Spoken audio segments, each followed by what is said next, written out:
We decided that we wanted to make sure it stayed in great shape, not worth putting the risk on it, and just go out and see what those guys could do. If anybody went faster than us, we'd still have a good race on our hands. Yeah.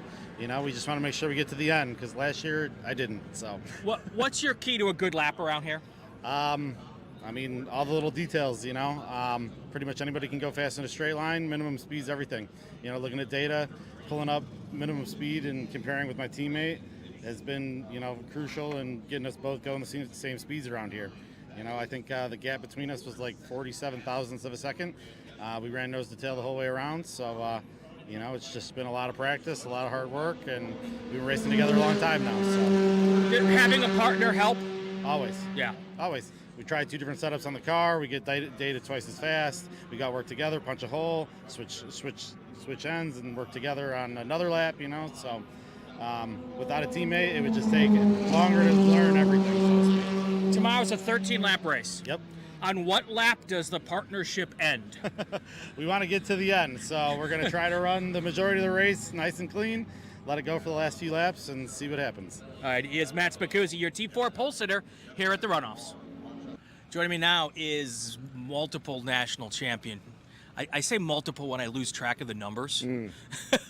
Jesse Prather is here. How are you? I'm good. Doing great. I'm at the Runoffs, which means everything is perfect. How many years have you been here?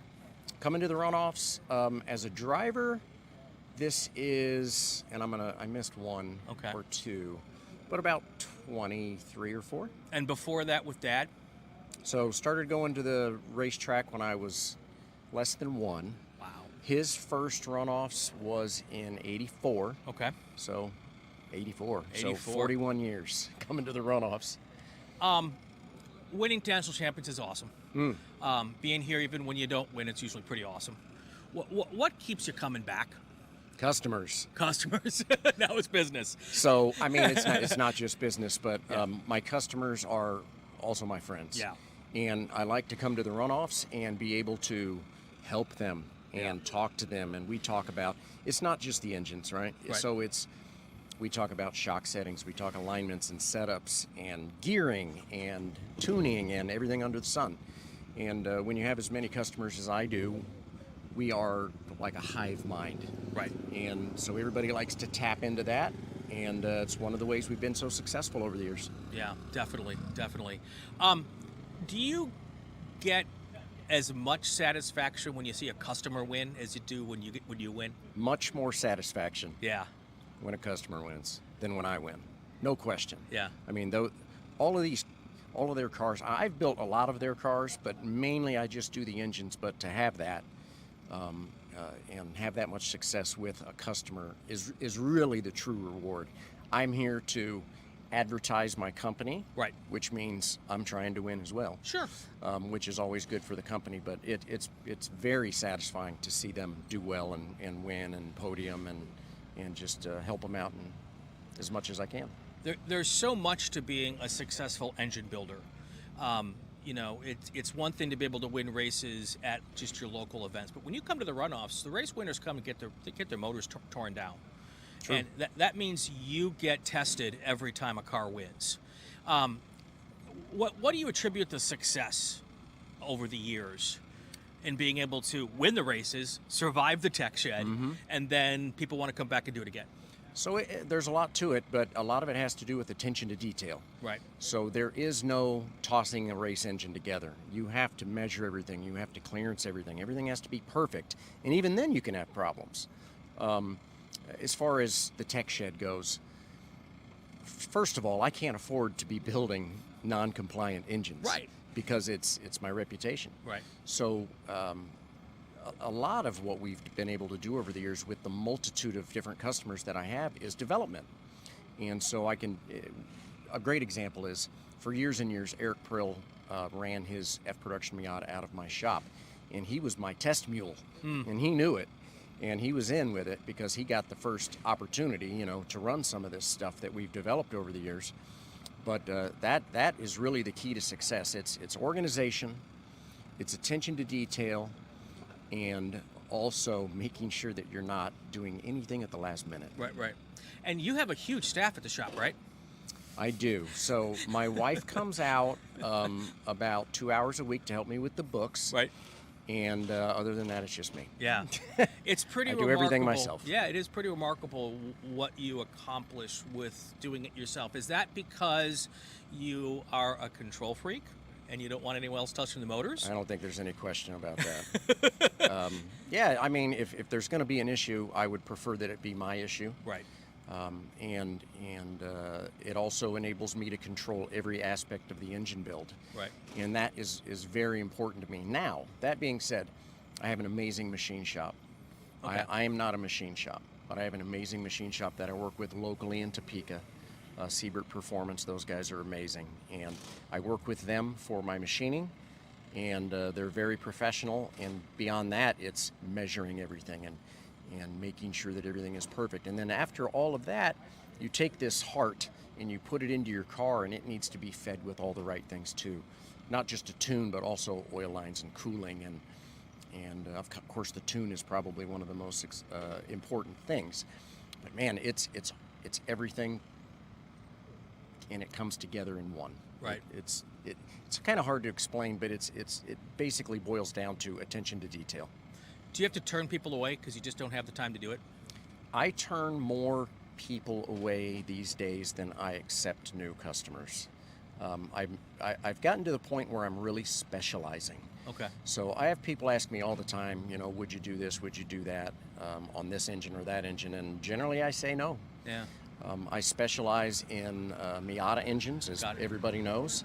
I did retire from building rotary engines just a few years ago. Because my Honda business and my BMW business has boomed so much. Really trying to see if I can get some more people interested in Mazda 2s and H production. Still working on a little bit of development in that car, but it's come along very well. But I specialize in everything that I do. Yeah. And that has enabled me to focus and be even more successful. Right. How many customers are here this weekend? 30 this weekend, 30 Okay. engine customers. That keeps you busy. Yes, so I've been here since Sunday, and people ask me, have you tested yet? No, I'm not testing. I'm busy. So I get around and I see every customer. We talk about their program. We talk about their engine. We talk about anything that they want to talk about. Sometimes I have to even be a life coach, Okay. which is part of it, because racing, and I'll tell guys this a lot, it's not about just having a great car, but there's so much mental, Right. toughness that you have to have when it comes to being successful in a race car, and it's not an easy task to be a successful race car driver. Let's talk about that for 1 second. It's my last question. How do you then go from being customer service representative to then put the helmet on and get in the race car? Is it just when the helmet goes on, you're able to make that switch, or are you all still thinking about the customers? I think maybe once I get rolling, and I've done this for so long now, Yeah. it just doesn't bother me. Right. I can make the switch easily. Yeah. And so we actually have our first qualifying session coming up here in about an hour, and I'm having a nice interview with you. And, and you know what? It doesn't bother me. And I'll have a customer come by 15 minutes before I get in the car. And that's just part of being a professional race shop and a professional race shop owner. Yeah. And I think I've just gotten used to it. Right. But yeah, I don't have any trouble flipping the switch. If you are fortunate enough to win another national champion this year, what number will that be? 8. 8. Yeah, so That's getting I to be count in 'em as they rarefied come. air. Yeah, it is. So yeah, I'm up to 7 now, and I've had 1 in each of the production classes that are still existing. Of course, Right. G production is no longer, but I'm really enjoying this H production class.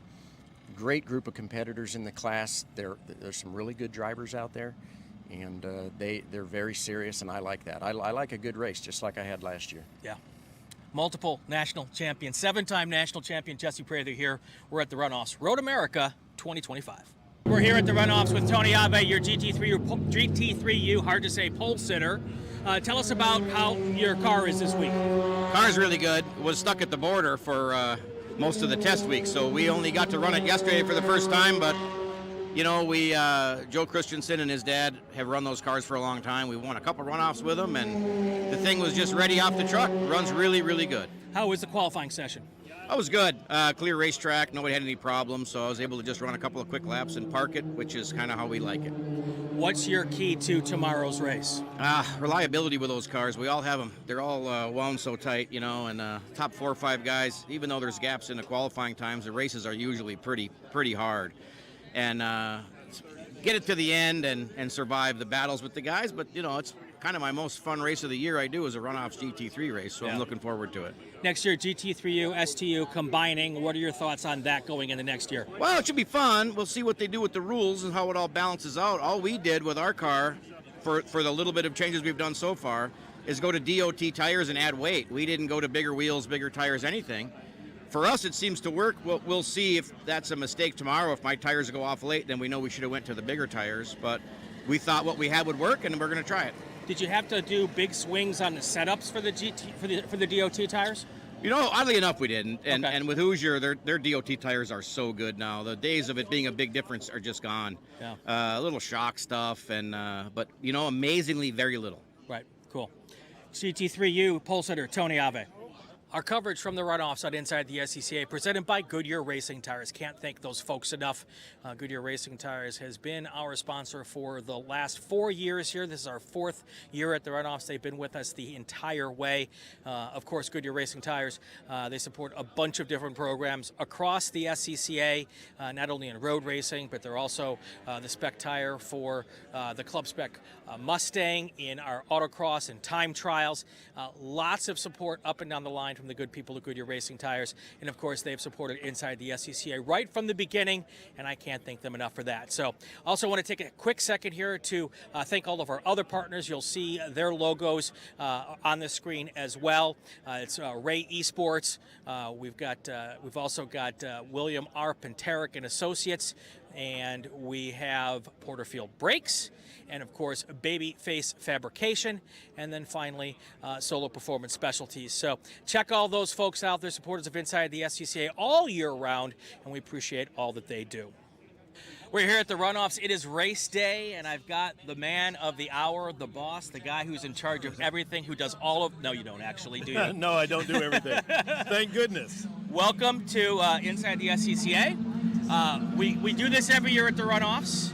Our 4th year now doing the show. Absolutely. And it's great to have you here. Mike Cobb, he is the president, CEO of the Sports Car Club of America.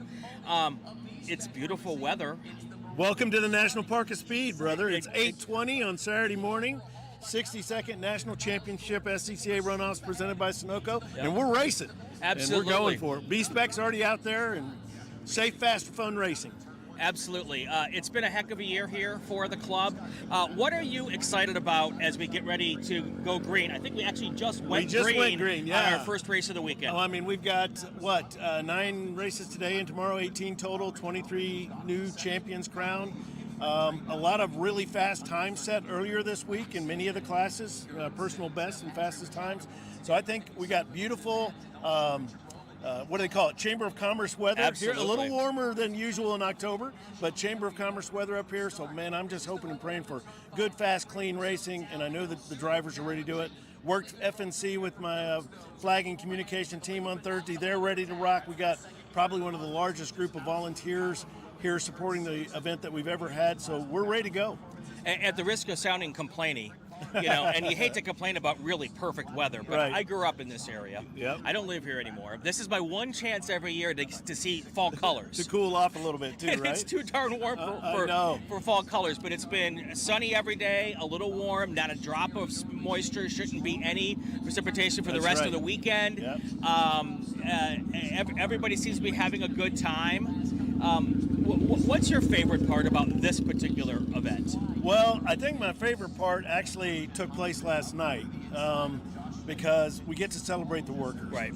And presented by Mazda. And, being in the RA Center with hundreds of folks that are really the fuel to support this event, the drivers, the volunteers, a lot of the Road America staff folks were there.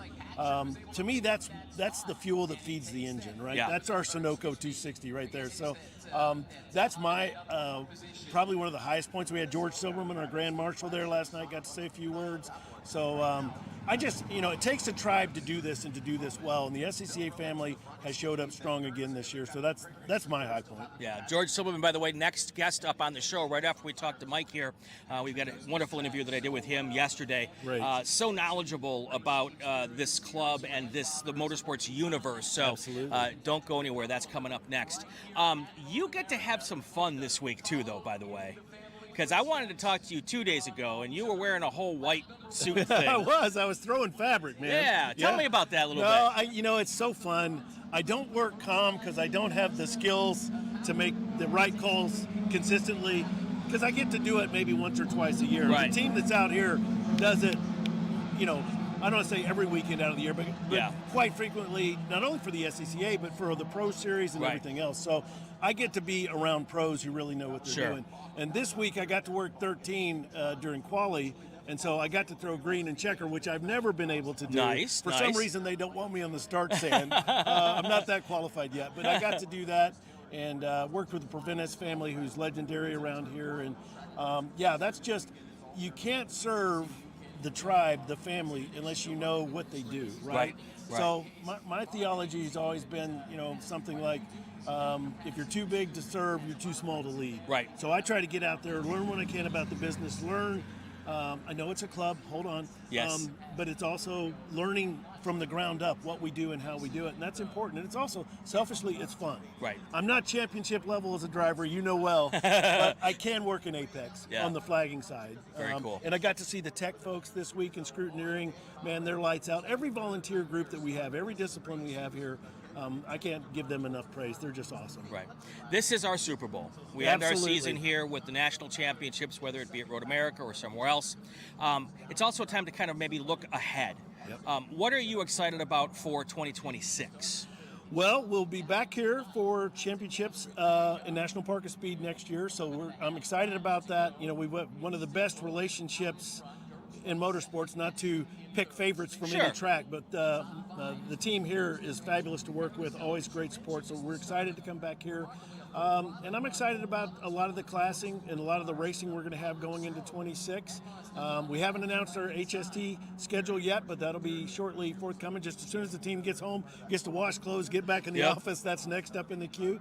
So, you know, my desire, and I'm working with the board, I'm working with the CRB, I'm working with staff, our real focus for next year is going to be growing participation. Got it. You know, if we're really honest, we've had a little bit of a softer year in terms of participation. So whatever we can do to open that aperture, to get more people out here having more hashtag fun with cars, that's what we need to do, Brian, and that's what we're going to be focused on. You know, we're in a time of change within Yeah. the club, and sometimes that rankles people. Yeah.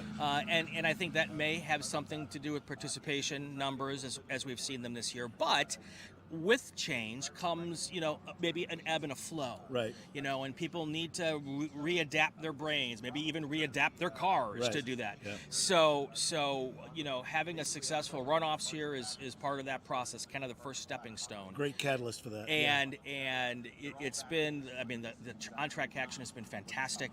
I spent all the day over in Impound yesterday, a camaraderie, the high fives, Right, you know, right. even the dejected guys and Right. gals had someone to come over and, Yeah, you know, right. talk to them, put a hand on their shoulder and everything. It's just a great atmosphere at all of our national championship events. This one in particular, though, at my home track, has got a Yep. little special feeling for me. Absolutely. I mean, we should be focused maniacally on experience. Right. Right. Everything's important, but I got to tell you, the E word is the key word. Yep. Right. From start to finish, from registration to when you load up and head home. Right. Anything and everything that we can do as a team, staff, volunteers, event leadership, et cetera, to help support that and make the experience as good as possible. That's the key to catalyst to growing in 26 right Right. there. Right. So that's what we're working on. There are people who basically focus on road racing in our club. There's many other programs. You're in the middle of a championship slog right now. yeah, There's right. still two more, right, after Right. us? Yep. Tell us what's still coming ahead for those real quick. We got Rallycross Nationals in Holly Tree, Alabama, and then we've got the Road Rally Championship. I believe it's in multiple destinations, Yes. but centered in Ohio. Yes. And so excited for both of those. And again, the team will get home, shower, those that need to shave, wash clothes, and get back on the road to finish up strong. And in the midst of all that, sometime we'll whip up a 26 budget and strat plan for the board to consider and approve. When I first got here 8 years ago, I foolishly asked our team, okay, every business has an off season. When is ours? And I think they all looked at each other and said, we've hired a moron, right? Exactly. And so, but here's the good news. The good news I've learned, there's never an off season Right. in what we do. So the sprint continues. It just changes cadence a little bit as we get past championship season and into budget and planning. But, I mean, we're racing in January. Yeah. Right? So there That's you go. one of the things I've learned since I started the podcast. As I've peeled back the layers of the onion of the club. Right. It goes from racing season to budget season to racing season. Right. That's the non-off season part. Right, and oftentimes they overlap, right? Absolutely. Our CFO is back in Topeka right now. He's already published our 26 budget planning timeline, and the team here is going, do you want me to run a national championship or do you want me to do budget? And I say, yes, and they go, that won't work. Exactly. So, no, we're focused on championship right now. Exactly. He is Mike Cobb.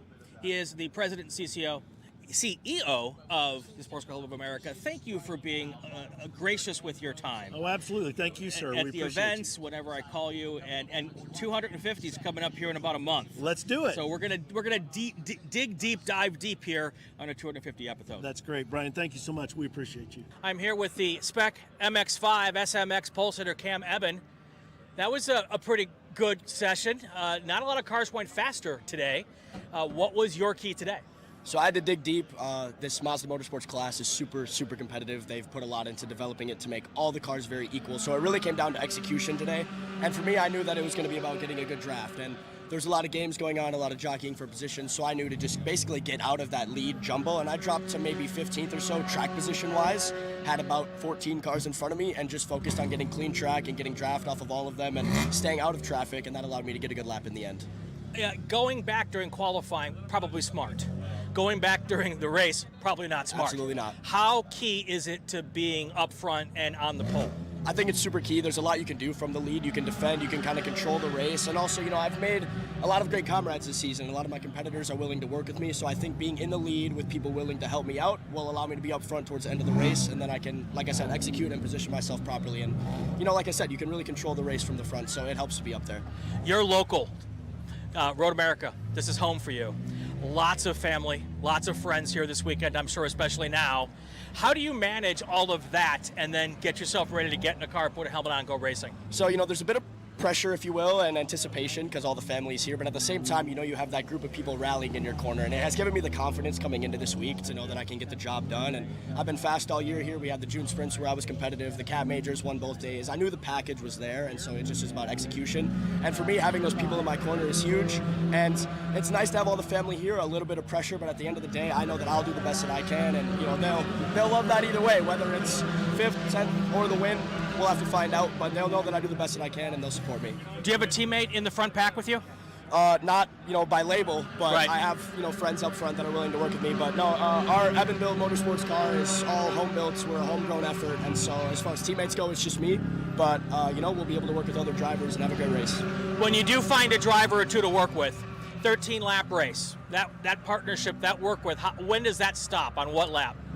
It's hard to say, right? There's always the risk of a caution flag. Right. And, obviously all the drivers are clean, but things can happen. And so I'd say it's about being near the front and maybe letting a driver take the lead here and there and not get too upset over it. I'd say being in the lead is something you really want to have by like 5 to go for sure, and then you can kind of work with it from there. So it'll be about kind of positioning and, maybe if you drop a couple spots back at the beginning, not the end of the world, but as long as you're there towards the end, last 5 laps or so. But at the end of the day, there can always be a yellow and could shake things up. So it's really hard to say, and anything can happen at this track.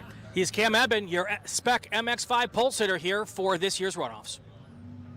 We're here at the runoffs with our Grand Marshal, George Silberman, the president of ACUS. That is correct. So for those who might know, let's start with the basics. What is ACUS? Well, ACUS is an acronym for the Automobile Competition Committee for the United States. And among other things, it is the sole FIA ASN for the United States. For people who may not be familiar with how the FIA works, it's a global sanctioning body. Right.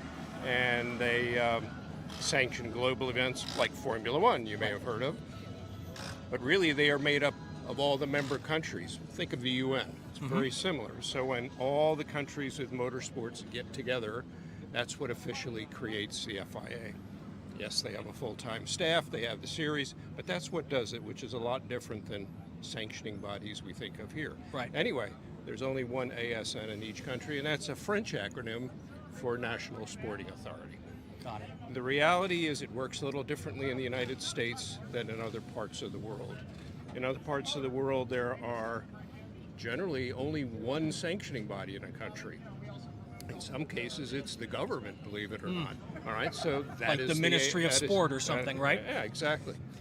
But in this country, there is so much motorsports that it didn't seem right that just one club was the FIA, Right. National Sporting Authority. So it was back in the 1950s that the powers to be at that time got together and said, let's create ACUS. Right. You flash forward to today, my board of directors is made up of the leaders of the 6 biggest clubs. And so SCCA is one of them. Okay. IndyCar, NASCAR, IMSA, USAC. And so it's not that I represent the FIA to the United States. It's more like I represent the United States to the FIA. So, you know, we look at ourselves as amateur motorsports. But when you, well, which in most cases we are, there is a pro version of SCCA. But the names of the people that are in that top 6 along, or the groups that are in that top 6 along with the SCCA, are the elite motorsports organizations in this country. It says a lot for the work that the people in the club does that we're part of that group, doesn't it? It absolutely does. And when I tell people I'm going to attend an SCCA event, whether it's the runoffs or the solo nationals or what have you, and they think of amateur, they think of grassroots. Right. Amateur just technically means you're not running for prize money. Exactly. But that's, that's like saying Olympic athletes are amateurs. Yeah. The quality of racing that occurs, the quality of officiating, the quality of training, the quality of events with the SCCA is very high. And of course they have a seat at the table. That's not an accident, right, or anything like that. And the SCCA plays a very, very important role in the entire industry of U.S. motorsports. If you think about it, many road racing events, just as one example, the people working the corners, the people working in the grid, what have you, generally speaking, are SCCA members. Right. So a lot of the other clubs, some with maybe a higher profile, depend very heavily on the SCCA. So you could almost say the SCCA is kind of the glue that holds it all together here in this country. Yeah. And you have a long history with the SCCA before becoming president of ACUS. Tell us a little bit about your background. All right, so I did not come from a racing background or a racing family. I'll give you the short form version, but if I get too long-winded, cut me off. We have all the time in the world. My freshman year in college, I met a guy. He dragged me off to a race. His brother was working with IMSA at that time, and he volunteered us, and I went to University of Florida. He dragged me off to Daytona for the IMSA finale in 1974. And after a little bit of training, I got put at pit exit with a flag, and I worked pit exit as a volunteer. That was That's my your first ever event. First ever event. That's fantastic. And it would be an understatement to say that I got hooked. I got hooked. Throughout college, being based in Florida, it was relatively easy to make it to a number of IMSA events in the Southeast. There was Daytona, there was Sebring, Road Atlanta. There was even road course racing for IMSA at Talladega at that time. So it was easy to get in a car and go off. And even after college, I went in a different direction. I was in construction management. I was with a big corporation. I was being groomed. And motorsports for me was always my escape from reality. Sure. When time permitted, I would be able to drive. In some cases, if it wasn't too far, fly and volunteer my services. And the founder of IMSA, John Bishop, actually started to cover some of my expenses and really wanted me to come and work for him.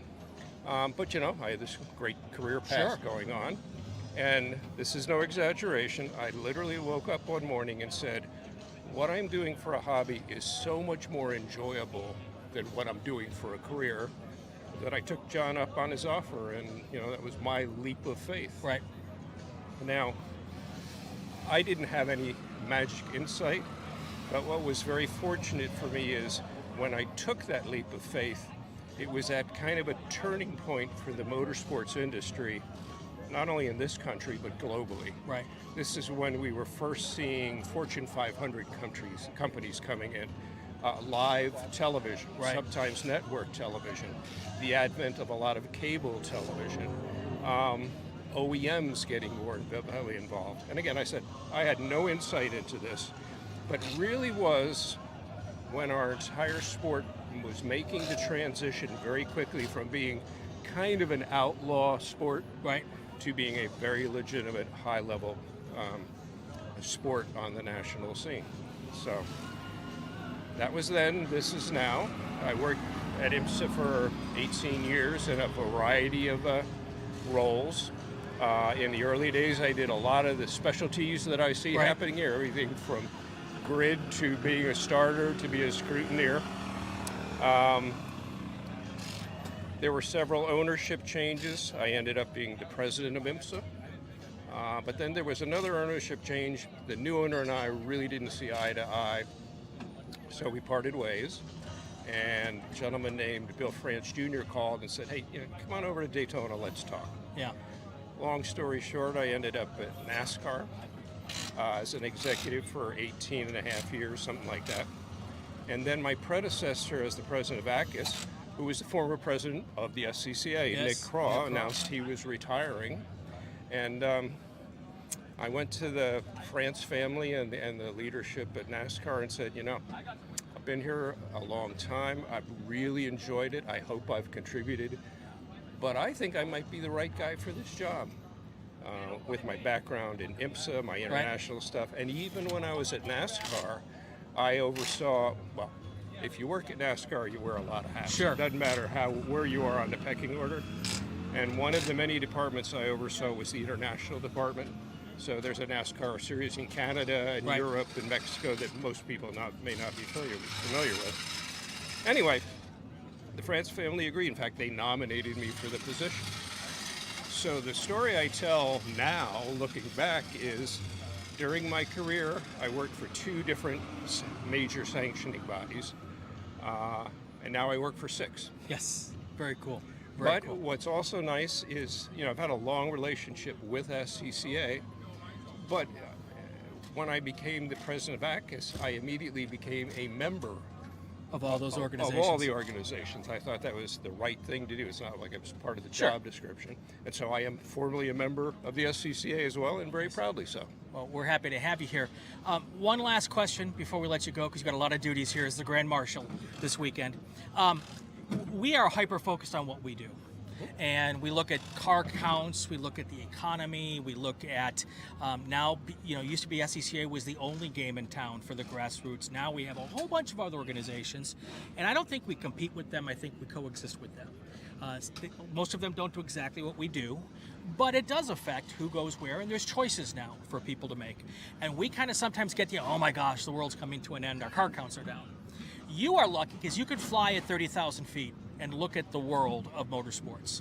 When you look at the world of motorsports, what is the health of motorsports in North America right now? Generally speaking, the health of motorsports is very good right now. Now, with any industry, whether it's motorsports or anything else, if you look at individual clubs, it varies. I mean, there are racing organizations that were here 15 years ago that no longer exist. There are new ones coming on the horizon. But generally speaking, just to give you an example, when the world came out of the pandemic, motorsports, first place anywhere it restarted was in the United States. We led the world out, the motorsports world out of the pandemic. But all the leaders were very concerned. Everyone expected, well, we're going to see a spike in attendance, and because people have been locked away in their cabins for however many months or what have you. But the big question then was, okay, was that going to plateau and then maybe drop off? And that hasn't happened. And that's across the board. Now, the kind of challenges and the questions that SCCA is asking today are being asked by the other clubs as well. And those questions come up from time to time, regardless of how healthy things are. All clubs are affected by the economy and other factors and competition.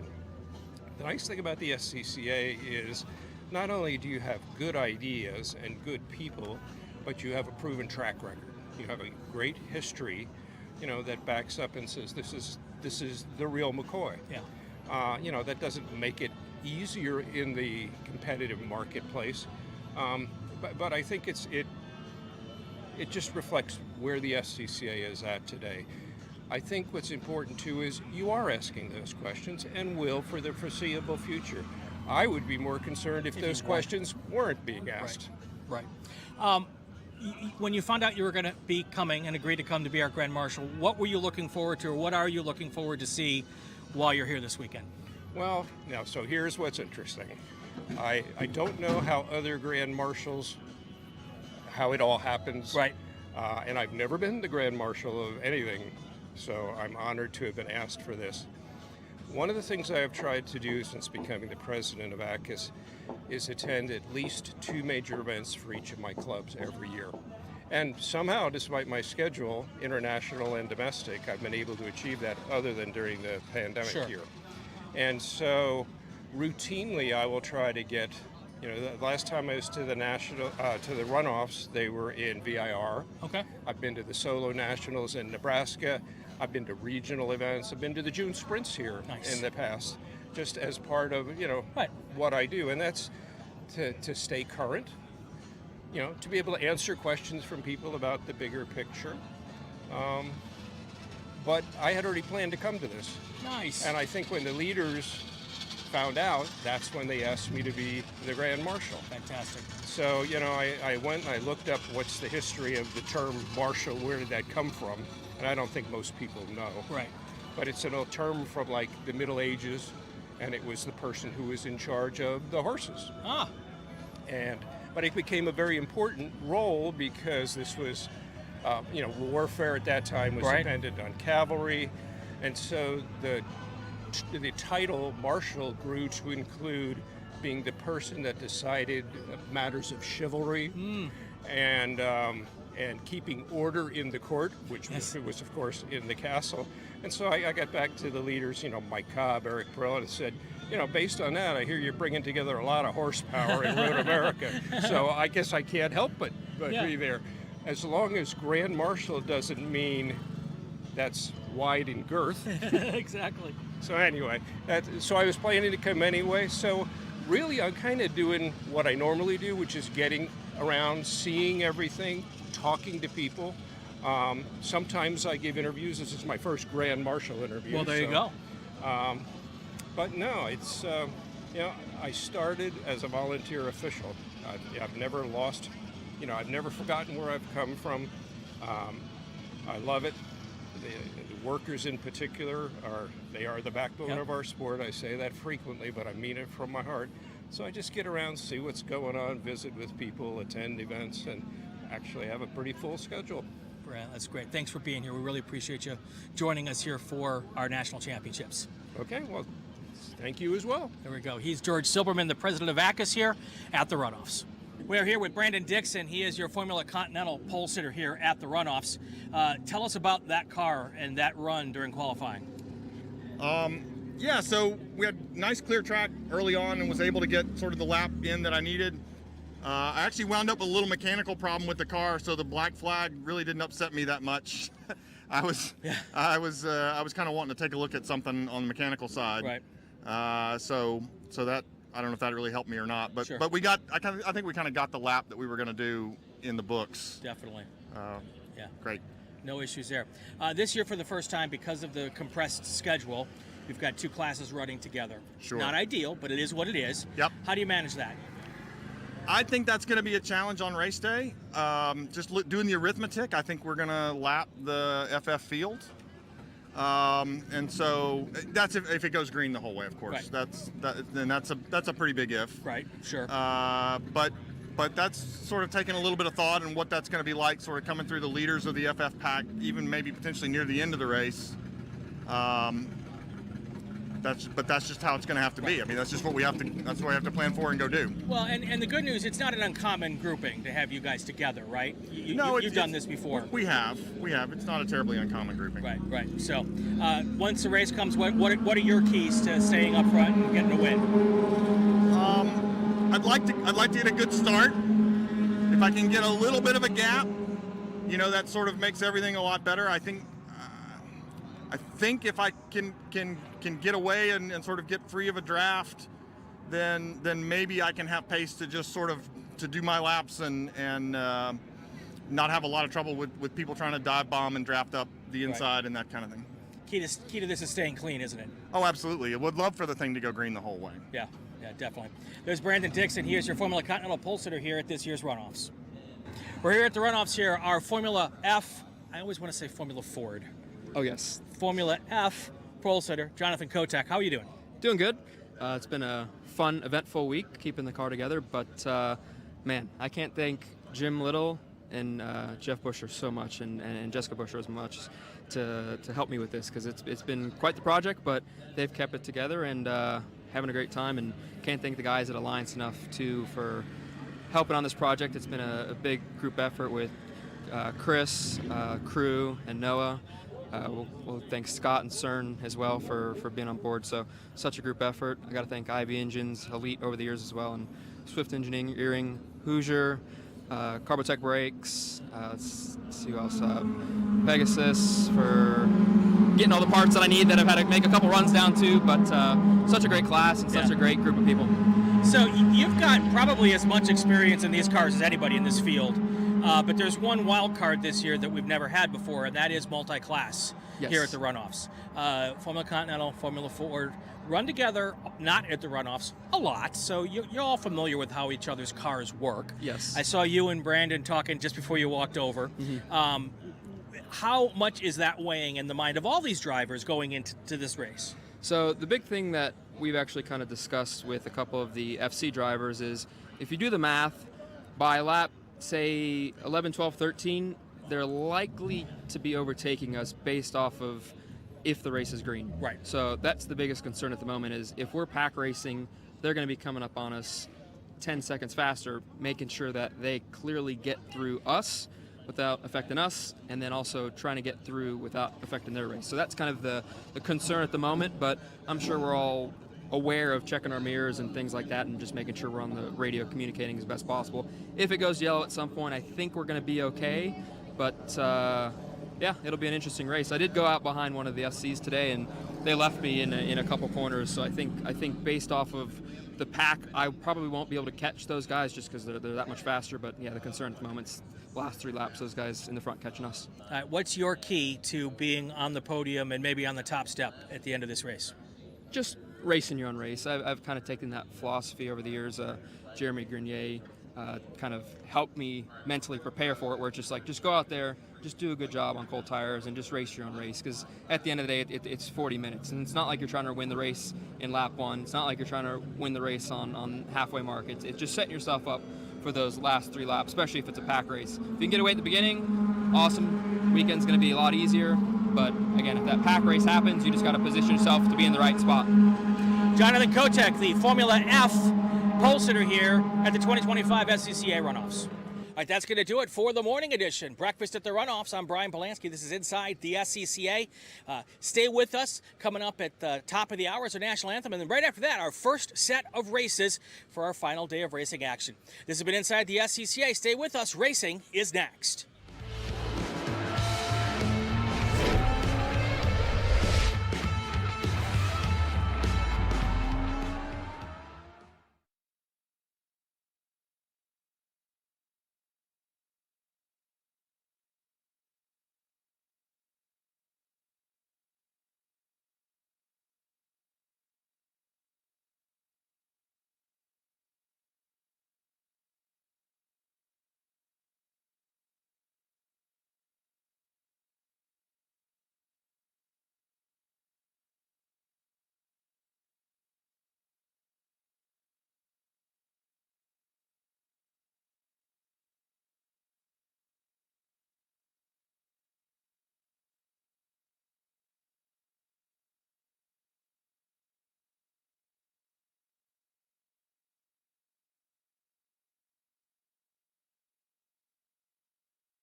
Good morning and welcome to the final Hagerty race day of the 2025 SCCA National Championship Runoffs, presented by Sunoco. My name's John Phippen, seated alongside Tom O'Gorman. Hayward Wagner will be joining us down on the pit lane, but we're kind of setting up the day, Tomo. We kick it off with T4, which should be a fun race. There's some drama with some new cars in T4, which should make it for an interesting day. It's going to be a lot of fun, and especially with 9 races, 12 championships crowned today. Hopefully not crowned today. There was some clowning yesterday. We had some fantastic races yesterday. We did. At this unseasonably warm runoffs day in Elkhart Lake, Wisconsin, but a little bit less oppressive today. We're expecting some wind later today, especially some of the downforce cars. I don't know if it'll kick in by Formula Continental, but certainly FE2, maybe GT2 even, coming in this afternoon. And let's start out by shouting out the workers. Good morning, workers. Thank you so much for everything you do. Absolutely. Bob Cowie, I think, there, out on the corner. Yep. Yeah, it was a blast. What are you looking forward to today, John? Well, I'm looking forward to this race, which should be kind of fun. I'm really looking forward to the T2 A Sedan race coming up. We've got a couple legends, a couple hundred legends in that one that you and I will be talking about later this afternoon. Then we round out the day with Super Touring Light, which is always fun. But I'm also doing STU and GT3. Ryan Marine will be up for SMX and Formula Continental, Formula Ford, or Formula F, forgive me. I do too much vintage announcing, so I call them Fords back in the day. But nonetheless, and H Production is always fun. That's coming up right after the lunch break. So, we've got a full day of great racing. And but I must confess the T2 A Sedan race is the one I'm most looking forward to. It is just chock full of former champions and lots of legendary names in it. That one's going to be fun. And how about STU we've got the front row, Chip Herr and Peter Cunningham. Yeah, exactly. Which to me, again, I grew up as a fan in the 90s and 2000s. Never believed I would get to do any of this. Those were the two names running World Challenge with Hondas and Audis at the front. Right. And now it's a Honda and an Audi at the front. Yep. With those two names on them. Yep. Racing in STU, that is so cool. I'm not announcing that one. I can't wait to watch that one. Yep. SMX is always a barn burner. Those kids, they're racing for $25,000 for their season championship, $4,000 for this race to win it. Right.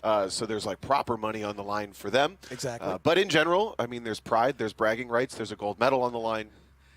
So everybody takes it so seriously in the best way for us to watch. Exactly. I mean, you could just tell from the winner's circle interviews how much this title means to these drivers. I mean, they're tears, genuine tears from a lot of these drivers. And, I can remember my days announcing it at Mid-Ohio and getting to do the podiums and talking with those drivers. And you really get a sense for just what this means. I mean, this is a big freaking deal for these guys. We had one crier yesterday. B-Spec, shout out Eric Yeagle, your new champion there. Gave us a fantastic interview. Eric's a good friend, by the way. Great guy, and I got to hang out and rewatch the race with him last night, actually, which was really fun. Oh, awesome. When you're in the race, you don't really know what's going on behind you. You don't know what's going on. In general, you'll just see little details. I love that this is available for us to rewatch in real time or at any time on YouTube now. Right. I used to scrounge through the TV guide to find these races in December. I remember they always aired, and then I could find them maybe 3 o'clock in the morning in January, February. I loved it. So a lot of good stuff. Exactly right. But yeah, thank the workers. Also like to give a shout out to Wayne and Pat Foss. I don't know if they're on the starter stand this morning.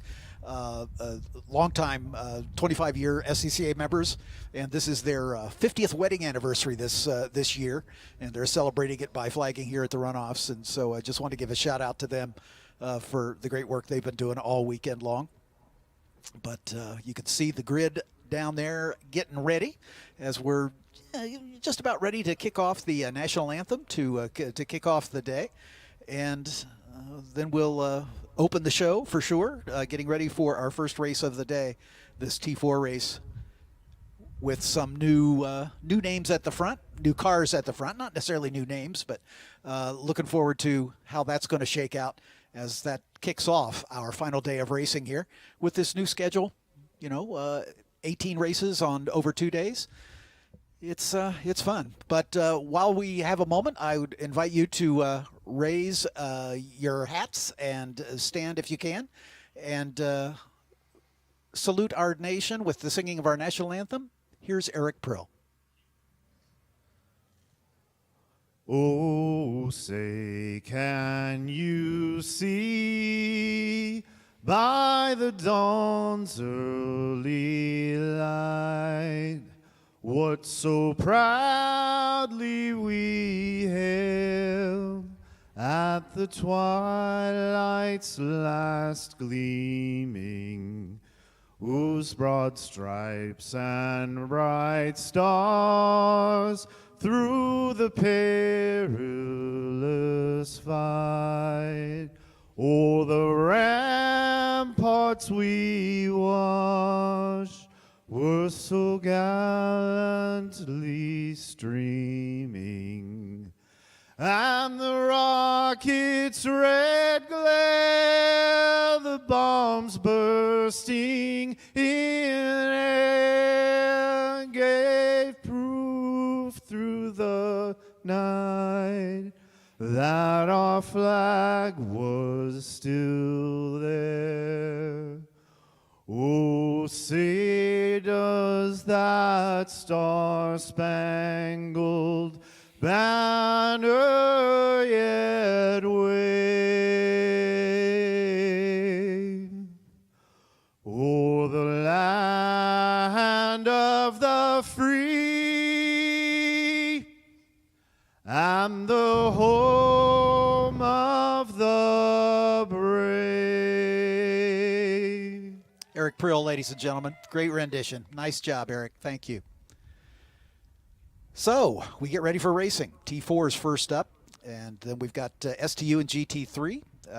Ryan Marine and Lefty McLeod will be up for SMX and Formula Continental and Formula F, followed by our lunch break, where we'll have the Inside the SCCA halftime show with Brian Belansky, and then H Production kicking off the afternoon with T2 and A Sedan coming up right after that at 2 o'clock. FE2 takes the grid at 3 o'clock this afternoon, GT2 at 4, and then we round out the day with Super Touring Light at 5 o'clock this afternoon. So it's going to be a full day of racing. The grid is beginning to fill up for our T4 cars. We've still got a couple of the Mustangs up there, but we've got a whole bunch of RX-8s and some MX-5s and a Toyota 86 at the back, and Chip Herr starting at the back. What's up with that? We're going to have to watch how that unfolds, and thanks to all the friends, family, and fans joining us online as well as trackside. It's time to head to the fences. We're about to get started in about 15 minutes' time. But yeah, wondering if there was maybe some issues with the abbreviated format we have this year. 2 qualifying sessions instead of 3, and just less opportunity to recover if you end up on the back foot. We've seen it affect multiple drivers. Day 2 of qualifying was much warmer than day 1 of qualifying, so you kind of had to get it done right out of the gate, which is just so difficult. And I would say it's definitely atypical for the runoffs, but it's a bit atypical for road racing in general. It's a little more autocross style for those of us who partake. So yeah, that'll be a lot of fun to watch. Luckily for her, only 10 cars on the grid for T4. I would say qualifying significantly less important in that specific grid. No spec me out a 50-car pack to race through, but still a tough order. Yeah, he's got to come from the back for sure, but we know he can do it, and so we'll see how that shakes out. As we look at the grid, we've got a couple former champions. Chip Herr, one of them. Alex Lozano starting on the front row, the defending champion of the class. Scotty B. White, the veteran, in his 46th runoff appearance. He's here in multiple classes again here this season, and so some good names. Ethan Barker, who has yet to have a runoffs finish. He had his first start a year ago and had a DNF. Only completed a single lap, and Ethan is in the running for a super sweep. So a great second year for young Ethan Barker, the youngest driver in the field. So we'll look forward to that. Let's go down trackside to the man we called Danica this weekend. That would be Hayward Wagner. Good morning, Hayward. I've been waiting all weekend for the Danica throw, so thank you for going ahead and checking that box. Good morning, gentlemen. We are filling the grid up. We've got cars rolling in down here, but most importantly, the most important announcement that we'll say all weekend here at the runoffs, the brew hut or the Buzz Hut is open. The coffee shop down by the souvenir stand, Bruce and Mary Jane brewed up some coffee. I highly recommend the Cuban Sweet. There is no better way at the runoffs to start your day than a little Cuban Sweet. So I want to give them a big shout out. The entire event runs on caffeine, and they are our dealers. Thanks, Hayward. I have a cup of Brew Hut in my hand as well, my friend. So I got you covered on that one. As the one of the Planet Miata Mazdas, they're on the false grid as the number 2 car of Robert Mooney just in front. Mark Cefalo, of course, in the 00. So we're about 10 minutes away from kicking off the show for our first race of the day. So we'll lay out for a minute, let you guys get over to the Buzz Hut, get yourself a cup of coffee, and Tomo and I will be back with the T4 race in just about 10 minutes' time.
This weekend, the Sports Car Club of America returns to America's National Park of Speed, Road America.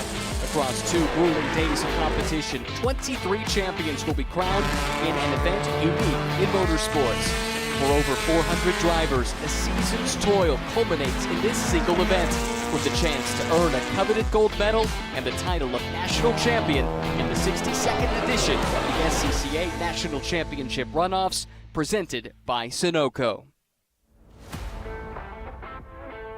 It's a beautiful fall morning here in Elkhart Lake, Wisconsin, and we're at Road America, America's National Park of Speed, for the 62nd running of the SCCA National Championship Runoffs, presented by Sunoco. Thanks to Mazda for presenting our broadcast. of these Hagerty race days. My name's John Pippin. I'm seated alongside a 7-time Solo Nationals champion, 2-time Pro Solo champion, 2013 Solo Nationals Driver of the Year, a race winner in IMSA and Pirelli World Challenge. Basically, the man who has done it all and is also a raconteur of record, and that's Tom O'Gorman. Hey, Tom. Good morning, John. Can't wait to go racing here at the Runoffs.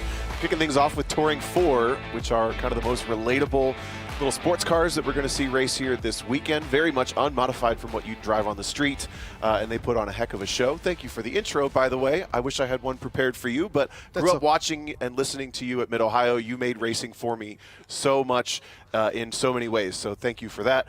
And yeah, let's go racing. Let's do, and let's go down to Hayward Wagner for the view from the pits. Good morning, Hayward. Good morning, gentlemen. It is a nice, crisp, cool, fall-like morning here at Road America, and the heat seems to have dissipated, and we have a full grid of T4 cars. Tom was telling you a little bit that these are very lightly modified cars. These harken back to the good old days of showroom stock racing, where you would take a car directly from the showroom, put some safety equipment, and go racing. These cars have gotten some modifications to make them a little bit more track worthy. It turns out that straight off the showroom parts are maybe not always the most reliable, so most of your modifications here are all about durability, making sure these cars are fun to drive, make it to the end of the race. On the front row, we have, if you remember the good old touchscreen game that used to be in bars when we were all kids called Photo Hunt. We've got one of those going on where you get to try to spot the difference. These cars are about as identical as you will ever find.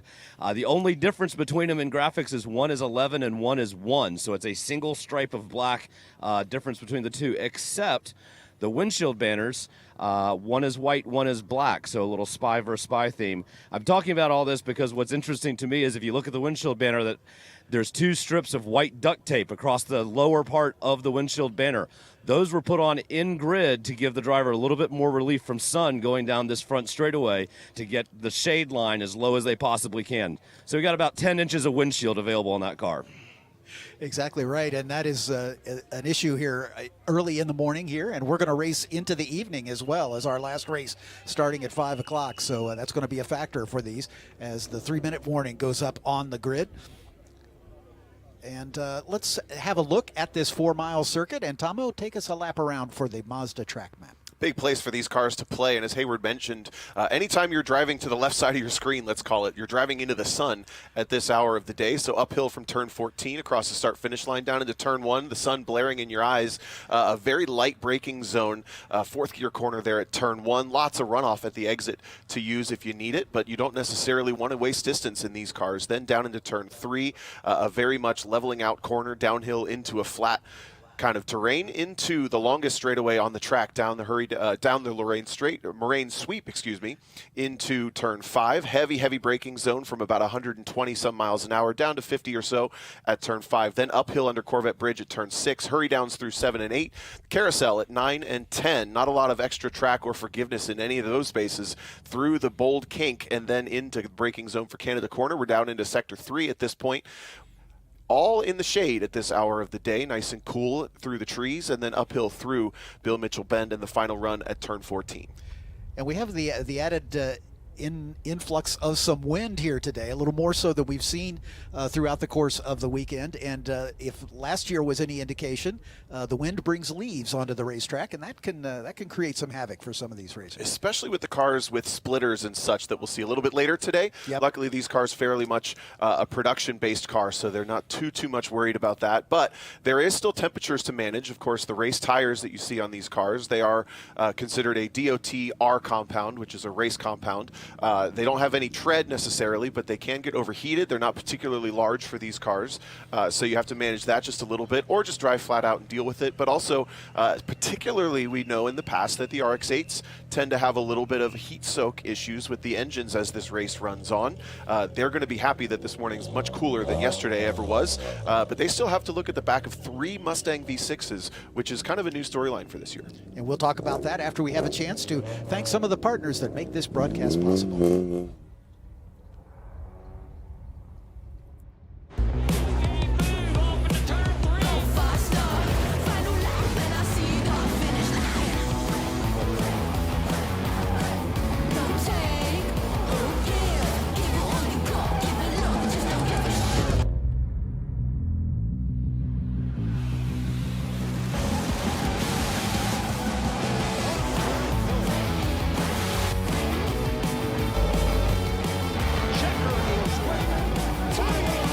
Shopping for tires used to really rub me the wrong way. That was before I went to TireRack.com. TireRack's tire decision guide made it easy to find the right tires. Talk about secret sauce. You might ask, well, you bought them, now how are you gonna put them on? No problem. TireRack has thousands of recommended installers. I chose one that does mobile installation. A technician brought the tires right to my house. He's installing them now. Almost finished, Herb. Take your time. I'm just marinating. TireRack.com, the way tire buying should be. Choose joy. Choose the road. Choose your people. Choose your shot. Take it. Choose to get in there. Even better, get out there. That's it. Way out there. Choose your calling.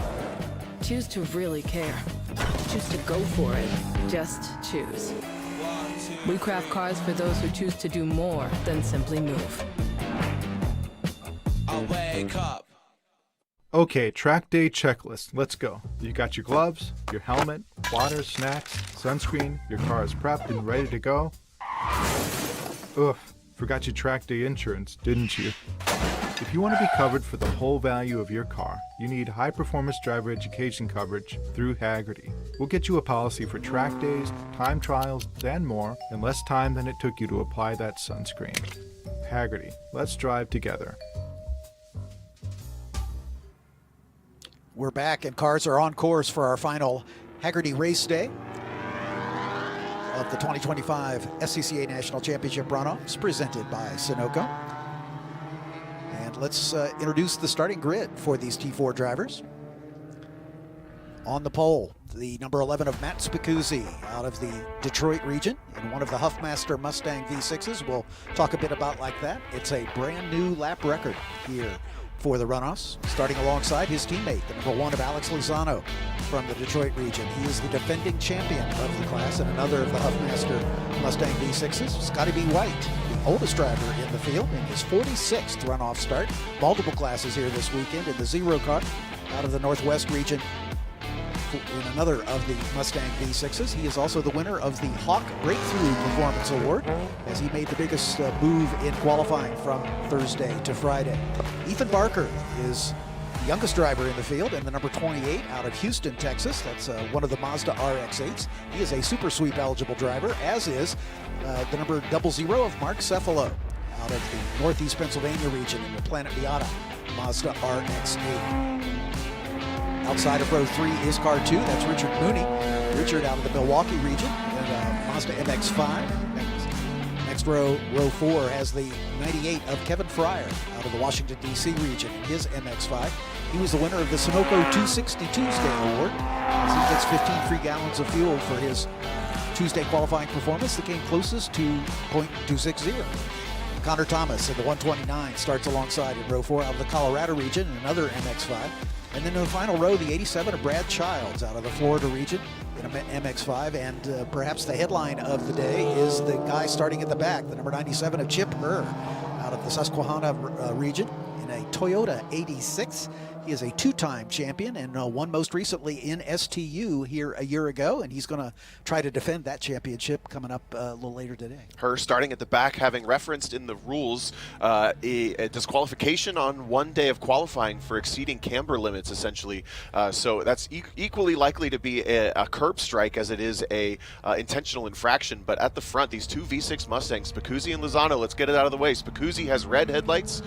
Lozano has white headlights. We're going to try to keep those two apart, but they are 2 seconds faster than everybody in qualifying.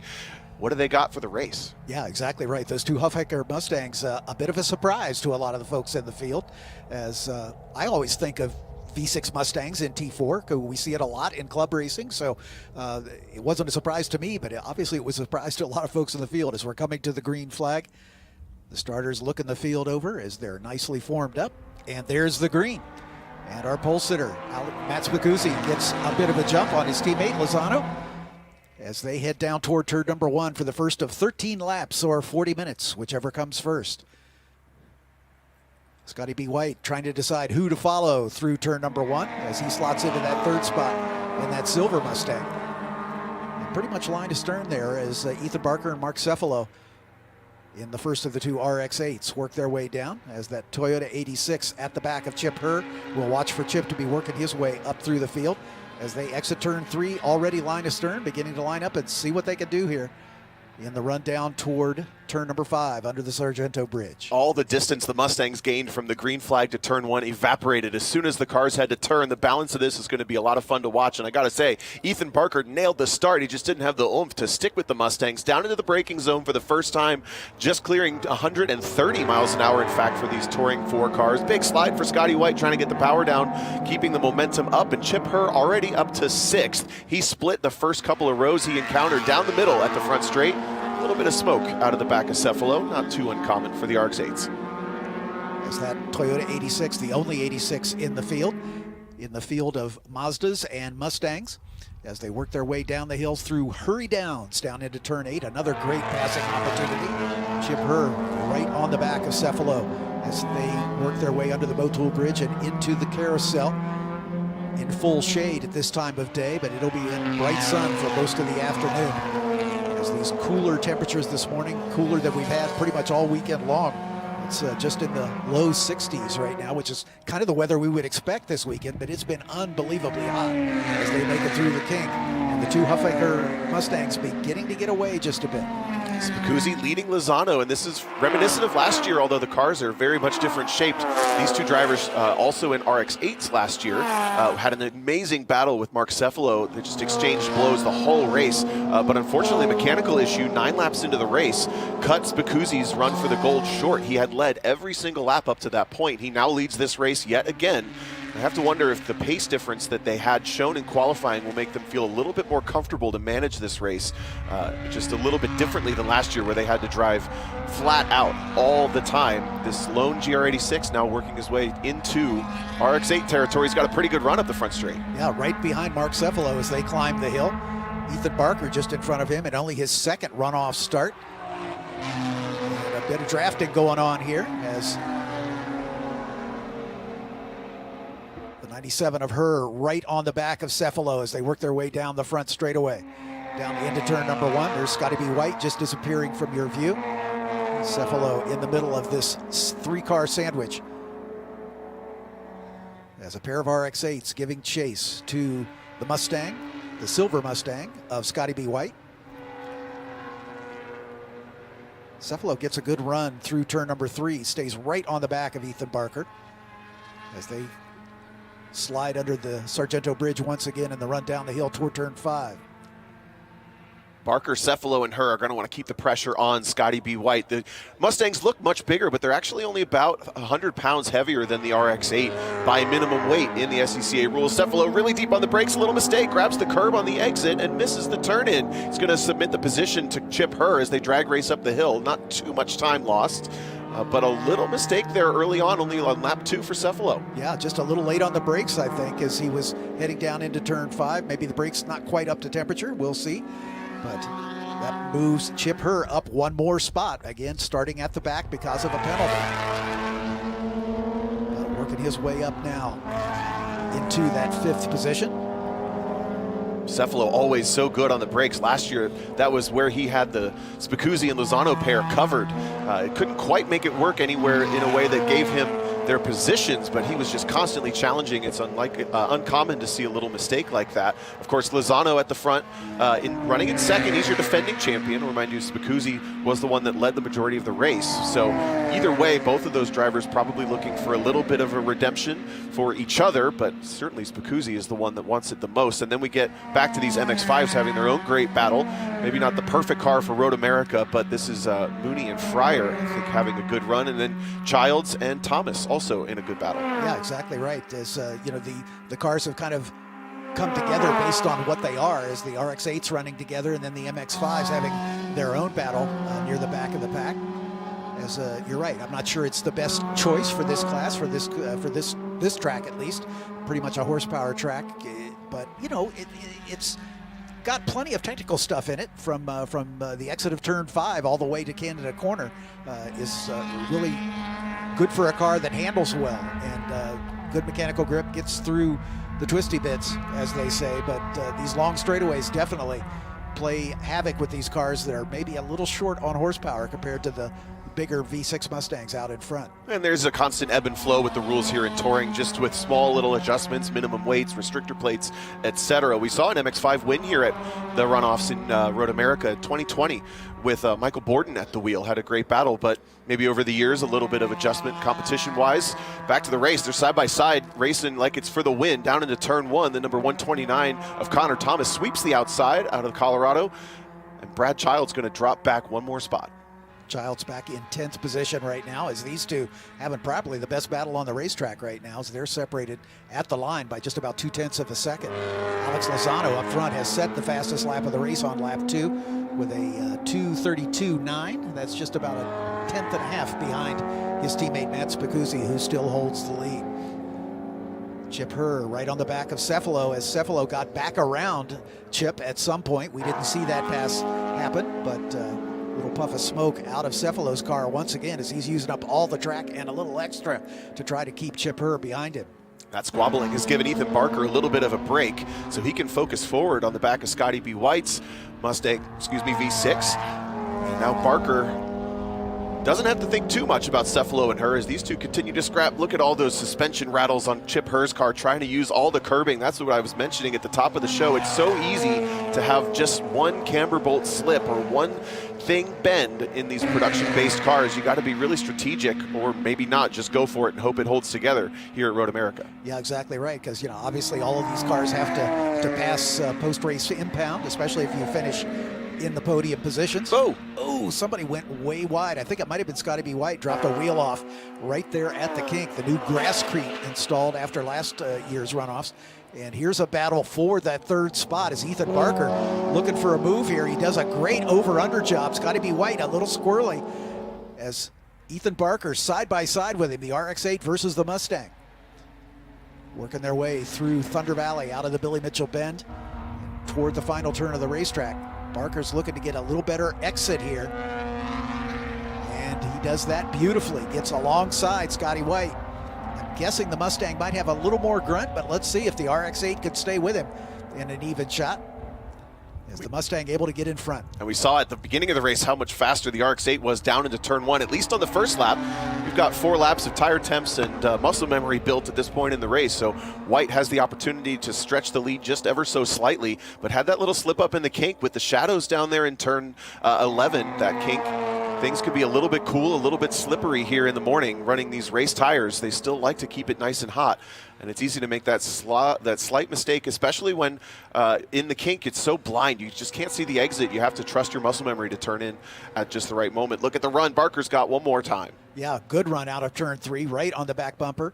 And once again, Chip Herr going a little wide at the exit of 3 in that Toyota 86 as he gives chase to Mark Cefalo. But we follow this third place battle. The silver Mustang of Scotty White. Down into turn number 5. Let's see if Ethan can close down as they get into the handling portion of this racetrack. Steep climb up the hill under the Corvette Bridge to turn 6. White still with the position. Barker about 2 car lengths back. Cefalo was a couple tenths quicker than these 2 cars last time through. Once he recovered from that slight slip, he does have a little bit more pace than the 3rd and 4th place drivers. That's the battle for bronze, but here are your leaders absolutely checked out. Spicuzzi continues to lead Lozano, lapping within a tenth of each other, only 0.2 of a second last time at the start-finish line. And we all have to wonder, I think we're all thinking it, is there a little bit of choreography happening until the later stages of this race, or are both of these drivers absolutely on the chip, on the limit, treating this like qualifying and trying to constantly look for a little mistake from the other? Yeah, these 2 Huffaker Mustangs, definitely the class of this field, as they've opened up a 10-second lead after just 3 laps. So this is obviously the combination to have here this weekend. And so these 2 are going to settle it amongst themselves. Alex Lozano beginning to look a little impatient. There's still 10 laps to go, so there's plenty of time, but he's showing a nose to his teammate, Matt Spicuzzi. As Spicuzzi reset fast lap of the race last time by, let's see which of them will be the quicker this time as they make the climb up the hill. But again, both those cars under the old qualifying lap record for this event here at Road America. Tip of the hat to Ethan Barker, doing a great job in that number 28 RX-8, battling with the Mustang. Those two cars with very different strengths at very different parts of this racetrack. Yeah. But Scotty B seems to have solidified his third place right at the moment, at least, and able to open up a little more comfortable advantage. He sets his personal best, as does Barker. But Scotty was just a hair slower on that lap. Barker was about a half a second quicker on his lap time on that last lap. When I heard about these Mustangs coming into T4, and they've been here forever, as you mentioned, but specifically Spicuzzi and Lozano going so much faster in qualifying than anybody had anticipated, I really wanted to look at where that might be coming from, and I looked up some of the engine specifications where in the rule book you basically just have to meet the stock engine. Right. The RX-8 listed at 160 foot-pounds of torque from the factory, the Mustang's 240. Wow. Effectively 100 foot-pounds of torque more across the usable range on a racetrack. Otherwise, 100 pounds difference between the car, the Mustang a little heavier, a little bit wider wheels, but that's about it. And if I'm going to pick anything at Road America, it has the reputation of being a power track, but I want the torque. I want to dig out of all these short little these little digs and these little corners. So it does make a lot of sense that all of a sudden these Mustangs have popped up and they're really darn quick. Yeah, exactly right.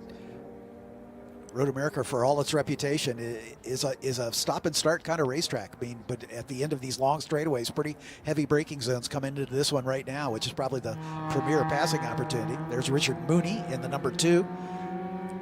Mooney currently circulating in the 7th spot, and right behind him, Kevin Fryer in the 98. As those two MX-5s going after it for 7th and 8th position. Mooney, a local driver out of Dane, Wisconsin. Kevin Fryer out of Durham, North Carolina.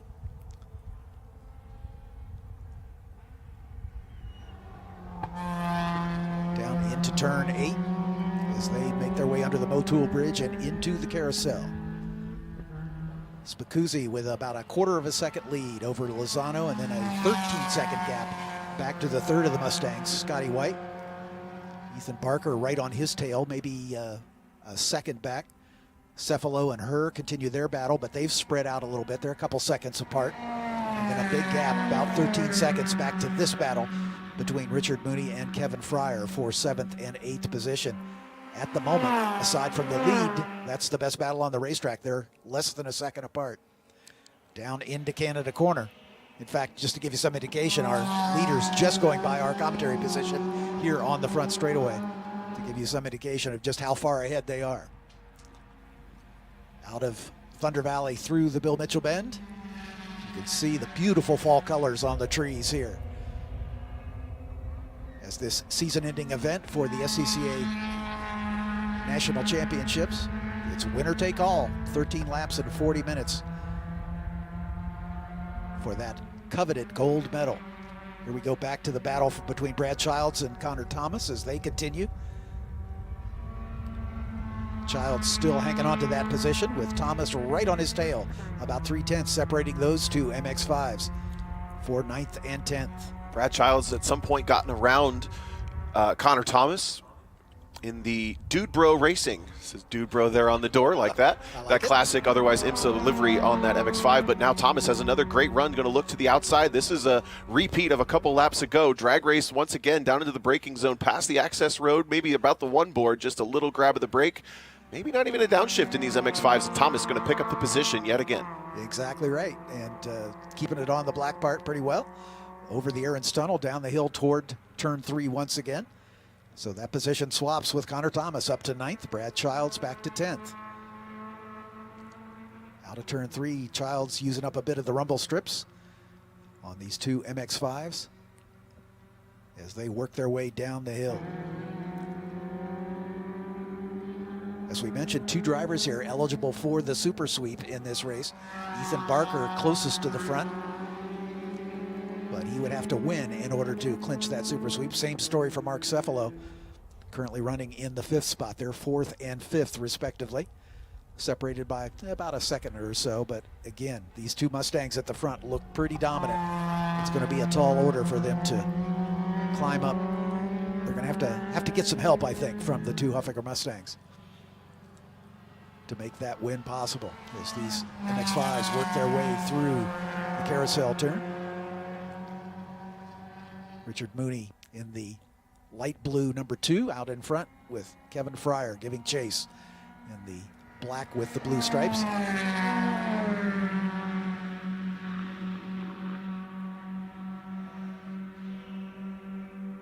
Alex Lozano comes by start finish, just setting the fast lap of the race as these two Mustangs continue their duel down into turn number 1. Not only sets the fast lap of the race, but runs 0.3 quicker than they did in qualifying. Wow. That gives me a hint that these drivers are pushing absolutely everything. When you put two similarly talented drivers in two similarly prepared cars, this is what you end up with. Gives us a little bit of Formula One team vibes almost when you get the two contenders. Who's the A, who's the B? Here in club racing, that doesn't exist. It's just two friends who are going at it, racing for the gold. And yes, the fast lap goes to Lozano. His timer lights up purple, but Spicuzzi was only 0.06 slower. I mean, that's a tie as far as I'm concerned. Exactly. But right now, Spicuzzi gets to brag that he would win the race. We're working lap 7 of 13, so essentially halfway around this championship race. Yeah, just about right now is about halfway around this 4-mile track as these two continue their battle. And it's very gentlemanly so far. I'm guessing that's going to change when we get down to the last lap. But once again, this battle between Mooney and Fryer continues. Mooney hanging on to challenge from Kevin Fryer as he got alongside Richard Mooney in the run down the hill from turn 1, but able to maintain his position for the moment. Is the Wisconsin native. Kevin Fryer nicely in the draft zone at this point. Is going to get a good sniff off the back of Richard Mooney. He's going to pop to the inside for the braking zone at turn 5. The race is on for 7th. Fryer down the hill, and he's going to retake that position. They've swapped this a couple times now, but a good job from Mooney doing the over-under as he's going to try to get back alongside. Classic passing maneuver here at Road America, and he's going to retake it at turn 6. That happens a lot here during this racetrack, should I say, during this event.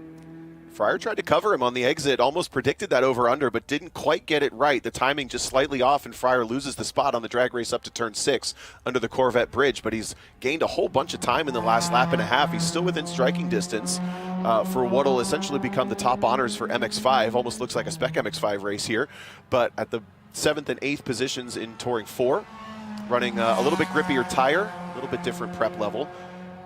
And I think Mooney has a little bit more advantage, looks a little bit more comfortable maybe through the carousel. He tends to pull out just slightly here through the second sector.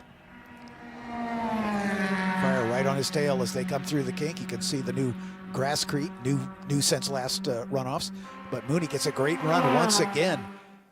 Down through Kettle Bottoms, coming down toward Canada Corner. He's got the inside line for Canada. And they're going to swap that position one more time. Let's see. As Fryer takes the spot, can Mooney do the over-under? Not quite, as he'll slot back in behind. These guys having a great battle here, swapping position multiple times over the course of a lap. Let's see how they negotiate turn 14. They're going to do it line astern. Right out to the edge of the track. You can see the dust being kicked up. It's been very dry up here in Wisconsin.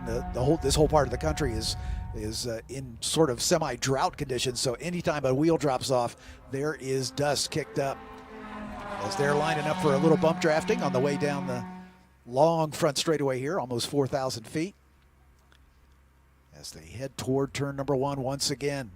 Fryer being a little defensive in the run into turn 1. That's going to give Mooney a good run here out of turn 1. Fryer right down the middle of the road trying to maintain that position. Richard Mooney maybe going for a little bit of the bait and switch. I'm going to push you. I'm going to push you up. No, I'm not. We'll see if he decides to pop at any point, but he's got the draft this lap. They've switched positions, and now Mooney has the opportunity to use that hole in the air in front of him to try to get a run alongside in turn 5. This can work on either side of the racetrack. Fryer sees it coming. He kind of covers it to the middle, right down the middle of the track in the braking zone, then floats out to the normal turn-in point. They're going to run single file this time. Yeah, easy to see that Mooney not quite ready to pull the trigger as they climb the hill under the vet bridge into turn number 6.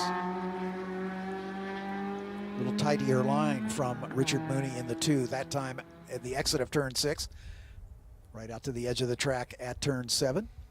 Fryer not too defensive this time down, as it doesn't look like Mooney's ready to make a lunge at this early stage. Working race lap number 8 of the scheduled 13. They haven't pulled the pin on the battle at the front, but Spicuzzi continues to lead. Lozano has pulled out a whopping 0.25 second gap at this point. Coming across the start-finish line still in perfect unison, but this battle is the most fun to watch for sure between Fryer and Mooney. Having their own good duel coming into the kink for the 9th time.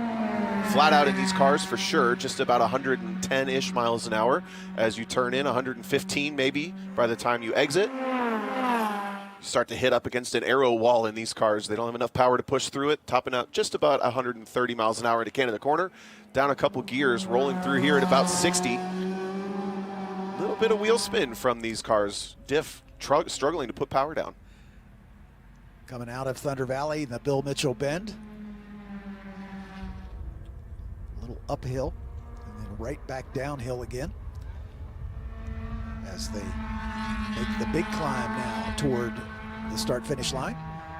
They will be completing race lap number 8 this time by. Just about status quo as far as positioning here. A lap ago we saw the two of them bump drafting, but Mooney's getting a good run here.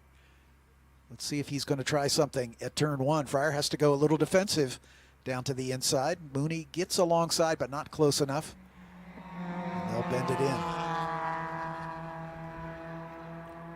Mooney pinching his exit, looking for that over-under move, but couldn't quite make that stick.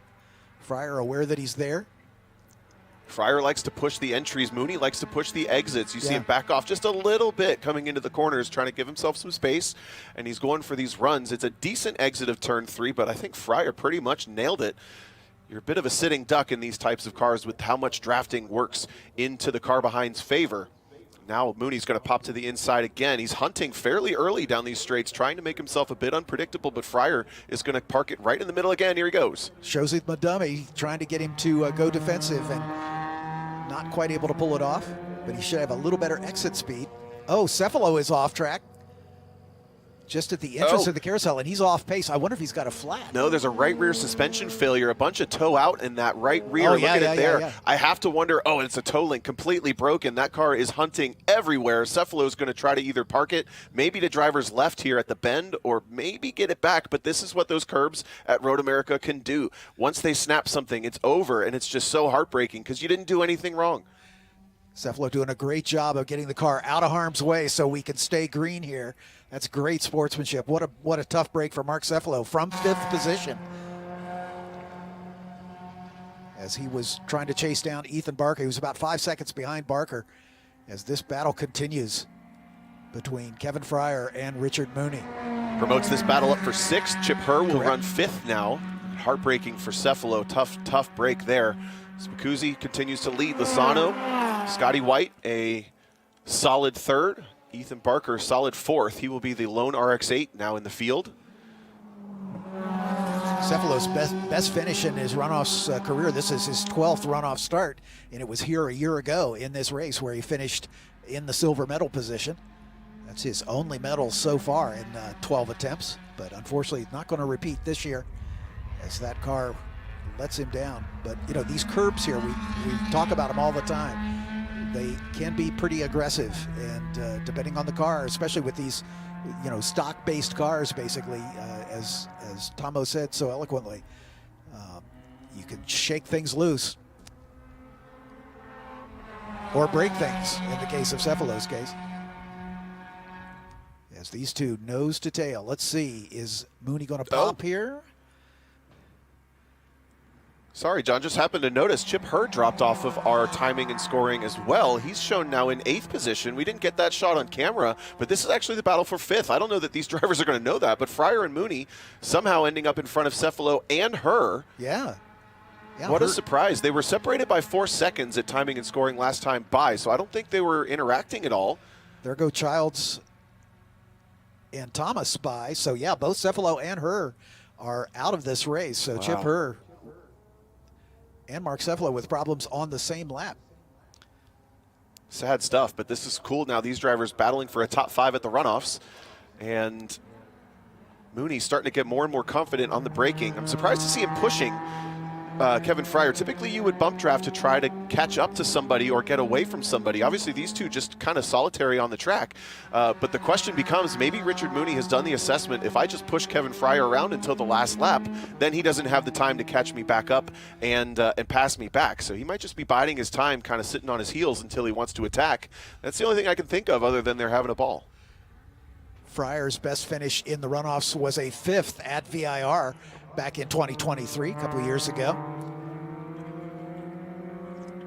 Mooney out of the Milwaukee region, his 4th runoff appearance, his best finish so far, a 7th at Indianapolis back in 2021. So both looking for career best finishes here. As Spicuzzi and Lozano still continue to lead. Scotty B. White in a lonely 3rd spot. Ethan Barker about 4 seconds behind him in the 4th position, and Barker just set his personal best, and on that last lap he was a couple seconds quicker than Scotty B. White. So I don't know if Scotty's Mustang is beginning to feel the stress of this race, but it looks like Ethan Barker might be in a position for a medal here. Meanwhile, back at the front, it's still the Spicuzzi-Lozano show. This is going on 30 seconds in front of the 3rd place runner. Working lap 11 of 13. I'll use the analogy again. They haven't pulled the pin on the grenade for this battle, but I have to say Lozano has the fastest sector of every sector in the race. He's got the fast lap of the race. He has the fastest trap speed of the race at 133 miles an hour. So all the data points to the number 1, the 2nd place car, being faster. They're both pushing for everything they've got, and there's a little bit of a slide coming off of Spicuzzi's car. These tires going to be starting to get a little bit tired. 3,300-pound cars pounding around Road America. There's a slide again on the way into the carousel. Yeah, I'm thinking Lozano at this point is looking a little better between the two.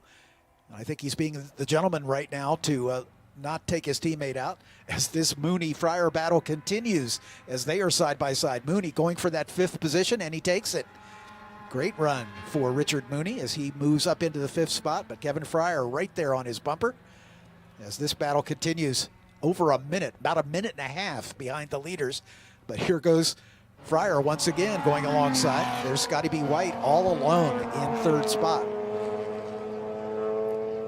Let's see if Scotty is going to be able to hold off the challenge from Ethan Barker in the number 28 RX-8. There's Ethan. As he has been closing that gap down. It's down under 2 seconds now.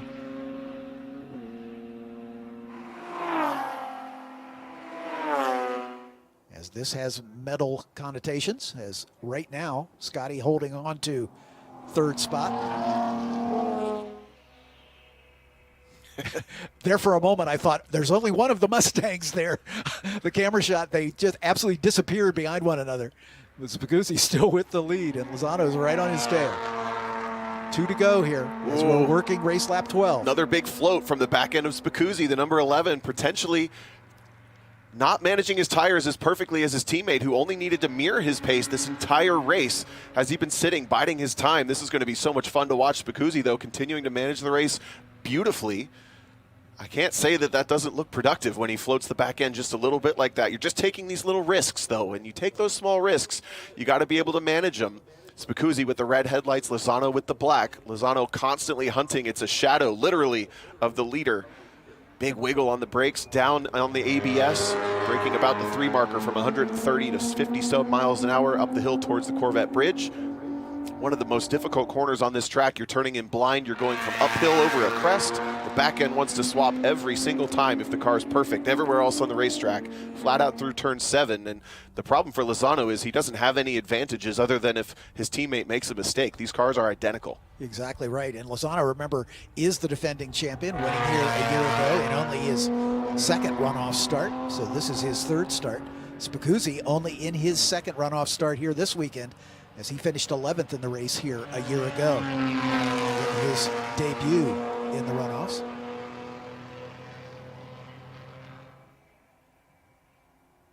Mooney comes by, and he is well behind Kevin Fryer this time, almost 4 seconds. So Mooney must have had an off-course excursion at some point. As this lead battle in coming to the white flag here, working race lap 12 right now. Lozano so far not showing any urgency. Hasn't been showing the mirrors. He's getting sight lines every time you see him pop out, just making sure he picks up his own reference points instead of driving to his teammate's bumper. But otherwise has not shown too much aggression, has not shown any signs of trying to shake his teammate up, but they're going to be coming to the white flag. That might change this lap. Exactly right. Usually the teammate working together kind of goes away once that white silk is in the air. As these drivers crest the hill, and the starter has the white flag in hand. 1 lap to go for the national championship, as these two have literally run this way since the drop of the green flag. Let's see how it goes down into turn 1. That's a prime passing opportunity, but Lozano's going to stay with it. Yeah, Mooney with problems of some kind. Like I say, he had a problem at some point on that last lap, because these two have been nose to tail all race long, but now Kevin Fryer with a sizable advantage, as Richard Mooney now 4 seconds behind the number 98. That's the battle for 5th and 6th. And Ethan Barker closing down on Scotty B. White. It's under a second. So we've got a great battle for the final step on the podium, as well as the top 2 steps, as these two teammates continue nose to tail coming out of turn 5. Nice clean exit for Spicuzzi that time. No advantage for Lozano just yet. They're coming up on less than 10 corners to go for this championship race. And yes, you're right, John. We've got a great battle for 3rd as well. Going to get to catch both of these. Personal best first sector for Spicuzzi, in fact. Maybe he saved just enough fuel in the tank, just enough tire on the rim to break away just slightly. Oh, they're still perfectly mirrored. Lozano deep on the brakes down into turn 8, trying to add the pressure. He's got really one more opportunity, and that's at Canada Corner. So if he's going to do something dramatic, that's where he's going to do it. But here's the battle for 3rd. Scotty White in the silver Mustang. And then the 28 of the blue and black, Ethan Barker. Ethan Barker in only his 2nd runoff start. But here we go, back with the lead battle between the two Huffaker Mustangs. Through the kink for the final time. Lozano trying to pick his side. Which way is he going to go? Spicuzzi, does he block? Does he maintain the racing line? There he goes. This is the opportunity. Lozano trying for a repeat here as he goes deep on the brakes. Spicuzzi goes with him. They give each other racing room. Great job for both of them. They're still side by side through Thunder Valley. Oh, around the outside of 13 is so tough, but he's going to get a little bit more momentum. Does he show the nose to the inside? No, pops outside. Spicuzzi covers him. Beautifully defended. They both set personal best sectors too. And it's going to be a drag race. Oh! Lozano gets sideways coming through turn 14.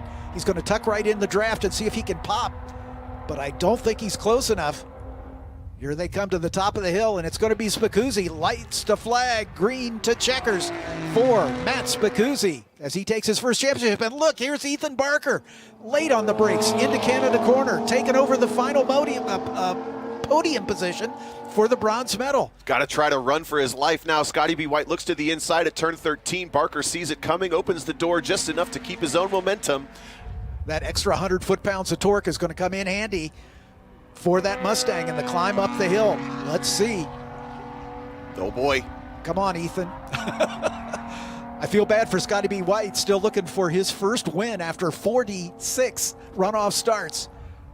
He's closing, here he comes. He's going to be side by side at the line. Oh, I can't tell. I think it was Barker by a nose, and that's what timing and scoring says. Barker scored in 3rd by .02, 200ths of a second. If the start-finish line had been 3 feet further, I think White would have gotten it. Yeah. That was so close between those two. Tough break for Scotty White, and great charge from Barker. Have to wonder how that started to materialize. And then we have this great battle for 5th. Mooney right back in it, as it looked like he was going to have to concede this to Kevin Fryer, but they are still battling all the way to the flag. This for 5th and 6th. Fryer with the position, but Mooney resurgent here on this final lap as they make it out of Thunder Valley and head for the final turn.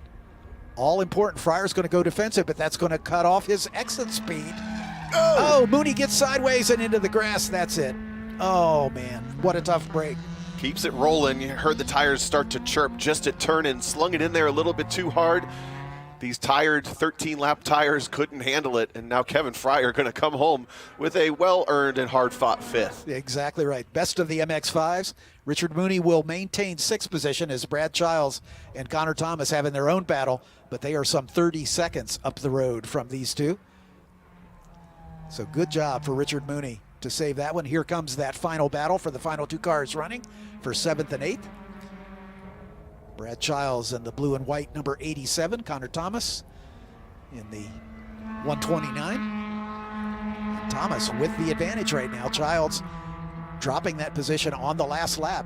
Childs was in front as they crossed the line for lap 11, but it's going to be Connor Thomas taking 7th place. Brad Childs rounding out the field of the cars still running in 8th. Mark Cefalo and Chip Herr did not make it to the checkers. Yeah, I heard from trackside that Herb had pulled off at turn 5. That lap we observed him drop off the timing and scoring. But after heartbreak last year, he led 9 of the 13 laps.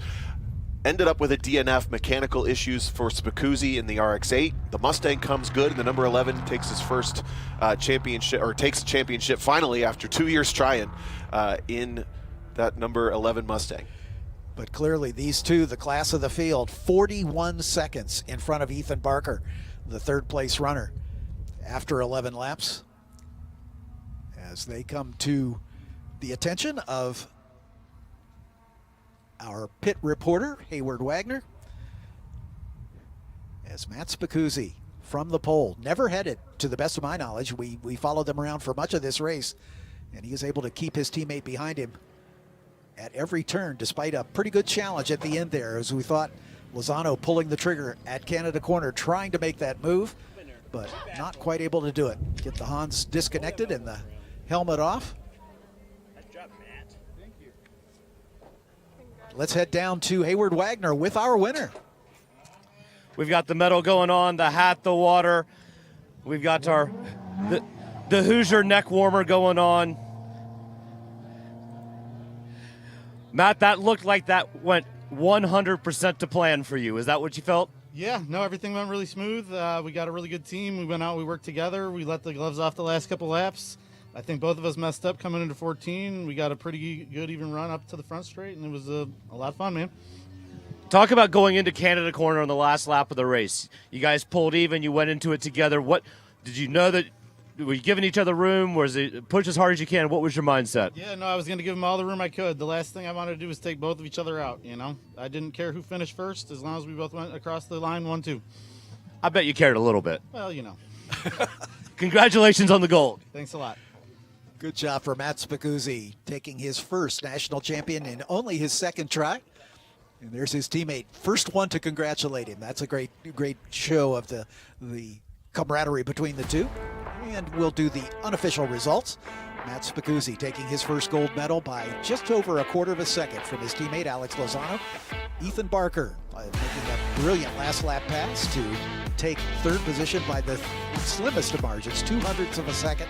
Kevin Fryer and Richard Mooney battled all race long to finish 5th and 6th. Connor Thomas and Brad Childs also had a great battle for 7th and 8th. Unfortunately, trouble for Mark Cefalo with a broken rear suspension, and Chip Herr pulling off about 5 laps from the finish. Let's head back down to Hayward as he's got our silver and bronze medalists. Alex, a silver for you this year. A great race. You guys executing a team strategy to perfection. How did you feel going into Canada on the last lap? I knew I had a shot. I threw it in there. I was a little bit farther behind than the second to last lap, but I said I got to try and make a move here. He did a great job to cover it, and I just got loose out of 14 and just didn't quite have the legs to get it up the hill. But man, I'm just so happy. It was a 1-2. It's exactly what we wanted, and I'm really excited to be here. And this was a great opportunity for me. So, well, congratulations to you. We saw you go congratulate your teammate, the winner.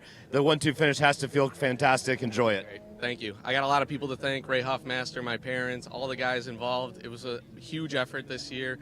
Don, John, Aaron, Mikey, Jack, Andrew, all the guys. I'm sorry I'm missing more, I'm sure, but yeah, it was a great season. I really enjoyed it. So congratulations to you. And we've got Ethan, our 3rd place finisher here. You got out of the car. It looked like you had been running the last lap of that race. Yeah, it was a tight race between me and White. I was just chasing him down the whole time, and it was just like I don't even know how close it was. It had to have been less than a tenth of the line. I mean, like, we were nose to nose. It was a photo finish for sure. 2 100s. I'm going to ask the guys if 2 100ths of a second was the difference. That is nuts. Yeah, that was close. He definitely had a lot of motor, and he got right up next to me. I was so nervous. I was watching my mirror, and I was just like, oh.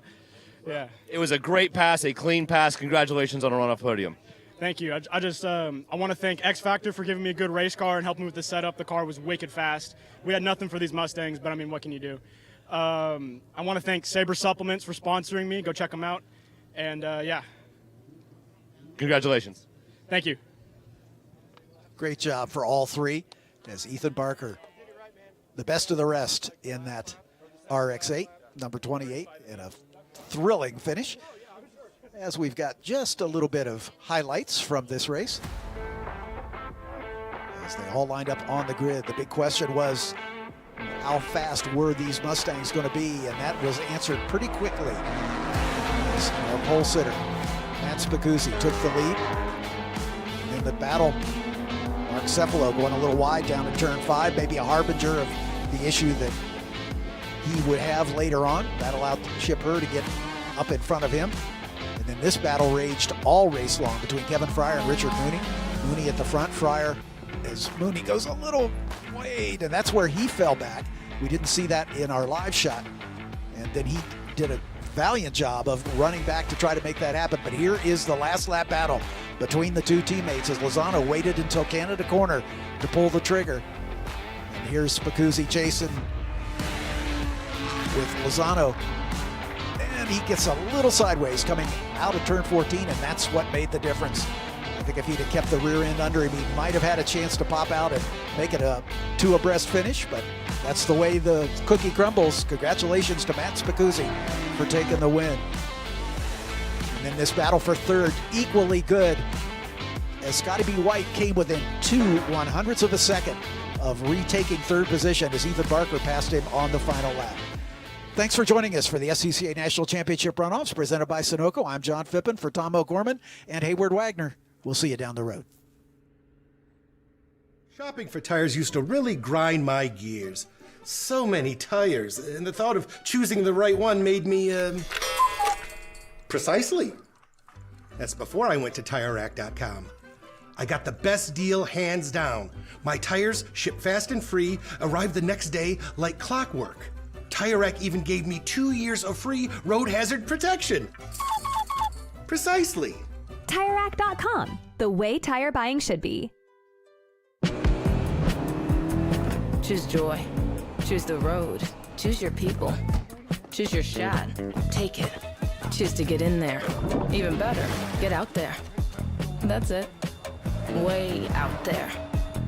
Choose your calling. Choose to really care. Choose to go for it. Just choose. We craft cars for those who choose to do more than simply move. I wake up.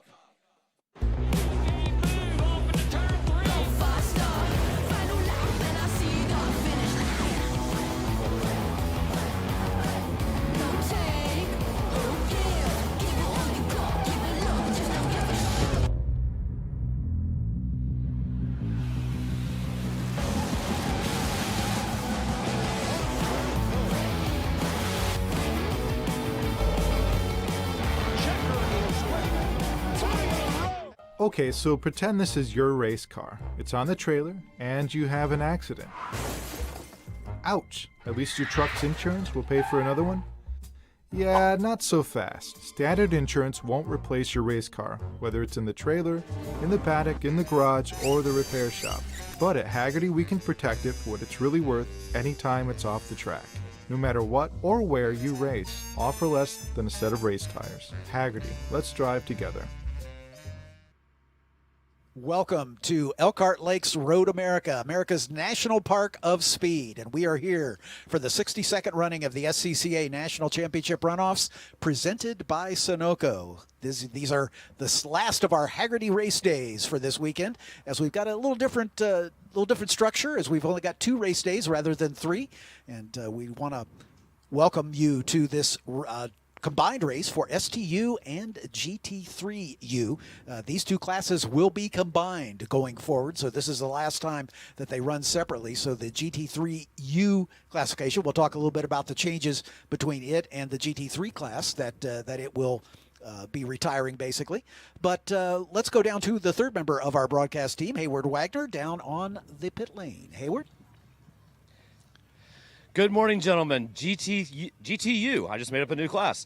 STU and GT3. Is that what we got here? I gotta get help here.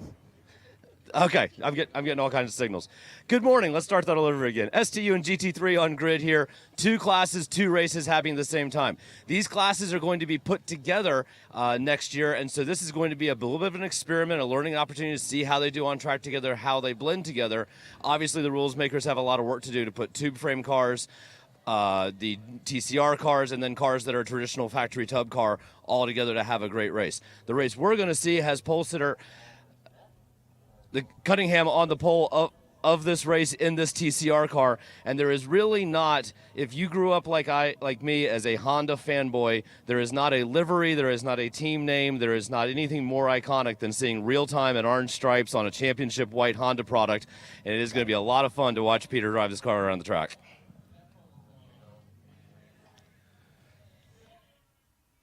So we're going to lay out for just a couple minutes here as we wait to get a little closer to the start before we do the official opening of the show. I apologize to Hayward and crew for jumping the gun here just a little bit. So stick with us. We'll be right back in about 5 minutes' time.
Welcome to America's National Park of Speed, and it looks like a national park with these beautiful fall colors, but we are here for the final Hagerty race days for the 62nd running of the SCCA National Championship Runoffs presented by Sunoco. I'm John Phippen alongside Larry Lefty McLeod as we are getting ready to bring you the combined race for Super Touring Under and GT3U, as this is the second of our double races for the day, or the first of our double races for the day.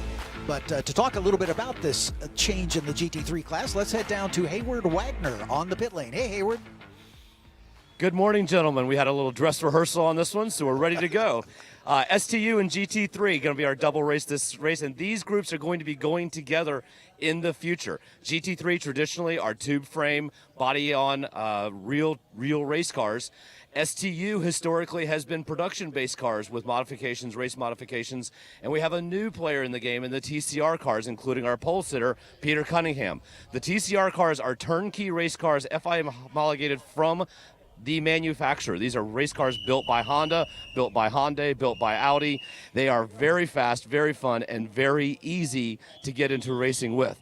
This particular one is being driven by Hall of Famer Peter Cunningham. It is carrying the real-time racing livery, and if you grew up as a Honda fanboy like Tom and I did, you get all kinds of feels when you see Honda Championship White with orange stripes and the real-time racing branding on it. This car is on pole, but we have several behind it that are just as exciting and just as interesting. Indeed, and it's great to see Peter Cunningham. Believe it or not, Peter Cunningham, this is only his third runoff start. Hard to believe. His best finish was a second in 1988 at Road Atlanta in showroom stock C. So Petey into the breach here, and it's great to see how that's going to shake out. But starting alongside him, Chip Herr in the factory Audi TCR car. And Chip, a two-time and defending champion of the STU class, and he's going to give him a run for his money. Taz Harvey and another of the Honda Civic TCRs starting in third spot. So those TCR cars out in front should be fun. But we've got lots of great cars in this STU field. And then in the GT3U category, we've got 8 cars with Tony Ave, 5-time champion after winning GT1 yesterday in his Honda Civic, number 44, and Michael Lewis, the 11-time champion, starting alongside him. So, Lefty, let's talk a little bit about this fact. These cars are going to be combined together next year. As I look at the lap times, they're within a couple tenths. The pole times in both are within a couple tenths of each other. So this should be a pretty good amalgam coming up in 2026. We hope so, yeah. Excuse me. Yeah, we are hoping that it is a good merge as they get forward. The traditional GT3 cars are those tube frame cars. You see a lot of these. The Mazdas, the silhouette bodies on them. Trying to merge them is the challenge with this STU field, which is primarily things like World Challenge cars, production tub-based cars, to try and bring them together in as fair a way as possible. And there are close. As you mentioned, you've got your pole sitter in GT3. Pace is similar to the pole sitters in STU. The wild card in there, as Hayward alluded to, are those TCR cars that have seemed to come in with a huge punch right now into STU. They actually did maybe they did the conversion early. They were actually a GT3 car last year, where Taz Harvey was driving his. Now he's back in here as an STU car. So maybe that's the indicator of where they need to go to get them level, but they're on the right path, and running them here in this race together may be a good indicator of what we're going to see next year. Lefty, while you're at it, for those of you not familiar with this beautiful race course, let's take a track map presented by Mazda and take us a lap around this 4-mile circuit. Yeah, well, it all starts about straightaways and speed. Of course, the Road America straight brings you all the way into turn 1, which looks like just a simple 90. It is a fast, flying 90, and a lot of these cars we're going to see side by side together through there. They'll run down the hill to turn 3, which is another critical exit because it leads you to the back straight, which is uphill under the Sargento Bridge, and then into the tightest braking zone, the hardest braking zone on the track, the start of our next sector there at turn 5. Then you get sort of the twisty part of the track, and this is where some of the smaller cars may have the advantages through here. You got 6 and 7, down the hurry downs through 8, and then, of course, the carousel, and then the famous kink, where it's just how fast do you want to go and how fast you're willing to go around the kink, which leads to this beautiful shot you can even see in the background down there towards Canada Corner. Great passing zone of Canada. Come out of that right-hander Canada around the Bill Mitchell bend, and then right here, as you can see the background shot, turn 14, back up the Road America straight. And you can see how steep that hill is. They go underneath that new bridge they put in. It's beautiful. Absolutely right, and one of the landmark race courses here in North America, and it's been a site of some fantastic races so far this weekend, and we're going to wrap it up today with the final 9 races of the weekend. So as the car is getting ready to roll away behind the safety car, let's take a moment to thank some of the partners who make this broadcast possible.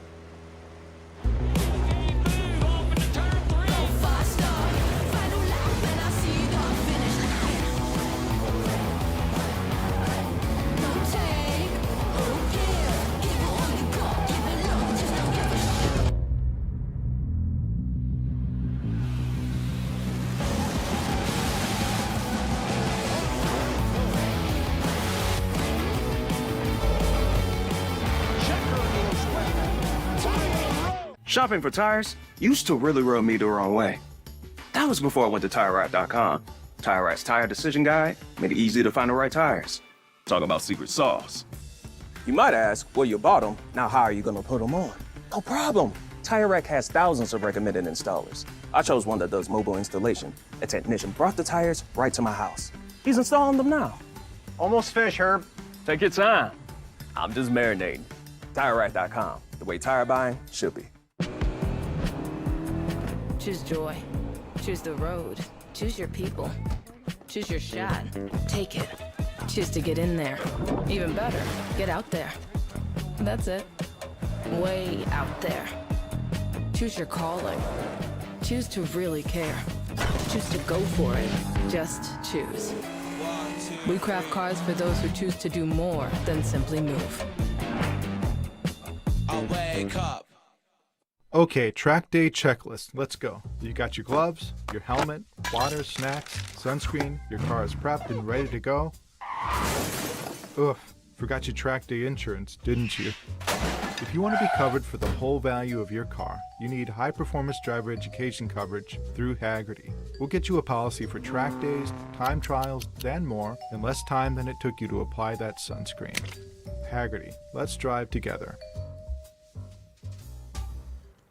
Welcome back. As the cars are on their formation lap behind the safety car, let's introduce the starting grid for you.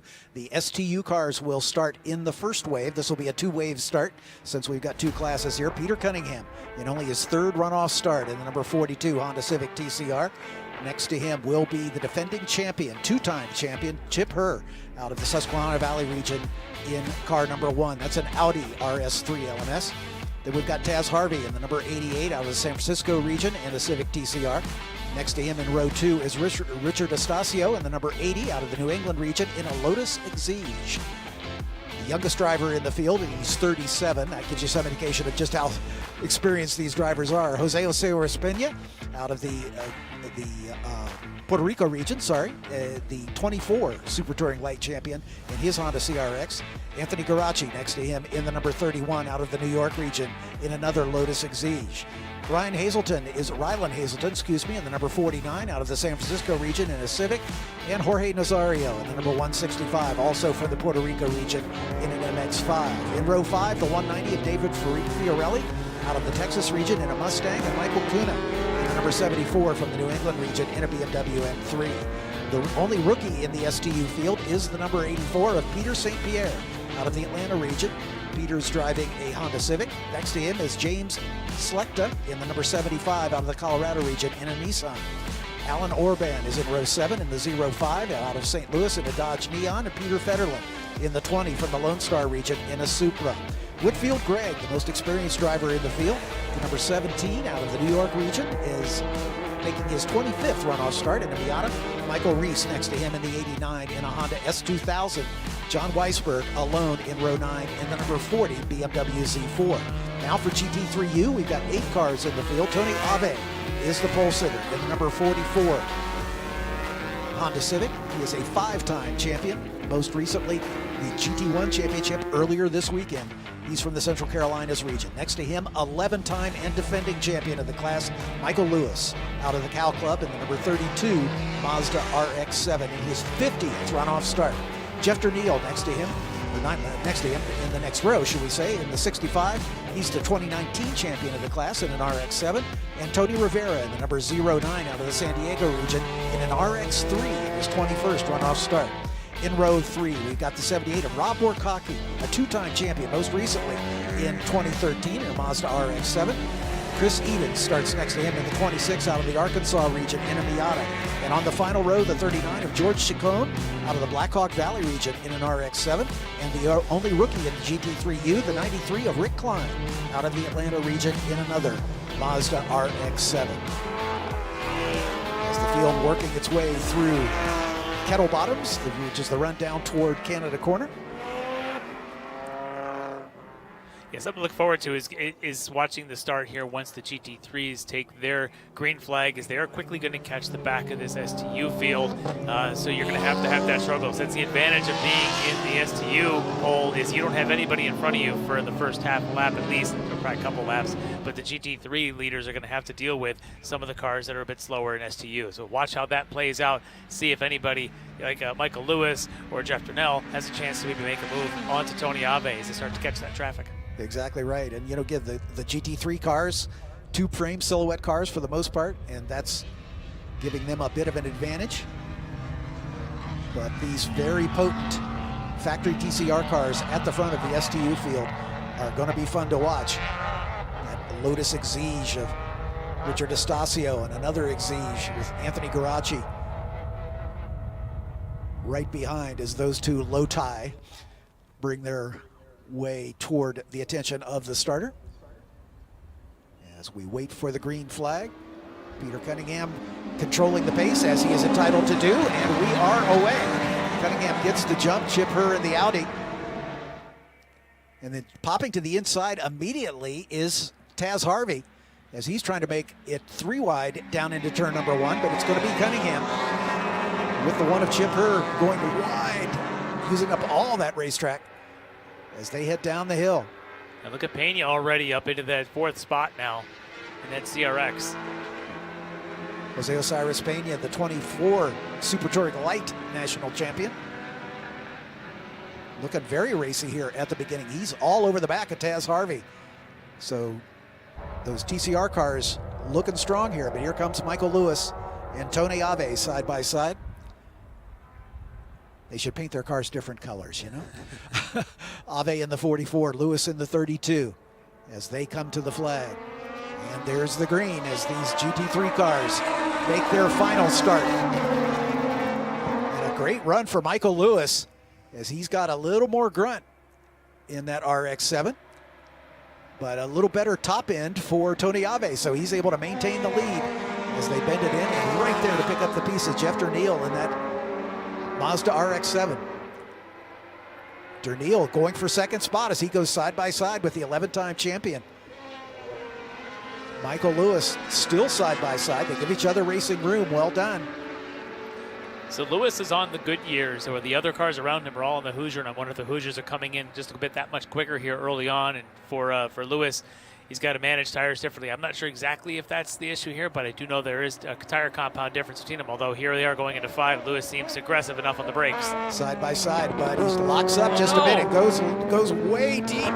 So Michael Lewis going to have to do a U-turn here, and he's going to come from the back as he'll fall all the way back to the penultimate position in the GT3U class. So he's got an uphill struggle now as he left his braking just a little bit too late. Heading down into turn 5. Back at the front, it's still Cunningham in the Civic with the Audi of Chip Herr right on his bumper as these two beginning to pull away a bit from Taz Harvey. And then the Lotus of Richard Estacio with Jose Osiris Pena right behind him. Yeah, Pena got shuffled back. We saw him jump up just a couple spots there at the start. Now he's finding himself behind Estacio in the Lotus, and then, of course, behind Taz Harvey and the third of those TCR cars. But look at Chip Herr here. He's just showing a lot, and that's a little more than showing. Yes, indeed.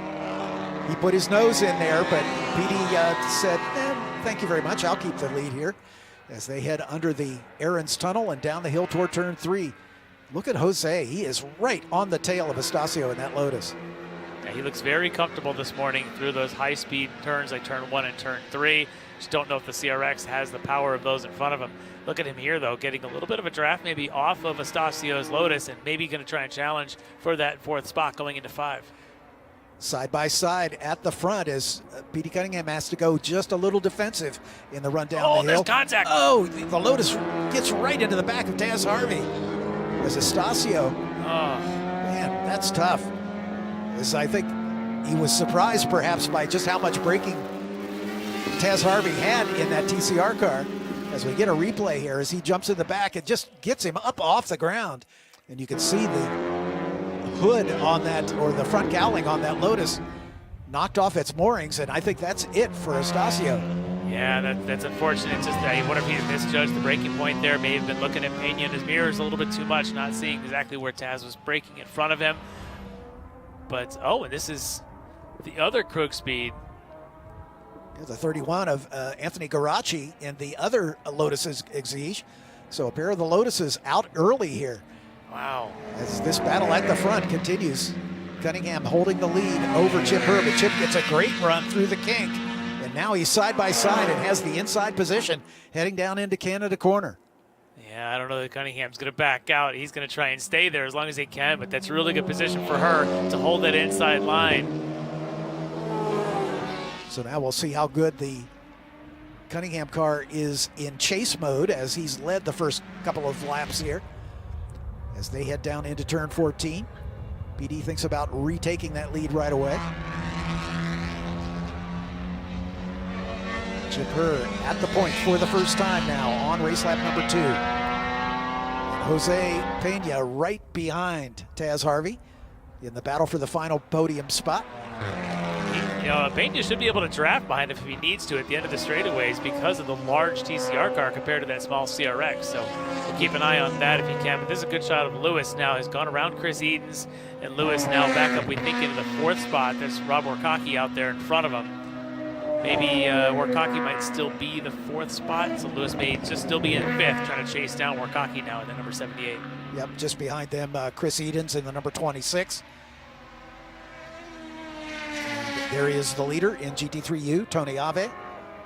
After just a single lap, he already had a 3-second advantage over Jeff Neal. After those three mixed it up a bit at the top. So Tony Ave looking for his 2nd gold medal of this runoffs.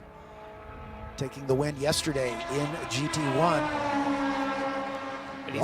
Also raced in Formula Atlantic. Well, I was going to say, he's had a bit of ups and downs. The ups being the GT1, the downs being he had a mechanical issue before he even got out of grid yesterday in the FA race, so it kind of ended for him prematurely. Really was terrible for that because we were looking forward to a good one with him. But he's hoping then now the pendulum swings the other way and he can have an up in this race. Off to a good start. Fingers are crossed because going back to last year was not a good year for Tony in GT3. Had qualified up front, had to do an engine swap, which meant he started at the back, had to chase the whole field, gets all the way back to the front, and then the car lets him down before the end of that race. So talk about ups and downs. He had it all in one race. He's hoping this can be all ups here for GT3 for him. Here's the 09 of Tony Rivera in that Mazda RX-3 body on the tube frame chassis. And Warkaki behind him by about 5 seconds with Michael Lewis in recovery mode.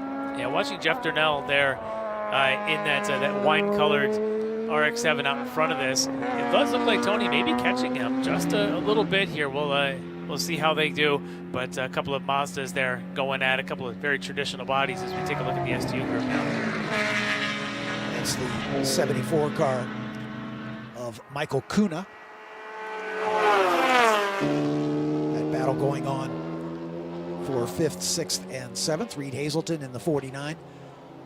Shuffled back just a bit as Michael Kuna and David Fiorelli in that Mustang out in front of this group right now. You'll notice something about the Fiorelli car. We saw him do this last year as well. Look at that rear wing, how it's all offset to one side. He had done that last year, noting how this place is full of these high-speed right-hand corners. It does help keep that inside planted a little bit better for him. Cut off corners, you can see there the torque of the Mustang, but that offset rear wing, very, very unique, something we haven't seen before, but 2 years in a row now, you'll see him out there doing that for David Fiorelli. Basically for the carousel. Yeah. There are plenty of fast right-handers in this racetrack, but the carousel's the longest one, and that certainly pays dividends. But it does look a little unusual for sure. Hey, whatever works. If the stopwatch says it's faster, you do it. Exactly. There's Fiorelli and right at the Kuna in the 74 BMW, and then Jorge Nazario in the 165 Mazda MX-5 right at the tail of this 3-car battle as they're going after it for 6th, 7th, and 8th in the STU field. Just behind them, the red number 75 of James Schlechter in his Nissan 300. As we turn our attention back to the lead battle now, Chip Herr trying to fend off the challenge from Peter Cunningham for the lead. Cunningham didn't have any intention of going by there. He just deliberately moved over, wanted that mirror to be completely full of that livery, and just showing Chip that I'm not going anywhere, I'm going to be here. But you even saw Petey even break earlier. You knew he had no intention of dive bombing, and that's not the kind of racer he wants to be today, but he certainly wants Chip to be watching those mirrors more than he's really watching his turn-in points. Interesting to see the two. It looks like Herr's car is so much wider, but in reality it's not much. But the fender flares so apparent on that Audi. Looks like that would give Petey a little bit of a aerodynamic advantage on these long straightaways. Good exit out of Canada for the Honda driver.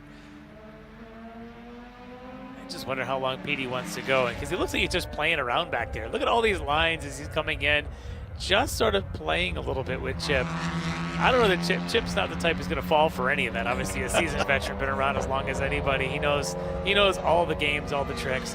But for Petey, it is fun to watch him doing this. At some point, maybe he'll just pop in and say, hey, let's start swapping some spots. Now that they've got about a 7-second gap on the rest of the field, they've got room to if they want to. Looks like Daz Harvey's got a loose exhaust. You can see the sparks there as it is dragging on the track, and the stewards will have a quick look at that. He might find a meatball flag coming his way, as he has dropped back to fourth as Jose Osiris Pena up into third now in the Honda Civic. So Harvey, and that's that broken exhaust will cost him some horsepower as well, especially at the top end. There you go. Now, again, Tony Rivera still closing in on Jeff Durnell for that third spot. Yeah, Durnell a little bit off the pace that he showed earlier. This is going on about 12 seconds behind the leader, Tony Ave. And here goes Tony Rivera to the inside. Thought about it. Yeah, he got hard on those brakes. That car got a little bit squirrely in the brakes. But he can sense that Durnell's got something going on that's besides the rain light blinking. He's got something going on there in that car that maybe Tony thinks he can make that move on him. I love this car that Tony Rivera has, the old Gary Bachman car, legendary car in this field. And when Tony bought this a couple of years ago, he said, I'm not changing that ounce of that livery. It's going to stay that way. So we have the battle now for the position behind him for fourth here, as Lewis is going to go inside of Workhockey. Lewis in his recovery mode after that mistake down into turn 5 on the first lap, using up all the runoff area there. So that's going to move Michael Lewis up into fourth position. He's lapping, his last lap was a 2:27 flat. And we've got a change for the lead. We're going to get a replay of when that pass happened. As Peter Cunningham now out in front. And I think you were absolutely right, Lefty. He was toying with Chip Herr. So let's see if he's going to decide to put his head down and try to get away here a little bit. Yeah, Chip, I think, may also just be sort of playing that game. Let's see what this pass looks like as they come down the hill into 3. This time, Cunningham got a really good exit of 1, and Chip says, all right, fine, you can have this one. We'll continue to play it later. And Chip, again, maybe thinking he could do the same thing to Petey that was just done and just sort of play with him back there. Yeah, exactly right. So Cunningham will retake the top spot at the end of race lap number 5, and he sets his personal best, a 2:24.7. Chip, a 2:25.5 on that last lap. But he's right there on his bumper. These two are not going to get too far separated from each other throughout the course of this race. This battle going on 11 seconds in front of the third place runner, Jose Osiris Pena, in that number 199 Honda Civic. So Chip, the Audi meat in the Civic sandwich, as our GT3U leader, Tony Ave, now catching up to the back of the STU field. In fact, he's lapped up to the 9th place car. That's the 20. Oh no, big Peter spin there for the Federline. Supra. Oh, yeah, he looks like he may have recovered quickly, but not after kicking a lot of dirt around there, coming off of 14. Big cloud of dust as they come up the hill. And this battle between Durnell and Rivera continues. Oh, Rivera almost taps his bumper. Oh, and now they've got one of the STU Miatas there in front of them. Yeah, I think that was the car that went off there in front of, that was St. Pierre, I believe, but we'll check it out as they work their way across the line. Dernil's car definitely with the straight line advantage, as he is able to open up a big gap over Rivera in the run down the hill, but Rivera's car handling so well.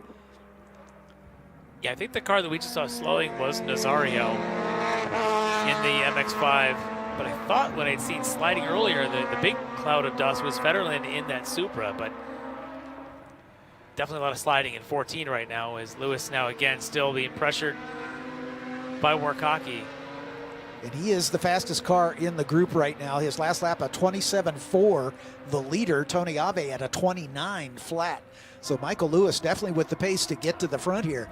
As trouble for the 165, slow down the front straightaway here, as Jorge Nazario in problems. Hopefully he can coast down to the pit exit and get out of harm's way, so we don't have to bring out a safety car here. Yeah, that car appears to be dead stick. He had the issue off of 14 that looked like that's when Tony Rivera kind of got almost into the back of Jeff Durnell because of that slowed car. So yeah, hopefully he does get to the pit out and we can get back to green flag in that section.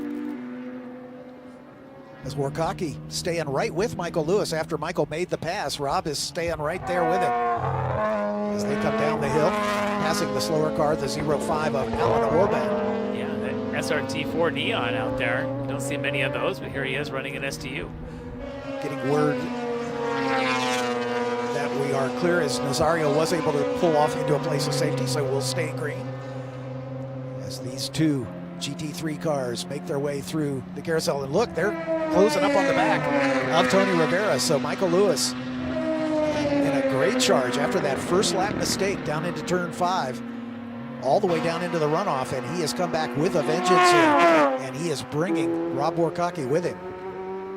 Now we turn our attention back to the lead battle in STU. Cunningham still with the point, her in second spot as they exit turn 5. Just about half a second apart at the line, as both of them setting personal bests on each lap.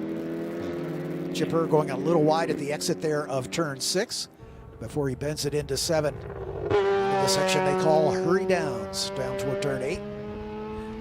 So close racing, but we're hearing Chip Herr maybe reporting of a low oil pressure in that car. So we're going to keep an eye on his pace, but it is the runoffs. At this point, you send it until the car won't send anymore. And for him, actually, it's a newer car. He just picked this up. We know he's two-time defending champion. Was in an Audi the last 2 years. It's not this Audi. Of course, that was the all-wheel drive Old World Challenge car. This is a true TCR front drive Audi. Very, very different cars. And for him, story I heard, just picked it up a couple of weeks ago practically, or maybe in August. And so still maybe getting things sorted out and getting used to how that car wants to go. And apparently picked up the pace relatively quickly as he's fighting for the lead here with Petey Cunningham. Yeah, gets a good run through Kettle Bottoms down into Canada Corner. They're going to catch some traffic there in front of them, as that looks like Klein in that the GT3 number 93 that's just a corner or two ahead of them. And there he is. Rick Klein out of the Atlanta region in his first runoff start. Doing a good gentlemanly job of staying out of the way of these leaders as they work their way through. As they've lapped up to the back of the GT3U field. And now here comes Chip Herr side by side, has the inside line into turn 1. Who's going to be later on the brakes? Lots of movement under brakes for both drivers. Herr goes a little wide, Cunningham with a little tidier line, which should give him the run for the classic over-under here down into turn 3, but he can't quite pull that trigger just yet. So Chip with the lead in the potentially low oil pressure Audi. Unfortunately, what usually follows a low oil pressure warning is a big cloud of smoke. But we'll see if he can keep it healthy to the end here, as we are into the second half of this race, working race lap 8. Yeah, for him, he'd like to know there's 7 laps left in that engine. that's all he needs. Exactly. 6 plus a victory lap if he can get there. Yep. Cunningham tries the over-under coming out of turn 5 into 6, but drops back in single file. Yeah, now it looks like Michael Reese there in the S2000 is going to be the next traffic that they've got to work through. And they may be catching it either into 8 or into the carousel. We'll see where Reese checks his mirrors and looks, and he's just going to let them go now. Compromises their exit speed just a little bit, but doesn't affect the battle. into the carousel.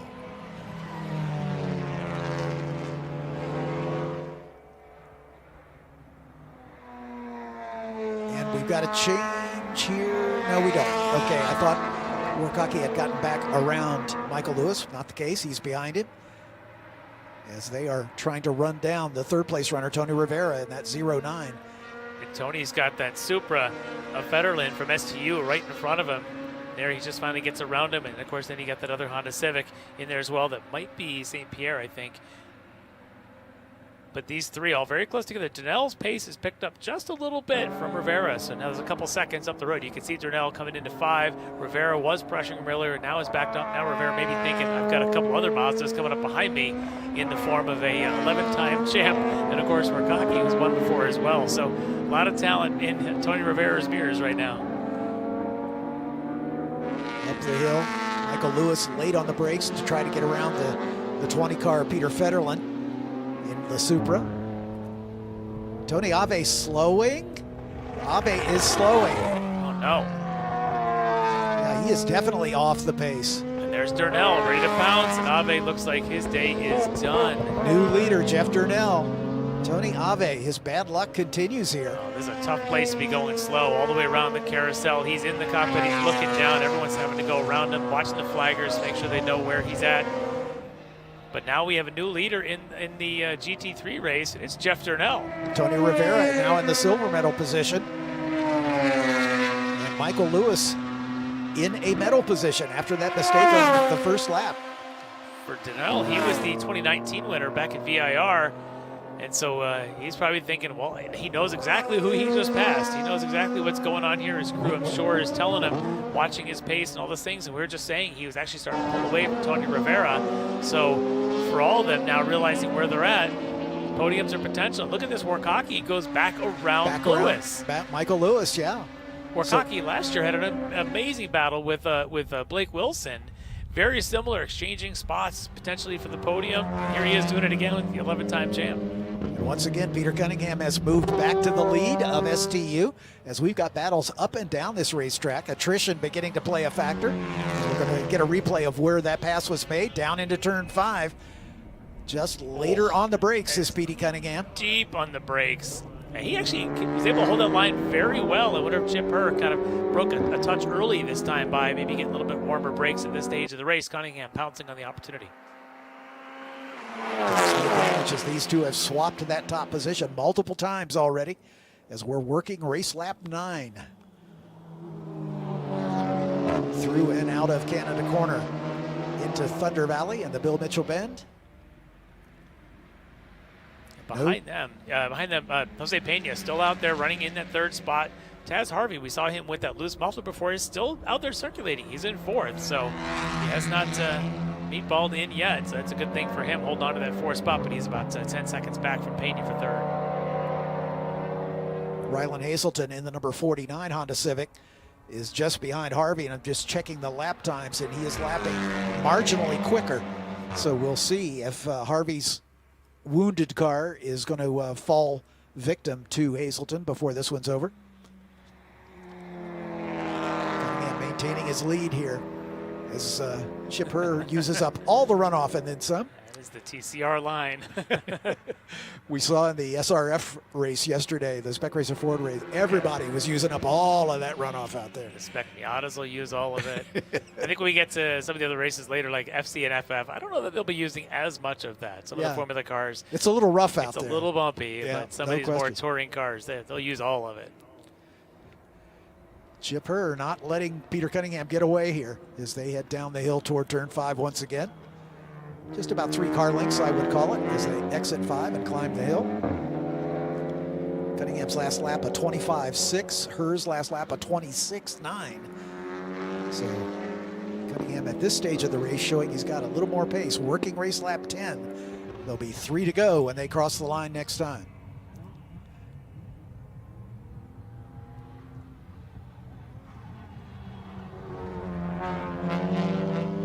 As long as these two have been racing in pro racing, you would think that they started with years of runoff experience. Not true. This is only Chip Herr's 5th runoff start, and this is Peter Cunningham's third runoff start. So, as they have retired from their professional racing duties, or at least part-time anyway, right back at it in amateur racing ranks here. Yeah, not the usual story for folks that end up as pros. They don't normally start the pros and come back to this. I love it, though. I think it's great. It adds a lot because they want to keep racing, and this is a great event, great opportunity. It shows you how important these runoffs really are, even to someone with all the experience of Chip Herr and Petey Cunningham. But also it's great for the other drivers that are on the other side of that path that maybe have the Monday job to go back to. They've never maybe aren't going to be pros or maybe on their way to being pro, but now they get to race against these guys and really measure up and enjoy it, and I think it's really great at both ends. Exactly right. And Petey, it's unfinished business. I mean, he has yet to win a gold medal at the runoffs.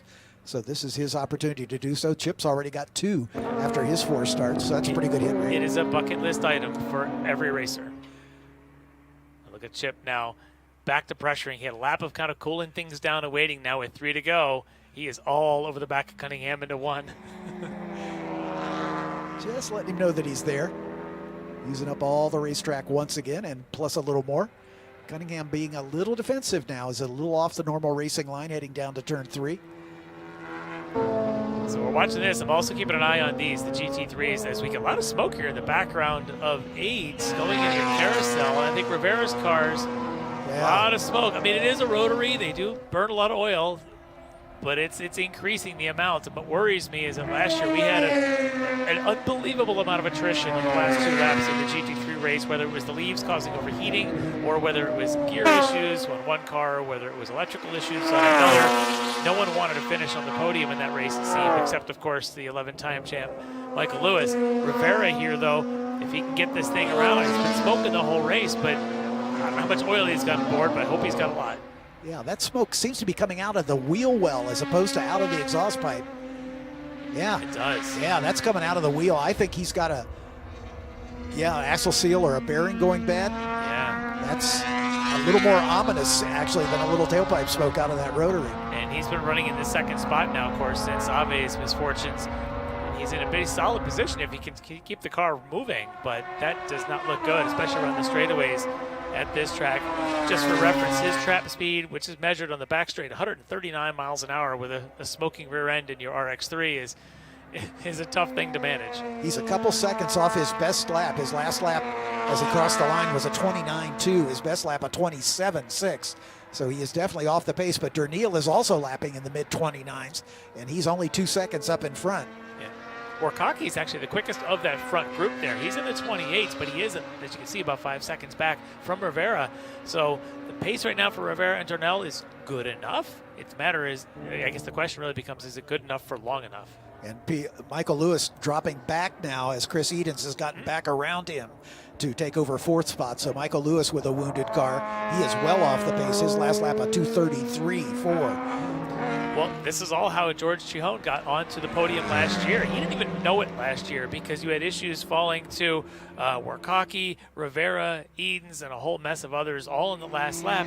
Chihone came through, had no clue when he pulled up pit lane that he was being pointed over to get interviewed for being on the podium. He had no idea, and that's where he was. And right now, well, he's sitting there in 6th. Things could happen. There's already one of them in front of him. Michael Lewis looks like he's out. Michael Lewis done for the day in that one for sure, as it looked like Chip Herr was going to take the lead at the exit of turn 1, but Petey Cunningham with a tidier exit was able to take it right back again. As we watch Tony Rivera trying to hang on to that silver medal. Here's Warkaki in front of him. If you're Tony Rivera right now, I mean, you've got to know, obviously. I'm sure his wife Katie's telling him, hey, you got a lot of smoke coming out if you couldn't already tell. But at the same time, he can see the leader of the race right close. You want to push, you want to get there, and then you say, well, if I can limp home and stay ahead of Warkaki behind me, at least I stay in the podium. What do you do in this situation? Dernille with a great run in that number 65 red Mazda RX-7. And the swan song for these GT3 cars as a separate class. I really hope there's going to be a place for them in the new STU, because I do love these cars. I've managed to be lucky enough to call the GT3 race now for 8 years or so, and it has just been amazing. I love the people in this class. They build these cars for life. This is their blood, sweat, and tears go into these cars, and they are amazing cars. Just the power and the weight is a great combination as a race car, and I would hate to see them all retired off and into the sunset. So I'm hoping there's a place for them going forward. Rivera still showing some smoke out of that right rear corner. Wonder if it was like a brake lockup or something. I don't know. That's hard. It's still smoking. It is. It seems to be getting a little worse. It is squirrely, but it could be like an axle seal in there, and it's that right side, all these right-hand corners, that car just sort of kicks out a little bit more of it. 2 laps to go. He's got to go 8 more miles. And there are plenty of right-hand corners on this racetrack. Yeah. And now the battle for the lead coming to the white flag. It is Peter Cunningham with the point. The interval at the line, 0.6 of a second. How many more tricks does Chip have, and how many more defend the line does Petey Cunningham have? How many more tricks for both of them? Same line through one they've been doing the last 6-7 laps. Her runs wide. Cunningham stays inside of that wide run. Cunningham's been faster into 5, and that's been a key for him as he's later on the brakes through there. Chip maybe a little quicker through carousel, so we'll see if maybe as we get down towards the kink in Canada, we've got ourselves maybe a side-by-side. Really 3 braking zones left. The one at the bottom of the hill at turn 5 is probably the best. And then hurry downs down into turn 8 is an opportunity. And the final one is at Canada. Cunningham squirrely under the brakes as he realizes he's got to, and her goes long. Tried to keep the braking as late as he could, but he went a little too long. Yeah, that's where Cunningham sees a heavy advantage on the brakes into 5 all race. We saw already a pass there earlier in that same spot this time. Maybe Chip was trying to just make sure he stays with him and just broke a little bit later than the car wanted to. I think that's going to give Cunningham maybe the cushion that he needs to hold off the challenge here. Down into turn 8, so that's the second of those passing opportunities gone. As this battle for the lead in STU into the carousel for the final time.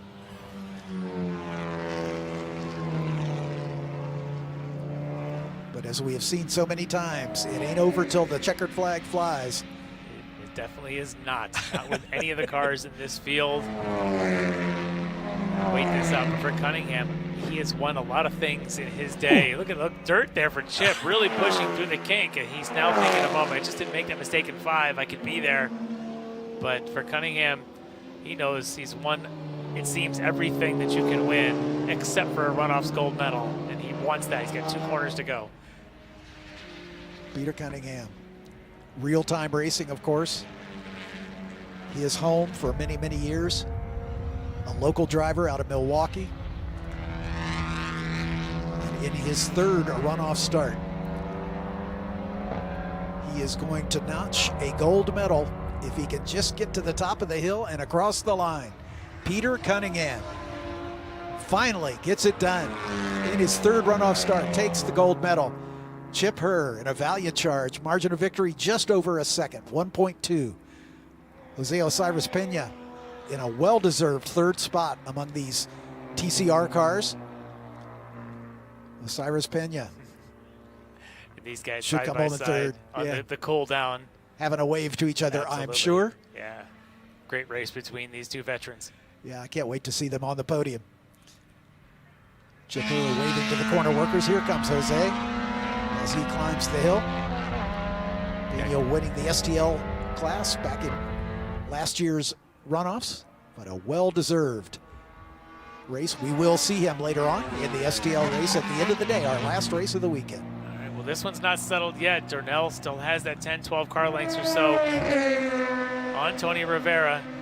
These cars have had ups and downs in this race. Darnell's looking just solid. Rivera's still smoking out of that rear end, but he's got a mile and a half to go. We're going to watch. He made it work. Into Canada corner goes the 65 of Jeff Darnell. Darnell, the 2019 champion of the class, and he is eligible for a super sweep with a win here. So he may be our first super sweep winner of this runoffs. The super sweep In the same class, the driver has to win a Hoosier Super Tour race, win the Hoosier Super Tour National Points Championship, win a Majors Tour Conference Championship, and win the runoffs. And Jeff Durnell has just done it. Our first Super Sweep winner of the runoffs, unofficially, goes to Jeff Durnell. Well done and well deserved. And a great run for Tony Rivera into second spot. Yeah, absolutely awesome run for Rivera in that old Bachmann car. Oh, it's beautiful. And then Warkaki as well. Great run for him to end up on that podium. Warkaki, a multiple champion in his own right, 2 championships. And those have been his only 2 podiums. And here we go, side-by-side racing. Deeper in the pack, that's the 26 of Chris Edens. Yeah, I think that might That's be a not for lap class, car. yeah, that's a lapped car. So Chris Edens comes home in the 4th position in that, GT3U. In that Mazda Miata tub car that he's got here running in these GT3s. Incredible car, great finish for him at 4th. Peter Federlin in the Supra. He'll come home in 10th position in the STU class.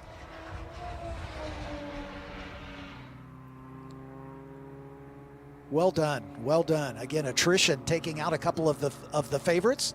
Tony Ave and Michael Lewis both falling afoul of technical issues. And Jeff Durnell taking the win in GT3U and the coveted Super Sweep for the weekend. Well done to Jeff Durnell. Yeah, absolutely. Great job for him. He's always in the mix. He's got a championship before. Now he's got a second one to add to his collection. Taking the win here in what it's the last iteration of the old GT3s to go out as the last one winner there. We'll see what he looks like in the new STU going forward. But STU itself has also got the facelift, and it looks like this. It looks like these TCR cars. Great racing here from both of them for Cunningham. I can't wait to hear what he has to say about being in racing as long as he has and not having a gold medal until today. Exactly right. Flashing his lights to the corner workers as he comes through turn 14. And they climb the hill. And the man waiting them there is our partner Hayward Wagner, who will be interviewing our top 3 finishers in both classes here. But the STU leaders, the first to reach Parc Fermé. Peter Cunningham, on his 3rd opportunity, takes the gold medal. Chip Herr, already a 2-time medalist. I do wonder what is the longest run from your first runoff start to your first gold medal. Not number of races, but number of years. And it's got to be up there. Like I say, his best 41 years. Yeah, his best finish was 1988. Yeah. That's back when the runoffs were still at Road Atlanta. Yeah. He's got a smile on his face. That's certainly a good news. Let's send it down to Hayward Wagner with it looks to be a very happy Peter Cunningham. I do believe we have a very happy Peter Cunningham. We're getting a gold medal around his neck. We're getting the SCCA hat, and we've got some Hoosier neck jewelry to go on. And guys, if you don't think this matters, if we can get a shot of Peter's hands, there's a lot of excitement and energy here.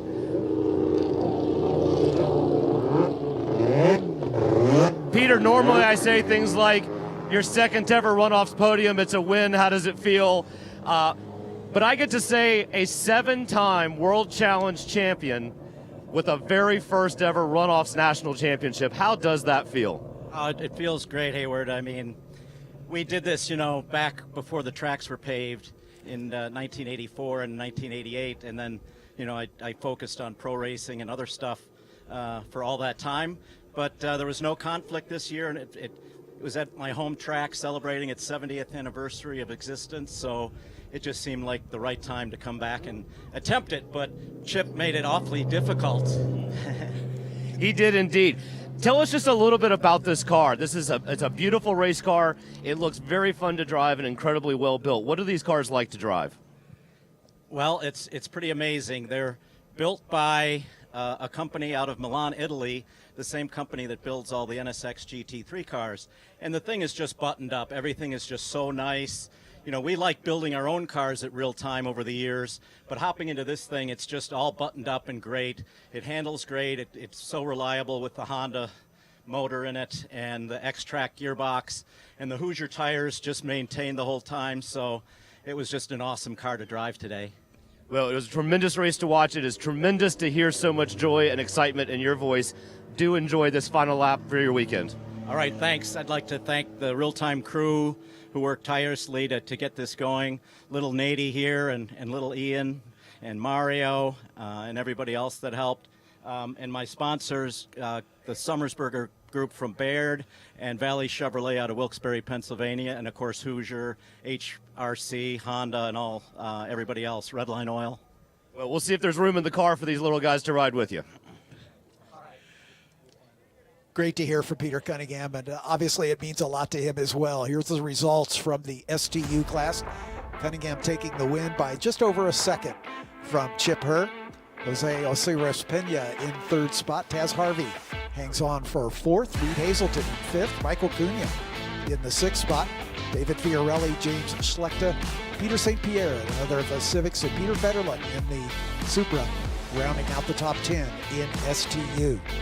With two other medalists, Chip Herr and Jose Osiris Pena, with Hayward Wagner. Well, Chip, you've got a big grin on your face. You just told me you had a couple of test sessions in this car. How many laps do you think you turned total in this car before you took the green? Well, I did the test day on Wednesday. I drove it at New Jersey on these tires and a great, fantastic Hoosier tire. And showed up here with just, it's an Audi and it's me, and I got the suit, so, it makes sense. Man, what a car. I just wish I had a little more time. And, Petey, we have a past, and I showed up the World Challenge, and he was always the guy to look up to, and I still do. I'm still watching him drive away. But, man, clean, professional. He's a top notch, man. And I was honored to race against him. And then we do it again here at the Runoffs, which is, I call it the Catalina Wine Mixer. Let's go. I had oil pressure lights coming on, and I knew she'd stay with me. I knew it would stay together. So, man, that was wild. Well, congratulations on the silver, and always an exciting interview, sir. Bronze this time. How's it feel?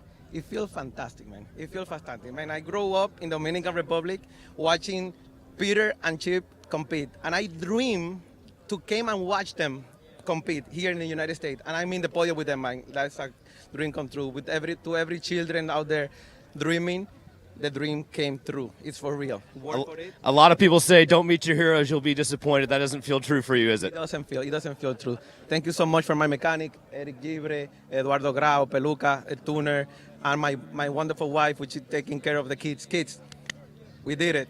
Congratulations, sir. Thank you so much. Fifth medal for Jose Pena, and obviously a moment for him to race against a couple of his heroes, as Peter Cunningham out for his victory lap. But we've got three more podium finishers to talk to from the GT3U Swan Song as a separate class. So Hayward's ready with Jeff Darnell. Hayward? Jeff Darnell, it's been a little bit of a wait. 2019 was the last time we got to do this, but we're doing it again. You are a national champion once again here at the Runoffs. How is it feeling? It feels awesome. And remember last year with the shock and the sock? I don't know which one did it, but I'm wearing the lucky socks. Well, in that race, it took a little bit of luck. Several cars had some mechanical problems, but I'm sure you've got some people to thank that helped you got here. Oh, my God. There's too many to list. Barry Trevette, my crew chief, Joe Kursak, that was my crew this week. They worked their butts off. We got on each other's nerves a few times, but it basically all worked out. My wife, who's an angel, who puts up with all this stuff and allows it to happen. My shop, Roswell Outback Automotive, incredible place. We do racing and we do Jeeps. Just so thrilled with that. And my tuner, Ed Sempf, just did a phenomenal job on this thing. The carbon fiber people, Rich Grupp, Daryl Drummond, it just goes on and on and on. You just can't imagine how much goes into making something like this happen. So what I'm hearing is if you want to win the runoffs, you need to bring a lot of people, lucky socks, and long nerves. Is that about it? You got it. You got it. Congratulations. Congratulations to Jeff. Well done. As we've still got two other medalists, but let's do a quick rundown of our finishing order in the GT3U class. Jeff Darnell taking the win, as we'll see those results momentarily here. Tony Rivera with a well-deserved second spot. Rob Warkocki in third. We'll get a chance to talk to those two. Chris Edens finishes in fourth, the last car on the lead lap. George Saccone and Rick Klein also right there, but then Michael Lewis and Tony Abe started at the front but had trouble and unable to get to the finish. They say to finish first, you first must finish. Let's talk to our other two medalists, Tony Rivera and Rob Warkocki with Hayward Wagner. Tony, I don't know if you bought this car thinking it would be on a podium or you'd win races with it, but I know you bought it because it means a lot to you. What does it mean to put a silver medal on for driving in this car? It means quite a bit, especially with I've rebuilt the car completely, just basically cut everything off over the winter because I couldn't get the front end to grip, and worked really hard on the suspension. I knew, being an old RX-3, it's never going to be as slippery as the RX-7s down the straightaway, so you just got to, try and fight the battles that you could possibly win. So it means a lot, especially because I, did not have straight line speed all week, and but I knew that if I just hung tough and kept pushing, usually I'm a lot better racer than a qualifier, so glad it paid off. Guys in the booth were seeing a little bit of smoke towards the end of the race. Were you getting radio communication on that? Did you know about it? Was that a factor? No, I don't even run radios because I don't like being talked to. But I could smell it. I could smell it. And it's not just that I don't like being talked to by my wife. I don't like being talked to by anybody. Nice save. Yeah. So, no, I'm really, really happy, especially for, the last year of GT3 as we know it. Even though it's a little bit different, it meant a lot to try and get this car back on the podium by then. Congratulations to you on that. The gentleman who was trying to chase you down and take that spot away, Rob, you got a big grin on that. Was that a fun race for you? That was a lot of fun. I just, I can't be happy enough to have the runoffs at my home track. I have to thank, Mazda Motorsports and Hoosier, Control Manufacturing, Scott Santa, my major sponsor, my crew, Adam, my wife, Lynn. Family effort. We're closing out GT3, and that's kind of emotional for me. Been in the class for 40 years. To go wheel to wheel with Michael Lewis like that, it's taken me 40 years to race with him, but that was a blast. And I really thought I could reel in Tony there at the end, but I was getting everything I had, and he was too. So, but 1, 2, 3 for Mazda. That's wonderful. Yeah, just an amazing event. Well, congratulations! A lot of history, a lot of heroes in this race. Absolutely, absolutely, a lot of talent. You look up and down that grid. Absolutely.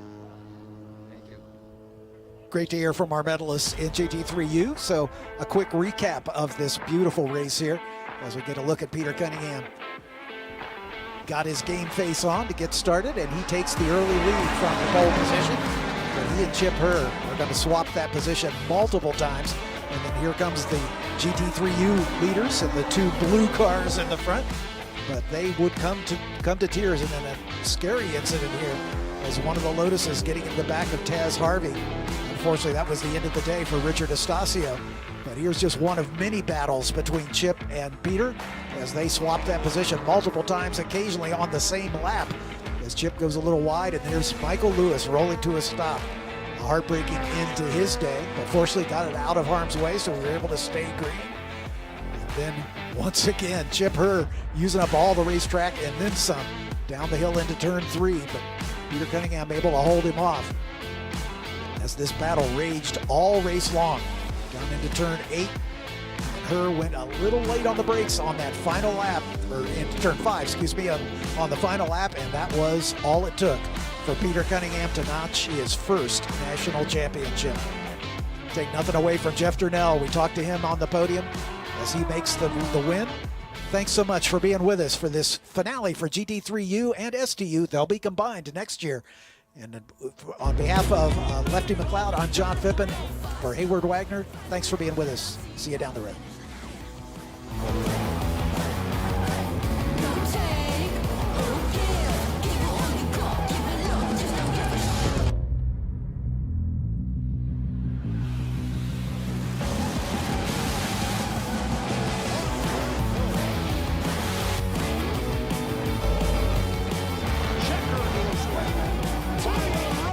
Shopping for tires used to really grind my gears. So many tires, and the thought of choosing the right one made me, precisely. That's before I went to TireRack.com. I got the best deal hands down. My tires ship fast and free, arrive the next day like clockwork. Tire Rack even gave me 2 years of free road hazard protection. Precisely. TireRack.com, the way tire buying should be. Choose joy. Choose the road. Choose your people. Choose your shot. Take it. Choose to get in there.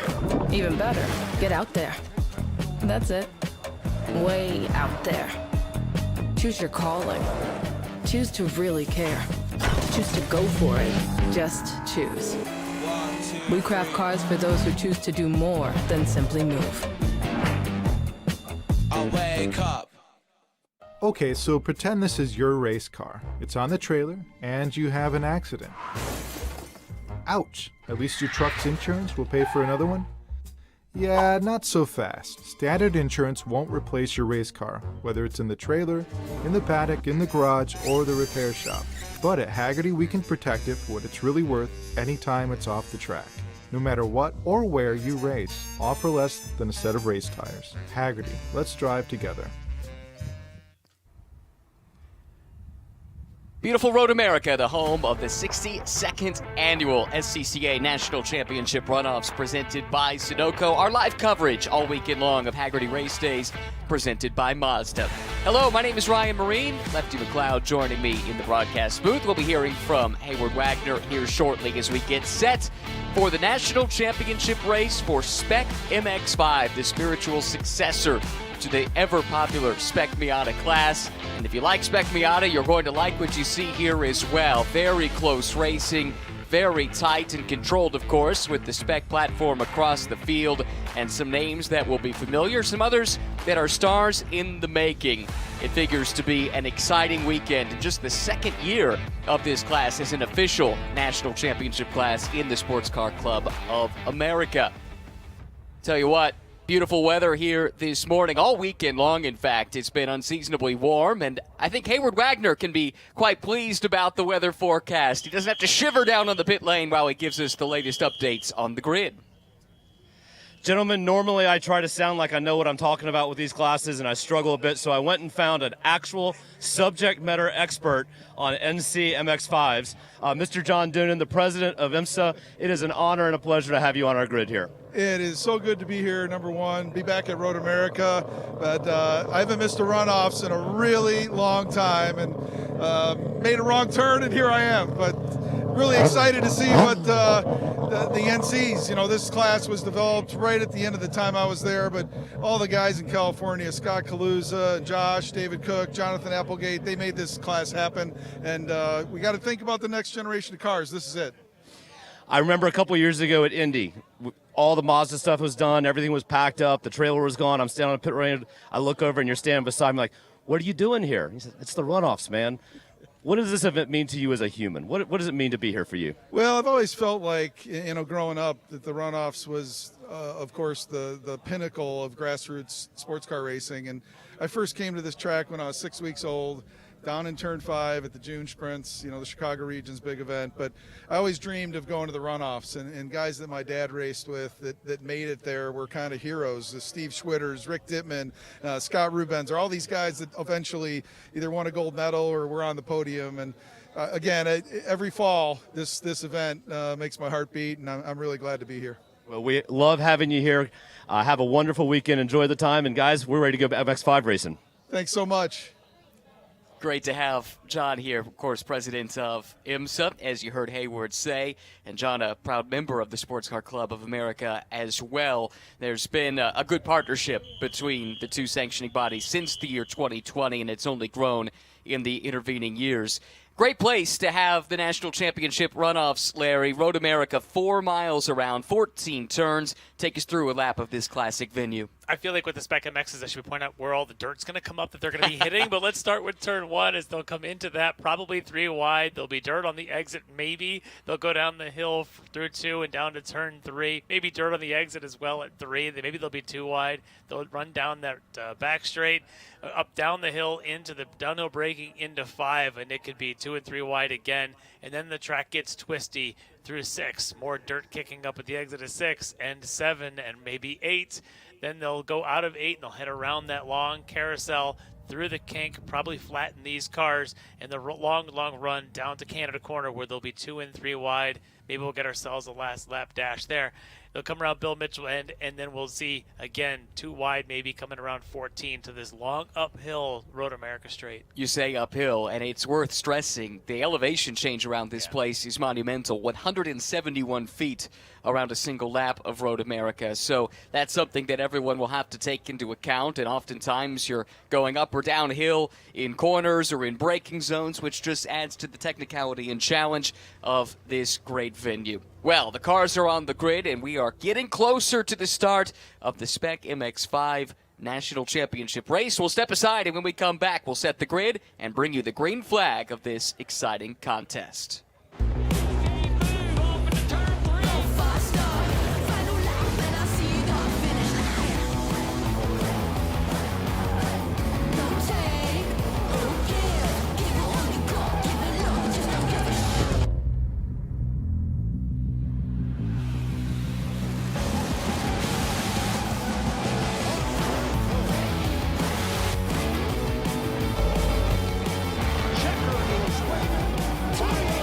Shopping for tires used to really rub me the wrong way.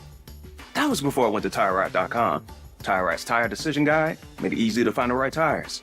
Talk about secret sauce. You might ask, well, you bought them. Now, how are you going to put them on? No problem. TireRack has thousands of recommended installers. I chose one that does mobile installation. A technician brought the tires right to my house. He's installing them now. Almost finished, Herb. Take your time. I'm just marinating. TireRack.com, the way tire buying should be. Choose joy. Choose the road. Choose your people. Choose your shot. Take it. Choose to get in there. Even better, get out there. That's it. Way out there.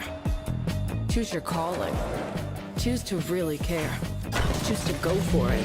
Just choose. We craft cars for those who choose to do more than simply move.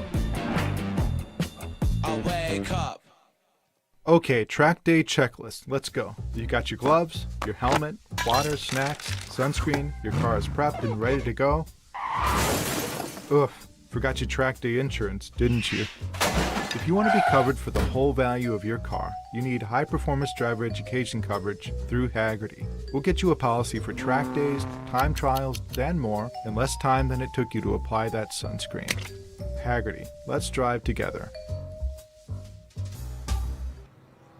20 Spec MX-5 machines on track for the warm-up and formation lap as we get ready to go in this national championship contest. It's a relatively new class utilizing the 2006 to 2015 third-generation NC platform of the Mazda MX-5 chassis. Class debuted as an official class last year, ran as a demonstration class in 2023, and has put on thrilling racing. If you're familiar with MX-5 Cup racing, well, you know how good this can be. If you watched the Spec Miata race yesterday, I think that's a little bit of a sample of what you might see here today. Here's the starting grid. Tire rack pole to Cam Evan, the hometown boy, next to yesterday's Spec Miata runner-up, Francisco Barroso. Then it's Ethan Lampy, champion a year ago, and Matthew Novak.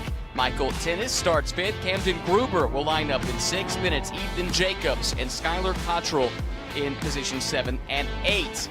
Vinny Miskelis starts 9th. Ethan Barker will line up in the 10th position. To the 6th row, that's where you find Joey Andrews and Weston Duchak.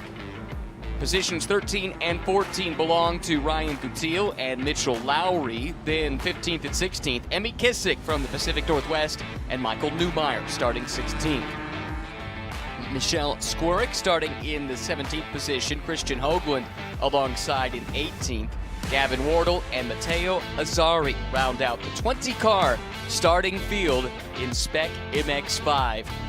It's a relatively young field, as we were talking about off-air, Larry. A lot of young, up-and-coming talent in here. You go down the history of the drivers in this class, and you don't see double digits runoff starts for very many of these folks. Who do you have your eyes on? Oh, I start looking at your defending champ, Ethan Lampy, as a potential here for this thing. And then this whole group between Matt Novak and Barroso, who did so well in the Spec Miata race, and even that whole group is just going to be so fast at the front.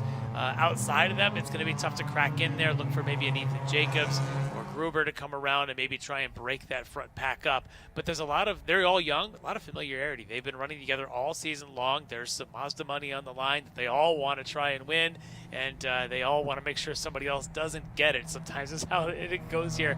But almost the entire field under the age of 22. I think we've got 3 or 4 drivers that are older than 22. And that's just amazing amount of youth in this one field, and a lot of it's at the front. Yeah, it is a young man and woman's game, isn't it? Spec MX-5. We see that on full display here in this class. I'd like to shine the spotlight, if we could, on Frankie Barroso, who lines up second. That's where he finished yesterday in the Spec Miata race. Drove at the front a good chunk of it and drove with extreme class late in the going. He had a bit of an over-enthusiastic bump down at the end of turn 5, but rather than take advantage of it, he got back in line and was heard saying after the race, I don't want to win that way. And I think he got a lot of fans and a lot of respect in the paddock because of how he drove yesterday. Yeah, it's a great race there, and I'm sure he's very young, all that experience. Now he's going to come back into today's race. He'll execute those same things. Take a look at all the leaves collecting on those the lower inlets there. We'll see if that's got any sort of effect on how these cars perform as they move along. And the first laps are always barn burners. These Toyo tires, they heat up quick. They will be flying. They do wear pretty well, but they're always fastest right out of the gate. We'll see what they look like on the opening lap. It's a slightly harder tire than you see in Spec Miata. Drivers will tell you that this tire requires a little more precision and it punishes mistakes. We'll see if that plays out over the course of 13 laps here today at Road America, with the national championship on the line in the prestigious SCCA National Championship Runoffs. Here comes the field, approaching the acceleration zone. Appleton, Wisconsin's Cam Eben has the field in tow, looking to add another championship to the family's tally. It's 3 wide, and that was super tight to the pit lane wall just a moment ago, but they're able to make it through. Eben does get a nice push, but the outside line gets a decent push as well, and it was actually Barroso who was first over the line to take the green flag into turn 1, but the pole sitter does hang on to that advantage. Just barely. And talk about hugging that wall you mentioned. There couldn't have been more than a couple inches from that wall to the right side mirror. We already got one off. And that's a heavy, heavy impact as well. Back of the pack, car 40, Weston Duchek around it into the fence. Expect that will bring a safety car out before too much longer.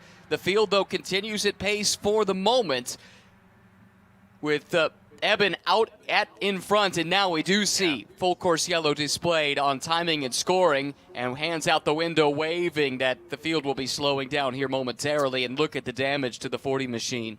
That is a lot. As a car just spun and bounced off that wall, got both ends of the car. Driver now just trying to get that thing out of harm's way. So this is good, actually, for the rest of this race. And a quick resuming. Let's see how this goes. As he's right side of track, he got a little bit of a bump from the car next to him, and that pushed him into the grass as they run down the hill to that turn 3 and just nowhere to go. But the Mazda doing its job and shedding with parts, but inside the driver's fine. Looks like now off the track. So now the crew, I don't know if they have to pull the car anywhere. He pretty much drove into the inside wall in 3, but just got a lot of debris that they have to scoop up. Yes, might want to take a look at the wall as well. That was a pretty big impact there. I mean, these are heavy slabs of concrete, but they can be moved if the impact is significant enough. But super tough break for Weston, a rookie out of the Florida region. Gives everyone else a chance to catch their breath. I'd like to point out that a lot of that, those leaves that we saw on the grills, those seem to have been blown out here at the initial start. That's good news. That was a talking point, especially last year. There was more leaf detritus on the track a year ago than we've seen here this year, and in a few classes that had a part to play in the outcome. Yeah, and I think I've seen more this morning. Yes. We saw yesterday a little bit cooler temps. You can see them falling, actually, as we look down here through this long stretch, through that the shadow of trees around. But yes, last year it seemed every race, especially on days 2 and 3, really started picking up leaves, causing overheating issues. But as you mentioned, it looks like what we saw in that opening lap. There's a couple you can see here, but they seem to manage it pretty well. Maybe once they get going, they blow out of them. But look at all those leaves blowing down as they come into Canada Corner. That's the part of the track where it's going to be the biggest issue. You've got trees lining the track on either side, and not a whole lot of room between the racetrack and where the trees grow in the forest. One of the great things about this circuit is how it uses the natural terrain of the Kettle Moraine region here in central Wisconsin. Basically, all these hills and valleys, all the lakes It was formed by receding glaciers at the end of the last ice age, and it leaves you with this beautiful landscape, which the designers of this circuit put to full effect, coming up with one of the classic venues in at least North American road racing, if not global road racing. This is a place you talk to drivers from anywhere in the world. They want to come and see what Road America is all about. Yeah, I've got some colleagues that work for a global auto supplier, and I've got some colleagues over in Europe, and they asked me, where are you going to go? And I said, I'm on quote-unquote vacation. I'll be heading up to Road America. Oh, Road America, really? And these are folks that never been to the U.S., never visited the States, but everyone around the world knows this facility. It is just legendary. It's iconic. We have some onboard here. Vinny Mescala is here. The onboard, excellent. So we'll get back to that during the race, I'm sure, but kind of neat to have some of that this year. Yeah, we do a few onboard looks for you. This is great. You've got the look at the footwork. You've got the heart rate, beats per minute, even under full course yellow, up at 113 BPM. Tells you the level of stress everyone involved in this is under. And, of course, the look out the front windshield plus some telemetry. I think we've got a few others to take a look at. But Vinny right now back in the 10th position. Very much in striking distance. You can see he's one of those, one of the more gray or silver cars there. In the middle of that pack is Vinny, right behind Ethan Barker. Joey Andrews, I think, is the other silver one. Then right behind him is, there may be some other potentially oil down that they're cleaning up. And you can see the dirt and debris just on the outside of 3. That is going to take a little bit to clean up. Well, the staff here, they work with great celerity to make these incidents disappear as quickly as possible. Looks like the damaged car is already off, as you indicated, in a safe spot. So now it's just ensuring that the track condition is up to snuff and also that the barrier hasn't been dislodged by the heavy contact. Gives us a chance to set the running order after that first half a lap or so of racing. And Cam Eben had to fight for it, but the pole sitter does still hold the top spot. Frankie Barroso in second place. Michael Tennis third. Novak up to fourth. And Ethan Jacobs now in fifth. And hate to see the race ended early for Weston Duchak, but happy to see him out of the car. And he has no recourse but to shake his head as he looks at what's left of his MX-5. Yeah, I'm sure he's obviously disappointed there, but good to see he's out of the car and otherwise doing well. But it's one of those. We had a couple laps under yellow last year as well, but we should be getting green here at some point. The Road America crew has done a fantastic job all week long, as they do every race, every weekend up here. They know what they're doing. They are quick. They know how to get things cleaned up. They know how to clean up oil. Unfortunately, we had a few oil spills this week, and they've been fast with all of them. This one at least is contained to one corner. They are very quick at it. They've worked extremely hard this weekend. Well, this track is super busy all throughout the summer months, so they've got plenty of practice. They're a well-oiled crew, if you pardon the pun. And we'll get on that as they are right now, making sure the track is ready to go. While we have a moment, let's step aside for a brief couple of minutes, and when we return, we'll get back to the action in the Spec MX-5 National Championship.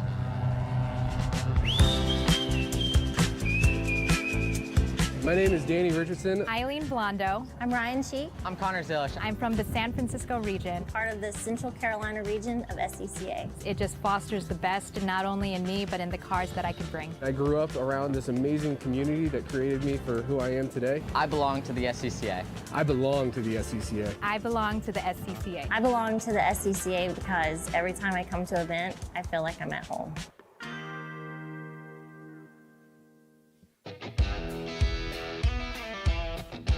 Do you want to get started autocrossing, but you're looking around and thinking, man, I got to buy a new car? Maybe not. Say you want to get into track days, but you're looking around and thinking, I got to spend a fortune on Go Fast parts. Maybe not.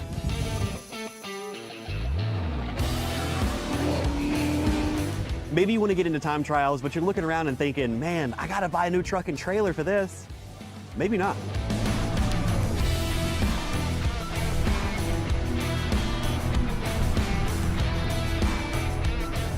With SCCA Club Spec, you just might have the car you need already, and it just might look like one of these two.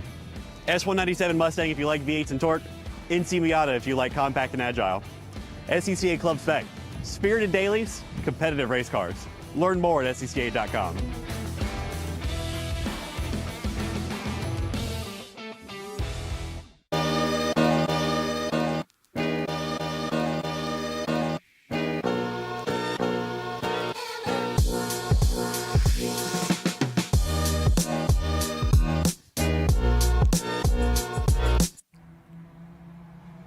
Back at Road America, Spec MX-5 behind the safety car right now, working the second lap of 13 scheduled. Lights, though, off on the safety car, which means it's about time to resume activities with Appleton, Wisconsin's Cam Eben, part of a family with a rich racing history. His brother was racing in B-Spec yesterday. He's got the whole family here, including his grandfather, a four-time national champion, watching from trackside. And now it's Cam's turn at the front of this field, waiting to go. Does start to accelerate, then slows up a bit, now goes again. We had a car pop out of line a little bit early, about 7 or 8 deep in the pack. We'll think about that as we progress, but for now, it's Eben guarding the inside line, getting a push from Barroso, who's now tired of pushing. He'll jump to the outside and challenge for the lead into turn number 1. Didn't make the move yet, still slipped right back in, but certainly getting a better view from out there, as that might be even Lampy in that the one with the bright green trim and the black car. Otherwise, it may have popped out before, and here he is now. He's making a run on the outside of 3. Lampy, the Californian, reigning Spec MX-5 national champion. His trip to Road America last year that resulted in the gold medal. It was his first ever trip to Road America. Proved to be a pretty quick study. Right now, though, he's got some work to do. Mired in 7th position coming to the restart. Here comes the field at speed, down to turn 5. Eben guarding the middle of the track. Barroso took a peek to the outside, but settles back in, settling into that second spot. Then Tennyson Novak completing the top 4. Yeah, Novak, good moves in there as well. And Barroso showing the same patience now that he was doing yesterday in the Spec Miata race.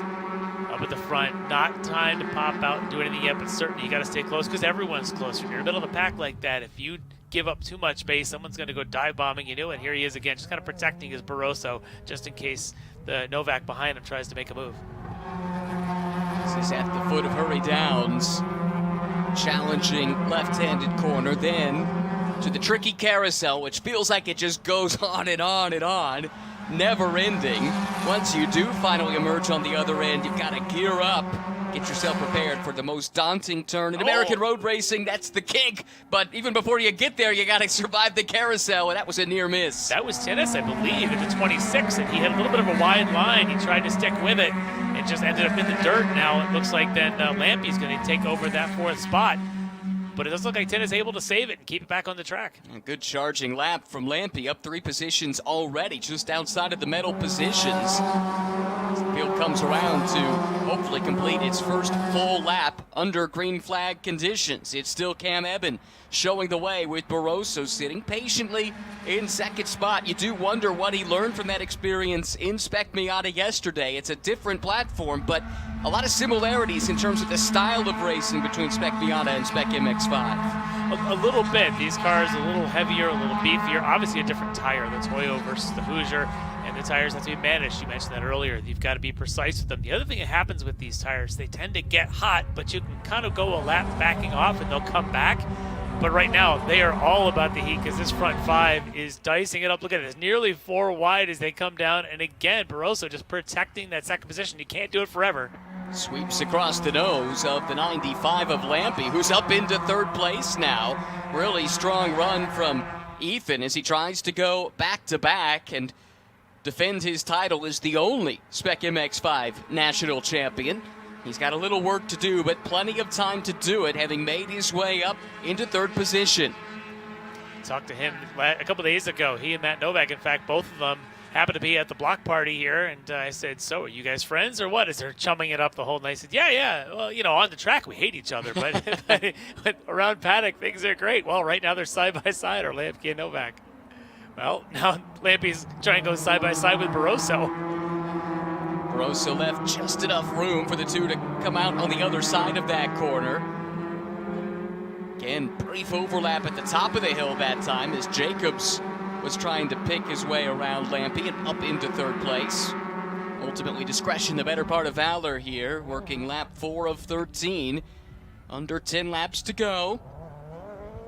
Everyone's still feeling it out here, and it's really just about positioning yourself to be a part of that lead pack for the final dash to the checkered of the last 3 or 4 laps. Well, I mentioned during the track guide how much dirt that they'll be kicking up. You can see it there as they come off of 8. Everybody drops that tire. It's been very dry in this part of the country the last few weeks, so this dirt is just, there's nothing left to hold it together. The grass is just gone, and they're kicking it up everywhere.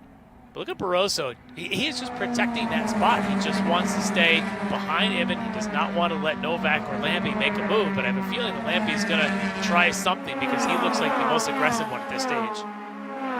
Very reminiscent of Frankie's run to second place yesterday, but the door does pop open, and it could be a 2-for-1 move. It looked like Cam Evan was taken aback a little bit as Lampy made the lunge. They stack up 3 wide, headed to Billy Mitchell Bend. Finally, they do get it back down to 2 abreast at the very least.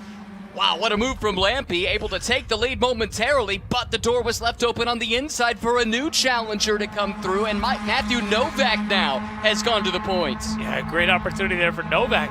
I don't know that it was actually contact. It didn't look like it. Looks like Edmund just sort of bailed out, not quite sure where Lampy was going to end up. Now they're all in the pack. Of course, Evan comes back on the track, I believe, right by Tinnis, who's caught back to this front group. I agree with you. I don't think there was any contact. It almost looked like Lampy surprised him a little bit, that he was suddenly there to his inside and forced him to open the wheel up. And here comes Jacobs now to the front. That's Ethan Jacobs. Oh, everybody pushed out wide, up and over the curbs there. That's what you have to do to keep the momentum up in these relatively low horsepower machines. Jacobs, though, in the green car, is currently sitting up front. Camden Gruber has emerged now as a contender. He's raced his way up into the second position. Oh, these 8 cars in front, they got the same horsepower as one GT1 car. They're taking up the same real estate as one GT1 car right now. 8 cars, 2 and 3 wide, all packed together. This is unbelievable as they come down towards 5. Front 2 locked together. You'll see that. Cooperation so important at stages, at least, in this race.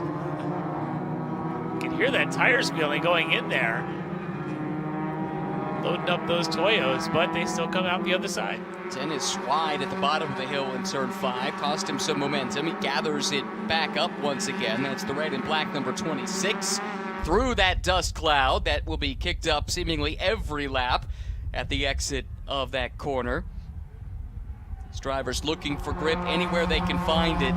Trying to keep the momentum up in the Spec MX-5 cars. Whoa, big wide moment there. And someone seems to be off the pace. We've got a silver car that has slowed, lost a lot of ground, but maybe now climbing back up to speed. Try and get a number on that. Is that Mitchell Lowry, I think, in the 21? I think it was the one behind.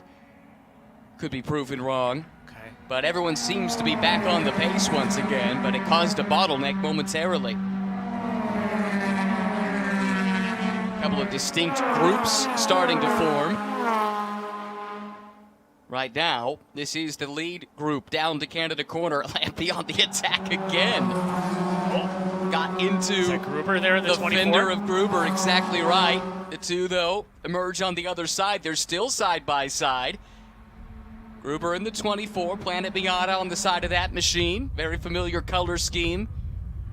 Well, the lead car there, Ethan Jacobs, his father Ben ran in the Spec Ford race yesterday. Talked to them a little bit this morning. Just a relatively small operation, the two of them trying to keep both cars in this absolutely dicing field. You know, he comes out of the go-kart world where they're used to that sort of thing. Everything all packed up, and here we go again. Now it looks like Lampy, defending champ, is going to try and take the point. And he does. Goes to the head of the race. Not only is he the defending champion, he's the only driver in this field with a Runoffs gold medal in any class. Yeah. Talk about the youth and relative inexperience. Boy, he had his hands full there. Had a whole handful of opposite lock. It forced him to drift a little bit wide, but he kept it pegged and hangs on to the lead of the race. No, we saw him last year control that race from the front, set the pace. Really was never really challenged too much, but it was with a pack. He just controlled the pack very well. He may be thinking he needs to do that again. We saw him at the start, starting I think on the second row, got shuffled back 5th or 6th. He's now after the yellow, methodically pulled himself to the front. I have a feeling he's going to defend that front pretty heavily here, where you saw Jacobs not really defend it too much. Some of the others haven't. Lampy, I think, he may be starting to go elbows out here as we get into the next couple corners. He's got Camden Gruber from Winchester, Virginia, given the push that's allowed the top two to separate themselves from the squabbling battle pack that follows them through.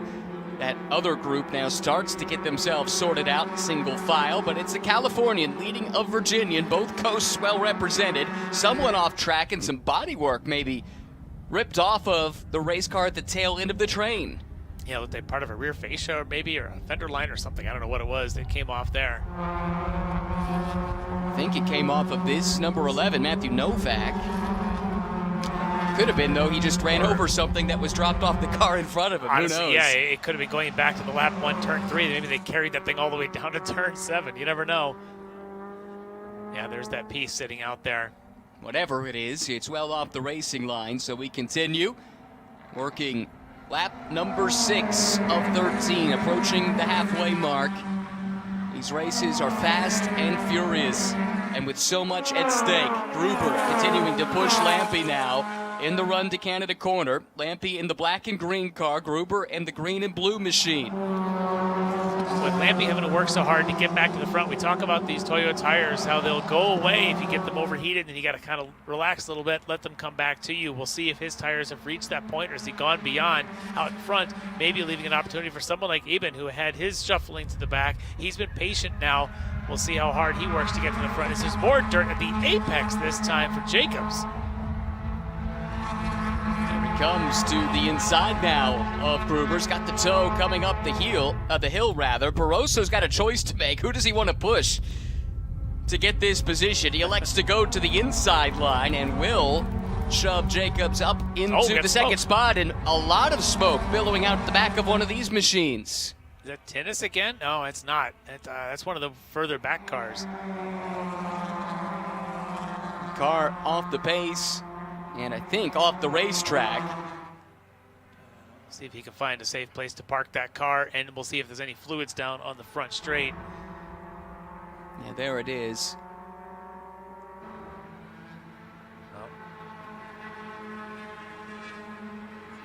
That was tennis, right? Was it? Car 9. 9 is No, I'm sorry. It was Cottrell, yeah, Wow. okay.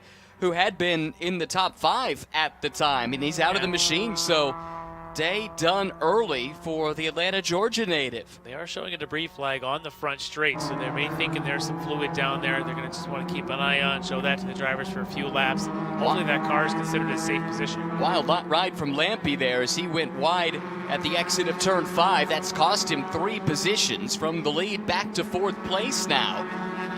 Well, he's back there with Eben, and who else is in that big group back there? I think Novak right behind them. Let's look at this again. Was he shoved, perhaps, or a little tap? Okay, Yeah, there it is. Maybe a not so little tap the second time around. Not the shove we expect on the entry. It was more to the apex shove. Just a little tap to say, hey, why didn't you accelerate better?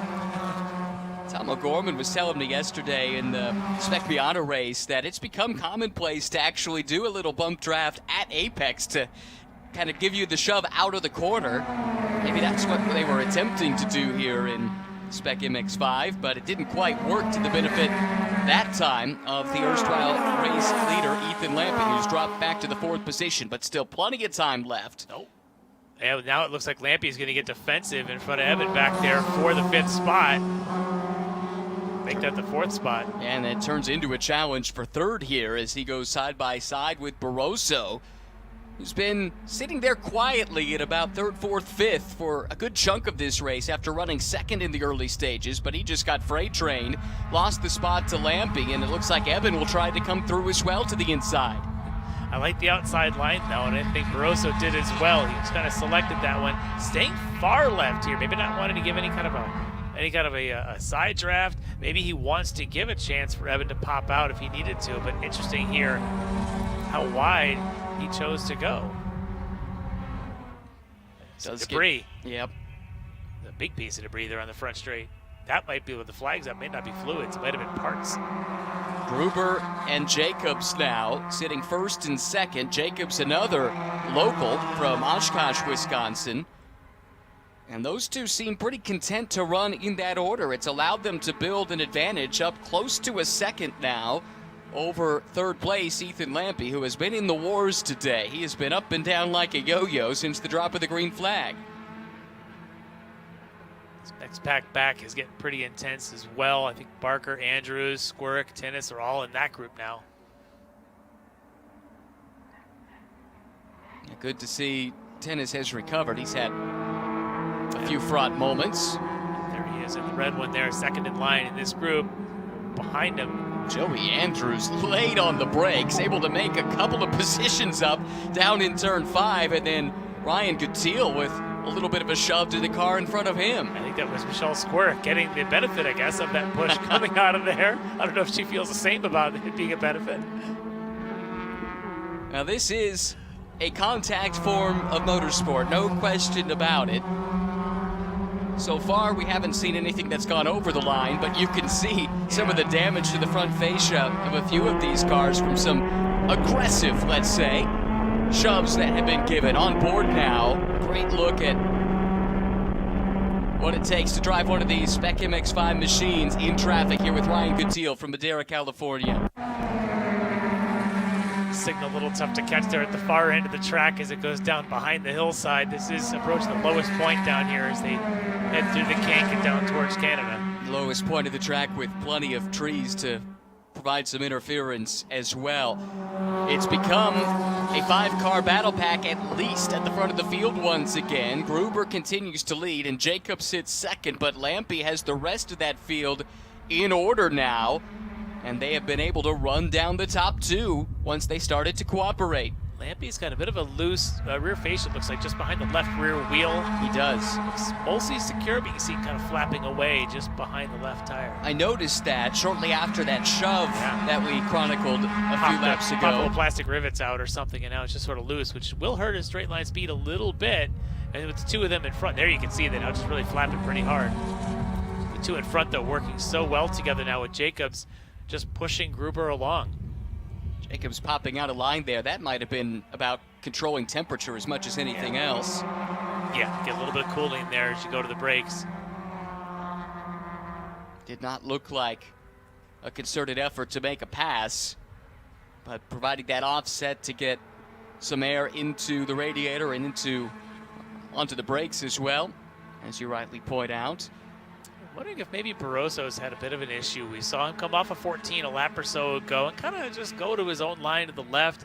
He's back there right now behind Novak, still part of the front group, but not quite where he was. He started this race basically running second for the first 3 laps or so, now struggling maybe to keep up with this front 6. Let's keep an eye on him. That's the black, blue, and yellow car right there, car 48.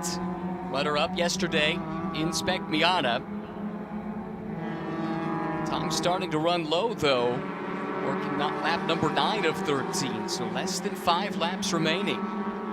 The front pack being a little more patient now. I think they're all recognizing we're down to 6 cars in the front group. Let's just play it cool, and literally cool. Cool the engines, cool the tires. I talked about they need to recover a little bit, so a little less aggression. And everyone's content where they are. I'm sure if you're Lampy, you're content to be in 3rd right now. Obviously, the front 2 are. The question becomes, is Novak and Barroso, are they content where they are? Back there in 5th and 6th in the train, because typically it's harder to stay on the back of the train than it is in the middle. Gruber leads the freight train out of the carousel and toward the kink. Emerged as the leader of the race a couple of laps ago, working in concert with Ethan Jacobs. The 2 of them have controlled the race from the front ever since. Last year's champion, Ethan Lampy, sits a solid 3rd, but is nursing a little bit of damage at the left rear corner of his machine. And Cam Eben, the pole sitter. Local family with such rich racing history here at Road America, sits a very competitive 4th place. Really anyone in this top group still in contention at this stage. But if you're at the back of the pack, that impatience starts to grow a little bit quicker than it does when you're running in the top 3. Yeah, I mean, in a class like this, the old story was be, 2 laps to go, you want to be in the top 3. On final lap, you'd like to be part of the top 2. If you're back in 4, 5, and 6, you sometimes lose that patience. Got a little freight train starting to form here, and it will be a move this time for sure. Jacobs with some help from Lampy swinging to the outside of Camden Gruber, and they will jump the race leader to get to first and second. Gruber, though, able to slot back in line well ahead of the pole sitter Evans. So the top 3 all changing places, but they're keeping it amongst themselves. Well, Barroso super wide that time. It does look like he's struggling a little bit, trying his hardest to keep up with this front-running pack of 5, but it's increasingly becoming a 5-car breakaway, not 6. That's what had me worried a bit ago with Barroso. He's just kind of losing some pace there and can't stick with them. But at the front now, looks like Jacobs and Lampe, and they had some contact going back to races earlier this year, so there's some history there.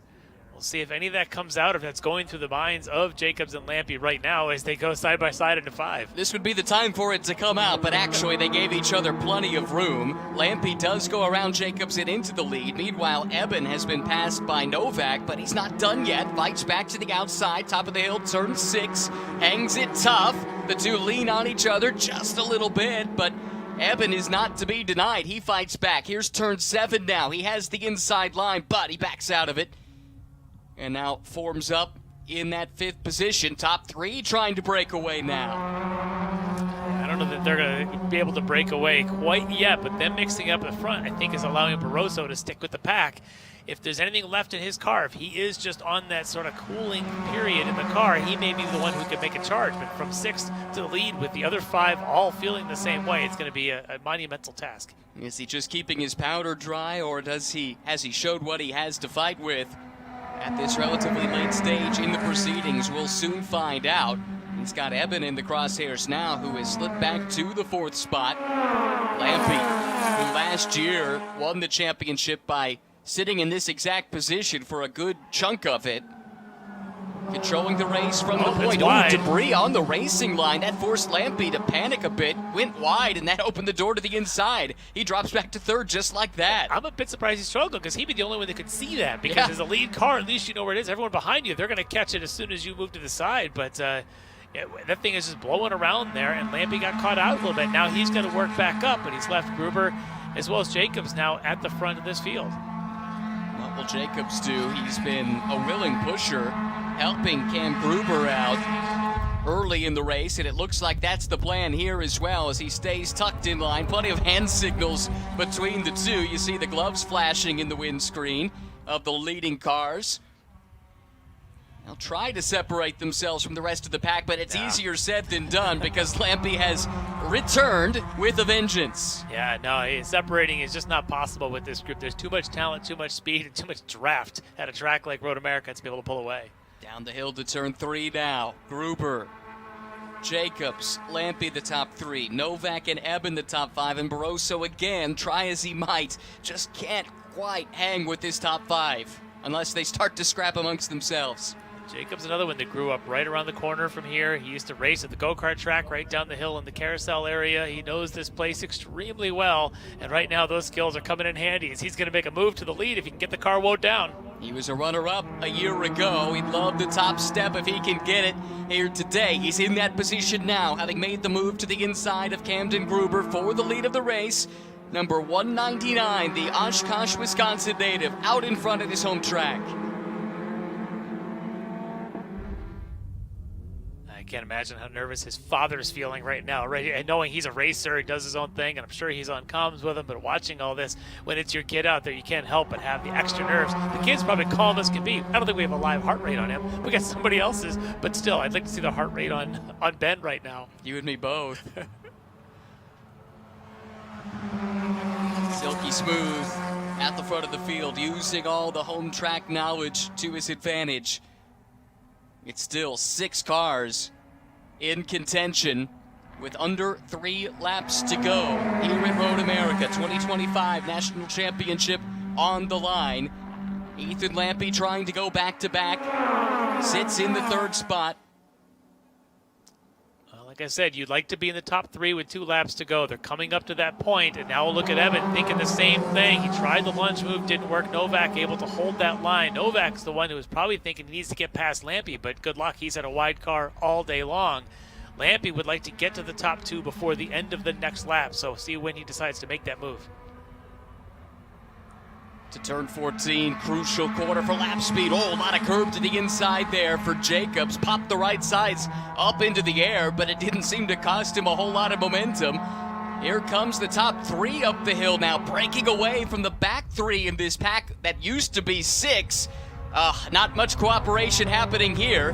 Barroso picks the outside lane, and he's going to push Novak up and into the 4th position. But look at the gulf that they'll need to overcome. Oh, a big slide there into braking for Jacobs, able to get it back together. Lampy had pulled aside a little bit. I'm wondering if he's just need a little bit of extra cooling. I'd heard there may have been cooling issues on that car all week long. Taking the opportunity here with 2 laps to go to get a little extra air through that radiator while the front 2 push each other. Top 3 have separated themselves from the pack. The trailing 4th, 5th, and 6th position cars need to work together now to try and reel those leaders back in. Is time running out too soon for them? That's the question. At the front of the field, though, Jacobs and Gruber, these 2 have worked together really well in various alignments over the course of this race, but before too much longer, they're going to have to start duking it out themselves. I think Lampy may be trying to show some patience, realizing they now have a couple car lengths on Novak and the other 3 behind. He was maybe wanting to go and try to make a move for the front 2, but now that it's a 3-car field, it's better to stay in this line, plan on picking 2 on your last lap and only dealing with them and not dealing with all 6. Yeah, if you could make it a battle amongst yourselves in that top 3, you're guaranteed a medal as long as you all make it to the checkered flag, and that's not nothing. I don't think he wants a bronze or silver, I'll tell you that. No, but it beats coming home with no medal around your neck, I suppose. That said, carving the inside line through the entry to the carousel lets him draw that little bit closer to Camden Gruber. Young man up against a couple of drivers with some significant high-level experience here at this track. But really showing his mettle. Gets a good run through the kink. Will he go on the attack now down to turn 12, Canada corner? If he does, it might just be as a practice run for the next lap. This might just be to see how late can he brake, where's his line. But here's the move. Lampy to the inside, looking for second spot, makes contact with the leader Jacobs, but they all emerge on the other side. Great save by Jacobs to haul that back in, but look at this. All of a sudden, here comes the rest of the pack, making it a 6-car fight once again. Well, we figured maybe their move at some point. Didn't realize Lampy was going to try and go for 2. Frankie Barroso has clawed his way up to 4th, so we were considering counting him out just a couple of laps ago, and now he's on the precipice of a podium. Well, that's what I was wondering, if Lampy maybe had made the move too soon. He had a 3-car battle, could have waited to the last lap, do it in 5 or 8 or down into Canada. Instead, he does it 1 lap early, and now he just brought it into a bigger field. 1 lap to go for the Spec MX-5 National Championship. Top 3 duking it out here. Here comes Lampy, the defending champion, around the outside. Bodywork flapping in the breeze. Side-by-side fight for the second spot as Cam Gruber makes the outside line work. He jumps to the 2nd position.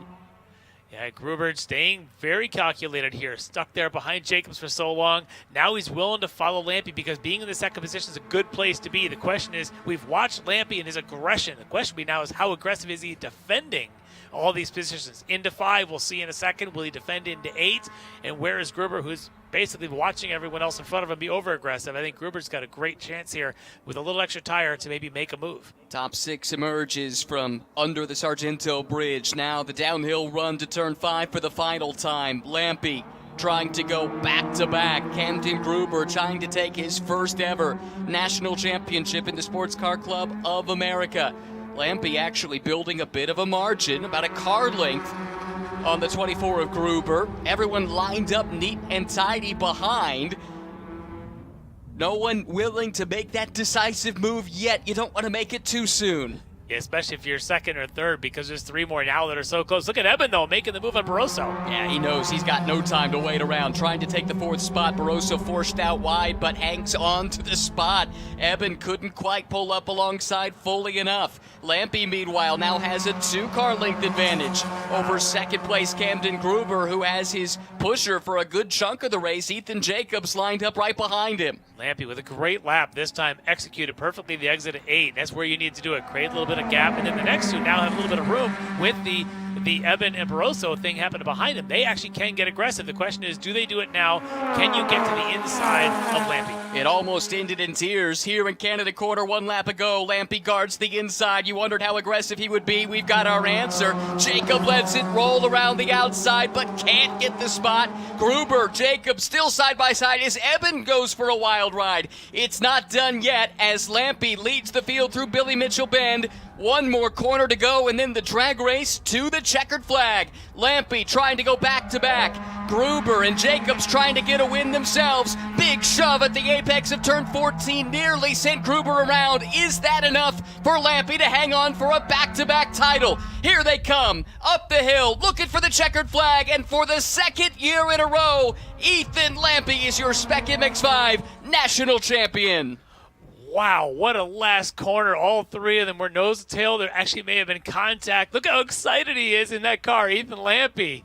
The fist pumps and everything. Unbelievable race. Camden Gruber comes home second. Ethan Jacobs takes the bronze medal ahead of Barroso and Novak. What a battle. At the front of the field, pole sitter Cam Eben drops back to the 6th spot for Ethan Lampy as well.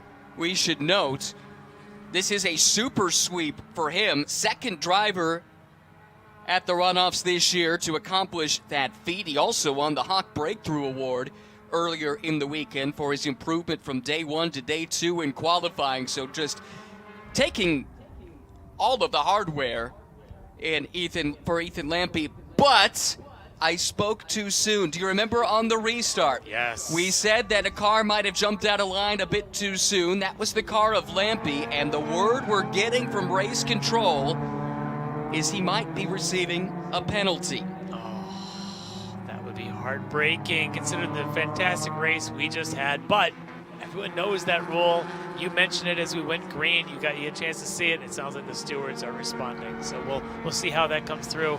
We're hearing this. We are not necessarily the officials yet, but we'll see if by the time Lamp and the others get down there, if the crowds have all been told the official word from those stewards. If that is the case, it would promote Camden Gruber to the national champion title. It would promote Ethan Jacobs, we understand, up to second, and I believe Barroso would actually get the podium. Now, watch seventh car in line. It's a tough one, right? Because the speed was fluctuating. You don't want to make contact, but... Yeah, he checked up a little bit. The whole group in front of him kind of did, and maybe just trying to avoid it, he moved out. Because we did see that last year on a restart. We saw that exact same thing happen where that accordion effect and the drivers didn't pop, and we had incidents this time. Maybe that was Lampy thinking, I just got to get out of here before we cause something. Well, we always put our results on the screen with the unofficial tag, and I think that certainly will apply to this one, because even if a penalty comes down, there is an appeal process, and I suspect that if it could be proven that the move was made to avoid contact, then some consideration would be given to that. All of that, of course, is done at a much higher level than we are involved in. All we can say is the word that we've received is a penalty we believe is coming.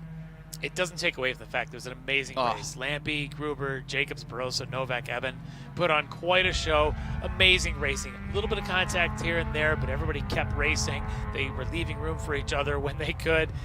Beautiful stuff. I just love it. It's such an exciting race, and these young drivers make it so fascinating to watch. Obviously, any penalty would be disappointing, but it doesn't take away from how great a race it really was.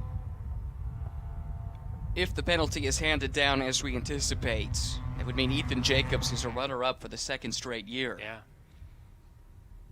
And drove such a great race. Gruber as well, patient there behind Jacobs for the last number of laps, patient behind Lampy for a few laps there. There's a lot of that patience that Gruber really showed. We'll see what happens as we hear when we get the official words. Yeah, we'll know. Depending on who Hayward goes to talk to first, he'll have a direct line of communication to get that sorted out. Boy, oh boy.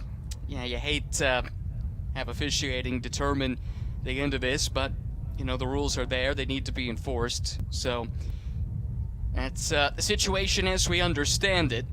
But we'll just need to wait and see exactly what the official ruling is. What a final lap, though. I mean, let's go back to that last corner. I think you saw Jacobs trying to help push Gruber, but the contact maybe happened a little too soon or with a bit too much vim and vigor. I would love to know if one of the strategies when you're dealing with a class like this is if you could just a light little lift check. If you're the lead car and you get someone to bump you, it lowers their momentum a little bit, gives you an extra push out of the corner. And I wonder if Lampy maybe did this. Hard to tell, but certainly there was contact from Gruber to Lampy at the exit, right? Apex to exit of the corner, and that may have helped Lampy defend all the way up the hill. But it was great stuff. All three of them were just in the same piece of real estate. Well, the first to cross the line was Ethan Lampy, and Hayward Wagner is standing by. Ethan's getting his helmet off. Ethan, as we just said a moment ago, we don't know what the final results will eventually be. You were the first to the flag. Tell me about the restart. What did you feel on that restart? I mean, we're coming up to the straightaway in the start, and the whole field bunches up, and I pop out so I don't plow into the guy in front of me. And I didn't pass him or anything. I just popped out, and maybe a slight overlap, but I never passed him.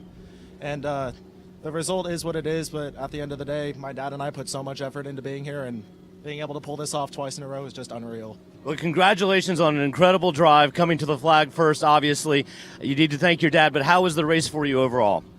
It was pretty good. We had a bit of an issue in quali, so we got that figured out, but it was different from what I expected, so just trying to hang on there for the most part. Well, congratulations on the drive. Congratulations on the finish. Thank you. A remarkably mature interview for an 18-year-old, given the circumstances. Yeah, that's tough. And, you know, he knows, he's going to probably know that there's a process, and he'll follow through on that process. But look at the joy.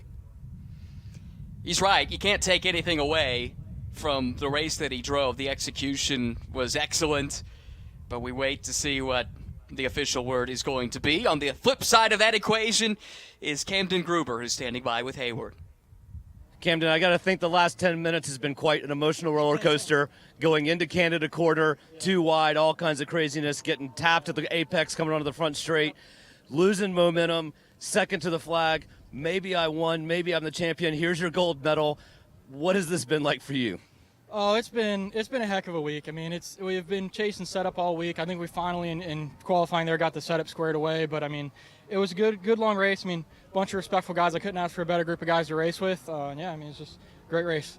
So. Well, congratulations. You're gonna get to take a victory lap. I'm sure you got a few.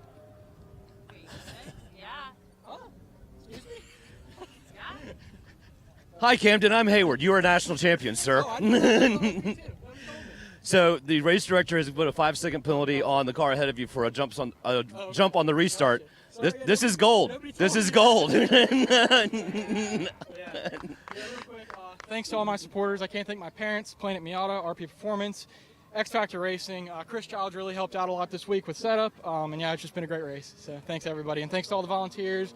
Thanks to all this great group of guys behind me. Couldn't have done it without them. So. Well, congratulations to you, sir. Appreciate it. Never seen an interview quite like that one before. Quite a way to find out that you've been that you become the champion, even when you've already got the gold medal on your neck. He's like, oh, I guess this isn't silver. Oh, outstanding. Well, whichever way it breaks, someone's going to have their heart broken, I'm afraid, with this one. But for the moment, the unofficial results say that Camden Gruber is your national champion, and that then would promote Ethan Jacobs to second place, Hayward. Yeah, guys, I usually I can just look at this thing here and know who I'm talking to and what place they're in, and we're all jumping around. But you, sir, holding a bronze medal or silver medal, can't even do that.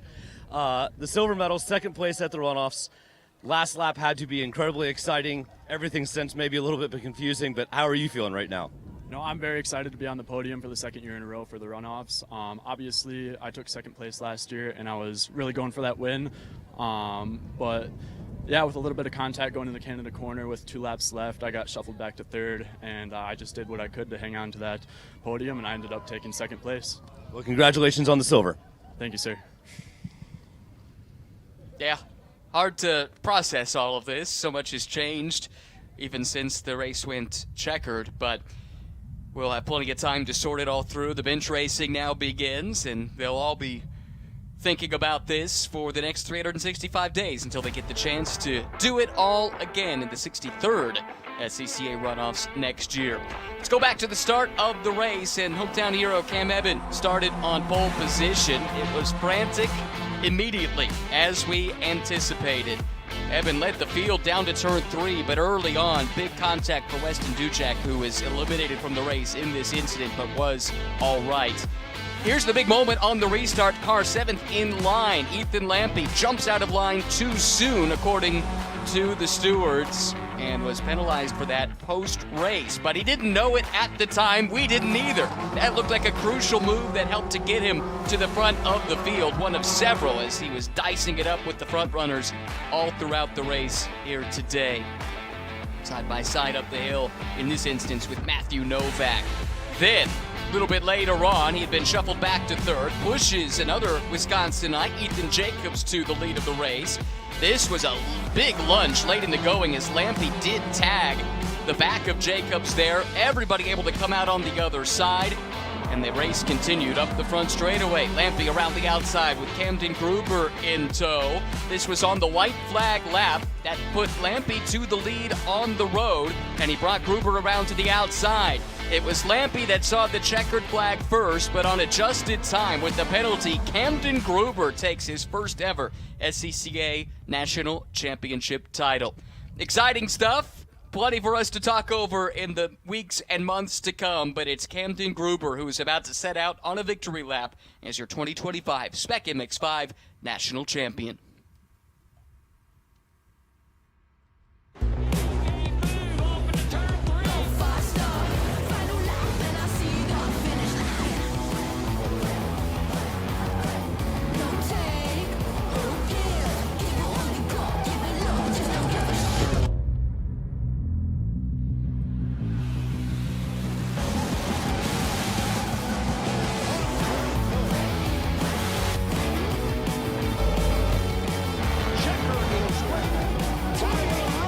Shopping for tires used to really grind my gears. So many tires, and the thought of choosing the right one made me, Precisely. That's before I went to TireRack.com. I got the best deal hands down. My tires ship fast and free, arrive the next day like clockwork. Tire Rack even gave me 2 years of free road hazard protection. Precisely. TireRack.com, the way tire buying should be. Choose joy. Choose the road. Choose your people. Choose your shot. Take it. Choose to get in there. Even better, get out there. That's it. Way out there. Choose your calling. Choose to really care. Choose to go for it. Just choose. We craft cars for those who choose to do more than simply move. I wake up. Okay, so pretend this is your race car. It's on the trailer, and you have an accident. Ouch! At least your truck's insurance will pay for another one? Yeah, not so fast. Standard insurance won't replace your race car, whether it's in the trailer, in the paddock, in the garage, or the repair shop. But at Hagerty, we can protect it for what it's really worth anytime it's off the track. No matter what or where you race, offer less than a set of race tires. Hagerty, let's drive together. Beautiful Road America, the site of the 62nd annual SCCA National Championship Runoffs, presented by Sunoco. Welcome to America's National Park of Speed and our live streaming coverage brought to you by Mazda. Ryan Marine and Larry McLeod joining you in the booth. We'll hear from Hayward Wagner here momentarily as we get ready to go, and 2 national champions are about to be crowned in this unique format that is new for this year, a combination of multiple classes, which we'll talk about momentarily, but here to give us the latest from the grid, it is Hayward Wagner. Good morning, gentlemen. This is going to be a fun race. Formula F and Formula Continental on the grid right now. These cars look a lot alike. The F car has a 1.6-liter engine. It's on a spec tire, no wings, 1,110 pounds. The Continental cars appear to be a little bit bigger. They are 1,200 pounds, a 2-liter engine, and obviously you can have wings. The goal with F is very much a spec class. Continental is not. If you take a look at the front wing here on the the second place car, the 6.5 car, there's a lot of variation in how this wing comes together, and then we'll take a look a little bit further down on the 18 car, a very different lower drag profile. So these Continentals can do a lot of tuning with the aero, make these cars very different. They're going to be, some will be better in the corners, some will be better on the straights, where the Fs pretty much are all going to be on an even playing field where there's no wings, very spec, very similar. And by the way, you can take the wings off of a Continental and put a 1600 and go F racing anytime you want to. Awesome. Gives you some idea of the diversity that you get in that class. And then the Formula F, of course, long-standing classification within the SCCA and really globally, known for many years as Formula Ford, but engines have changed, come and gone over the course of the years, and we're left with Formula F, which is in rude health as ever. So let's talk about these classes and the fact that they'll be sharing the track here this year. They will be. There's a pace difference between them. Obviously, the FCs will be, they'll get their own start, and then the split start back to the FFs. The FFs drivers, they're only concerned because they tend to travel in packs. They'll be racing tight, is when the front of the FCs get through that pack. What's going to happen when the FCs get to a pack of 6 or 8 or even 10 FFs when they get there? How's that interaction going to go? But they're just different pace. They do things very differently, even though, as Hayward says, they kind of look the same. They're sometimes brothers. In some of these cases, the FF cars are actually former FCs with the wings pulled. Yeah, really, really cool the way that you can jump back and forth between them. Great learning platform as well. Let's talk about the venue here. Road America opened in the middle of the last century and has immediately emerged as a classic on the global stage. 14 turns, just over 4 miles around, over 170 feet of elevation change. All of that to say, extremely challenging. Yeah, well, we start at the top of the hill here at the front straight for this 4 miles here. Get down into turn 1, likely in both classes. We'll be side by side through 1. Further down the hill, you get to turn 3, the next of the right-handers, and that takes you along that long back straight, which is mostly uphill, and you can see the shot there, the cheese bridge, as we call it, as it comes down to the braking into 5. That's when the tighter part of the track happens, 5, and then uphill to 6, back down the hill from 7, and then you get to 8 and into the carousel, and that carousel is plummeting downhill all the way down to 11, the famous kink, and then we get to the bottom of the track all the way down at Canada Corner, number 12, where is the best passing zone, likely setting up the wonderful finishes as they come out of 12, wrap around that Bill Mitchell bend, and then one more time around turn 14 and up that very steep Road America straight. Talk about the great finishes. This track has a long history of photo finishes. In fact, if you go back to the very first race ever held at Road America, September 10th and 11th of 1955, it was a duel between Sherwood Johnson in a Briggs Cunningham entered D-Type Jag and Phil Hill in a Ferrari Monza, won in a photo finish. I've seen a few of those already here this weekend. Just continuing in a long line, a long legacy of close results. And with close competition in these two classes, it would not be a major surprise to see that unfold here today as well. Cars starting to roll out onto the track for the formation laps. The nerves starting to rise, butterflies erupting in the stomachs of all involved as they go for a coveted national championship. We'll chronicle the action when we return to America's National Park of Speed, Road America.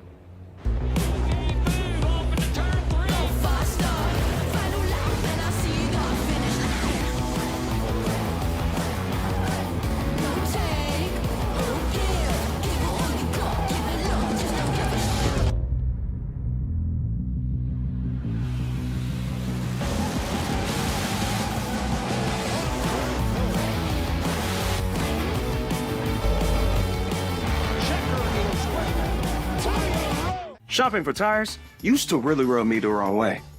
That was before I went to TireRack.com. TireRack's tire decision guide made it easy to find the right tires. Talk about secret sauce. You might ask, well, you bought them, now how are you gonna put them on? No problem. TireRack has thousands of recommended installers. I chose one that does mobile installation. A technician brought the tires right to my house. He's installing them now. Almost finished, Herb. Take your time. I'm just marinating. TireRack.com, the way tire buying should be. Choose joy. Choose the road. Choose your people. Choose your shot. Take it. Choose to get in there. Even better, get out there. That's it. Way out there. Choose your calling. Choose to really care. Choose to go for it. Just choose. We craft cars for those who choose to do more than simply move. I wake up Okay, track day checklist. Let's go. You got your gloves, your helmet, water, snacks, sunscreen, your car is prepped and ready to go. Oof, forgot your track day insurance, didn't you? If you want to be covered for the whole value of your car, you need high-performance driver education coverage through Hagerty. We'll get you a policy for track days, time trials, and more in less time than it took you to apply that sunscreen. Hagerty, let's drive together.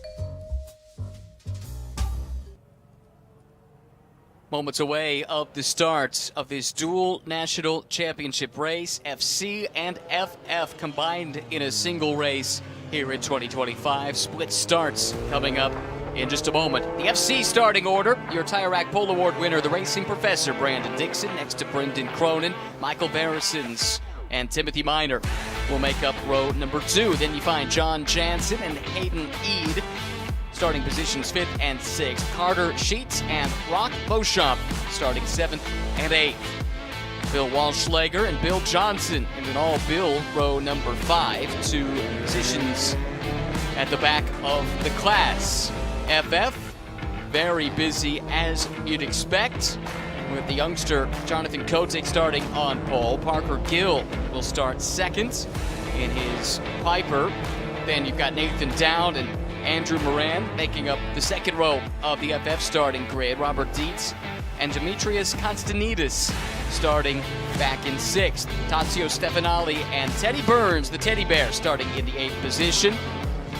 Eric Polson and Jay Messenger starting 9th and 10th in the Formula F field, Russell J. Reducelli and Brandon Lavender back in the next row. Then Michael Dowden and Robert Croats, 13th and 14th. Calvin Couts and James Dietz in 15th and 16th. And then Roberto Reina out back in the 17th starting position. 2 distinct starts for the 2 different classes, and already it is the FC class that's getting ready to make that run to the green flag. Brandon Dixon, Brendan Cronin, 2 of the favorites in the field. Brandon from Tuscaloosa, Alabama, where he is a professor at the University of Alabama. Brendan Cronin from Maryland, sharing the front row ahead of Wisconsin's own Michael Barrisons and Timothy Miner from Fredericksburg, Virginia in row number 2. John Jansen, Hayden Eade in row 3 as the field enters the acceleration zone, just waiting for the pole sitter Dixon to go. He steps on it. There's the green flag, and we are racing for the 2025 National Championship in FC. Good getaway from the pole sitter. Cronin tucks in line in 2nd, but now pokes the nose out of line. Decides not to make the charge here this time into turn number 1. Everyone neat and tidy, single file through the first couple of corners. Yeah, keep your eye on Tim Miner. He had a great run last year until, unfortunately, the car had I think it was a hub failure that took him out of that race. He's already made 1 move on the defending champ Barrisons, who he raced with so wonderfully last year. Miner now on the move, trying to get the next position up to the 2nd spot here just on the opening lap. Pokes the nose out of line, challenging for 2nd place, but we go now to the start in FF. Here we go up the hill now with the youngster Kotick from Atlantic Beach, Florida. Oh, and already problems at the back of the pack. Some cars weaving out of line. There might have been a little bit of contact. Cars certainly in some strife, pulled off to the inside. But we still do go green. Hopefully those cars are able to sort themselves out and get back in the race, or at least get to a safe spot.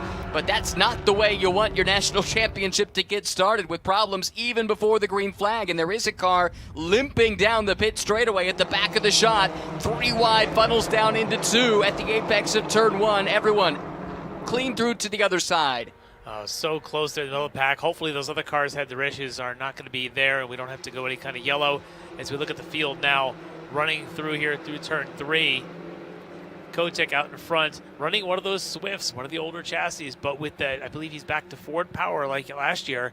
Really enjoying these long straightaways here, see if he can get out to an early lead. Multi-time national champ here in FF. Certainly is. 18, 19, 21, and 22. Very nearly won in 23 and lost out in one of those Road America photo finishes to Nolan Aller, whose car from that year actually is being used in this race. More on that story in just a moment.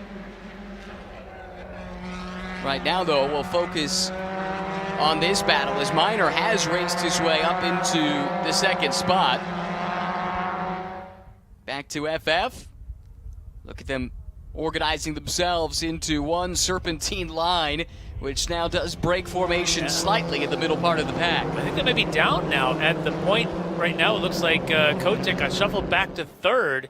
Once they come out of turns 5 and 6, yeah, Kotick in that sort of zebra striped car, but in front of him, you can see Constantinides and down now the top 2 spots.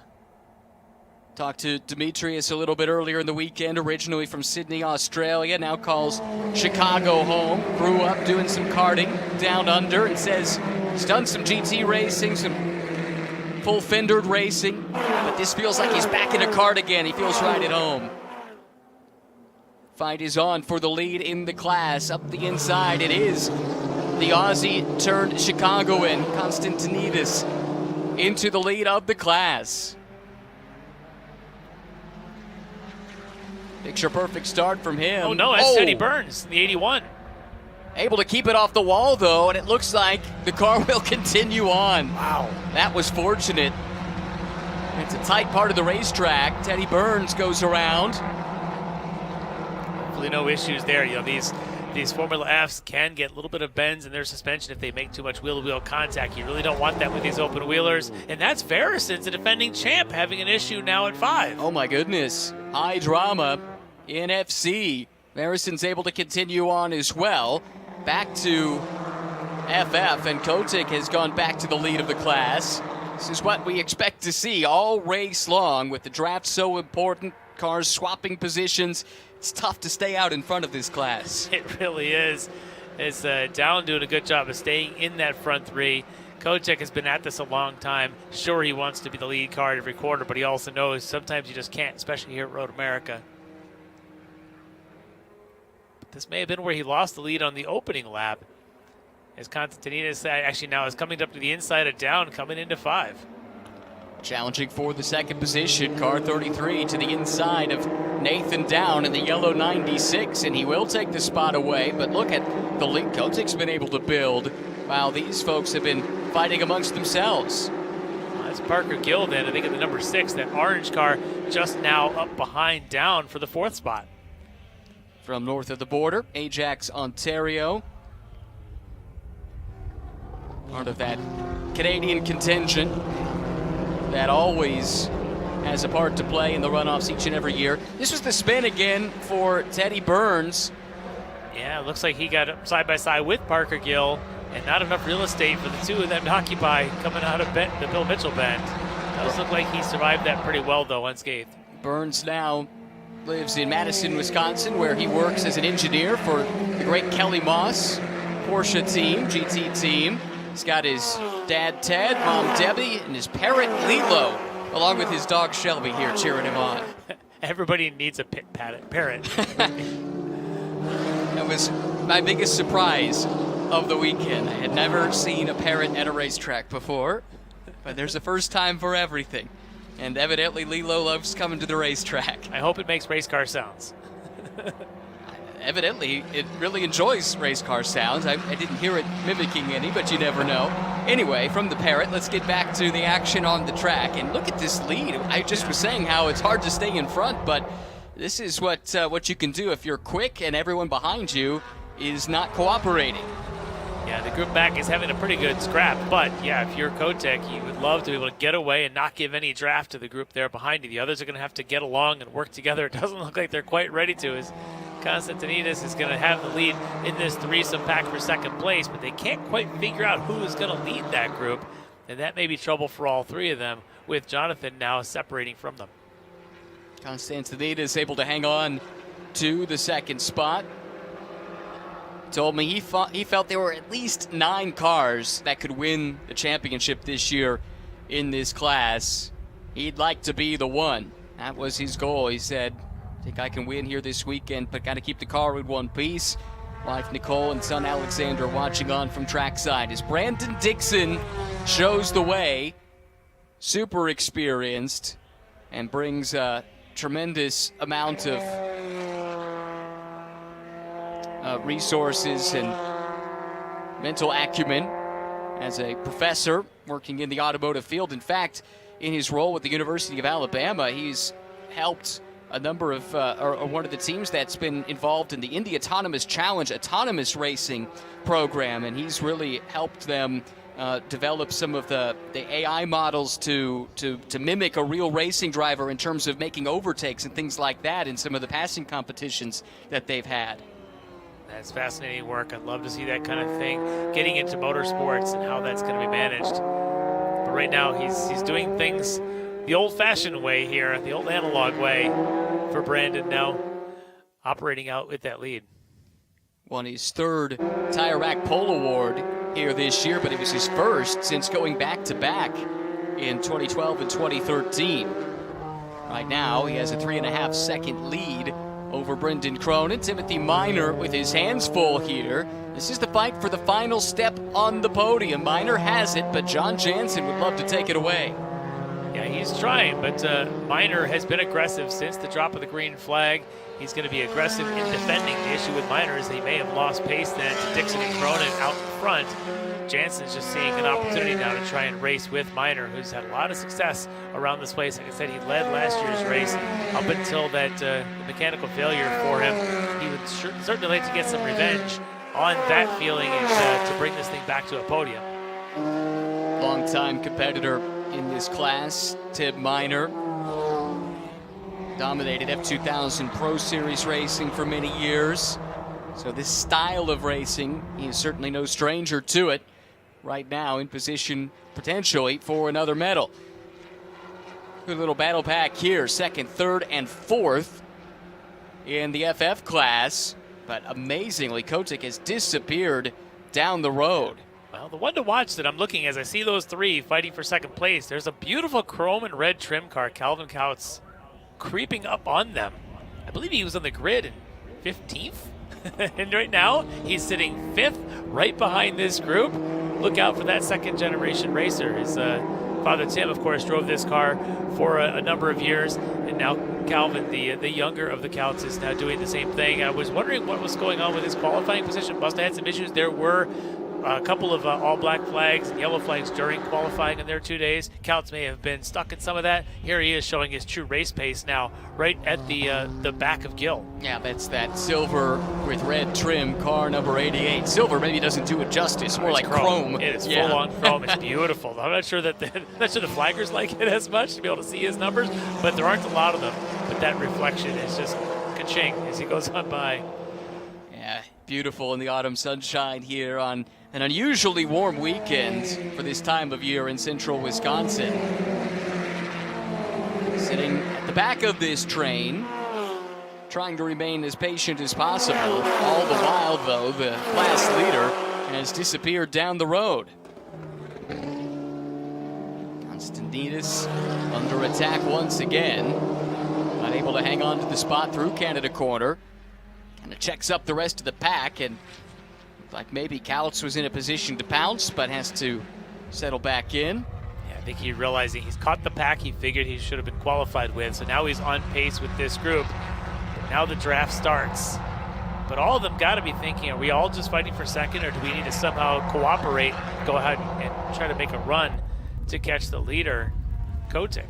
No cooperation happening right now. Change for second, change for fourth as well, and Couts might make it 2 for 1, sweeping to the inside of Constantinidis. Could he make it 3 for 1?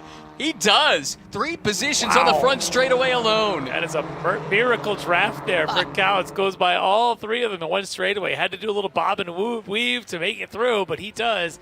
Now can he repeat it or defend on the back straight? Because the back straight's even harder than the front, it seems. That was fantastic. Now he's at the front of this train. Can he pull it along and close in on the race leader? Jonathan Kotick, with all those championships we talked about earlier, was a Team USA scholarship recipient, went over to represent the United States in Formula Ford racing in the UK, Walter Hayes Trophy in the Formula Ford Festival, that was several years ago, and now very active at a racetrack just about every weekend, coaching young up-and-coming karters to try and follow him in his footsteps. Of course, got some extra track time here earlier this year at the June Sprints, finished second, so using that to full advantage. All right, Right now, somebody's probably on comms, or he may be checking his mirrors, realized there's a shiny object in his mirror, and that is one Calvin Couts, who has not only taken the lead of this second place pack going into turn 1, he managed to keep it. He's showing great pace now around the carousel. The rest of these guys might try to just latch on. Last time by, Couts was quicker than race leader Kotick. A couple of tenths quicker, so Couts certainly has the pace.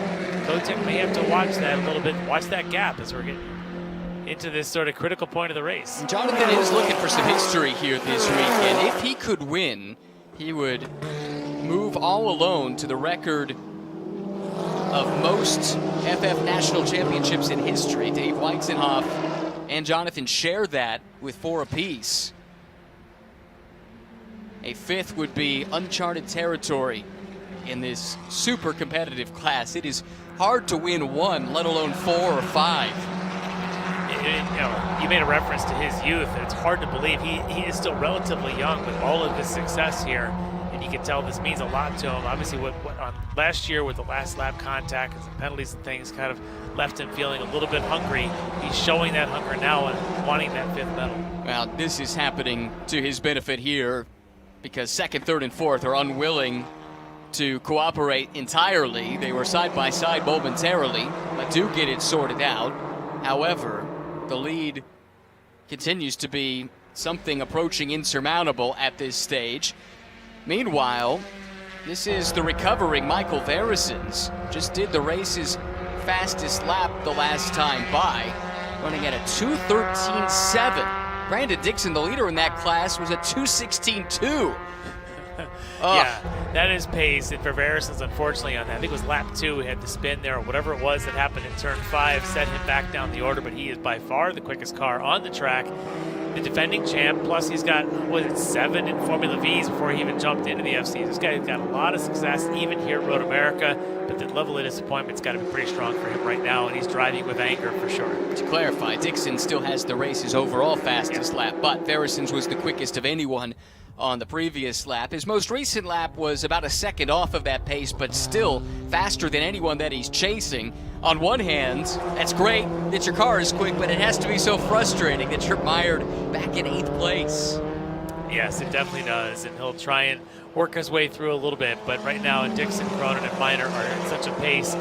Verisons, all he can do is just sort of go out there and see how the car drives. I talked to him earlier this week. He picked up some other sort of motorsports back this summer. He started doing a little bit of motorcycles again, and may have gotten himself in a bit of an accident and had some injuries to work through, some ribs that obviously take a little bit of time to recover from. But he's back at it now and certainly showing the speed, even if he doesn't have the position on track. This is Roberto Reina in some difficulty in the pit lane. It's like his race has come to an abrupt end. Back to this battle here. This position is swapped hands again. We've seen Down fighting for it. We've seen Couts fighting for it. Constantinides, who appears to maybe have an issue. He's dropped back rapidly. And now we also have the leaders coming through, the overall leaders encountering some of the leaders in the FF class. Yep, we were waiting for this when these FFs would find friends, and here they come. That is your race leader, Brandon Dixon, going by the 3rd and 2nd place FF cars. So rare sight, multi-class open wheel racing, but you got it here at the runoffs. Dixon comes through. Constantinides waving his hand there a little bit. I do wonder if he's had some kind of an issue, or was he just cleaning the visor maybe? It could be, yeah, just trying to get a clear view. When you're in this kind of a pack, things tend to get on you. So probably just trying to get a good clear view, maybe a tear off there on the front straight. Just started to wonder because he's dropped a few positions here in recent laps. This is difficult for the FC cars to try and contend with, getting mixed up amongst these battle packs in FF. That's the leader in FF being overhauled by the FC leader, Brandon Dixon. This was a few moments ago down in Canada Corner. Oh, and a little spin there. Relatively harmless, though, as the 62 of Robert Gross has gone around. Yeah, it looked like it may have been kind of self-induced when you're kind of offline there. Things are a little bit awkward, but managed to get that thing back going again with no real interruption as this pack continues to come through. And I think that's Brendan Cronin now trying to get through the 3rd and 2nd place runners here in FF. Indeed it is. We talked a whole lot about Brendan to this point, but having a solid run to the second position. This is, by the way, I mentioned this earlier, the car that Nolan Aller won with in 2023, and reliable sources inform me that Brendan was actually on the phone with Nolan last night, getting a few little pointers and tips as he tries to go for the gold here in 2025. Yeah, it's a pretty good reference to have, to get the phone call from someone as good as Nolan in Nolan's old car. Of course, 23 was, of course, at VIR a couple of years ago, where he managed to win FF and FC in the same year when they were, of course, two different races. Nolan Aller now plying his trade in what's now called the Indy Next Championship, for many years Indy Lights, so one step below the NTT IndyCar Series. Possible full course yellow, according to timing and scoring, and indeed double yellows shown outside of our window on the timing, or on the flagger's gantry, so that will halt the proceedings or at least slow them, and that wipes away an 8-second lead for Brandon Dixon. Maybe more importantly, it wipes away a huge lead for Jonathan Kotick. Kotick, yeah, he is just, and Kautz is going to be leading the rest of the pack right up to the back of Jonathan Kotick, and now with 5 to go, we're not quite sure exactly what the cause of this is, but there's the cause, a car stuck right under the Corvette bridge on driver's left. We're trying to catch a number on it. Shake of the head, though, for the driver. That tells you everything you need to know, the frustration.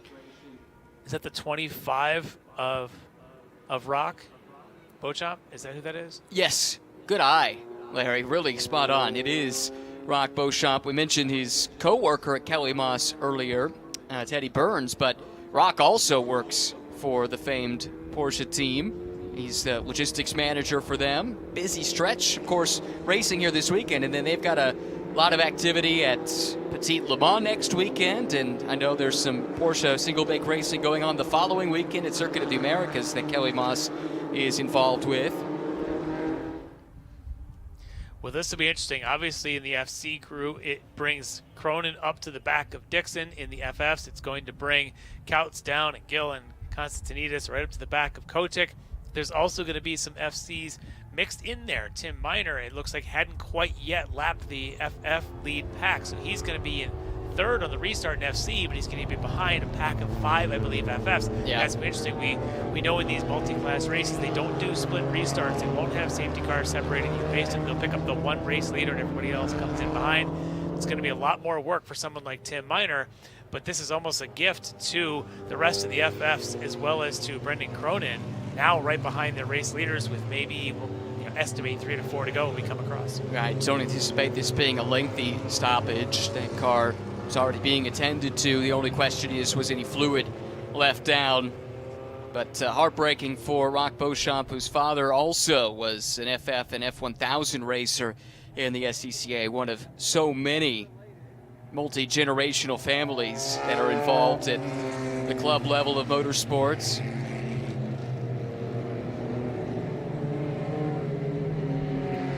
But hopefully it is a quick cleanup and we can get back underway, and we should have a couple of really big battles to keep an eye on. You know who else catches a break here is Michael Verisons. Yes. We know that car is fast, and he was at about a minute deficit prior to this full course yellow. He'll have some traffic to work through, but you have to think he might be able to pick up a few pieces here before it's all said and done. Yeah, it looks like he is going to end up on the restart right behind Hayden Eade, I think, for the 6th spot in FC. So he'll be right behind one of his own class competitors, but then there'll be the whole pack of FFs he'll have to work through. But certainly for Verisons, this might be a best case scenario considering how his race started.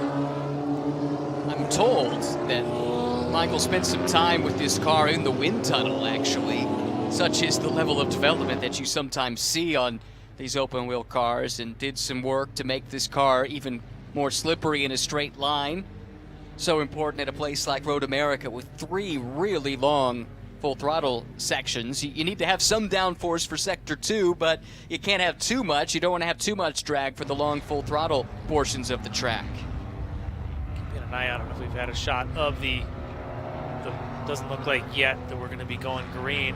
Still seeing the flagger stand looking like they're still full course yellow. So maybe one more time around. That could mean if they get that car clear, that could mean 4 to go. a 4-lap shootout for both classes. That sounds like fun to me. It Sign me does. right up. Yep, at least one more lap then behind the safety car. And this again is for the stopped car of Rock Beauchamp. And I should also mention that within the FC community, he has been really instrumental in organizing their club, their club Facebook page, and a few people have mentioned to me that when you see the growth in this class, that Rock has played a really big part in helping to foster some of that behind the scenes. Yeah, it's unfortunate, whatever the issue was, that's going to end up costing him the finish in this race. But hopefully he'll keep working on that car and bring it back next year. Do it again. Let's take a quick timeout as we continue behind the safety car. But when we come back, the resumption of this dual national championship race here at the SCCA Runoffs presented by Sunoco. Do you want to get started autocrossing, but you're looking around and thinking, man, I got to buy a new car? Maybe not. Say you want to get into track days, but you're looking around and thinking, I got to spend a fortune on go-fast parts. Maybe not.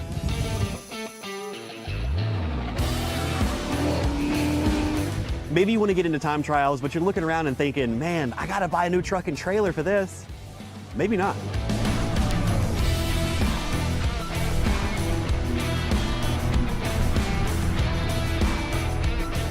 With SCCA Club Spec, you just might have the car you need already, and it just might look like one of these two. S197 Mustang if you like V8s and torque, NC Miata if you like compact and agile. SCCA Club Spec, spirited dailies, competitive race cars. Learn more at SCCA.com.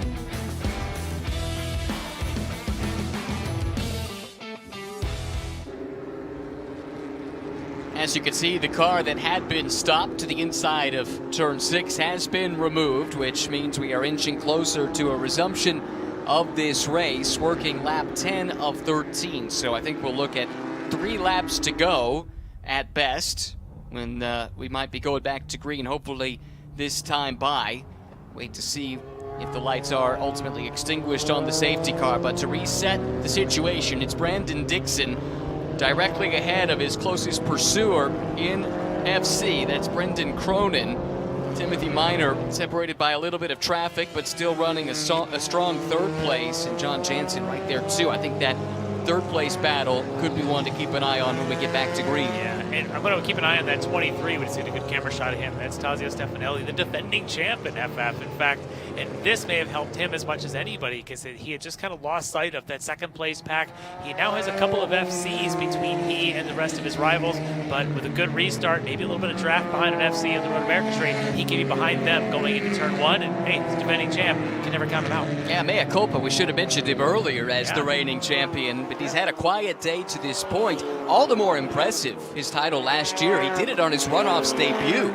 Yep. And in a class like this and at a track as daunting as Road America, that is no small feat.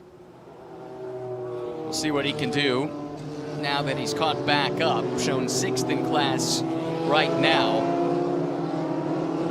So just a few passes away from potentially another medal, and you never know how things can break your way, hopefully, in the final stages of one of these races. We're about to find out, though, because the lights are indeed extinguished. Here are your leaders in FC. It's Brandon Dixon and Brendan Cronin, nose to tail, coming through turn 14, and a bit of a gap then back to Kotick, I believe, would be the third car in line. That's the leader in FF, coming to the resumption of racing with just 3 laps remaining. Car number 7, Brandon Dixon from Tuscaloosa, Alabama, picks up the pace, and we are back underway here at America's National Park of Speed. Dixon and Cronin sprinting away. Kotick, though, with some challenge coming from behind. Calvin Counts is closed in, so the lead in both classes very much up for grabs here in the final few laps. Tim Minor back there in the third spot in FC, made his way around most of the FF crowd. He's not got the front 2 to make his way. Hopefully he can do it here going into 3. Late on the brakes, down to turn 3, and he does jump to the inside of the leader in FF. Counts keeping him honest, though, doing a really nice job now that he finally has track position, and he's within striking distance of the race leader for the first time all race long. Look at the maelstrom deep open the pack 2, 3, 4 wide at times on the run down to turn 5. Yeah, now that you've got the front 3 in FC now all seeing each other, but here comes Couts to the inside of Kotick, and we're going to have a new leader in FF. How about it? Driving that chrome machine to the lead of the race, and it's not over yet for Kotick, coming under assault once again. Car to the inside is car number 4, challenging for the position, and I think he'll take it. Or was that a different class? I'm sorry. And that is that's John Jansen from the FC number 4 in there, but still. Take a look at this. You got Parker Gill forcing Kotick to get defensive, as on the outside, you've got another one. I believe that's going to be Carter Sheets, I think, in that Ferrari Red Van Diemen FC car, trying to tiptoe his way past these FFs. Yeah, the fly in the ointment of these FF front runners is they've got some of the cars from the other class now racing through their own race. That's multi-class racing for you. It's part of the challenge this year with these two classes combined into a single race, but so far it's put on a pretty good show. 2.5 laps remaining, and the battle is on. Still 3, 4, maybe 5 cars in contention in the FF class. They're all together right now, 5 of them. That's one piece of real estate going into Canada. It's going to be Kotick. Wow, late on the brake, sweeps across the nose and takes the lead right back. So only headed briefly, but he knows he's in for a fight, and it'll be a dogfight the rest of the way with just over 8 miles left.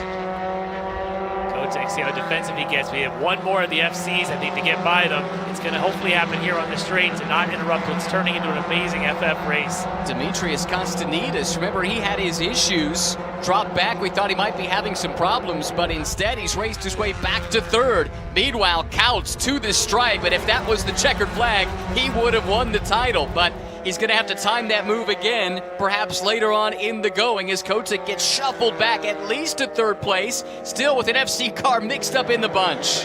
Yeah, it's Hayden now is the one flying the ointment, trying to get through. These FFs do not want to get out of the way. Why should they? Why would they? As Verison's going to be the next one. We talked about him earlier. He's now trying to get through this group of Gill and Down and Kotick and the whole mess. Yeah, he's had to tiptoe his way through the traffic to finally get to the next car in his class and try and pick up the pieces after the miscue, or at least the misfortune early in the going, but he is clear of the traffic now.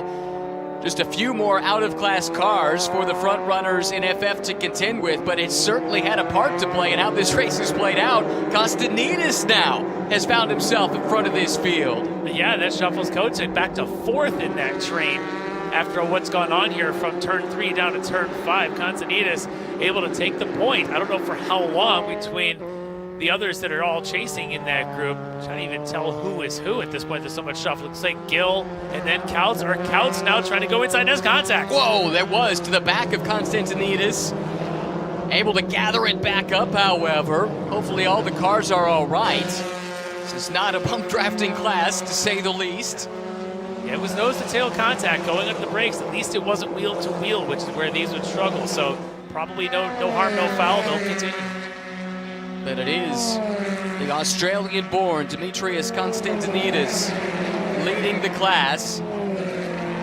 5, 6, 7 cars still in the shot, though. The white flag looming the next time by. Watch for Teddy Burns in that background. He was the last in this train. He's now picked up one spot. He's watching the group fighting in front of him. He was off track early in the race up at Billy Mitchell Bend, the next corner here. It's been a great recovery for Teddy, and he's got his parrot ready to greet him in victory lane if he's able to get there. He's going to try and pick up Couts now. Wow. He's on the inside. Whoa! Car off. 2 cars off. Parker Gill and Konstantinos. Was there contact between the front runners? Konstantinos looks like he may be stopped, which means the run here could end up being a safety car, but we are white flag, so maybe not. We'll see. If there is a full course yellow, it could end the race along with it. White flag waves. Brandon Dixon by 1.7 seconds leads Brendan Cronin, but the fight is on here for the FF National Championship. Couts now working the outside lane. He'll take the lead, and he'll try to hold it as long as he can with the potential of a full course yellow pending. Yeah, Burns had an unfortunate finish to his race last year. He was in the fight for the win. He now also wants that revenge. He wants a strong finish. He's got his rival Kotick behind him, but it's Kautz, who had the terrible grid position, now finds himself in the lead on the final lap. What a comeback drive from the pair of them. They were both down and out at one stage or another. Now they run 1-2. Brandon Dixon in firm control of the FC class over Brendan Cronin. Timothy Minor still holds third. Looked like Burns got shuffled back a position there, down to turn 5. He now sits third in line with Kautz starting to pull away. Yeah, Kautz would love them behind to start playing around and shuffling. Gives him free air in front, but I think Kotick is too strong, too smart. Kotick knows he now has to calculate when he makes the move, but it's Burns that's going to be the wild card here. Kotick felt like he had this race under his control for a good chunk of it. He led by multiple seconds. About the midway point in the race, that all got wiped away by the yellow. He might have to just fight for second here because he's under assault from Teddy Burns. Yeah, Burns is being super aggressive here. He thinks he's got the better pace. He executed a couple of those corners better. Kotick, though, very wide car right now. That's allowed Kautz to pull away. A relatively comfortable margin, but at the front, Brandon Dixon with his fist in the air. Another national title to the native of Tuscaloosa, Alabama. He sees the checkered flag first. Brendan Cronin comes home second. Timothy Minor will complete the medal positions in FC. Still so much to be sorted out, though, in FF. Here comes the field with Kautz at the front, but Kotick, the early race leader, sweeps on through as Kautz goes around in the final lap. Oh, and it's contact as well. Kotick and Burns together. That allows Down to come through to the lead of the race. Oh my goodness, I can't believe this in the second to last corner. An improbable final lap. And Thornton, Colorado's Nathan Down has come through to take a hotly contested national title, and it's 3 wide for second, third, and fourth behind. Nathan Down is your champion.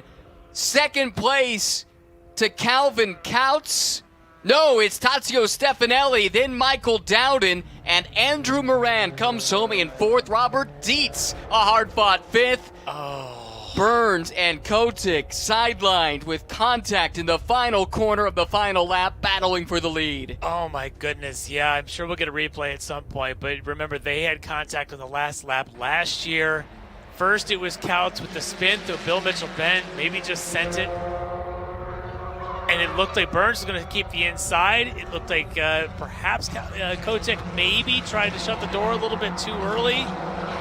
Oh, heartbreaking for both of them, but Nathan Down has got to be ecstatic. He just had to avoid it and get through it.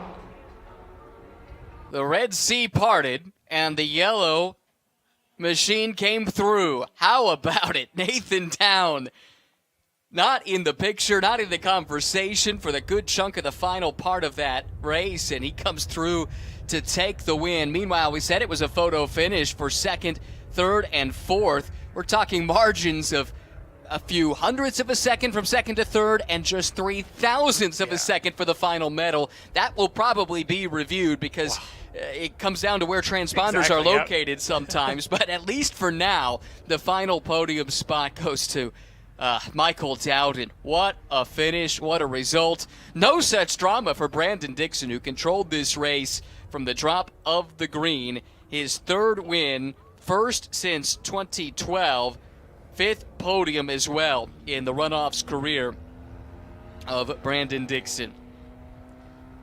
Yeah, great run for Dixon. Had to overcome the yellow flag, which brought, of course, Brendan Cronin back up to his tail. Brandon Dixon responded, opened up that lead, and really dominated the end of this race. Well earned there for Brandon. Cronin deserves a ton of credit, too. A runoffs rookie to come home second, sandwiched by a couple of seasoned veterans. To give you some idea of the age gap on your podium, Minor in third is 64. Dixon, the winner, is 57. Cronin just 17. Yes. And to be mixing it up with those two, that is a really, really strong day. Yeah, that'll be a fun one to hear from. I just can't wait to hear the excitement of the FF podium as Nathan Down there. You can see him out of the car practically pumping the fist in the air under the checker flag. He's going to be excited. Didn't know he'd be in this position, I'm sure. He was up there last year in that top group, now at the top step. Finished third a year ago, in fact. Just enough to get to the line and win today. Let's hear from Brandon Dixon now with Hayward. That was not easy. The words were, that was not easy. Tell me about it. The whole race, it felt like something was a bit off with the car. I don't know, maybe like a slow leak in the right rear tire or something. The car was never happy, and I literally willed the thing around the racetrack. This was just, hey, we can't be denied. This is our week. Well, congratulations. A great drive, a clean race, smooth race. A little caution, but you got it done. You brought it home, and you, sir, are wearing a gold medal. It's awesome. Thank you. So excited. Enjoy your victory lap. Thank you. Such a big part of this class. Brandon Dixon does a lot of helps a lot of folks in the class that run the Z-Techs. He does a lot of work on the ECUs there. There's some parts as well that he helps to build for the class, and great to see him stand on the top step once again, fending off Brendan Cronin on the final restart. 2.5 seconds. Timothy Minor comes home with a hard-fought third place ahead of Carter Sheets. Michael Beresons did recover a couple of spots, gets back to fifth at the very least. Hayden Need, Bill Walschlager, John Jansen, and Rock Beauchamp, unfortunately, out of the race early, credited with 9th place today.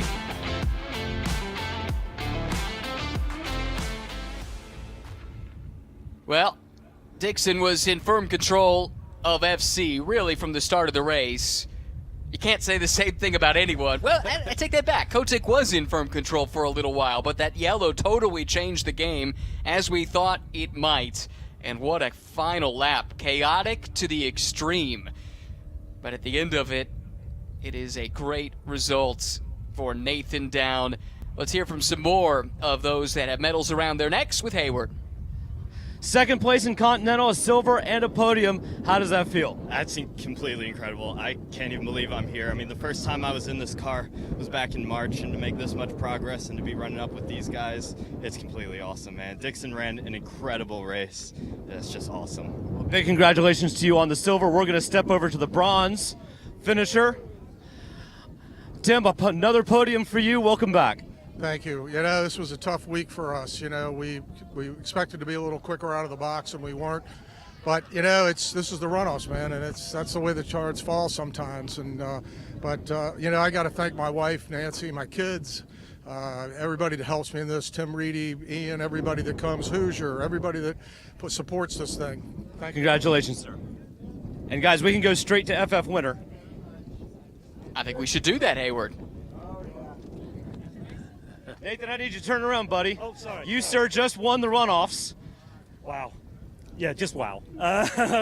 I was not expecting that at all. You know, I've been working hard all year with Steve, and Steve, come here. Steve, I would not be here if it wasn't for the faith and the belief that this man has had in me for the last few years. We've known each other, and yeah, it's wow. Were you able to process between the point where Kat spun and then when the two cars got together, did you have a moment of I might get on the podium and then a moment of I'm going to be the champion? Well, you know, I'm like, yeah, this is fine, this is good. And then the restart, and then the Continentals, and one of them was a little rude, and I thought, that's it, that's my shot's gone. But then thankfully those guys start tripping over each other again, and so it gave me a moment, and Jimmy unfortunately ended up having a spin, and then I was coming into that, we were side by side coming into Canada, and I was like, this is going to get messy. And so coming through 13, I lifted, which I don't normally do, thinking something's going to happen, and it did. So and that gave me the breathing room. I locked up brakes. I was thinking, oh, I'm going to join them, but yeah, I'm wow. A tremendous race. Congratulations on your championship. Thank you very much. I just want to say thank you to all my family, my daughter, obviously my mom and my brother back home and everything like that, all my friends, and to my dad who passed away 6 years ago. This is for him. Congratulations. Back to you guys up top. Appreciate it. Great to hear from Nathan, and you can tell he's still processing that a little bit in real time, and so are we, quite frankly. What a result. Less than 0.8 of a second over Tazio Stefanelli, who snuck up there late in the going. Give him another lap, and who knows. But a hard-fought second place for Tazio. Michael Dowden there in third place. Moran and Dietz I know Robert will be thrilled with that. Had a chat with him earlier in the weekend. Top 5 is a great result. Father and son, Robert and James Dietz, both in the top 11. Really strong outing for them. And then at the bottom there, some that are going to be wondering what could have been. Start with Konstantinidis and Gross and Burns and Kotick. Couts as well down in 9th. I mean, he was very much in the picture and had that very strange spin on the final lap. It was very awkward there. I just wonder if maybe he got out of position looking at his mirrors and lost track, and it spun. We've heard from our winners. Let's hear from the rest of the podium now in FF.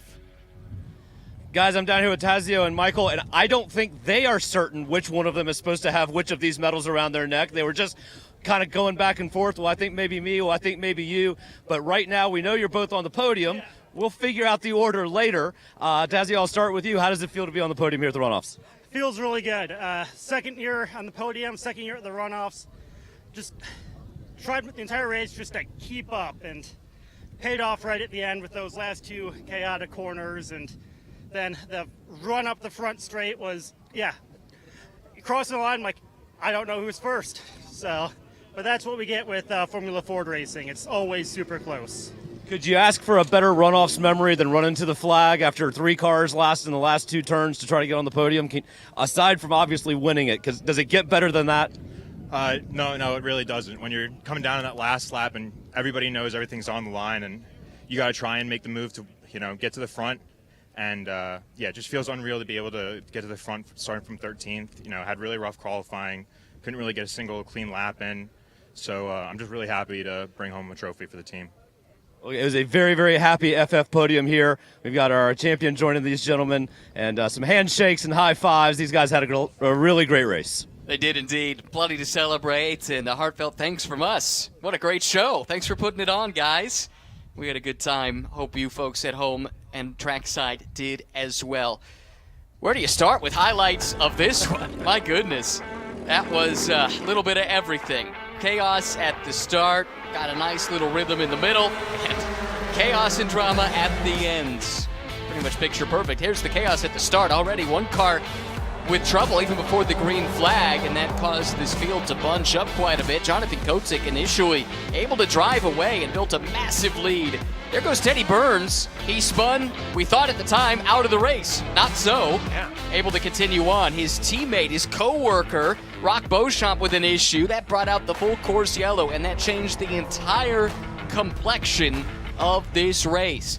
On the subsequent restart, Brandon Dixon had some pressure from Brendan Cronin, but was able to pull away, and that left the fight to unfold in FF with a number of the FC cars coming through from time to time. Couts put the move on for the lead at that stage, but it wasn't to last. He had gotten shuffled back. Then a little contact there. Konstantinidis getting shoved from behind, but able to hang on to that race car for the moment, and he held on to what was then the lead in the class. But here, a collision between 2 of the front-running cars. They end up off in the gravel trap. We thought, uh-oh, could that be another yellow? But it wasn't. We kept on racing. Couts back to the lead at this stage. A hound around the resilient Teddy Burns, who had clawed his way back into contention. Brandon Dixon took the title, yet another in his illustrious career in the FC class. But how about this final sequence in FF? From the lead, around goes Couch, then Burns and Kotick come together, and it opens up the opportunity for Nathan Down to come through and take the lead, and he can celebrate early while they go 3 wide for second, third, and fourth behind. So much drama, so much excitement, and at the end of it, 2 deserving national champions. Brandon Dixon in FC and in FF. Congratulations to Nathan Down. It's been a fun day 2 so far of Hagerty Race Days here at the 62nd Annual SCCA National Championship Runoffs. More action still to come throughout the rest of the day today. For Hayward and Larry, I'm Ryan. Thanks so much for joining us. We'll talk to you later on today here at the Runoffs at Road America.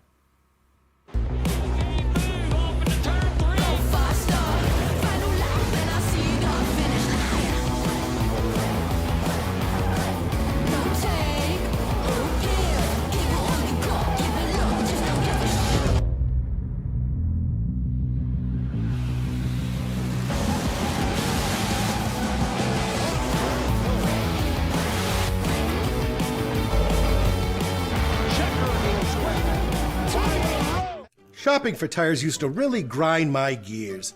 So many tires, and the thought of choosing the right one made me, Precisely.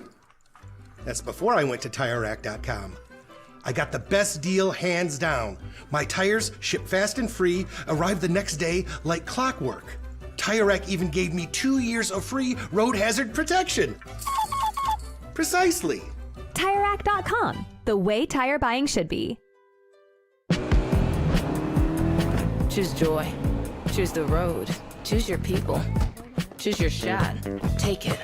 Choose to get in there. Even better, get out there. That's it. Way out there. Choose your calling. Choose to really care. Choose to go for it. Just choose. We craft cars for those who choose to do more than simply move. I wake up. Okay, so pretend this is your race car. It's on the trailer, and you have an accident. Ouch! At least your truck's insurance will pay for another one? Yeah, not so fast. Standard insurance won't replace your race car, whether it's in the trailer, in the paddock, in the garage, or the repair shop. But at Hagerty, we can protect it for what it's really worth anytime it's off the track. No matter what or where you race, offer less than a set of race tires. Hagerty, let's drive together. It's lunchtime at the Runoffs. Inside the SCCA is next.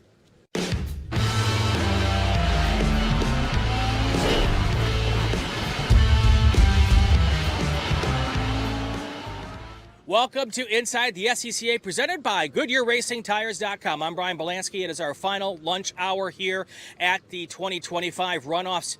Got a ton of racing action. 5 more races still ahead this afternoon. But while our workers, we've got over 100, maybe 200 volunteer workers here this weekend, and they are doing a great job of helping put this event on, but they need a little break for lunch. So while they're taking a little time off to have lunch, we're going to bring you some conversations, interviews, discussions that we've had throughout the week with some of the people that helped put the event on, some of the drivers as well. We'll talk to some of our pole winners for this afternoon's races. That's all next. This is Inside the SCCA, presented by Goodyear Racing Tires. All right, we're here with Steve Sargis. He is your H production pole sitter here at the Runoffs. Okay. How's that feel? It's good. It was kind of a surprising qualifying today because we had the yellow flag for most of the session. I wanted to go out fast and because I was on sticker tires and they go away after about 3 laps.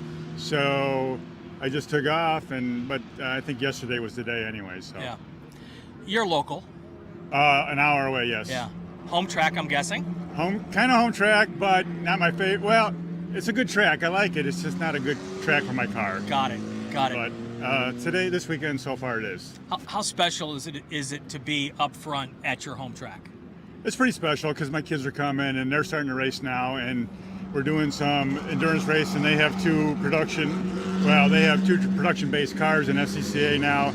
Neither one of them can make it this week because, they have to do something called work. Work? Yeah. Crazy. But they're going to be SCCA racers for a long time, and I'll just step down and work on their cars a little bit. No, you won't. Oh, maybe not. What's the key to running up front for the whole race, 13 laps? That's going to be a tough one. I don't expect to be in first place by corner 1. Okay. And so at that point, I probably could stay in their draft. I have a little bit more power than I did last year, but they'll out-torque me. So it's just going to be a wait and see and be smooth and don't make any mistakes and see what happens. I've done enough of these where I know anything can happen, and usually does. Some really good drivers in H production. Yeah, and some really good cars. I would say so. Yes, very good. I mean, Jesse and Chuck and Shasma and then the Fiat guys too. We got a lot of national champions still running there. Yeah. Steve Sargis, your H production pole sitter here at the Runoffs. We're here at the Runoffs here talking with Kent Carter, drives B-Spec here at the Runoffs. Been part of the B-Spec family. I think it's a family, right? It is. We're very family. Sometimes dysfunctional. Most of the time. Yeah, that makes it fun. Most of the time. So B-Spec, an interesting class 5-7 years ago, kind of on its deathbed. Yes. And a lot of people came together and decided that that's a problem, and they did something about it. You were part of that revolution a little bit there. Small part. And you say small part. It's one of those things where there's lots of small parts that make a revolution, isn't it? I agree. So there were a group of people who had primarily been doing Spec Miata who decided to give B-Spec a try. Right. So John Phillips, David Daugherty was involved, obviously.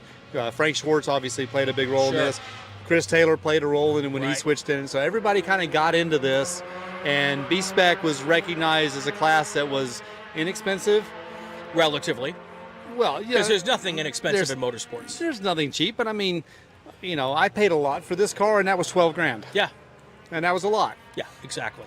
So, You know, I but mean- there are cars racing here this weekend that are $300,000. Not in B-Spec. Well, No. there's that one guy. Exactly. There's that one guy. But There's we always won't, that one we guy. won't talk about him. So, but we was, and the competition is close. I think the CRB and the SCCA have done a good job of getting the BOP pretty darn close. Right. You know, you look at the spread of what manufacturers are in the front here this weekend, and it's a driver's class. Right. You're not going to build the car to run away from anybody. You got to drive it. Right. And I'm not doing that this weekend. I got to get my craft going. So. Several different manufacturers involved. Yes. Mazda. Mini, the Chevy Sonic, the Mazda 2. What am I missing? Kia Rio Yes. is up and coming. We made some adjustments to the BOP on that to attract it. Correct. Honda Fit, all three generations are now competitive. Caleb Petrie came out of nowhere with his first generation Fit and is running well, and we're thrilled to see that. So that adds another generation. We're leaving somebody out, and somebody's going to get after me. Yeah, someone will be. I'm looking to see who have we missed here. I think yeah. we've got. So we've got a bunch of B-Specs around us. That's why I'm looking around. Yes. This is kind of like an enclave of B-Spec cars here, and I was trying to see if I've see something I've missed. And then, of course, the Spec tire, because it's a B-Spec. Yes. Is from Goodyear Racing Tires. Yes, and Goodyear's been our tire now for almost a year. Right. They fought hard to get that contract. Yep. They came to us with a good offer, and I will say, they brought the tire that we asked for. Yeah. And there's nothing better than to lay out an RFP and say, you know, give us this tire with these characteristics. And the things we said we wanted to be reasonably fast, we wanted to be reasonably priced, and we wanted them to last forever. And we've had opportunities to run 20 heat cycles on these tires and have them be maybe not front row at the runoffs kind of performance, but for your average regional or majors race, a multi-cycle tire is perfectly, fabulous. Right. And the support we've gotten from Goodyear has been superb. Yeah. You know, when we were doing the tire contract part, they kept telling us how their support was going to be. And I don't know about you, but a lot of people have always told me how great their support was going to be, and I've been, like, okay, whatever. Right. Heard that before. Honestly, they've showed up and done the deed. They're always out there taking temps and pressures and giving us reasonable advice to, help us be faster. Right. Actionable advice, which Yes. is always value. They're right over there with a truck full of tires and friendly people who are willing to help us. So they've done what we've asked and more. What does it say about the health of a class like B-Spec that maybe one of the most iconic tire brands, if not the world, definitely in the United States, Historic, yes. has decided to put their support behind B-Spec? I can't explain it, Right. but they seem to have a passion for what we're doing in B-Spec, and it has allowed them to showcase their DOT race tires. Right. And they've done a good job of doing that. I can't explain their fascination with slow cars driven hard. That's okay. But they love it. I mean, and everybody at Goodyear seems to love it. I got to take a tour of the facility, and people are like, "Oh yeah." It's like, you guys are hilarious. We are hilarious, by the way. Yes. If everybody who's watching this has seen us on track, we're often on 3 wheels, if not 2, and the cars are ungainly, and Yes. the tires never give up.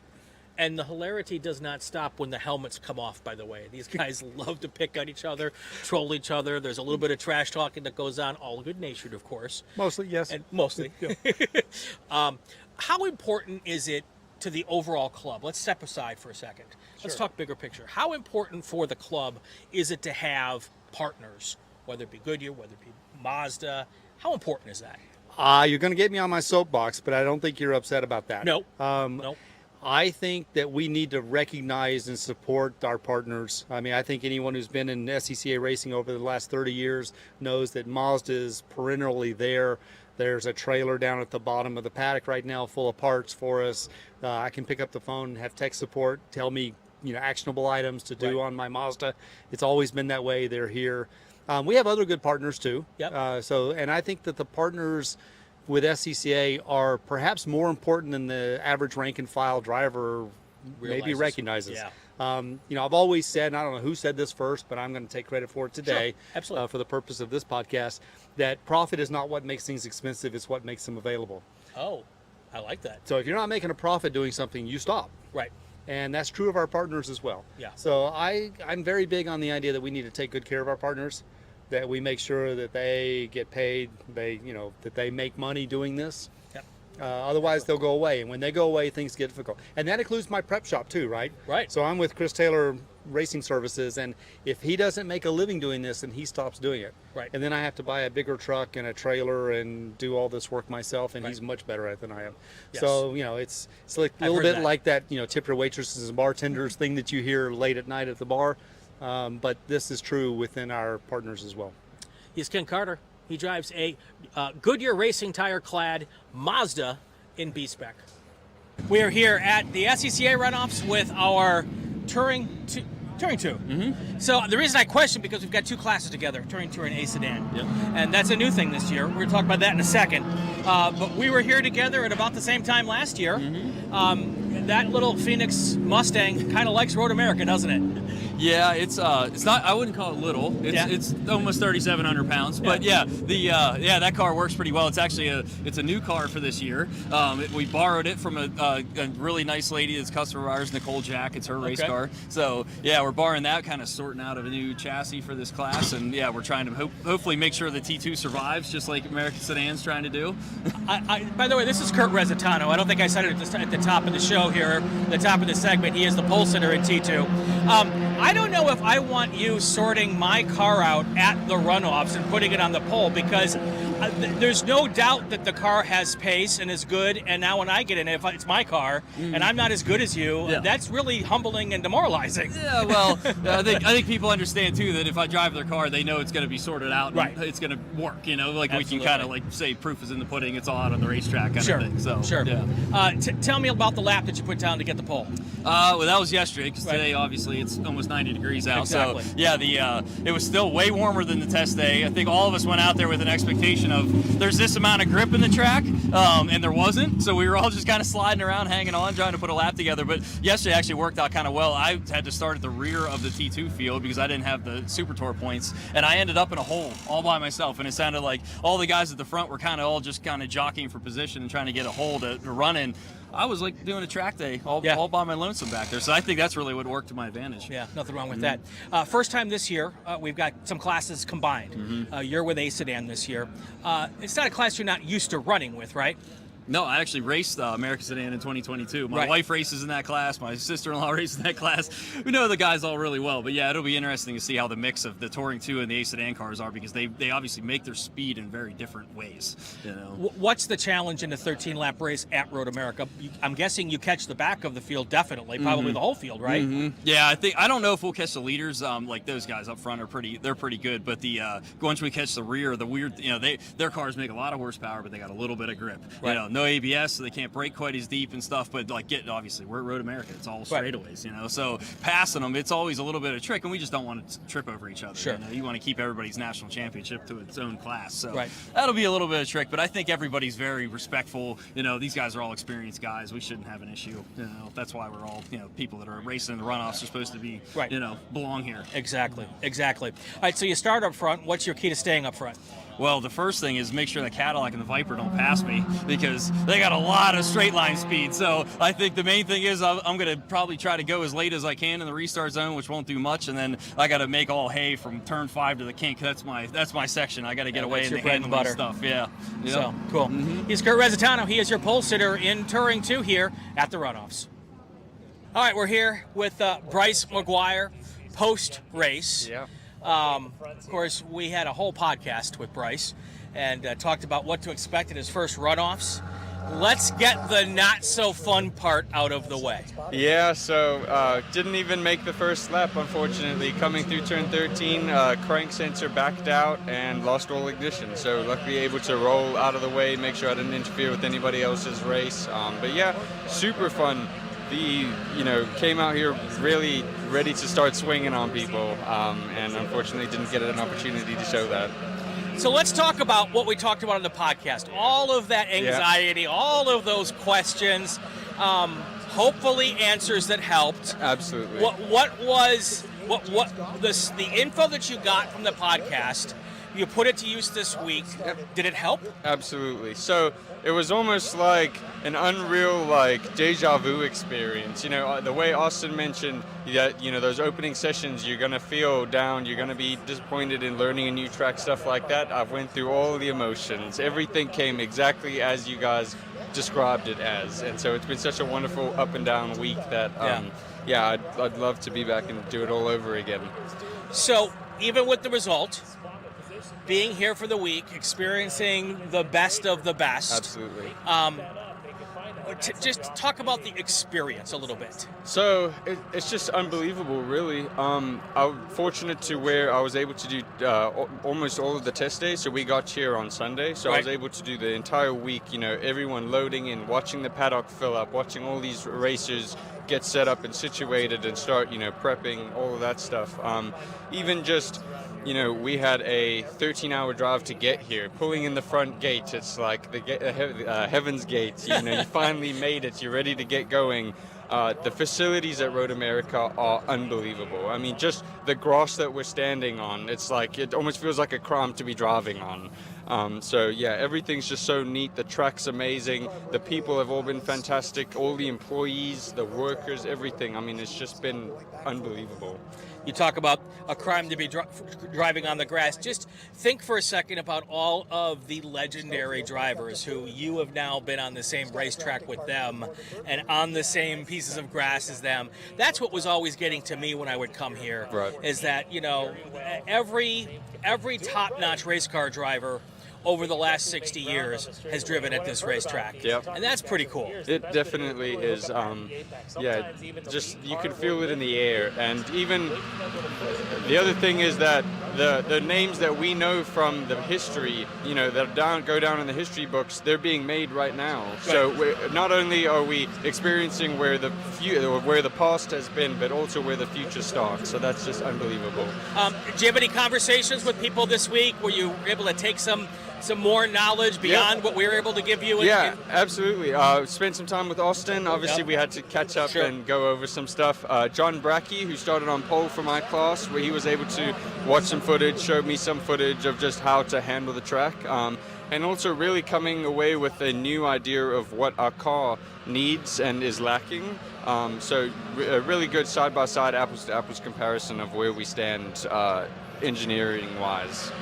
Bryce McGuire here with me after a not quite successful race, but you know what? The car has 4 wheels Absolutely. on it. It's going to roll back into the trailer.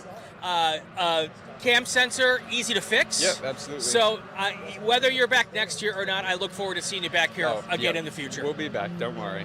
Awesome. We're here at the Runoffs with Morgan Burkhart. How are you? I'm doing fantastic this week. Yep. You're living like a pretty good life these days. That is a little bit of an understatement. Yeah. I've done, this has got to be my 21st week on the road so far this year, and it's pretty cool bouncing back and forth between IMSA. I had a couple trips to Spain this year to go do some coaching at the GT4 Winter Series. It's been a lot of fun. We're leaving Sunday this week to go back to Petit Le Mans to do the final round of the IMSA calendar, and it's a lot of fun. So for a long time, SCCA was the place to go, to train, to go to do other stuff. Yeah. For a lot of years, that changed. It feels like maybe not as anywhere near what it used to be, but there is a kind of a trend that's flipping now, where we're seeing a lot of young drivers come out of club racing and start to take some steps. Yeah. Have you thought about why that's happening now and it hasn't happened in the past? I really have, because I'm a part of a driver development program that our goal is to use the Spec Racer Ford platform as a stepping stone to go into professional motorsports. And this weekend we've got Jackson Deal, who just qualified this morning 15th in his first time to the Runoffs. He's 16 years old, great kid, great driver. We also had John Antonino earlier this year, who was in his first ever race in a Spec Racer. He's 14 years old at Sebring, of all places. He finished 8th, started 24th. So, I mean, incredible drivers, and it's really proving that if you want to go well, in a race car, SCCA is the place to do it. I don't know why that is flipping recently, because I think it's always been that way. And honestly, we've had more car counts in the past. We still have the same amount of car counts, still the same weekends, still the same people. Right. So I couldn't really give you an answer as to why that's flipping, but I'm definitely happy about it. It's always better to have more people here, and especially more young kids here. So you're in your second year on IMSA. Yep. First of a 3-year contract. Yep.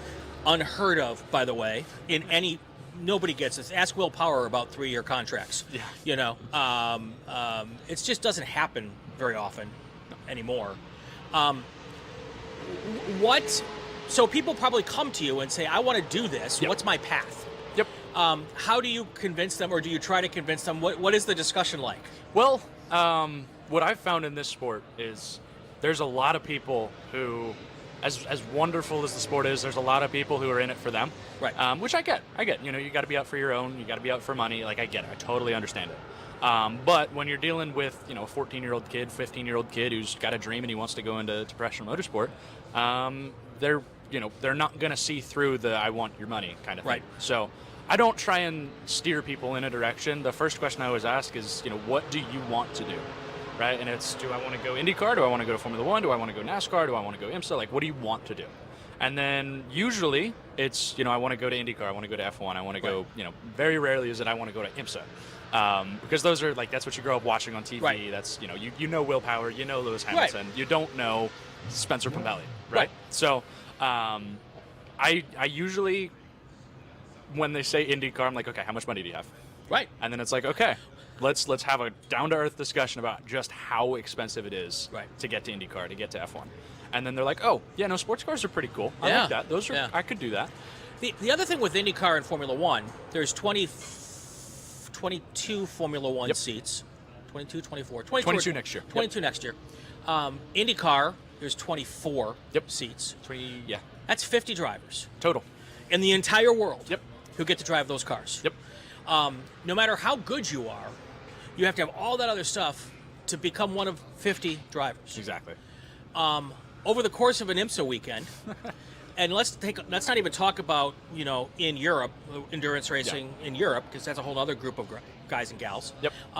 There's probably 200 drivers at an IMSA race. On a Rolex weekend, especially. You know, on a Rolex 60 weekend. cars, 4 drivers a car. Exactly. Plus, you had your Michelin Pilot, you had your Mustang Challenge. I mean, there's a couple of others, the VP, you know, LMP2 series or 3s, whatever it is. It's just more opportunities. And if you just do the math, and I don't do math, you do math, because I know, because you're my coach. There you go. And I know, you know, but if you just do the math, the opportunities are more there in that going through sports cars.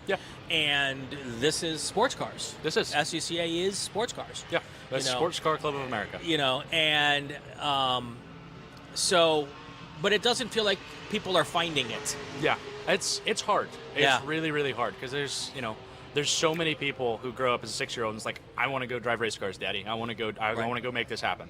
But it is so hard to get from, you know, SCCA weekends to get into an IMSA or an SRO. It's, you know, obviously there's money up front, and it's raising sponsor dollars is really difficult, and that's, you know, what's helped me a lot is the SCCA paddock, because there's a lot of people here who have done World Challenge in the past, done IMSA in the past, and business owners here as well. So it's a rich environment for finding people to help you along in your career. And I'm not talking about, hey, I race with you on the track, go give me money so that I can go, you know, kick butt in the MX-5 Cup. I'm talking about, there's a couple companies here that might not know of each other, but they might be able to do business together, right? So if you can connect companies together in an environment like this, where they're going to be very susceptible to listening to you and sitting down to chat with you, you can create some revenue for that, and then you can go racing with that. So getting that first step is difficult, and that's what I really struggled with, coming from, you know, got the pole at the runoffs, did really, really well in 2023, and I didn't sign my contract until December 13th, 2023 to go pro racing 30 days later. So it's difficult. That's a story we hear all the time. Oh, yeah. You know, it's crazy. It's hard. And that, like, I'm not the only one. There's a lot of other people who have that, and it's difficult. But it's all about just, you know, creating your network, and this is the perfect place to do that. And I think that's one of the things the club could work on a little bit more. And you know, club's got a great relationship with IMSA, with the corner worker program. But I think we need to work on relationships in the other order. karting organizations, World Karting Association, there's a couple of them. That would be a great synergy to have some sort of relationship between the club and those organizations. Yep. Also, sim racing. Yes. Find a way to take advantage of that enormously passionate group of people. Yep. And now that we see people coming out of those ranks, I just did a podcast on Inside Sim Racing with Swell Almeida, who I'm sure you are familiar with. Yep. Great guy. Yep. And without sim racing, he wouldn't be doing IMSA. Exactly. He's not the only one. There's other ones. You look at the guy who raced with Max Verstappen in Europe. His whole background is sim racing. Yep. And he was pretty on pace. Yeah. Being that close to Max Verstappen is no small feat. Exactly. So we need to work on finding ways to generate interest going in that direction. And it's cool to have people like you who are proselytizing for the SCCA when you're at an IMSA race or when you're doing your sim racing stuff. So first year at the runoffs was interesting for you. Was interesting. You were right up front, right fast. Yep. With some of the best race car drivers in the club. Yep. Had a bit of a moment. And didn't end where we wanted to. Yep. Last year at the runoffs, not as good as you were hoping for. It's all right. This year, as I were riding over here, you were like, you had a skip in your step. Oh yeah. Car's really good, isn't it? Yeah, the car's great, and like you said, 2023 we had a suspension failure. 2024, screwed up qualifying a little bit, ended up 20th, and I was happy to finish 6th. That was a win. Yeah. And then this year, the car it's in a lot better of a place than it was last year. I only did the 1 day of testing last year, and we came in and we were really close. And with the 1 day of testing, you get 2 sessions. Plus qualifying, you don't really want to be experimenting in qualifying. So got behind the 8 ball there. We did some more testing this year, and we're really close. The car's in a really, really good spot. And I feel like now qualified 10th, didn't quite get the draft right in Q1 this morning, but we're like 0.8 of a second off. Yeah. And one of the laps that I had going was up half a second until I got impeded going into turn 8. So I feel like I can put the car anywhere I want. I feel like I can do whatever I want with it. And 10th is, starting 20th is a lot different than starting 10th. And 10th, you can really work with it. And I think there's a lot of really, really good guys in this field. And they're not going to run you wrong. They're going to race you hard, but they're going to race you clean. And that's what I absolutely love about this class. Can you win from 10th? Yep. Okay. Yep. I think anybody in the top, call it top 10 to top 12 has a shot at winning this race. The big thing is the pack is going to split at some point, and you've got to make sure that you're in it when it splits. Yeah. Someone said to me, all the good guys aren't here this year. I said, well, let's start with one thing. Bobby Sack's still here. Bobby Sack is still here. He's one of the good guys. Yeah. One of the old good guys. Yep. I think what they were saying is a lot of the old guys aren't here this year. Yeah. And I keep reminding them that there is a young group of Spec Racer 4 drivers who are really, really fast. Yeah. And maybe that's why the old guys aren't here this year. No, I'm just kidding. They're out playing with cars, doing other fun stuff. Yep. But there's a really good chance of a new national champion this year. I think so. With some of the folks who are always up front, maybe not here. That's pretty exciting. Yeah, no, it is. I mean, you look at what Peyton Long and Tyler Stevens have done with the Hallett Race Shop. Really, really great group of guys over there. But they've been working incredibly well all year together. And they're, I think, 6th and 7th in qualifying so far. So they're right in the mix, and they work really, really well together. And I think they could definitely go up with a Bobby, well, Sandy's not here, but Justin is here, Clutcherty is here, so they could definitely go toe-to-toe with any of the best of them. They got really good heads on their shoulders. They run really well. They run really clean. And then you got Caleb Rothell, who's 15, I think. Yeah. And he's a giant. I don't know how he fits in one of these cars, but he was running right up there with Bobby's outside front row for now. So I think, there's every chance we get a teenager on the podium. Yeah, exactly. Like we've got half of the top 10 is ages measured in teens. So I think it's very, very, very realistic to think that we're going to get somebody new on the top step of the podium this year. From here to Petit Le Mans. Yep. What's going on next year? Well, we're going to be back with CSM, Zaybach Simpson Motorsport, for the 2026 season in the Michelin Pilot Challenge GT4.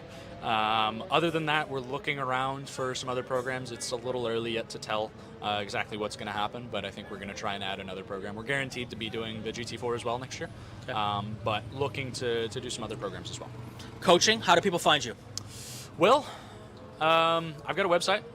Some people find me through my website, but it's just, this weekend. I Yeah. started coaching somebody, and then was like, "Hey, this is my buddy. Yeah. You should go coach with him as well." So it's a lot of word of mouth, but I do have a website. I've gotten a couple inquiries off the website, but it's mostly word of mouth. Awesome. He's Morgan Burkhart, Spec Racer Ford, IMSA Michelin Pilot Challenge, and I don't know any inside information. No one's given me any tips, but I got my money on somewhere in the Daytona Rolex 24 next year. I hope so. I put it out there. I'm manifesting for you. There you go. There you go. All right, we're here at the Runoffs at Road America. We were talking about Road Atlanta earlier. Yep. We're here at the Road America Runoffs here in Elkhart Lake, Wisconsin. Our coverage from the runoffs on Inside the SCCA, presented by Goodyear Racing Tires. Can't thank those folks enough. Goodyear Racing Tires has been our sponsor for the last 4 years here. This is our 4th year at the runoffs. They've been with us the entire way. Of course, Goodyear Racing Tires, they support a bunch of different programs across the SCCA, not only in road racing, but they're also the spec tire for the Club Spec Mustang in our autocross and time trials. Lots of support up and down the line from the good people at Goodyear Racing Tires. And of course, they've supported Inside the SCCA right from the beginning, and I can't thank them enough for that. So also want to take a quick second here to thank all of our other partners. You'll see their logos on the screen as well. It's Ray Esports. We've also got William R. Penterick and Associates, and we have Porterfield Brakes, and of course Babyface Fabrication, and then finally Solo Performance Specialties. So check all those folks out. They're supporters of Inside the SCCA all year round, and we appreciate all that they do. We're here with our FE2 pole sitter for the runoffs, Franklin Futrell. Welcome. Thank you. Congratulations. Absolutely, glad to be here. You got a quick lap. Tell me a little bit about the lap. Yeah, yesterday's lap was better than today's. Kind of went out by ourselves, wanted clear track. We've been dialing on the car all week, getting it to where we wanted. Today was slower. The weather was slower, but I actually felt better about my car with today's setup. Yeah. So we're still tweaking on it and getting there. You're always tweaking on it, right? It never ends. Exactly. FE2, it's a spec class. Absolutely, It's a driver's class. What's your key for success in this race? First off, working with your team well. When you all have the same car, utilizing what you got to the last little degree is very important to get the edge. And just having trust in my team, knowing we're good. And then with the FEs being so close, if you can get a good first or second lap on cold tires, and try to get a second or a second and a half gap. Some classes that's not big, but FE that's huge, and we're all hundreds apart. How big a gap before you gap the draft? Believe it or not, the draft is not near as big in these as you would think, like Okay. the Formula Fords or the Right, F1600s. I'd say as a second. You need 5 or 6 car lengths to really suck up. It's fairly close. That's cool. That's cool. So, what are your thoughts on weather, setup as we get into the race? Well, one thing I noticed is supposed to be fairly windy tomorrow. That can make a big difference, and we're also going to be keeping an eye on the leaves. Last year during the fall with the wind, the leaves fell and clogged up some radiators, so that'll be definitely something we'll keep an eye on. Got it. And prep for that if need be. There you go. He's your FE2 pole sitter, Franklin Futrell, for the 2025 runoffs. All right, we're here at the SCCA Runoffs, Road America, Mazda Motorsports head guy here, Jonathan Applegate. How are you? Doing well. How are you, sir? I'm doing well. I'm doing well. Don't call me sir. That's my dad. All right. That's okay. All right, friend. Friend. That works out perfectly. All right, Welcome. This is a pretty big deal for Mazda. Oh. First of all, what's your title? Yeah, I'm Senior Manager of Motorsports. Got it. Yep. Got it. Big deal for Mazda. Big a deal. lot of effort goes into this. We're here in basically an enclave here in the paddock. It's Absolutely. like Mazda heaven here. It really is. Do you have any idea how many cars you have running this weekend? Not entirely, but I know between Spec MX-5 and Spec Miata, we're pushing almost 60 cars between those two classes. Right. And then clearly with all of the other, classes out there, we're running well over 100 cars plus. Yeah. And I just did a tour this morning of the track, the beautiful Road America, and just wanted to see the sheer presence that we have at the track. And we've got a couple hundred race cars here just sitting around ready to go get out on the track, but it's also amazing to see the amount of production Mazdas that are out here and the amount of owners that are truly out here experiencing the beautiful week and weekend. So it's good to see. Mazda's obviously made a decision Yes. that this is going to be something you do. Yes. They do. What goes into that? It's been for years. Right. Has it just been that Decades. powerfully successful? Yeah, I mean, I think defining success for us is a few different aspects. You know, we look at where we were birthed, and our existence just truly comes from like supporting our racers, and the racers and the customers that have, you know, on their own with the passion behind it, picked a Mazda to go racing, have really kind of motivated Mazda, the organization, to support them with parts and coming alongside them at the racetrack to make sure that everything we do to get them on the racetrack. So it kind of starts there, but when we start looking across the entire business, I think, and in all throughout the decades, we've truly created a culture of Mazda Motorsports, and to get behind that and to support that and to keep that going, that's very, very important for our brand. And we feel like this community is so special. You know, we all talk about the joy of driving and really getting behind that anthem. That's the epitome of joy of driving, is this space with motorsports, with our cars, with our racers. So we want to be here long term. From the competitor standpoint, you show up with a trailer, stocked with parts. Yeah. Tell us a story of someone who's come in their time of need, the part was here, and they were able to get back on the racetrack. Oh my! I wish I could pull one specifically. I think, you know, we just saw a gentleman yesterday.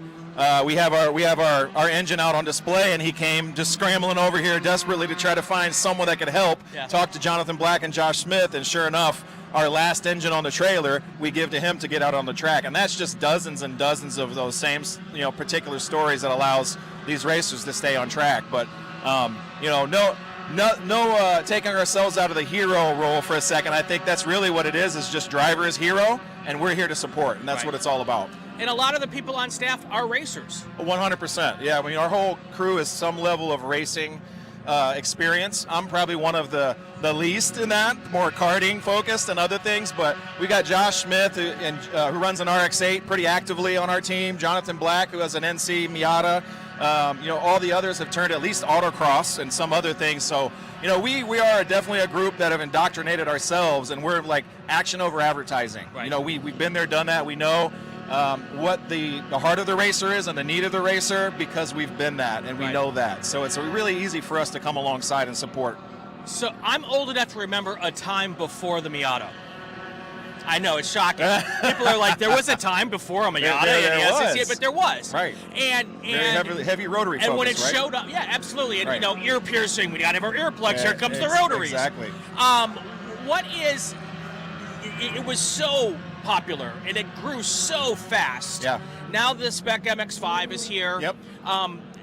It's just, you found another way to keep another generation going. Correct. Yeah, that's where I think we've like always self-reflection of who we are as an organization and as a brand and a motorsports community. And it's like, we know where our specialty and where our niche is, and that's truly just creating that community and grassroots, supporting our racers, and building from someone that's coming for the first time into road racing or even HPDE or autocross, finding that support to come alongside them, and then building programs to get them to wherever they want to go next. So we've kind of just allowed ourselves to thrive in that area, find programs that make sense for continued sustainability of cars, parts, platforms. NC has been a really special one for us that I think we've been working on for a long time. We know the quantity of NCs that are out there, and been sort of, Spec Miata has been such a special class for us and still remains a special class, but we knew there was always this evolution that was needed. So for us to try to introduce that several years ago, and now getting to a point now with the SCCA where we're now running a national class, kudos to the SCCA for the partnership and allowing us to do that. I think we're seeing some of the fruits of our labor right now with just tons of competition on the track and a lot of young racers coming in that want to prove themselves in a very competitive space that then grows and becomes something, more than that in the IMSA ecosystem and beyond. So we're just excited to continue to have those platforms and the opportunities to produce those programs for kids and racers to grow. You talk about evolution. Yeah. Is there a next evolution already in the mind? Is it something you could talk about, or are you okay for the next 5 or 10 years? Yeah, I mean, we're constantly thinking about what could be next. I mean, clearly for us, we would love to see a GT level platform that would be the evolution of what we're already doing with our Miata platforms. in grassroots space and an MX5 Cup, the series. That would be a hope and a dream that we get to that point. Right now, there's been rumors, there's conversations, there's always things kind of spiraling and circling on what products could come next in the product cycle plan for Mazda.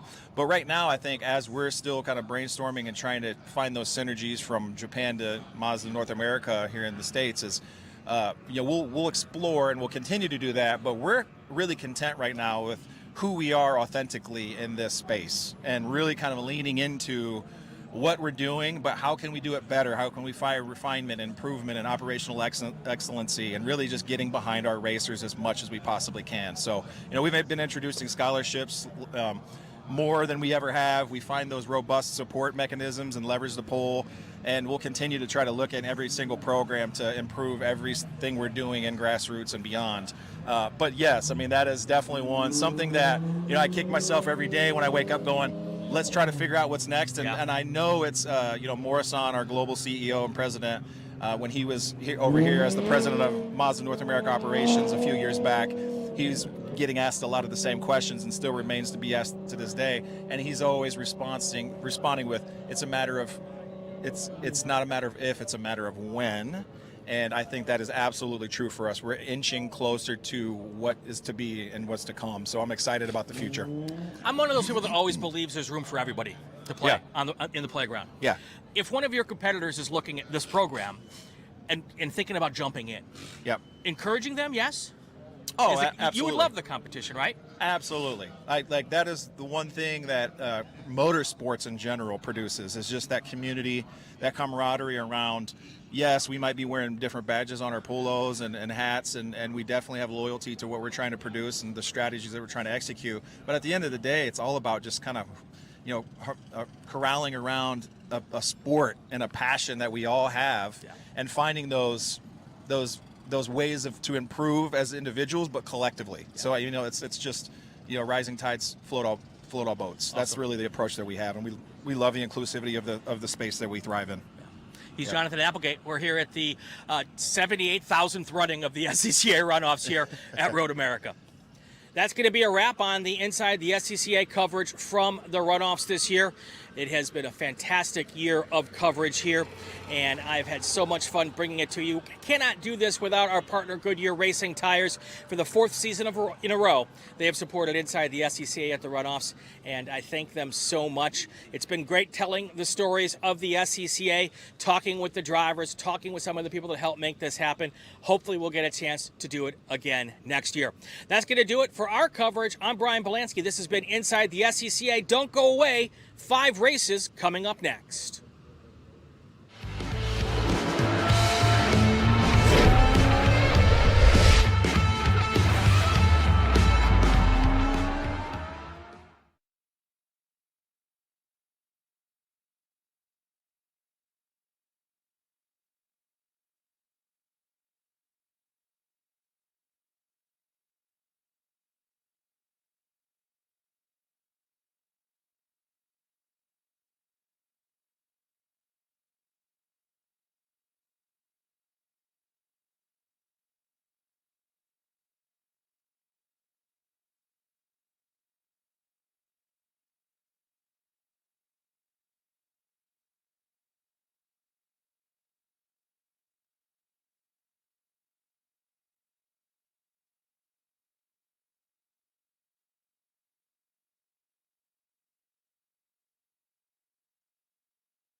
This weekend, the Sports Car Club of America returns to America's National Park of Speed, Road America. Across 2 grueling days of competition, 23 champions will be crowned in an event unique in motorsports. For over 400 drivers, a season's toil culminates in this single event, with the chance to earn a coveted gold medal and the title of national champion in the 62nd edition of the SCCA National Championship Runoffs, presented by Sunoco. We're in the final afternoon of Hagerty race days for the 2026 SCCA National Championship Runoffs. That would be 2025, the 62nd running of the Runoffs, presented by Sunoco. My name's John Phippen, alongside Larry Lefty McLeod, as we are going to bring you H Production, always one of my favorite classes. Hayward Wagner is down on the pit lane. Hayward, what you got for us? Guys, H Production has always been a builder's class, and you see all kinds of cool engineering and ideas being tested in this class, and have for my entire lifetime. We're seeing more and more of this, though. We're seeing more and more carbon fiber. We're seeing more and more big fat flares on these Volkswagens and stuff. But this car, Chris Schaffsman's car, it's only his second weekend in it, has something that I've never seen before on a Runoffs grid. So first of all, you got this cut right here in the fender here. Look how close this tire is to this fender. I can't even get my finger into that gap. If we come around and look at the other side of this car,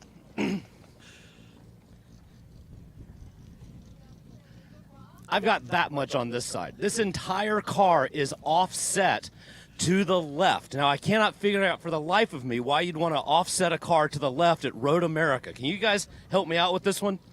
I would just guess that some of the most demanding turns at this racetrack are right-handers. What do you think, Larry? Absolutely, yeah. And in a front drive car, that back end swinging around, if you could stabilize that around all these right-handers and maybe get the car on the power a little bit earlier, out of 14, out of 3, through the kink better, might be what they're thinking. It sounds like they've tested this.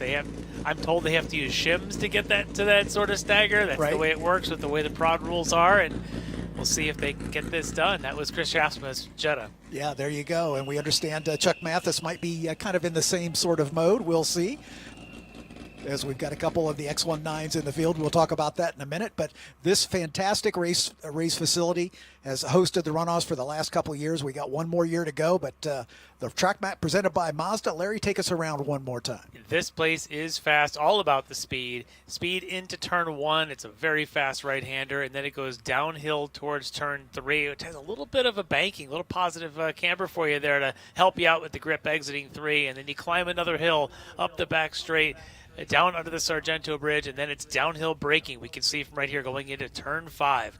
We go back up the next hill from 5 to 6. That's the famous Corvette Bridge, left-hander there at 6.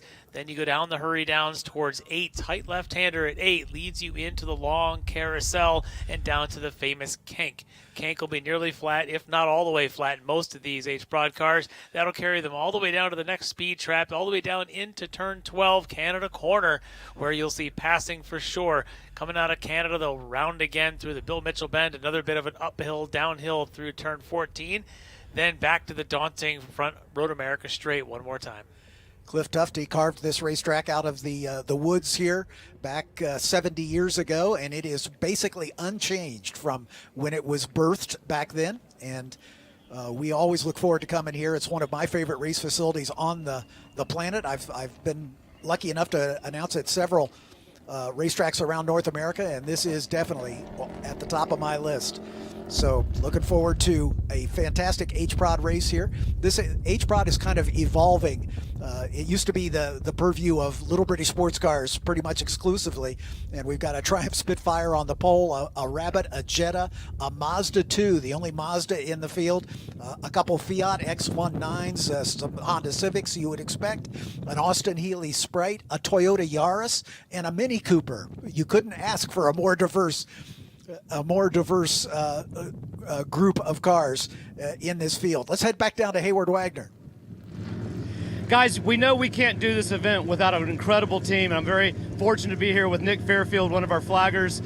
And Nick, this is a great community, great experience, but you've had some highlights this week, haven't you?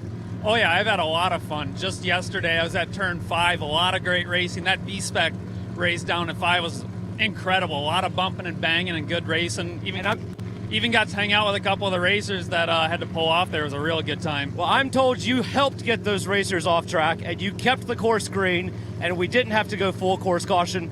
We thought that was pretty cool. So you get the Keeping It Cool award from Hagerty for having a cool head, saving a race, and keeping everything clean and green.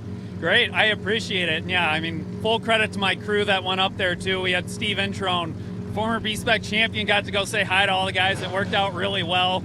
And yeah, happy to keep the race green because that's what we want, green to checker. And thanks to Hagerty for the cooler. Awesome sauce, man. Thanks, Hayward, for that. Great job.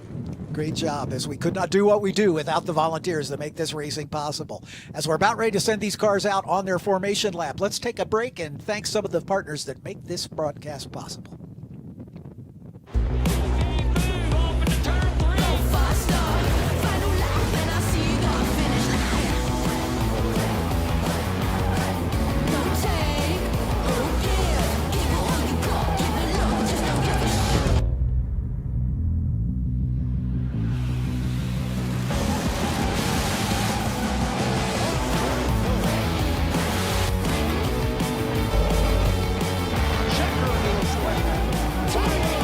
Shopping for tires used to really rub me the wrong way. That was before I went to TireRack.com. TireRack's tire decision guide made it easy to find the right tires. Talk about secret sauce. You might ask, well, you bought them, now how are you gonna put them on? No problem. TireRack has thousands of recommended installers. I chose one that does mobile installation. A technician brought the tires right to my house. He's installing them now. Almost finished, Herb. Take your time. I'm just marinating. TireRack.com, the way tire buying should be. Choose joy. Choose the road. Choose your people. Choose your shot. Take it. Choose to get in there. Even better, get out there. That's it. Way out there. Choose your calling. Choose to really care.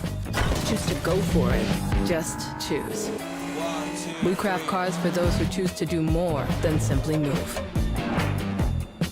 I wake up. Okay, track day checklist. Let's go. You got your gloves, your helmet, water, snacks, sunscreen, your car is prepped and ready to go.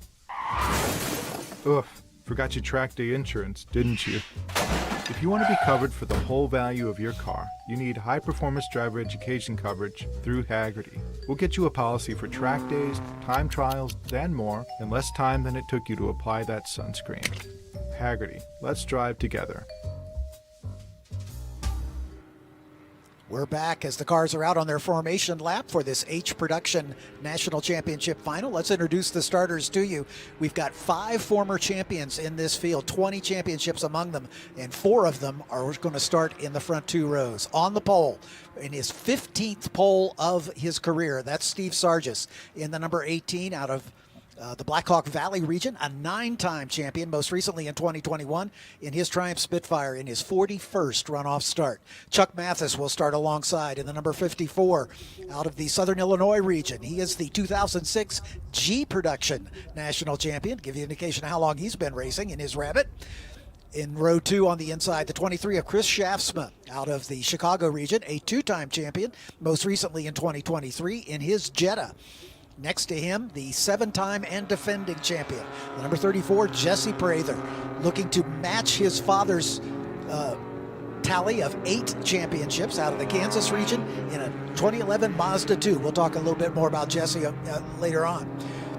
In row number 3, a father and son team, Matt Brennan in the number 22 out of the Ohio Valley region in his Fiat X19, and his son Braden Connolly next to him in the number 12, also from the OVR, also in a Fiat X19. That'll be fun.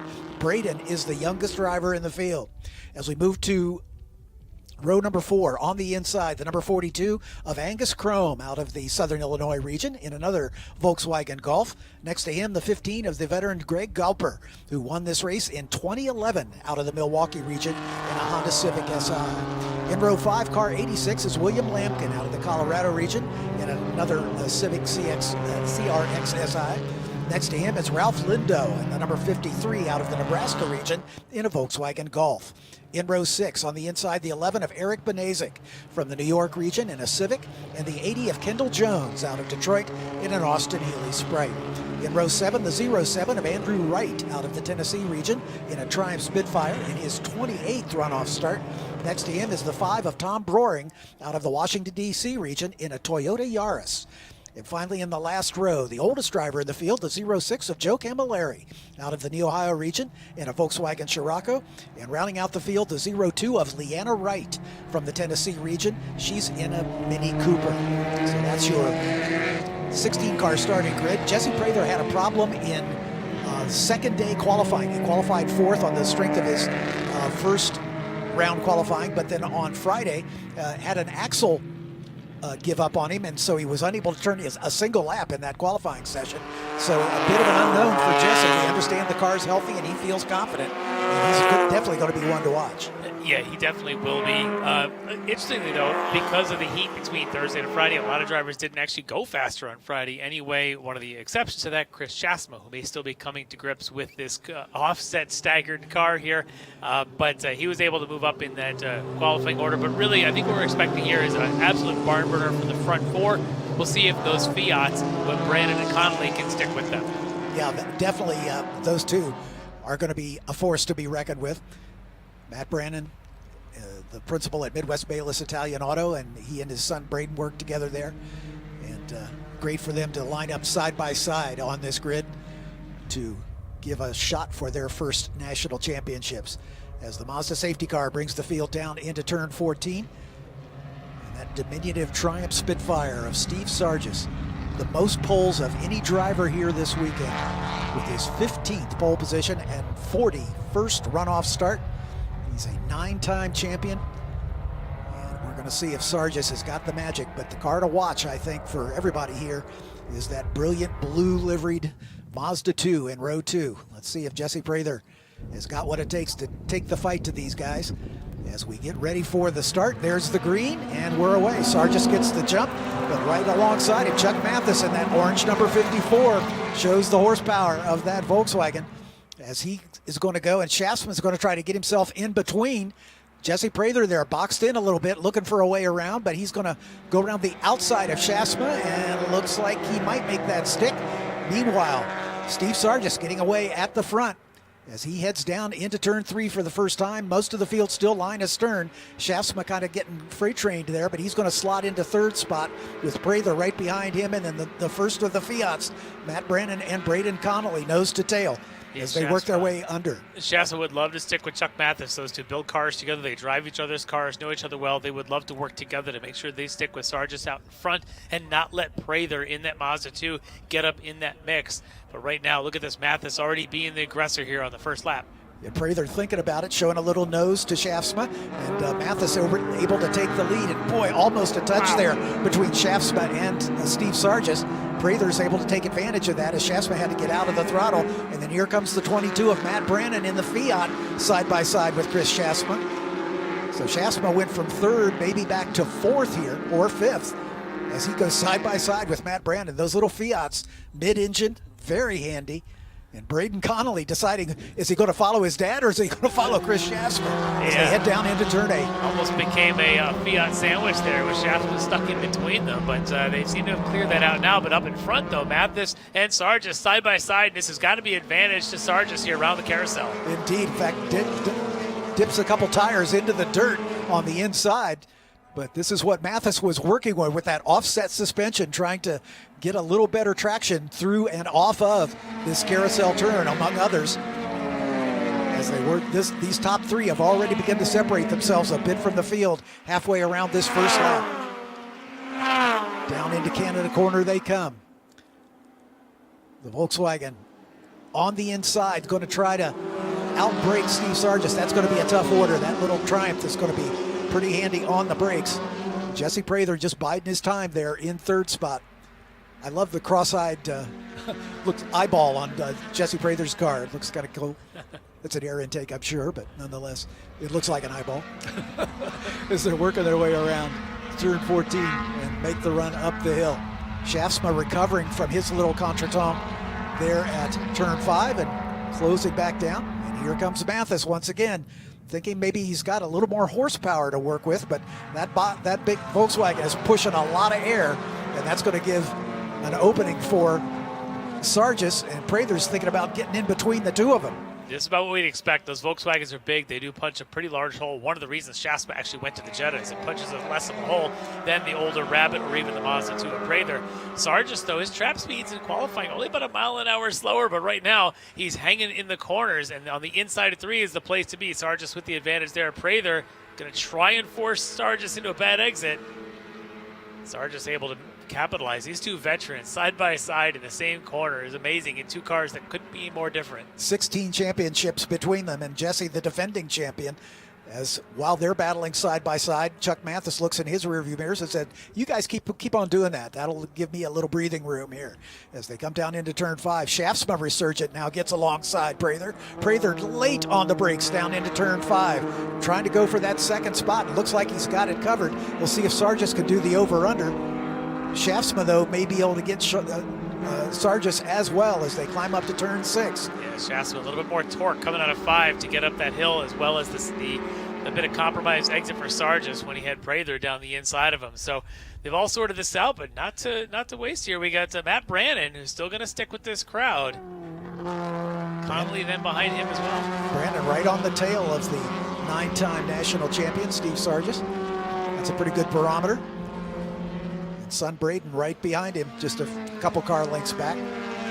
As the wind has really picked up, it's much cooler today than it was yesterday, and for the 2 qualifying days, we had temperatures in the high 80s. So unusual for Wisconsin in this time of year, but it's cooled down to a more seasonable 76 today. And the wind has definitely picked up, and we're seeing a few more leaves onto the racetrack as we see the number 42 car of Angus Chrome out of the Southern Illinois region. He's kind of losing sight of that front 6 now, falling back a little bit further from them, and he's got to worry about Greg Gopper behind him in one of the Hondas, actually the furthest up Honda so far in this group. He's a local Wisconsinite as well, is Gopper. Angus Chrome running in 7th, right now. Gopper right behind it. And now the battle for 3rd as Shaftsma's gotten back around Jesse Prather, and here comes Steve Sargis trying to get by them both as they make the run up the hill.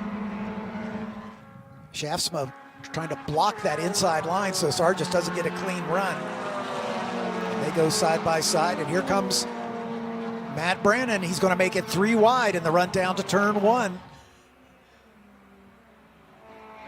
Sargis is going to get a nose ahead. Brannon tries to stay with him around the outside, giving each other racing room. Good driving for all of those guys, getting through that turn 1 side by side. Down the hill, Jesse's going to have the inside line going into turn 3, and he's able to retake that position. Yeah, Brandon, that car must now finally be all warmed up for what he wanted. His pace is picked up, now pressuring again the back of Prather, going up toward the Sargento Bridge. Prather may find himself under pressure from Brandon when he gets to the braking zone down the hill. And all the while, Chuck Mathis is thinking, you guys keep doing what you're doing. Shasma now is thinking, maybe they can fight behind me, and these 2 Volkswagens can start to pull the field. Yeah, exactly. Shasma hoping to catch up with Chuck Mathis, and the 2 of them lock together and see if they can get away from these perhaps more nimble cars behind them, as they've got the horsepower advantage, but the disadvantage of a big greenhouse. So they got to push a lot of that air out of the way from the lead. But Mathis looking strong here, as he has not won a championship since 2006. I'm sure he feels he's due.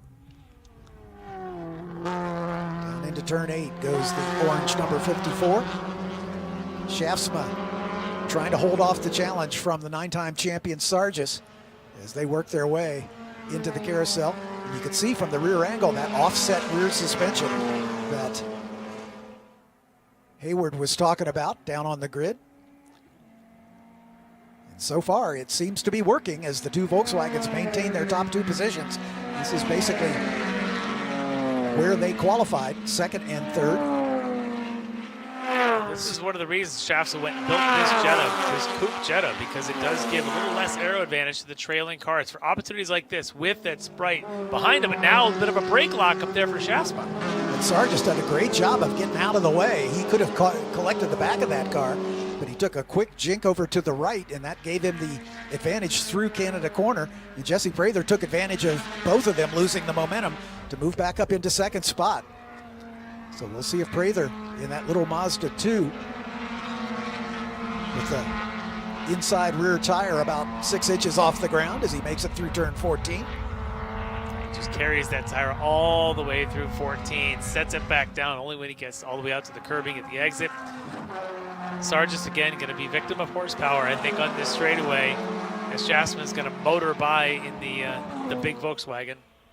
But Sargis has got pretty good top end. He doesn't have the torque coming up the hill, but as you can see, he's able to get alongside Jesse Prather. And once again, Shasma with a little bit of brake lockup. Yeah. As he had to do that to avoid collecting the back of Jesse Prather. Starting to wonder if he's having a brake issue now. Twice the last 2 heavy braking zones, he's suffered the same problem. And here comes Matt Brannon. He's going to put Shasma back another spot.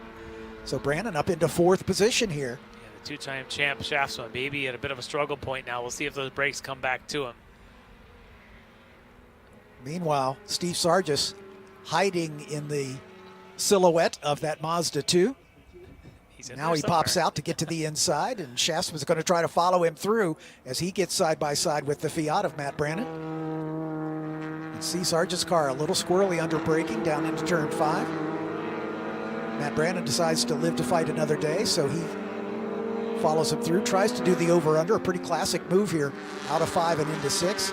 As Sargis and Prather go side by side. Again, 16 championships between the two of them.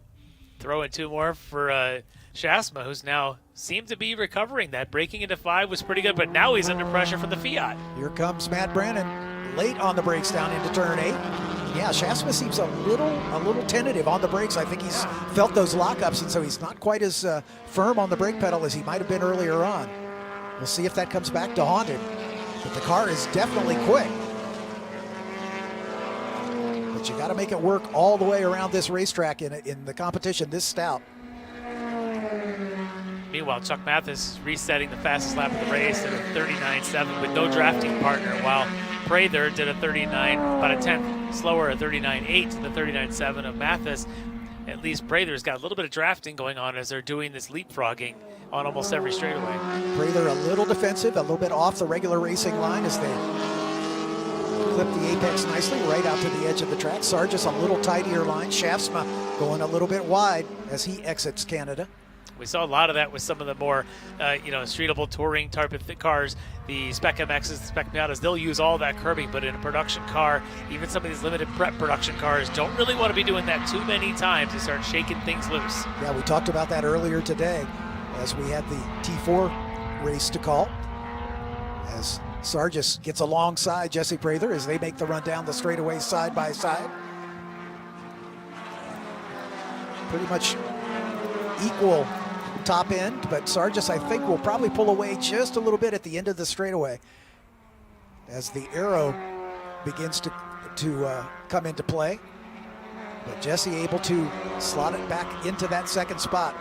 As Sargis now fighting for the final step on the podium. Meanwhile, Shaftsma and Matt Brannon have a great battle for 4th and 5th. Braden Connolly just set his personal best and a little quicker than the car in front of him, so Braden might be a factor, but he's some 2.5 seconds behind this battle. Angus Chrome in another of the Volkswagens running 7th. Greg Galper, Ralph Lindau, and Kendall Jones. Your top 10 as we are working race lap 5. Once again, Sargis side by side with Prather down into turn 5. Sargis looks like he's almost waiting for Jesse to brake first, and then he goes to the brakes. You watch the two of them. That Mazda noses down just before the Sprite, or Spitfire, I should say. And once again, Sargis able to hold the lead of the two of them coming out of 5. So he retakes second position right now with Jesse giving chase. I think the two of them need to hook up and draft themselves up to the back of Chuck Mathis. As you can see the nose of that Spitfire. He got a little love tap from Jesse Prather right there. It was unintentional, I think, but there was some contact in the braking zone as they make it through the carousel. I don't know that if you're Steve Sargis, if you want any bump drafting here with that car, probably not, as he tends to stay off of curbs. Anything that might jar the car is a bad thing with some of these old British cars. He doesn't need any help, that's for sure. Here's the Volkswagen Honda battle between Angus Chrome and Greg Galper. This is for 7th position. Galper in that number 15 Civic. Angus Chrome in the Volkswagen Golf out of Maryville, Illinois. Greg Galper, a local driver from Hubertus, Wisconsin. And trouble for one of the Hondas. That's the 11. Yeah, that's Enric Benazik. So Benazik with a problem into the pit lane. Yeah, Rick having his issues down there, unfortunately. Looks like that may be the end of his race. Yeah, I'm guessing so. As this 7th place battle continues apace, with Chrome and Galper going after it. They're about 16 seconds behind the leaders. And another battle. That's the Austin Healey Sprite, the number 80 of Kendall Jones. And Ralph Lindo. Yeah, Ralph Lindo just in front of him in the 53 Volkswagen Golf.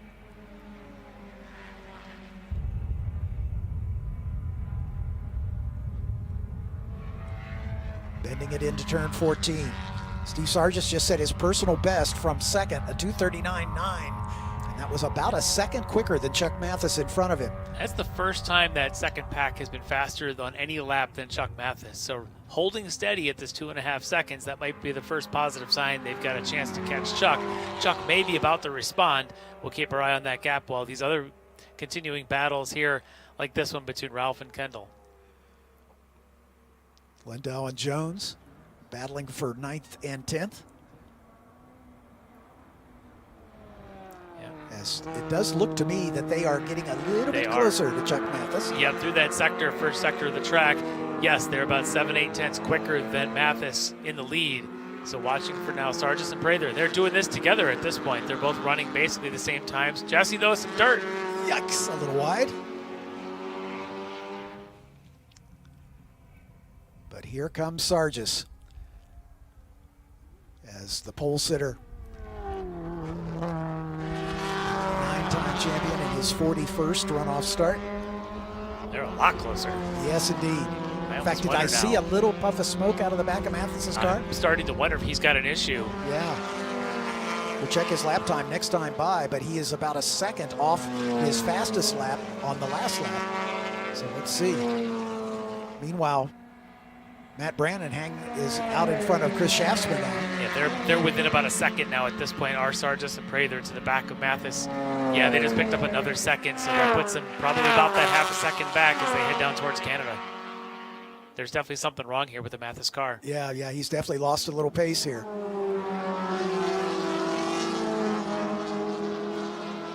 Using up all the road through Thunder Valley and the Bill Mitchell Bend.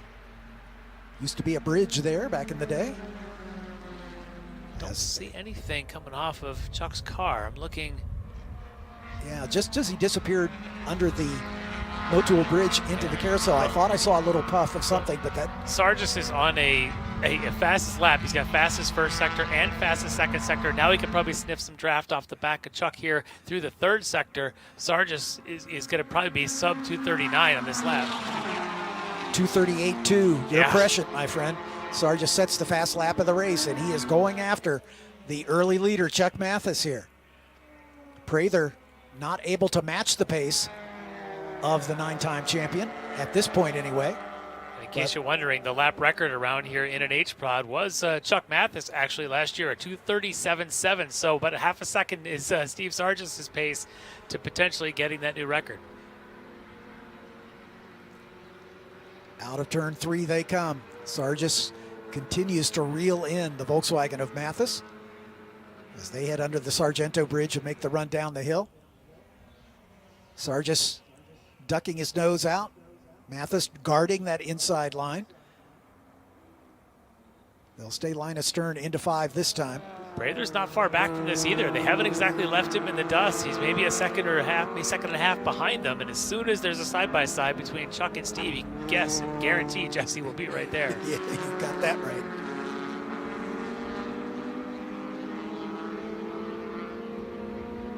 These three have opened up about a 4-second, almost 5-second lead over the 4th place runner, Matt Brannon. As we're just at the halfway point of this race, working race lap 7, about halfway around lap 7, so that translates to half distance here. Through the carousel turn, you can see the front-wheel drive car Mathis, a little different line as opposed to the rear-wheel drive of Sargis, who's able to stay a little tighter to the inside line around the carousel. Into the kink. I don't hear anybody lifting. Nope. They are definitely flat out. Ooh, Sargis Looking for drops the wheel. daylight. He's trying to find any way by. Mathis is holding center of track, and Sargis now is going to have to go left. Maybe not. He should have a good exit here because Mathis compromised his exit speed by that defensive move down into Canada. But Sargis is patient. He's going to stay right there, look for his opportunity. He realizes we've got half this race still to go. And as Mathis plays defense, that's going to slow both of them down and open the door for Jesse Prather to catch right up with him. Oh, not a great exit for Mathis at all that time. Sargis now with the little bit of torque that he has to get up this hill. Maybe the Volkswagen will pull ahead. Meanwhile, here comes the Mazda. Jesse going to try to get a sniff of the draft of these two.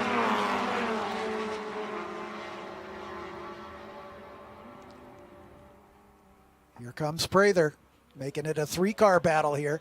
Sargis has the inside line. Let's see if Mathis can stay strong on the outside. He cannot, so Sargis the pole sitter. Look at Jesse, man. He is driving the wheels off that thing, and he is down to the inside. He should have the position into turn 3. Prather up to second, and Mathis goes from the lead to third in the case of about half a lap.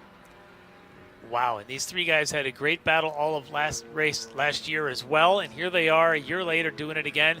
I can tell you Jesse's thoughts now that we cannot let Sargis open this gap at all. We can't fight back here with Chuck. We've got to continue to press on and stay in the shadows of Steve Sargis. Exactly, and I think Mathis is getting the message too that he doesn't have the pace he had earlier in the race, so he's going to try to follow along. Well, at least he has Prather's Mazda, which is a bigger, taller car. Bigger. It's still a Mazda too, but it's a taller car than trying to follow a Spitfire around here. But you can see right there, Mathis just a little bit slow then off a 6. I'm wondering if he's having an issue in some of the slower corners putting that power down. Yeah, his last lap was a 2:41, almost 2 seconds off his best lap. So he is definitely not on the same pace he was earlier on. And again, with these cooler temperatures, it makes you wonder if these guys made a tire decision or a setup decision based on the really unseasonably hot weather we've had throughout much of the week, and whether that's created a change in the order. But it's still the usual suspects. These three were in the top 4. The only car missing from this group is Chris Schaafsma, who has dropped back into 6th position now, as both of the Fiats have gotten by him. So Schaafsma definitely with an issue.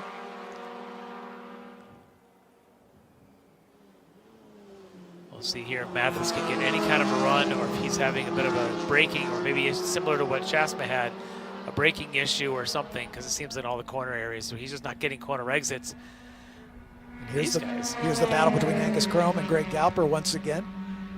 Chrome in the 42. Volkswagen Golf, Galper in the Honda Civic. As they look at those beautiful fall colors, man, as they come down into Canada corner.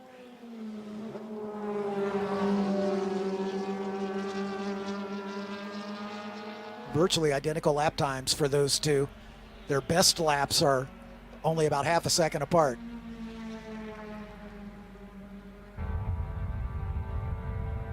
As this battle for 7th position. Galper, of course, won H-Prod back in 2011. Yep. They're in that Honda, so he's done this before. He's been around a long time. What is it, 22 starts he's had now? Right. Yep, this is his 22nd start. Oh, Jesse Prather gets all 4 off at the exit of 3. And that's going to open the door for Chuck Mathis. And Galper trying to make a move on Angus as they head down into turn 1. Angus made sure he got that spot back before the braking zone. Just inched on over. I didn't see a lot of daylight there, but there must have been enough. Yeah, exactly. And Angus is definitely in defensive mode here as he's taking the line right down the middle of the road. This should give Greg a little bit of an advantage coming off of turn 3. He would love to pop off to the left and have the inside line coming down into turn 5. And Angus says, not so fast, my friend. Oh, somebody's slow here, and that's Shaftsma, I think. Shaftsma's done. Oh, man. Tough break for Chris Shaftsma. Oh, that is unfortunate. He's going to take the back door into the paddock. Oh, tough break. Qualified inside of row 2. Unfortunately, doesn't make it to the end. Oh, that moves these guys up then. To 6th and 7th now. Yep. And nobody really around them. They're about 15 seconds back from the bunch in front, about 15 or 20 seconds ahead of the next group behind. So they essentially feel like they've got their own track with this one-on-one battle. Yeah, it's mano-a-mano here for these two. It's almost 25 seconds back to Kendall Jones and Ralph Lindau, who continue their battle for what is now 8th and 9th position. Mathis, though, with some personal bests and a best of all in Sector 2. So let's see when we get back to the front. There's Matt Brandon going a little bit wide as Braden gives chase. These two running 4th and 5th in the pair of Fiats. Obviously very similar cars, kind of twins to their setups, and these cars have been coming along for a while now. I talked to them a little bit last year. The car is still in development, but even talking to some of those, like talking to Chris Shasta, a few others, they notice what's going on here. They see this car developing and coming along, and someday soon it could be running with these three. But right now, Mathis, as you mentioned, is right back at it. Whatever was wrong, he's back in it. He just ran a 2:38.9, his personal best lap of the race, and here you go, nose to tail for the front three. Exactly right. Just what we want to see as we're working race lap number 10. A little bit of a sidestep on corner entry there for Jesse Prather. Well, we know the last lap he had run wide into the dirt, so I'm thinking maybe he's just getting a little bit cautious on turn in, or maybe there's something he's feeling on that brake release that he's not comfortable with. Yeah. As this trio heads down the hill. Mathis, with his championship, makes it 17 championships in your camera shot here as they climb the hill. Well, the front two a little better on the brakes than Mathis in that third spot. Or it could be that the car is just left turns versus right turns. It's doing really good on the right turns. Well, 5 and 6 and 8 are these 3 left turns. That might be his disadvantage with that setup. That stagger. Here comes Prather in his first real bid for the lead as he outbrakes Steve Sargis down into turn 8. Jesse Prather taking the point for the first time with 4 laps to go, 3.5 basically. Nice move there. Either Sargis wasn't quite ready for it, or there may just be like a gearing difference, something where Jesse's car has got a little better run through 7. They're probably both flat through a 7, but just a better pull than for the Mazda. Sargis, though. Oh, side by side through the kink. Really? No. That's good. Well, better run through the carousel then for Sargis. But Chuck Mathis is thinking, you guys keep doing that. I'm right here to see if he can get next to Jesse going into Canada. Yeah, he'll have the inside line. He's going to try to take them both. Mathis late on the brakes as he dares and takes the lead back. Here comes Sargis on the over-under, gets side by side with him. Prather deciding who to follow. He's going to stick behind the Volkswagen as they head through Bill Mitchell Bend, still side by side. Great stuff here, man. These guys giving each other racing room. Sargis will have the inside line, but Mathis with maybe a little better exit. And Prather may be better than the two of them as he is right on Mathis's bumper. Kind of looking like an old school beastback race right here with that Mazda in the field there. Exactly. I don't know who put a Spitfire in beastback, but it looks about the same, as tight as they are going up the hill. Yep.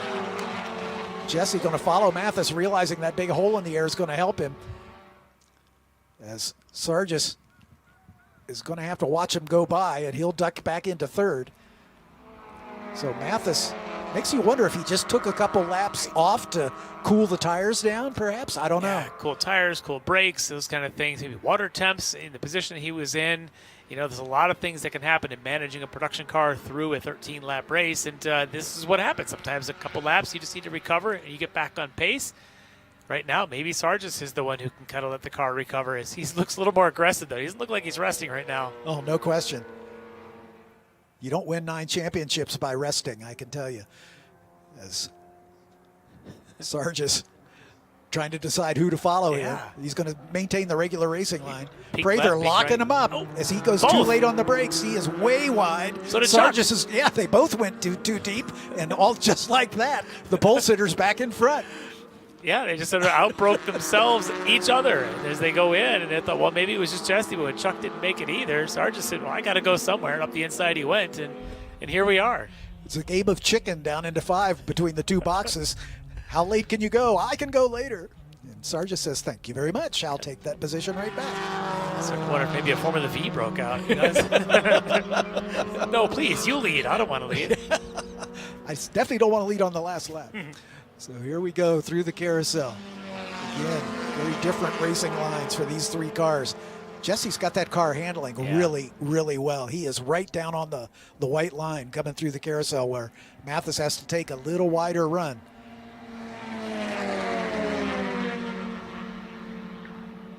Right out to the edge of the Gator's teeth there. Into the grass creek for Jesse. As they head down into turn number 12, Canada corner. Mathis thought about it, but Sargis a little late on the brakes. Was he too late? Nope. He's able to keep it gathered up. They're about equally spaced, I would say, coming through Thunder Valley and up through the Bill Mitchell Bend. Oh, Jesse just exploded. Wow. Kerblamo. Spectacular fashion and not the good kind. Yeah, no kidding. But wow, he did a great job of getting it off the racetrack. Yeah. Let's hope there's no fluids down there coming out of Canada corner as we've got 2 to go. So now it's a 2-car battle between Chuck Mathis and Steve Sargis. Sargis, the pole sitter, at the front. Mathis, after a little mid-race hiatus, is now on the power as they come down with 2 laps to go. Working race lap number 12. White flag next time by. These 2 veterans sizing each other up. Sargis, as we mentioned, in his 41st runoff start. Chuck Mathis in his 14th runoff start. Well, we've seen both of them, and Sargis has been more consistent throughout this whole race. Mathis, obviously the early leader, had a pretty big stretch there where he was dominant, and then something up with the car slowed down, and now they're both back at it now with just 2 laps to go. Looking pretty racy, but it does seem that Sargis is a little bit cleaner on the brakes in the turn-in, and a lot of these places, like going down the hill into 5 there, Mathis again, it could be the staggered setup. That left-hander a little bit awkward for him. Same thing here at 6, just doesn't have the grip on the exit. So we'll see if he can catch him then going around the carousel and all the way down to Canada. Meanwhile, the 2 Fiats having their own little battle here. And Braden's getting a little closer to the back of his dad's car, so we're going to see how this father-son battle and this is for a podium spot now. Absolutely, yes, it's for podium.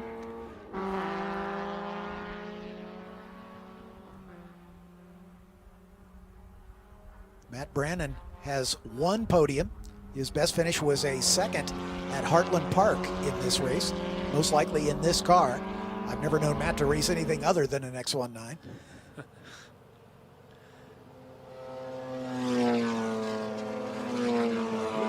Matt was 4th last year. He would love to take the extra step up to the 3rd if he can somehow hang on to this thing. And for his second career podium.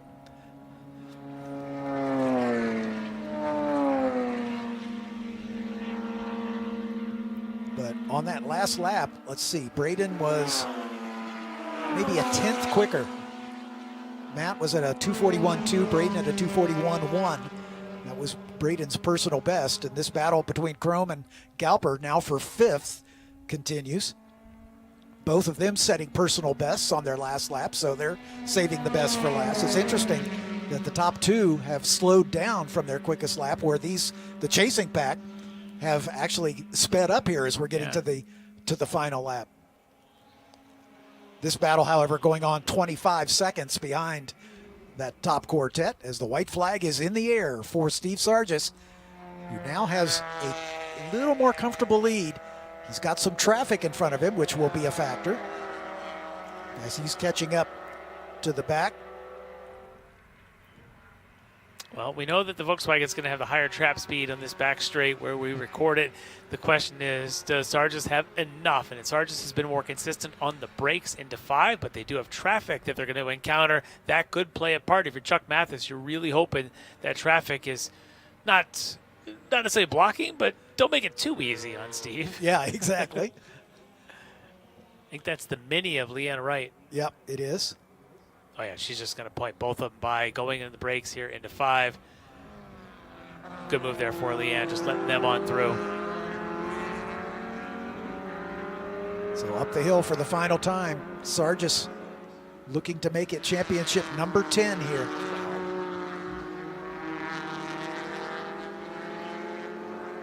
It's been a while, though. 2021, the last time he won. And he's in it every year. Often in multiple classes, although of late he's basically concentrated on this H-Prod Spitfire. It's a wide run there for Mathis, trying to carry every ounce of speed he can. This is right now this carousel. We've seen the strength goes to Sargis around here, how quickly he's been through this. And you can see there Mathis, you had mentioned when he was there with Jesse, how clean Jesse looked coming around the carousel. Mathis again continuing just a little bit of struggle to hold that line. Through the kink.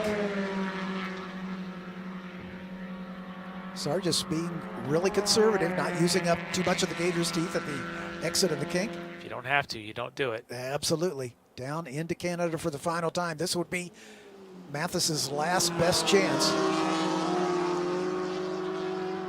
Nice clean. He's staying with him, but I don't think he's close enough. They are both pushing extremely hard. You can see just a little bit of squirrel in the car from Apex and track out for both of them, but totally under control. One last turn of the wheel.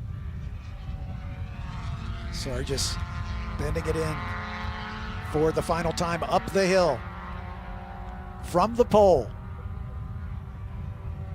15th pole position for Steve Sargis, and he's going to turn it into his 10th gold medal, as he will take it, and he's a happy camper. Flashing his fist to the starter's stand, Chuck Mathis, a well-deserved second spot. And then here comes the battle for the final step on the podium, and it's going to be father over son as Matt Brannon takes his second ever Runoffs podium. Son Braden right behind him, just about a second back. And Galper's all by himself. Where's Angus Chrome? I don't know. Angus Chrome is missing in action here. So he must have fallen out somewhere. Here comes Greg Galper. That will be 5th spot for Galper. So it sounds like Angus had a problem and has fallen back. There he is. So yeah, on the last lap, he had an off-course excursion apparently. And that's going to promote Greg Galper up into a top 5. Good run for Galper out of the Milwaukee region, as he salutes the corner workers with a hand out the window. And a thumbs up for Greg Galper in the Honda Civic. Great races there between Chrome and Galper, of course. Brandon and Connolly in their one of a race, but the front 3 put on one heck of a show. Shaftsma with the early exit, of course, would have been the 4th in that group. Jesse Prather, tough going there to lose what appeared to be the engine for him. But Sargis does what Sargis does and just has the car seem to work perfectly for him. Chuck's was more ups and downs. It just couldn't quite have the pace at the end. Sargis, unbelievable. 10 gold medals? Yes, sir. Wow. That's a bunch. Ralph Lindau coming across the line in 7th in the number 53 Volkswagen Golf. And there's Kendall Jones in the Sprite, as he gives a fist bump, a top 10 finish for him, 8th place. Tom Broering should be next across the line in the number 5 Toyota Yaris. We haven't seen Tom much in this race, but Steve Sargis, the man of the hour. Local driver from the Blackhawk Valley region down near Chicago. Has been at the Runoffs a whole bunch in his career. Well, I'm sure winning the 10th feels just as good as all of them. It does definitely not look like he's just business as usual. He looks extremely happy. That fist in the air all the way around this cool down lap. And like you said, it's been a couple of years. It's not like he wins every year. Every one of them is an uphill climb. And today, No different. There's Tom Broering. We get a chance to see the Toyota Yaris finishing 9th. We already saw Leanna Wright. And there's Rick Benazik. He was able to get back out. We saw him in the pits. He was able to finish. So although he was 3 laps down to the lead of the race, he'll certainly be scored in 12th. He won't get a DNF. That's a good thing. Shaftsma, unfortunately, unable to get to the end, as did Jesse Prather. Andrew Wright and William Lampkin and Joe Camilleri did not take the start on this one.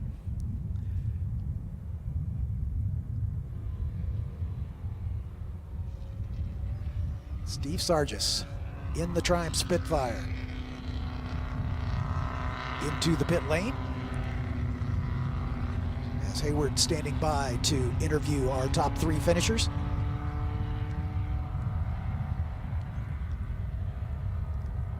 Yeah, this may be one of those classic trio of interviews where the winner is just on top of the world. Second place is the woulda, shoulda, coulda. And the third place is just going to be happy to be here. Yeah. We'll see if it falls true with these 3. I think if I were a betting man, I would put it pretty much just like that. Sorry for stealing your thunder, Hayward, but it looks like where we're going to get. We'll see.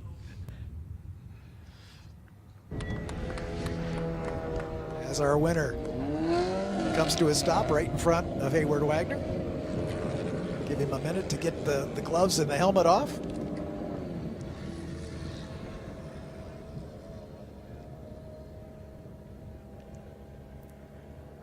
Holy crap. I heard that. Let's send it down to Hayward Wagner.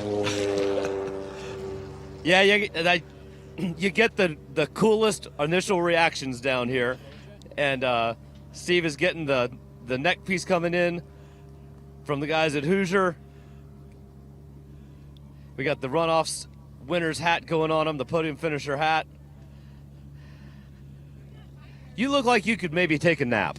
I'm ready for a week-long nap. Holy cow.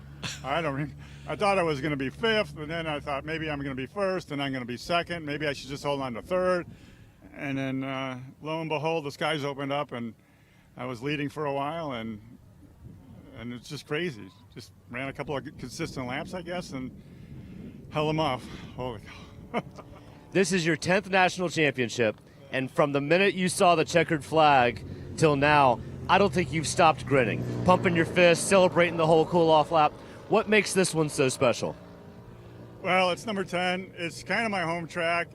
It's not necessarily a Spitfire track. My family's here, my wife and kids, and now the kids are racing, so it's all just great. And it makes me think I could do this a couple more years. That's what it makes me feel like. Well, we would certainly enjoy that, and you probably shouldn't hurry off because you just got into driver's suit, didn't you? No, I had this for a while, but thank you. Well, congratulations, another gold medal. Enjoy one more lap. Great interview from Steve Sargis. As you can see, he was just a little bit tired after that one. And here's our unofficial results for this one. Now 10-time champion Steve Sargis at the top of the order. Chuck Mathis, a valiant run into 2nd. Matt Brannon into the medal positions in 3rd. Son Braden right behind. Greg Galper and Angus Crome had a battle all race long. Galper finally coming out on top. Ralph Lindau in 7th. Kendall Jones 8th. Tom Broering in 9th. And Leanna Wright rounding out the top 10. Jesse Prather, the first of the cars, not making the finish. Let's hand it back down to Hayward as he's got Chuck Mathis.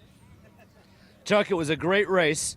Are you happy to be on the podium or a little disappointed to be on the lower step? Well, I'm obviously happy to be on the podium, but for 2 years in a row, I'm about 20 foot short of being a perfect year both years. But it was an awesome race. Everybody was clean, no side to side, lots of nose to tail bumping and drafting. All went well. It was a heck of a show. We really enjoyed watching it. Congratulations on the silver. Thank you very much. And we're going to bring up our 3rd place finisher. We have this theory that the winner is really happy but mostly relieved. 2nd place is a little bummed to not be the winner, and 3rd place is just so darn happy to be here he can't get the grin off his face. You seem to be that 3rd place finisher. Well, I'm happy to be on the step for the first time in a long time. I've got a 3rd and a 2nd previously, and I really thought we might have something for these guys. And I hung with them in the draft, which is amazing because this car's always been underpowered here. But just kept at it and kept at it. And they were in sight, so they didn't get away from me. And I'm really happy with how the car worked. Well, congratulations on a runoffs podium here at Road America. Appreciate it. Thank you. Matt Brandon, a happy camper in third spot, and well-deserved, I should say. As Steve Sargis with crew aboard, about to take his victory lap. But let's take a look at the highlights. Oh, that feels so good. Oh, yeah. There's the Yaris of Tom Broering. As we get the start, Sargis able to get away at the front, but here comes Mathis right away to try to challenge for the lead. And then look at this battle between Sargis and Jesse Prather, taking the lead for the first time down Hurry Downs into turn 8. Looked like Prather might have the combination here, but Sargis just would not go away and retakes that position in the run down to the King. Chuck Mathis just lurking there, and then finally he decides to go around both of them as Mathis goes from third to the lead. Sargis and Mathis go side by side through this entire sequence of turns as they work their way side by side through the Bill Mitchell bend. Prather deciding who's he going to follow. And then Mathis retaking the lead in front of Jesse Prather as he locks up. And then Mathis goes late on the brakes too, and that's when Sargis took the lead for the final time as he was able to hang on from there. And there is Prather's Mazda 2 with a comprehensive engine failure. I think that's safe to say. Steve Sargis kept it clean and green on the last lap. Waves his fist for the win. Thanks for being with us. I'm John Phippen on behalf of Lefty McLeod and Hayward Wagner. Thanks for being with us for the 62nd running of the SCCA National Championship Runoffs presented by Sunoco.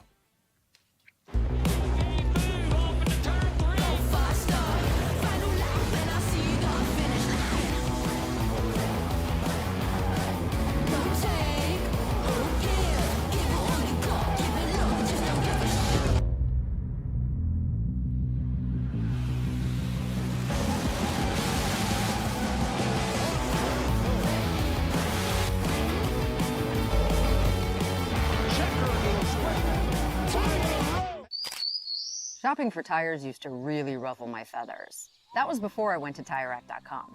TireRack made it easy to identify the right tires. No more searching high and low, I got the best deal. TireRack has thousands of recommended installers. I chose a mobile installer. They brought the tires to my neck of the woods and put them on, right here in my driveway. You're all done? Thank you. When it's time for new tires, trust the experts. TireRack.com, the way tire buying should be. Choose joy. Choose the road. Choose your people. Choose your shot. Take it. Choose to get in there. Even better, get out there. That's it. Way out there. Choose your calling. Choose to really care. Choose to go for it. Just choose. We craft cars for those who choose to do more than simply move. I wake up. Okay, so pretend this is your race car. It's on the trailer, and you have an accident. Ouch! At least your truck's insurance will pay for another one? Yeah, not so fast. Standard insurance won't replace your race car, whether it's in the trailer, in the paddock, in the garage, or the repair shop. But at Hagerty, we can protect it for what it's really worth anytime it's off the track. No matter what or where you race, offer less than a set of race tires. Hagerty, let's drive together.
welcome to America's National Park of Speed, and it sure looks like a national park with these beautiful fall colors. Cooler temperatures today after an entire week in the 80s. It's now a very balmy 76 degrees as we're getting ready to start our late in the afternoon races. This one a combined race for American Sedan and Touring 2.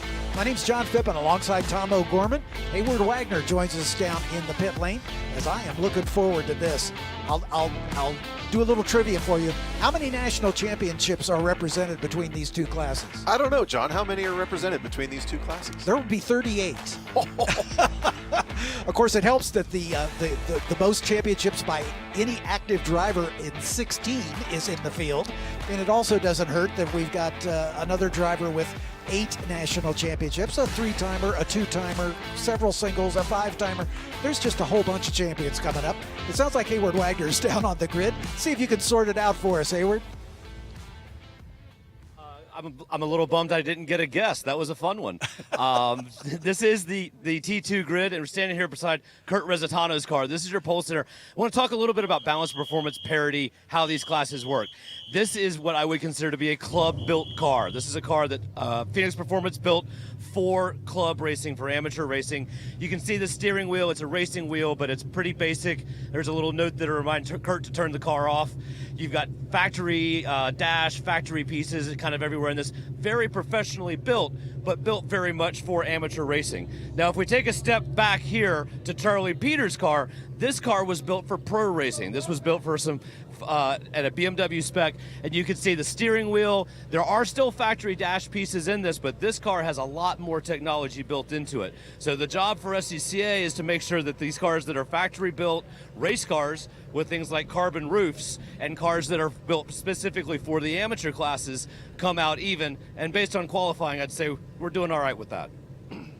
Great observation, Hayward. Exactly right. In fact, as we look at the qualifying speed between these two classes, there is not much between them. So looking forward to this. And there's the legend himself, John Heinrichsey, who is not coincidentally is the oldest driver in the field, as well as the driver with the most championships. So we'll see how it all works out as these drivers getting geared up for this dual class race. Looks like the T2 cars will be first bite of the apple, and then the A sedans will follow out in the second wave.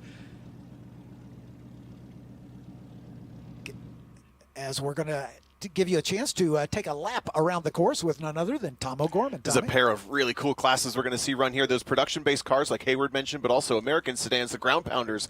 Big old motors, but not nearly as much development or age technology put into those cars. But both going to start off just clearing about 140 some miles an hour into turn 1, then down the hill after the runoff into turn 3, and then another big run into the speed trap, I think clearing just about 150 this time for the fastest of the Touring 2 cars, at least. A big long braking zone. Some of these American sedan cars specifically, not a lot of brakes. We're going to see them on the brakes nice and early with no anti-lock systems either into turn 5. Then the dig up the hill under the Corvette bridge at turn 6, through the hurry downs at 7 into 8. Long carousel, lots of tire temp built on those left side tires before the daunting kink. And then our final heavy braking zone at turn 12. Canada corner into turn 13 and 14. That's Bill Mitchell Bend. And then the final championship determining 14 run up that giant hill just in the background on your screen now. Before we get started, we'll send the cars around behind the pace car, but let's take a break to thank some of the partners that make this broadcast possible.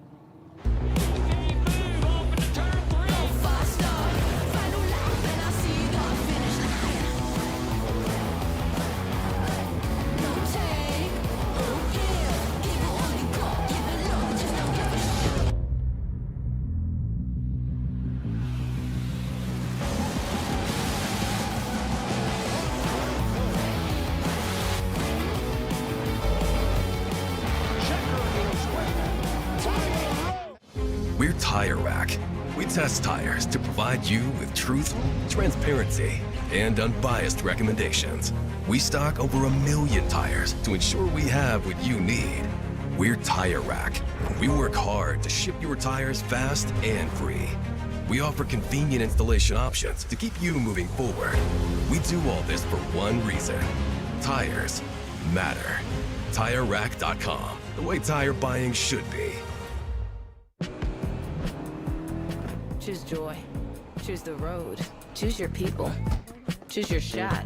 Take it. Choose to get in there. Even better, get out there. That's it. Way out there. Choose your calling. Choose to really care. Choose to go for it. Just choose. We craft cars for those who choose to do more than simply move. I wake up. Okay, track day checklist. Let's go. You got your gloves, your helmet, water, snacks, sunscreen, your car is prepped and ready to go. Oof, forgot your track day insurance, didn't you? If you want to be covered for the whole value of your car, you need high-performance driver education coverage through Hagerty. We'll get you a policy for track days, time trials, and more in less time than it took you to apply that sunscreen. Hagerty, let's drive together. Let's do the starting grid for you, starting with the Touring 2 cars. In the front, the pole sitter, Kurt Resitano, 5-time champion out of the Philadelphia region in his Mustang. Charlie Peter in the 66, a 2-time and defending champion in a BMW. John Heinrichsey, the 16-time champion, most recently in 2021 in the 135. That's a Cadillac Blackwing. Scotty B. White alongside in the Zero out of the Northwest region in a Dodge Viper.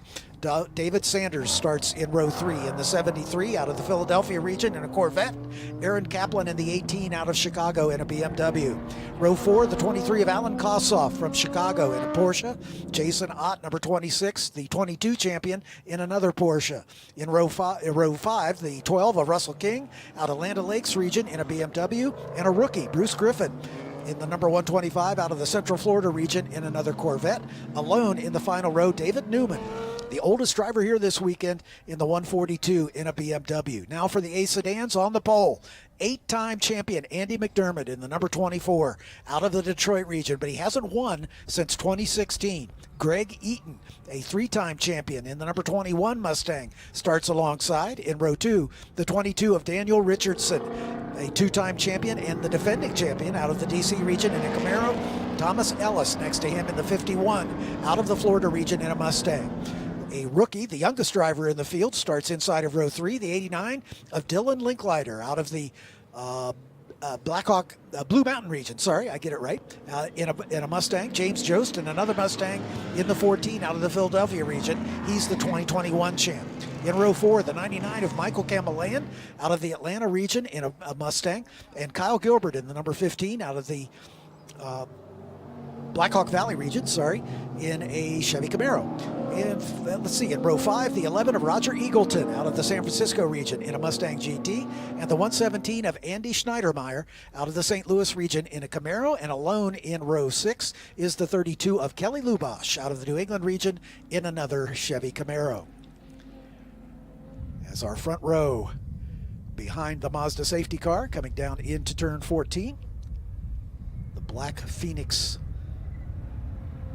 number 37 of Kurt Resitano and Charlie Peter in the 66 alongside. Go ahead, Tom. Before we go green, Hayward mentioned how close we are at the top of Touring 2, only 1.2 seconds separating those top 4 cars. In American Sedan, they're a little more spread out, but we know from history, raw lap time does not usually win the championship in American Sedan. This is going to be fun. Here comes the Thunder. Exactly. The sedans have to make it to the end, and sometimes that's the problem. And here we come as the green flag flies. Resitano and Charlie Peter. Charlie, a second-generation racer. His dad won Formula Atlantic earlier this weekend as they come down into turn number 1. And trying to find his way down to the inside is John Heinrichsey in that Cadillac Blackwing. Heinrichsey, the 16-time champion, but it's been a while as he's not won since 2021, and that was in Touring 4. Right on Heinrichsey's tail, Scotty B. White in that Viper.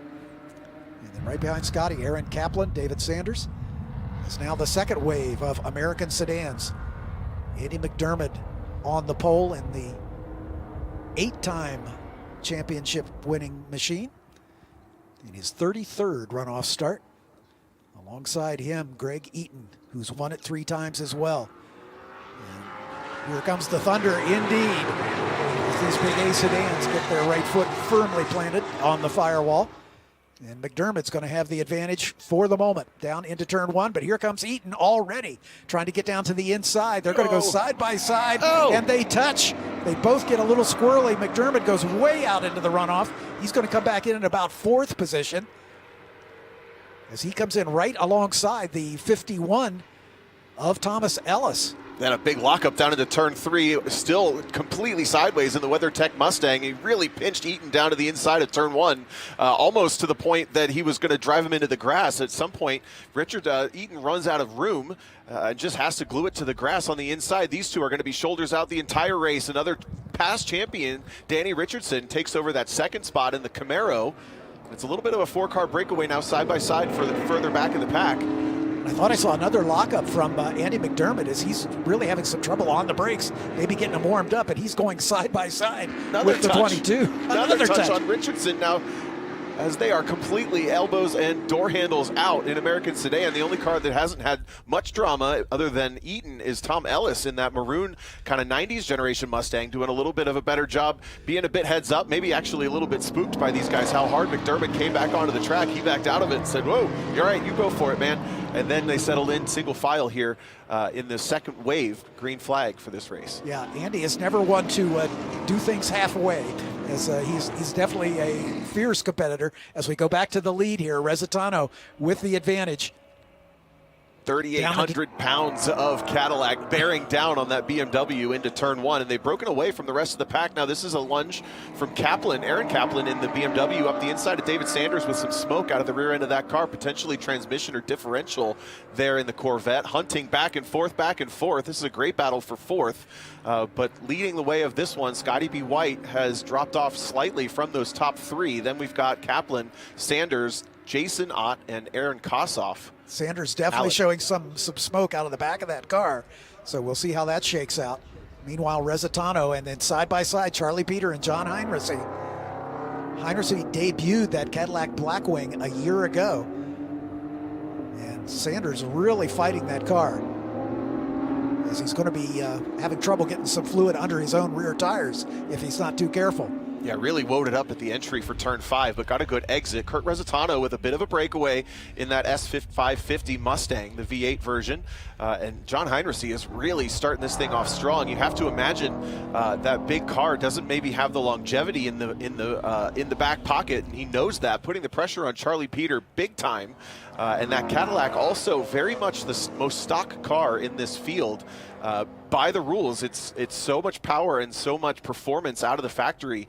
They've gone very mild with the allowances that they can do, essentially down to sway bars, adjustable end links, and that's kind of it. And here comes the second wave, led by the Viper of Scotty B. White. Sanders still there, smoking away. And right behind him, Aaron Kaplan in the number 18. And behind Kaplan, a pair of the Porsches, Jason Ott, Alan Kossoff. Sanders going for it here as he goes down to the inside of Scotty White and is able to take that position. White falls back in behind him. Then quickly, there goes the 18 of Kaplan trying to retake that position. Oh, and Andy McDermott's done already. Wow, out of the lead from the race on the starting line, drops to 4th, then back to 2nd, and now behind the wall. What a nightmare of a race for Andy McDermott. He had a tough go in qualifying, but had it fast enough to put it on the pole the second day on the basically last lap of qualifying. So that's going to promote, I think, Greg Eaton into the lead. Yes, just up the road from Danny Richardson. And then Thomas Ellis will slot into the bronze medal position in the maroon car, just coming into frame back there. Dylan Linkleiter a little further back in what will be the 4th position. Michael Kamalayan rounding out the top 5. As you see a good shot of Greg Eaton as the leader of a sedan, and he is a leader by a pretty comfortable margin. It was about 1.5 seconds in front of McDermott as they crossed the line. And McDermott falling out, just pulled off with a mechanical problem of some kind. So Andy's had tough luck the last several seasons. Like I say, he's an 8-time champion, but he hasn't won since 2016. Here's the 117 of Andy Schneidermeyer. Having a nice little battle with the 11 of Roger Eagleton. That's for 8th and 9th. That will be 7th and 8th as we got a car pulling off here. Yeah, another retirement for the 15 of Kyle Gilbert. That's at the Bend, which is the alternative route for the Kink. drivers left as they come through out of the carousel, so he's done a really nice job to completely disappear and let this race keep going over by the pace car and safety teams. We'll cut back to this battle. This is for 8th in class. Schneidermeyer and Eagleton, they're actually going to pick up 7th for the retirement from Gilbert. That's one of the things that we frequently see in these American sedan races is attrition is a real factor here, as these cars have got a whole bunch of horsepower and sometimes not enough longevity to get to the end of these 13-lap races. Good look at Jason Ott, who had an incident on his scooter earlier this week, had an arm injury of some kind, saw him in a sling a couple times this week, wasn't sure if he'd get to race, and ended up feeling comfortable enough with his ability to control the car. And I saw I heard a big tire chirp from David Sanders underneath our audio there. It looked like he took a bit of a hairy ride through the kink. After breaking away from Scotty White's Viper, he almost throws it off the track. Sanders running 4th in the T2 field. Ott with a huge slide. We saw this last year too. Those Porsches, as composed as you think they might be, they can be a handful. Working their way through the Bill Mitchell Bend. This is the second wave of Touring 2. As Resitano, Peter, and Heinrichs are having their own battle for the top 3, and Sanders' Corvette still smoking. As the Viper definitely will have the straight line advantage in the hands of Scotty White. That big V10 can definitely make some horsepower. But then look at this battle between the Porsches and the BMW. Kaplan and Ott and Kossoff. Kaplan in the Bimmer. And then Jason Ott and Alan Kossoff in the 2 Porsches. Kossoff in the gray Porsche at the back of the shot.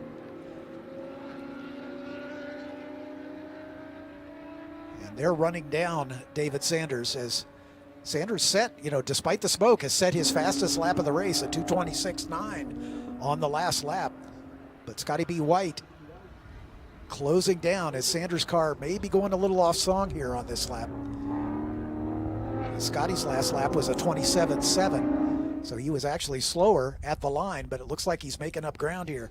Meanwhile, Resitano in that Phoenix prepared Mustang starting to get away. Opening up the entry to the carousel nicely, leans it down into the grass, just cutting some distance, trying to keep the load off those left front tires before the camber right about there starts to help you finish off the carousel, clearing 100 and some miles an hour just past the exit. And Aaron Kaplan looks to be settling in just a bit away from John Heinrichs, who had a couple of rippers to lead this thing off. But as we maybe expected, the Cadillac just not quite with the longevity yet. Last time by was only a 10th slower than Charlie Peter, but this time has dropped a couple car lengths further. You can just see the straight line speed of that thing, though, absolutely hauling into the braking zone for Canada Corner, woes it down. What a cool car. And what a cool driver. John Heinrichs, one of the legends of our sport. Second only to the legendary Jerry Hansen in number of runoffs victories with 16. He'd love to put the 17th in his hand if he could, but he's going to have a little help, I think, at this stage of the game. But we still got 10 laps to go. We're only working lap 3. Blackwing up the hill. When I see the Phoenix logo, I can't help but think of the Aqualante family, and Hayward just whispered in my ear that Amy is home with a new baby. Mazel tov to you, Amy.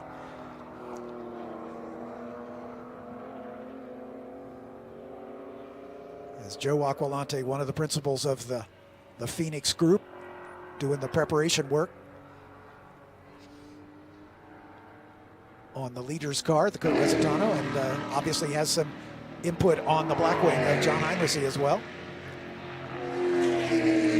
Thomas Ellis running 3rd in A sedan there in the 51 Mustang.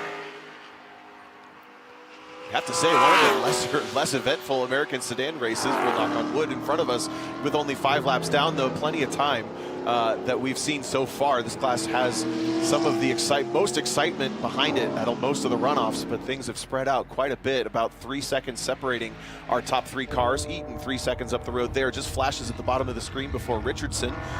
Both of these drivers have won a bunch of the last handful of championships in this class. Then Ellis having a great run.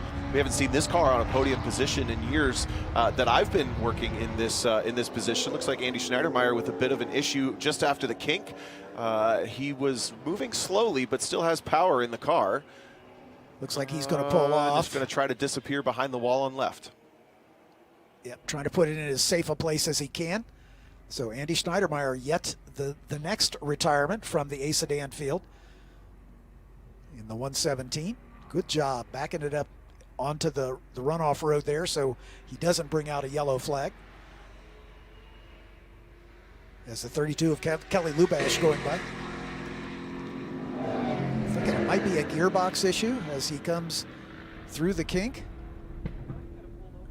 Oh, yeah, we heard a big backfire gunshot sound underneath the car there, and then it's a bunch of backfires through the tailpipe. Roger Eagleton actually got into the back of him as it decelerated so rapidly with no brake lights. Yeah, he wasn't expecting that, obviously. Oh. So tough break for Andy Schneidermeyer as he'll watch the rest of this one from the sidelines. That'll move Kelly Lubash up into 7th position. 7 of our 11 starters still running in American Sedan. There's your leader, Greg Eaton, in the dark blue Mustang. He has a comfortable lead, but not a comfortable race ahead of him, I'd say. These American Sedan drivers know how this works. He's keeping the car nice and composed with not a lot of pressure from Danny Richardson just behind. Yeah, it's about 4 seconds back to Richardson and another 4 seconds back to Thomas Ellis. So the top 3 pretty much spread out here in the early going as we're working race lap 6. The car looks really nice. We've always seen a nice soft setup. Ooh, for a moment there, Scotty White coming in hot in turn 1, misses the corner just slightly, maybe out of trying to miss the back end of David Sanders at turn-in. They've escaped just slightly from Aaron Kaplan, but the 3 of them have completely dropped. Jason Ott and Alan Kossoff, the pair of Porsches, dropping far back at this point to about the tune of 2 further seconds. And there's Kaplan as he's losing touch with the 2 big horsepower cars in front. And now the Porsche's going side by side as Kossoff tries to get alongside Jason Ott. This would be for 7th in T2. Kossoff was actually your pole sitter at the 2020 runoffs in this car. Led the first 2 laps and had a mechanical, had to pull off. Whoa, big lunge down the inside for the 996. Brake rotors glowing in the middle of the day under the brakes, and Jason Ott sees the over-under, takes it easily up the hill towards the Corvette Bridge, but they're having their own awesome battle here. Of course, you see the slight differences in allowance. The older Porsche allowed the rear wing, which is somewhat a basically GT3 spec wing that you might even be able to get from the factory of that era. The 997 just in front, the slightly newer car, not allowed to have that. I believe it is a paddle shift car. Alan Kossoff really looking aggressive on corner entries here as there's a little bit of dust on driver's left. No surprise. Yeah, with how dry it's been. As dry as it's been here, anytime a car drops a wheel off, we see a big cloud of dust. And these drivers have done a pretty good job of keeping it out of the dirt. Here comes Kossoff side by side coming into the kink. Somebody's going to give, and Jason Ott is the one who lets off the throttle just a touch to let that go through single file. That rear wing really going to help in these faster sections, the extra confidence, especially with a rear engine car. Yep. I know I can say from firsthand, the first time I drove a Porsche, I thought, oh, it's driver's car. It's going to be nice and composed and planted. It didn't have a rear wing, and it was a handful. So I know what Jason Ott's dealing with. I know what the advantage that Kossoff has, but we know Ott's going to have the advantage in some other places as well. So it's going to ebb and flow just slightly. Kossoff now with the point. This is running for 7th and 8th, just behind Aaron Kaplan. As Scotty B. White up the road slightly, following David Sanders, who have about a 17-second deficit to the top 3 in class at this point. Porsches, especially older ones, introduce you to the concept of trailing throttle oversteer. As, again, this Viper just with all kinds of top end. I don't think he's quite got the brakes under him that Sanders does in the Corvette, but every lap, Scotty B. White able to get right on his back bumper at the end of the straightaway, and then Sanders can get a little further away. He's not smoking as much as he was earlier, so perhaps all of the lubricant is gone from the differential here. Very possible.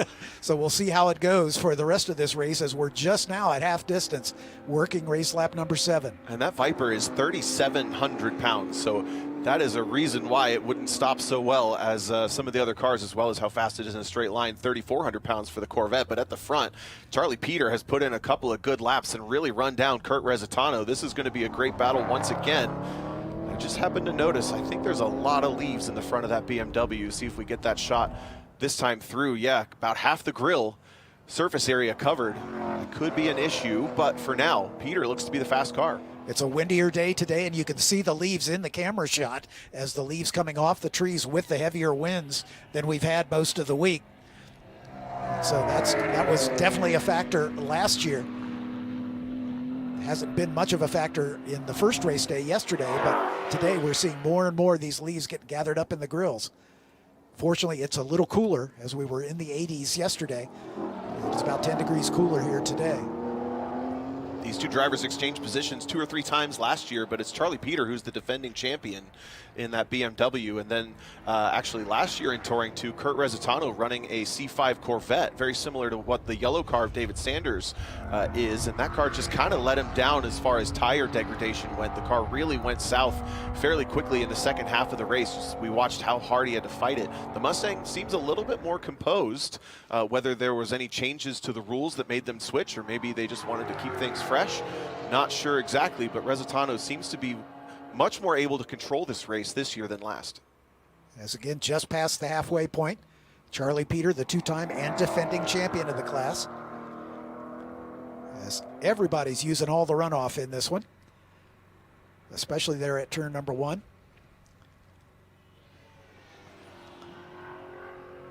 Resitano a little slow coming off of turn 3, and that's going to open the door for Charlie Peter to close the gap just a bit as they head under the Sargento Bridge and down the hill toward turn 5. You can see the wind ruffling the leaves on the trees in the background. Huge headwind down the front straight and then a big old tailwind down this side straight. So I don't think these touring cars are going to be too affected by that, but it's something to keep in mind. Resitano's car looks a little more tail happy. Charlie Peter's car looks a little better glued to the ground. As Resitano fighting an oversteer where Peter's car is pretty much on rails right now.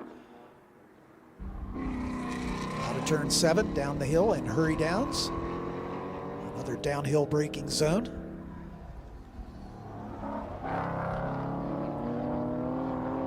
Here are the two very different exhaust notes from those two cars. BMW a little spicy on exit, which is typical for these cars, as Hayward mentioned, built by BMW Motorsports effectively for a spec class at the Nürburgring, 24-hour and other endurance races, and then they found places for them elsewhere in the world, including in professional racing, but also here in club racing. They're a fairly affordable and approachable platform to deal with, but they are a little bit spicy on those exits if you start driving them hard, which Charlie Peter's doing so. There's your A sedan leader, Greg Eaton. He enjoys a 5.5 second lead over Daniel Richardson.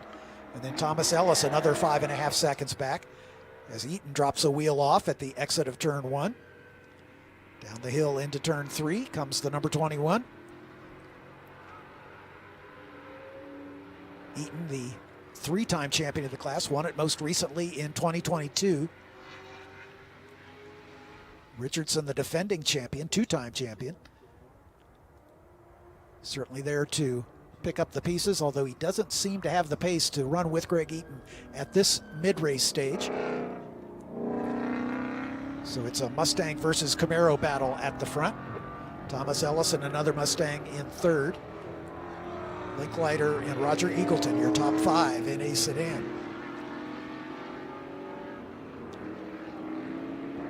Daniel Richardson running the 22, and here they've caught the back of the A sedan field, so they're dealing with some traffic now, are the leaders in T2. Yeah, that looked awkward. We're dealing with Roger Eagleton and Michael Kamalian. That's the 2 blue Mustangs now being split by Kurt Resitano and Charlie Peter, the top 2 in Touring 2. Looks like Roger Eagleton paying attention, give him the point by down the side straightaway, but Peter had a run. Maybe they're going to look down the inside. Meanwhile, Scotty B. White has gotten through on David Sanders, and Charlie Peter in the braking zone of turn 5 thinks better of it, but yet more glowing brakes on the Mustang, misses the corner just slightly. Here comes Peter as he climbs the hill doing the classic over-under move. He'll have the inside line at turn 6. And last year's champion takes the lead for the first time, as that's the first time we've seen the rear end step out on Charlie Peter's car as he got hard on the throttle coming out of turn 6. Resitano leaves some Hoosier on the surface as well, trying to get the power down out of turn 6 underneath the back of Charlie Peter, but is that car fading ever so slightly is the question. The brakes did not look happy at all down into turn 5. And he started to drop off the back of this BMW very, very quickly. Makes you wonder if maybe the tire's going away a little bit. He's locking them up coming into the brake zone. Yeah, we'll have to keep an eye on Resitano if he can recover this, but it looks like it got on his heels for a second and hasn't found the pace for a couple of corners. It looks okay now, but Charlie Peter with a comfortable 10-car length lead or so as they head through this kink and down into Canada Corner, working lap number 9 of 13. These cars are quick. We're burning this race up with only about 3.5 laps remaining.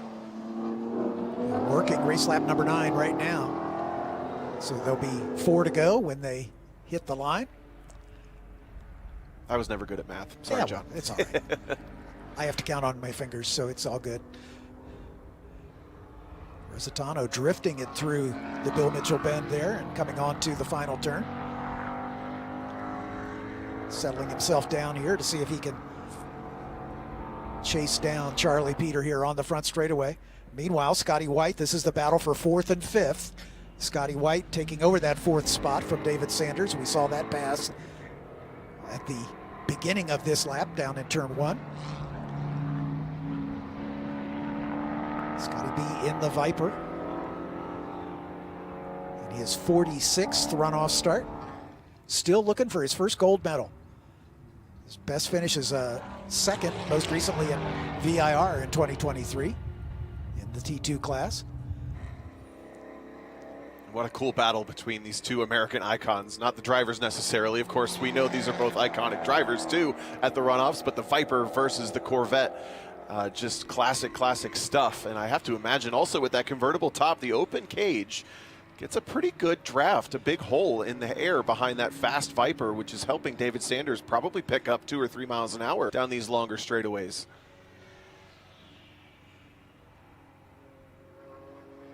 Under the bridge and down the hill into turn 5. As the Viper able to stretch it a bit.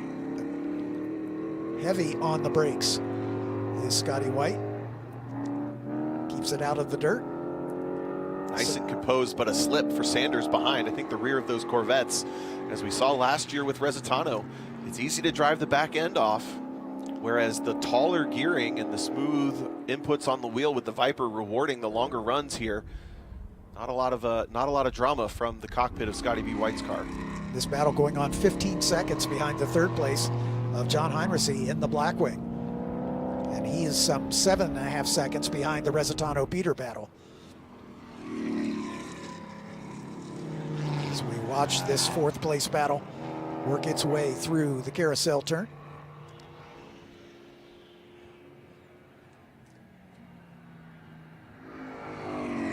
Just in front, the 99 of Michael Kemalayan, who's running 6th in a sedan. As he moves over to let these two by. Good sportsmanship on his part.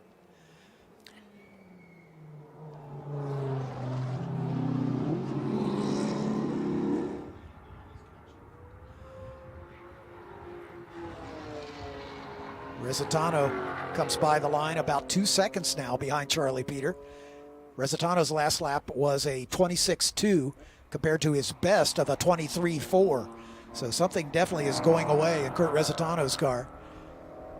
Yeah, quite a bit of degradation showing with the 37, both on the brakes and the tires. Shallows up the entry as he's in a bit hot and then catches it with a big old slide through the apex. From understeer to oversteer, we call it pushy loose if you come in a little bit hot.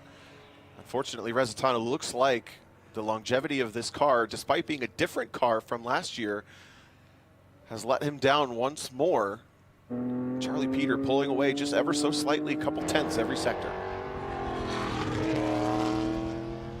Taking a look back at 4th place in American Sedan, who's actually catching 3rd place. So Thomas Ellis just up the road, the dark red Mustang, was reeled in by the tune of about 1.2 seconds to this driver in this newer bodied Mustang, Dylan Licklider, out of Pennsylvania. He is slowly reeling in the older Mustang ahead, and he's continuing to put in personal best sectors throughout this lap. So it's been a slow burn for the 89, but he's starting to work his way back towards the bronze medal position. This thing in American Sedan, although it's spread out right now between Eaton and Richardson, is about to get interesting, I think, for 3rd. Yeah, this is will be the battle for the final podium step, as Linkleiter on the last lap just set his personal best for the race. We'll see if he can back that up with another 2:30 or even quicker. Took another 6/10 out of him in Sector 2 as we watch timing and scoring.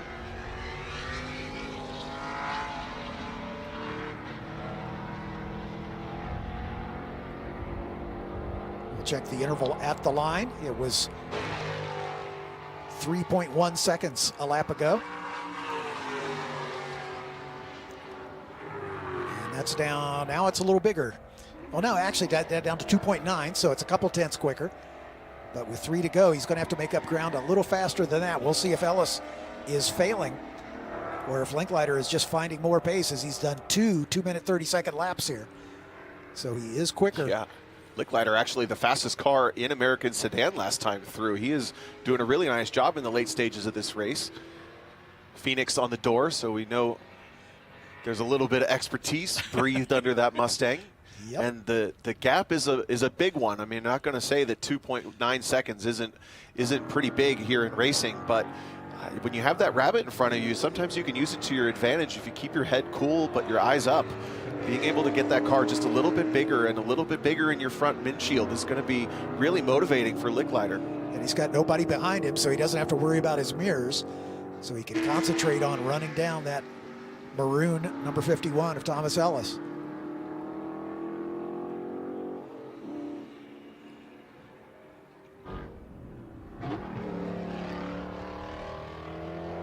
Greg Eaton, meanwhile, the leader in the number 21 into the carousel turn. Daniel Richardson about 7 seconds up the road. There's your leader in T2 and overall, Charlie Peter. He's about 5 seconds now in front of Kurt Resitano, as Resitano, I think, is thinking that he'll just bring it home in second spot, as I don't think he's got, with 2 laps to go, he's got anything to challenge the BMW. Heinrichs is another 6 seconds up the road in third, also lapping about 3 seconds off his quickest pace.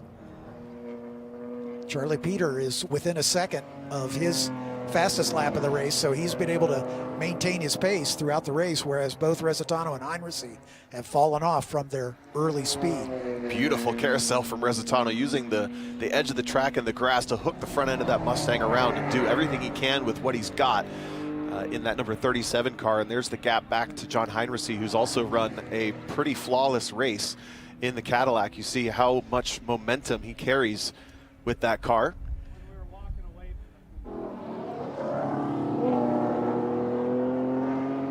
Consistently the fastest car in the trap speeds, last time through 151 miles per hour.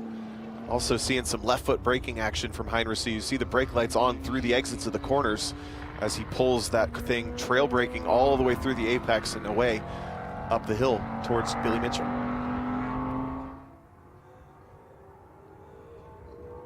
Charlie Peter across the line to see the white flag.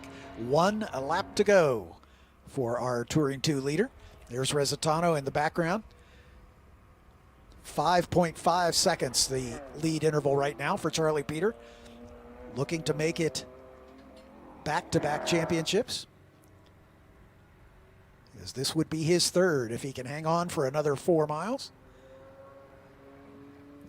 Third championship, but 6 podiums in 6 starts. If it holds this way for Charlie Peter, that's a heck of a record. Resitano, of course, has 10 podiums in 13 starts, which is not quite the 100% ratio, but nothing to turn your nose up at. Yeah, that's for sure. 28 podiums out of 40 starts for Heinrichs, and that's, again, if it finishes in this order. Little float from the back of the BMW yet again. Charlie Peter's not just cruising. Got to use the back end of that car just to rotate it ever so slightly through the exit of the corners. See, center up the wheel, nice loose hands. Get her driving in the right direction. Almost flat out through turn 7, all the way out to those big ripple curbs. They don't look too rough from here, but they feel like a washboard when you drive over them. And he is really well controlling this race at about 6 seconds now over Resitano. Under the Motul Bridge and into the carousel for the final time goes our Touring 2 leader, Charlie Peter, looking to make it a third gold medal to put around his neck. Right out to the white line at the end of the carousel turn and into the King.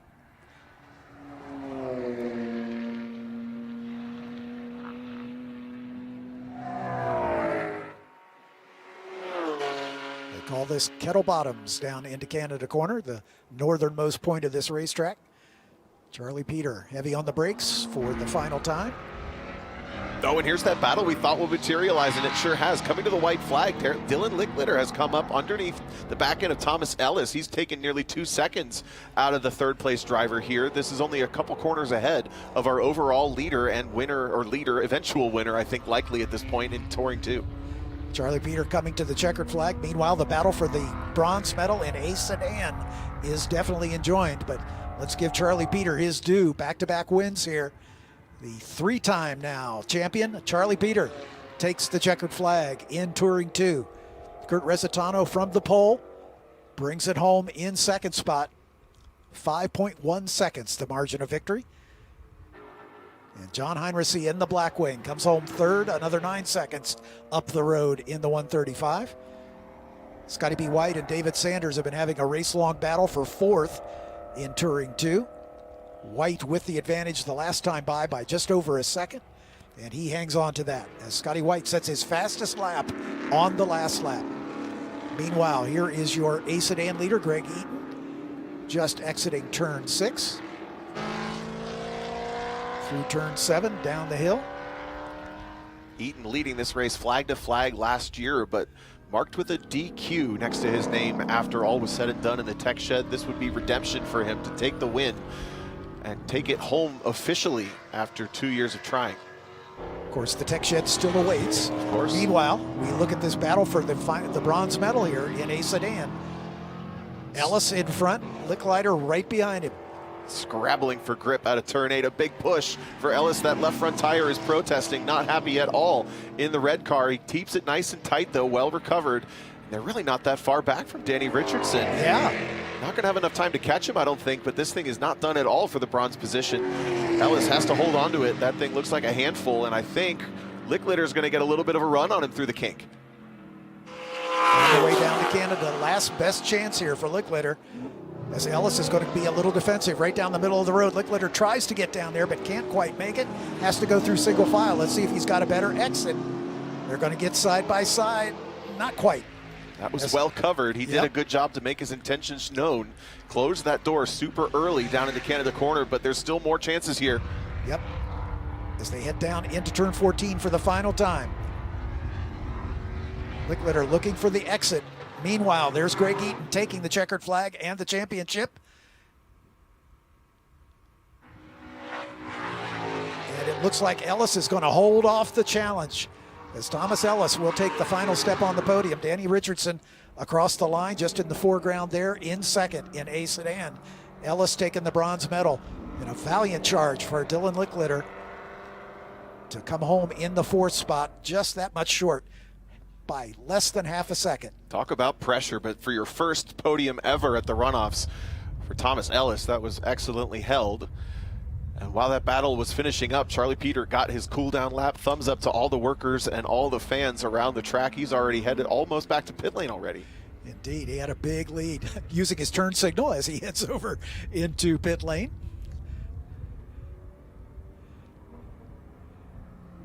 Thumbs up to the corner workers as they salute Charlie Peter. Before he gets to Hayward, how about this? The fast lap of the race on the very, very last lap. Fastest lap of the last laps, I should say, clarify. Scotty White on the Goodyear Shod Viper. Fastest of all the cars there, and a personal best on the very last lap. He's got some good endurance in that thing. 2:26.4. As Charlie Peter, for the second year in a row, the first one to Hayward Wagner in the T2 sweepstakes. Getting congratulations from his crew.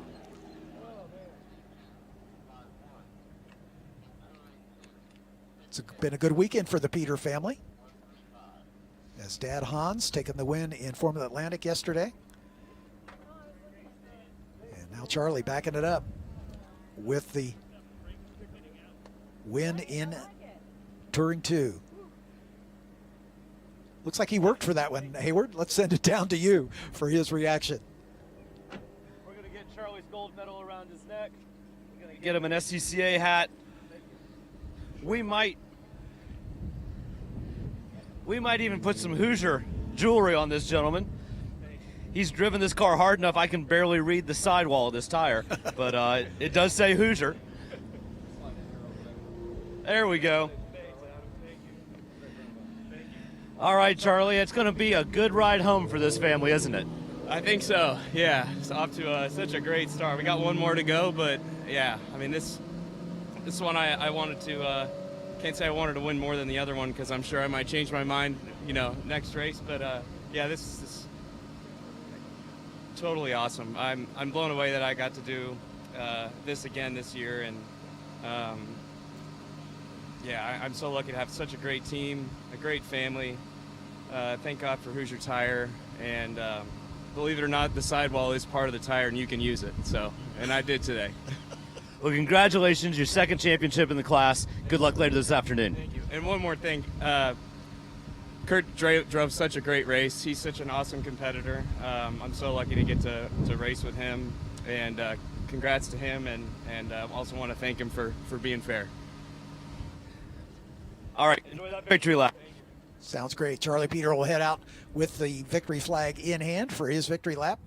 Meanwhile, we'll look at the results from the Touring 2 class with Charlie Peter taking the win. Kurt Resitano finishing in second. Nice 5-second margin of victory.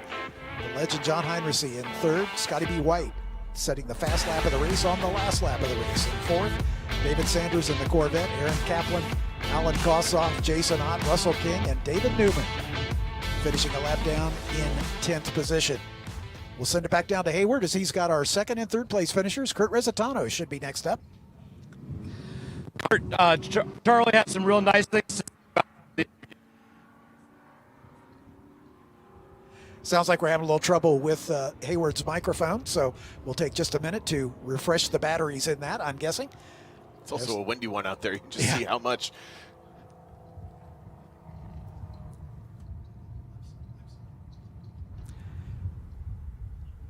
Anyway, so we've got just a minute or two while we get the microphone squared away down on pit lane. But Kurt Resitano, again, a former national champion in his own right, 5-time winner, most recently in 2023. John Heinrichsey, a 16-time champion. So we've got a podium full of championships here that we're going to get a chance to talk to. But again, can't say enough about Scotty White. Sounds like we're ready. We'll send it back down to Kurt Resitano and Hayward Wagner. Kurt, Charlie had really nice things to say to you and say about you in his interview. A clean race, a fair race. It looked like you guys really had a lot of fun out there. Yeah, we did. Yeah, the first 6 laps or so were really fun. I could see him kind of coming. I know his car hangs on really well, so we were just trying to keep the tires under it. And I think you probably have at least 1, maybe 2, possibly 3 people at home you should say hi to. Yeah, I got to say hi to my wife and my 2 daughters, Riley and Addie. Hi, guys. Dad almost got it today. We kind of burned the car down again, so yeah, probably sick of hearing that story over and over again. But thanks to Nicole Jack for lending me her race car for the weekend also. So I got to thank her. Well, congratulations to you on the bronze. I know it's not the one you wanted the most, but it does keep a streak alive. Thank you. And our third place finisher, John Heinrichsey. John, have you ever done one of these pit lane interviews? Do you even know where to stand? What do we do here? What do we do here now? I ask you questions and you tell me lies. Okay. How was your race? The race was fantastic. Perfect. Congratulations on the bronze. Yeah, thanks. The car was holding up really good for me all the way through, so I was really happy with that. The crew did a great job, so what more could we ask for? Podium is nice. First podium for this car. Congratulations on that. Thank you. Thank you.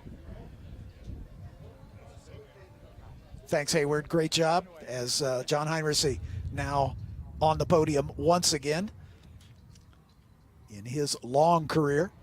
77 years young is that fellow with 16 national championships to his credit. 27 podium finishes, now make that 28. So that's a pretty good hit record, I would say.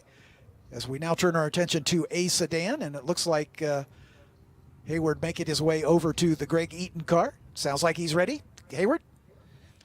Greg, these 2 class races give you a little bit of chance to catch your breath before we have to do this. You feeling the adrenaline coming down at all yet? Yeah, just a little. There's a lot during it, though. Tell me about the race. There was a lot of action in this one. Yeah, well, I knew the 3 other cars around me, they all had better legs than me. And I was hoping that somebody would make a mistake And I just had a little window there to get inside Andy there. I know we made a little contact, but it looked like he was able to get back to my bumper, and then I don't know what happened to him. But, once I got that, I was just really trying to not too much focus on that rearview mirror and, just kind of do maybe what we did last year, except actually win it. So yeah, for me, it was just don't do anything stupid again. Well, you get one more lap. This one should be the most stress-free of your week. Enjoy the victory lap. 10-4. Thank you, man. Thank you, guys. Greg Eaton giving the winner's interview. Well done to Greg in the number 21. As the results for A Sedan, Greg Eaton taking the top step of the podium. Daniel Richardson right there in second, about 6 seconds back. But the battle was for the bronze medal. Thomas Ellis and Dylan Licklider less than half a second apart at the line. Roger Eagleton comes home fifth. Michael Kamalian, Kelly Lubash, Andy Schneidermeyer, Andy McDermott didn't make it to the finish, nor did Kyle Gilbert. But nonetheless, that's your top 10 in American Sedan. As we've still got our silver and bronze medalists, Daniel Richardson should be with Hayward Wagner. Guys, one of the tricks of the trade is that you can always get the driver's name from their tech sticker if you need it. There's barely a tech sticker left on this car. There's all the way down the side of it, but this is my favorite part. It's the stitching on the rear window. Daniel, you had to put this thing back together a couple of times, and maybe even once during the race. Yeah, it was a little crazy. On Tuesday, made a mistake in practice and ended up in the wall on the outside of the kink. It's like 100 miles an hour-ish before I hit the wall. We thought we were done. The crew jumped in and, man, I mean, literally patched the car back together with straps and stuff and turned it into a Frankenstein. So, like, they just did an amazing job, and I can't be happier to have even finished the race, much less be on the podium. Now, I want you to take just a second to think about your answer. Yeah. Anything to say to the wife and kids? Elena, and great, you're gonna make me cry. Elena, thank you so much. You got all three of them home this time, and you let me do this. You're one of the most important people in my life, and I can't thank you enough. And my kids are awesome. Congratulations on the silver. Thank you. All right, one to go. Nice save, Daniel. Coming around here. How does it feel to be on a runoffs podium? Oh, it's nice. It's a first time good feeling, so I'm excited.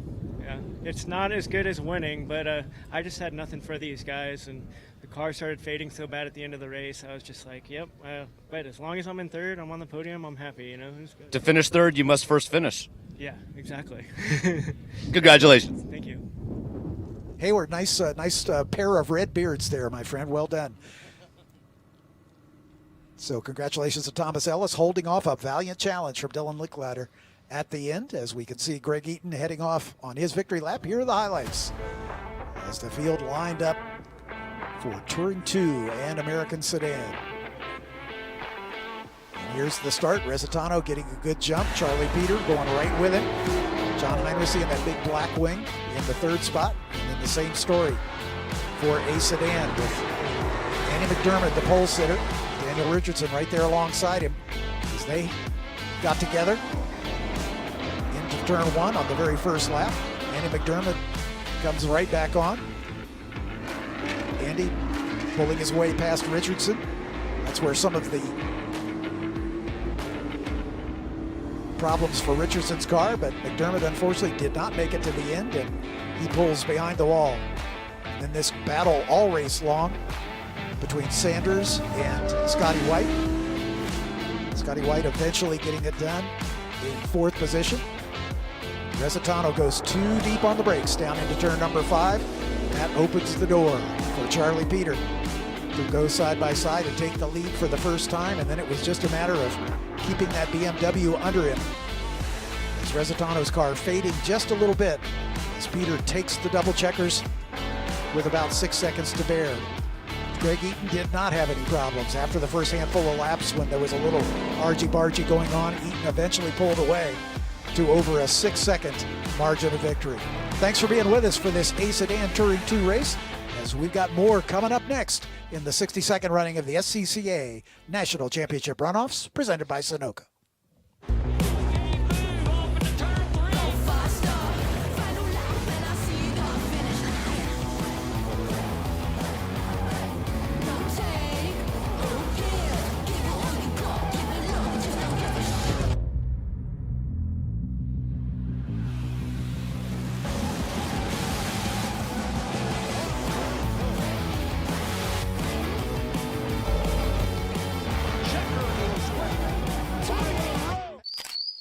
Shopping for tires used to really ruffle my feathers. That was before I went to TireRack.com. TireRack made it easy to identify the right tires. No more searching high and low, I got the best deal. TireRack has thousands of recommended installers. I chose a mobile installer. They brought the tires to my neck of the woods and put them on, right here in my driveway. You're all done. Thank you. When it's time for new tires, trust the experts. TireRack.com, the way tire buying should be. Choose joy. Choose the road. Choose your people. Choose your shot. Take it. Choose to get in there. Even better, get out there. That's it. Way out there. Choose your calling. Choose to really care. Choose to go for it.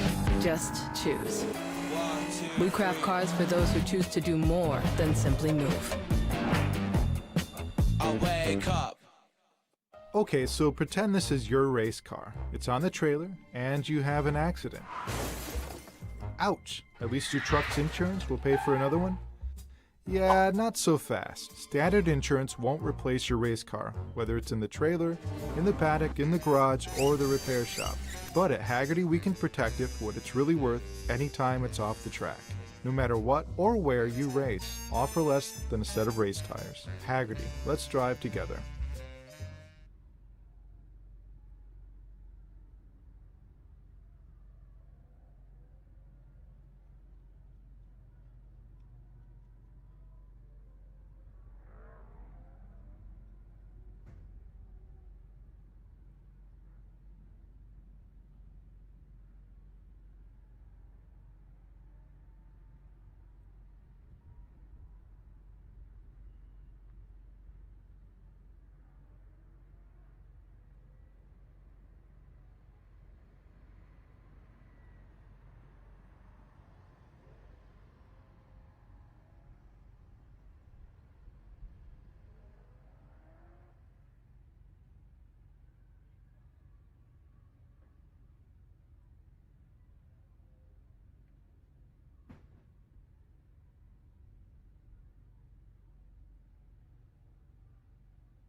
Day 2 of Hagerty Race Days at the 62nd Annual Sports Car Club of America National Championship Runoffs, presented by Sunoco. Welcome to live coverage brought to you by Mazda. Ryan Marine joining you here in the broadcast booth. We get ready to go for what should be a thrilling Formula Enterprises Championship race here at America's National Park of Speed. Qualifying super close, as we saw the top two separated by just 14 thousandths of a second.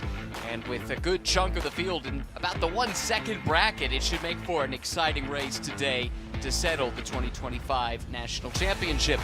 Larry McLeod joins me in the booth. We'll have Hayward Wagner down on the pit lane in just a moment. But Larry, your excitement level as we get ready for the final open wheel class of the weekend. I love open wheel racing. I think it's fantastic. We've seen some great races already. The FE coming up. We've seen FCFF, the Bs, of course. We've seen so much excitement around them. These are absolutely spec cars, and the racing is always as close as you'd expect any spec class to be. Yeah, it should be a ton of fun. Let's get some late developing stories from down on the grid with Hayward. Well, guys, we're about to see FE2 go out on track, and last year the big issue was these cars were overheating. And if you take a look at Kurt Resitano's T2 car that just finished that's race, there's a couple of leaves gathering up on the grill of that car, but look how much area that car has to manage air getting into the radiator. For these FE2 cars, they have this much area to get the air into the radiator. So what they have done has pulled the screens out of the radiators, the things that's supposed to protect the radiator. They took the screens out so that the leaves don't get caught on the screen, and they're hoping that they break down and they're a little bit better. Frank has another strategy to deal with the leaves, however. His strategy is to lead the whole race and not drive into any leaves that somebody else kicked up. Always a good strategy to get out front and stay out front. We'll see if Franklin Futrell, the pole sitter, can do exactly that. And that is a great point. Going back to last year, several front-running cars dropped by the wayside. Yeah. This isn't a class where usually you think about high attrition, but last year that was not the case. Yeah, the leads made the biggest difference. We talked about it the whole race because one after another after another. Now, Hayward said the strategy to stay out front. What I actually found was the lead car scoops them up. The trailing car doesn't usually collect them as much, so we'll see if that holds true. We saw races this morning, especially going into Canada. Leaves were blowing around as the wind circulates down there in the valley. We'll see if these cars come into a leaf pile on the opening lap. Mentioned that Franklin Futrell did win the Tire Rack Pole Award. It's his third career pole at the runoffs, but the first in this class. He's super experienced, but most of that comes in the SRF categories over the years where he's a multi-time national champion, but putting the focus exclusively on FE2 this year. Yeah, said he only really had a chance to do one class this year. It's going to be the FE2. He's hoping to maybe do double dipping next year and get back into that spec Ford, but I'm sure he'd like to walk away with a gold medal in this one before jumping into the other. Hey, always helps to win a title, and there's some perks that come along with that make it a bit more financially viable, perhaps, to run in multiple classes at this event next year. Let's talk about the venue. This is America's National Park of Speed. Road America, what a place. 14 turns, 4 miles, and a great open-wheel racing pedigree. This is a real fun challenge for the open-wheel classes here this weekend, too. It's big, it's fast, it's wide, and it's fast. And did I say it's fast? They're going to go into turn 1, probably 2 wide, 3 wide. Some of these cars may even try to use that extended apron like we saw some of the Spec Miatas and the SMX cars using. I don't know if they can use them in 13 laps, but they may try to use that. They'll run all the way down to turn 3, hopefully single file down the back straight as they go to the heavy braking zone at 5. Now you get to the fun part with an aero car through 5 and 6 and 7 and 8, all the twisty bits of this track. And then once they get into that carousel, hopefully it's fast. We'll talk in a bit about how the wind may change things in carousel or even the kink, that famous kink here at Road America. That'll take us all the way up into Canada at turn 12. One of the best passing zones, certainly on the last lap. That's the place to do it at 12. And then they'll make one run around the Bill Mitchell bend at 13. And then turn 14. You get a good shot after 14 going up that Road America straight underneath that brand new bridge. There is such a rich history of motorsport in this part of the world. It all started with amateur-level sports car racing through the country roads and through the streets of the village of Elkhart Lake, but ultimately the cars outgrew that venue, and Cliff Tufty, a local businessman, dreamed up this place. Road America helped to design the course as well, and I'll tell you what, he designed a classic. For $75,000 in upfront money, he created a place that we all revere, and anyone who's ever been here just can't wait to come back the next time. It is such a cool place to come. One of my favorite places to be any time of the year, in the middle of the summer, here in the fall. This place is gorgeous. They've got a kart track, there's the racetrack, and yes, it is a park. You can go play Frisbee golf, you can go take your mountain bike to the woods. This place is amazing. Talk about all the different types of racing that have been here. The first pro race ever held at this racetrack was actually a NASCAR Grand National race.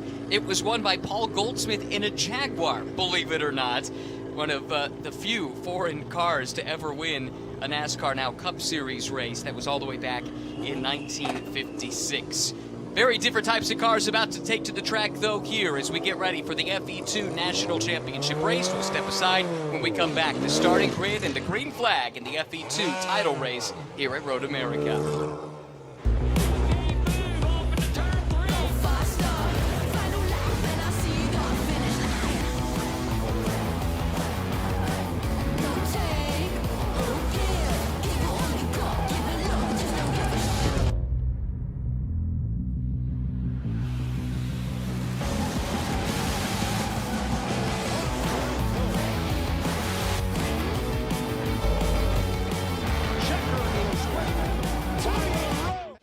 We're Tire Rack.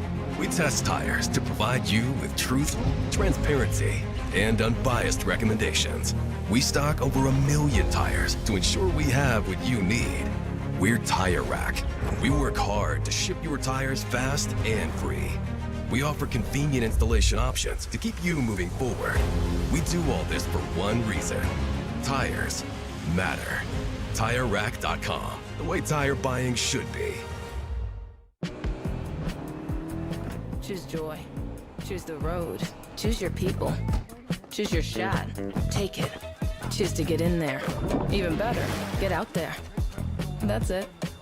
Way out there. Choose your calling. Choose to really care. Choose to go for it. Just choose. We craft cars for those who choose to do more than simply move. I'll wake up.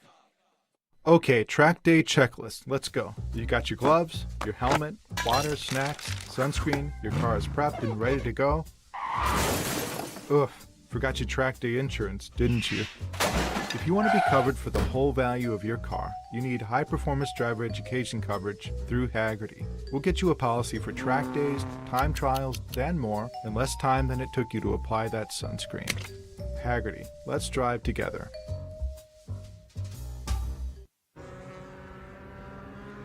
Moments away from the FE2 championship race getting underway. Cars out on track now on the formation lap.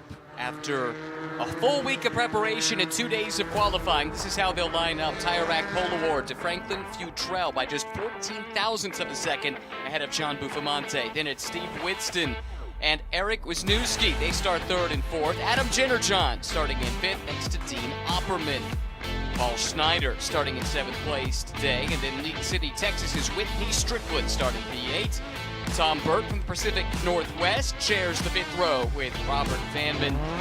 Sam Harrington set to start out back. Actually, we've seen some changes to the lineup as Tom Burt, as you can see now, scheduled to go from the back row.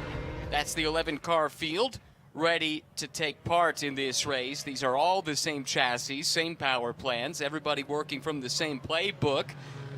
And Franklin Futrell was the quickest of the bunch. Interestingly, though, Larry, that even though it was a 2-day qualifying format, everyone in this class set their fastest lap on the first day. Yeah, better conditions. As we got later in the day, especially late today on Friday, the track starts to get a little bit too greasy, and I think that's what they found. The temps were up, so now the engines aren't pulling as strong down these long straightaways. So day one was definitely the day to lay your qualifying time in almost all classes that ran in the afternoon, but certainly here in FE2. And it wasn't close. I mean, you look down the list, everyone was about a second and a half slower on day two than they were on day one, which tells you how condition sensitive these cars can be, but everyone's in the same conditions here. We do see those leaves on the side of the racetrack, and to reiterate, that was a topic of conversation 1 year ago, but as Hayward mentioned, down on the grid in the pre-race, a lot of effort has gone into trying to prevent that from being a problem here this time around. So now everyone tugs on those belts as they get into 2x2 alignment, lights off on the safety car, and very, very soon we'll be turning them loose. We've talked about the pole sitter, Larry. Who else do you have your eye on, though? Well, I like folks like Steve Winston, who won the Formula V class a year ago at this track. He's always in the mix there in the Vs, knows how to manage traffic should it come to it. You start looking down the order, and, you got Eric Wisniewski, pretty quick, young kid, only 17 coming into this thing, was second last year, starting the grid on the outside of row 2, certainly one to look for. Steve Winston, you mentioned him, reigning champion, and he will roll off from the inside of the second row, certainly in a strong position to contend once again. The top three were separated by less than a tenth and a half in qualifying. Then you had a good little middle pack as well that were all in the same zip code, and a couple of others further back that should be fighting each other all race long. Shaping up to be a fascinating one. 13 laps to settle the national championship. A season's worth of effort has been poured into qualifying for this event and now going for the title. Here comes the field, up the hill, that white and pink car of Franklin Futrell. That's the pole sitter approaching the acceleration zone and now starts to go. There's the green flag. What a great getaway by the pole man. Definitely caught Bufamonte out. Wisniewski looks like could be on the attack. Winston as well. Side by side there for second and third. Fourth place as well up for grabs, but it's all happening behind Franklin Futrell, who has sprinted away. Everyone else looking for the scraps behind him. Yeah, great start for Futrell. Really did kind of catch everyone napping there. I don't know what got him other than a nice free run through turn one, because I think they're all going to be there by the time they get down to 5, with Wisniewski and Bufamonte now lined up behind Futrell. settled in nicely. Buffamonte was able to hold on to the second spot in that powder blue car, but it is all Franklin Futrell out in front, multi-time SRF champion, looking for the title here in FE2. Whoa, late lunge and just barely getting that car wound up in time was Robert Vanman. That was really tight down at the bottom of the hill in turn 5. That's bold, the Gold Tires opening lap of this race, but managed to hold it together. I'm sure Tom Burke's glad he did. Yeah, no question. We are too, and we continue on. Dean Opperman looking aggressive a moment ago. Everybody back to single file, taking a deep breath here. They survive the first few corners, which are always the most perilous, and now you settle into your racing rhythm as best as you can.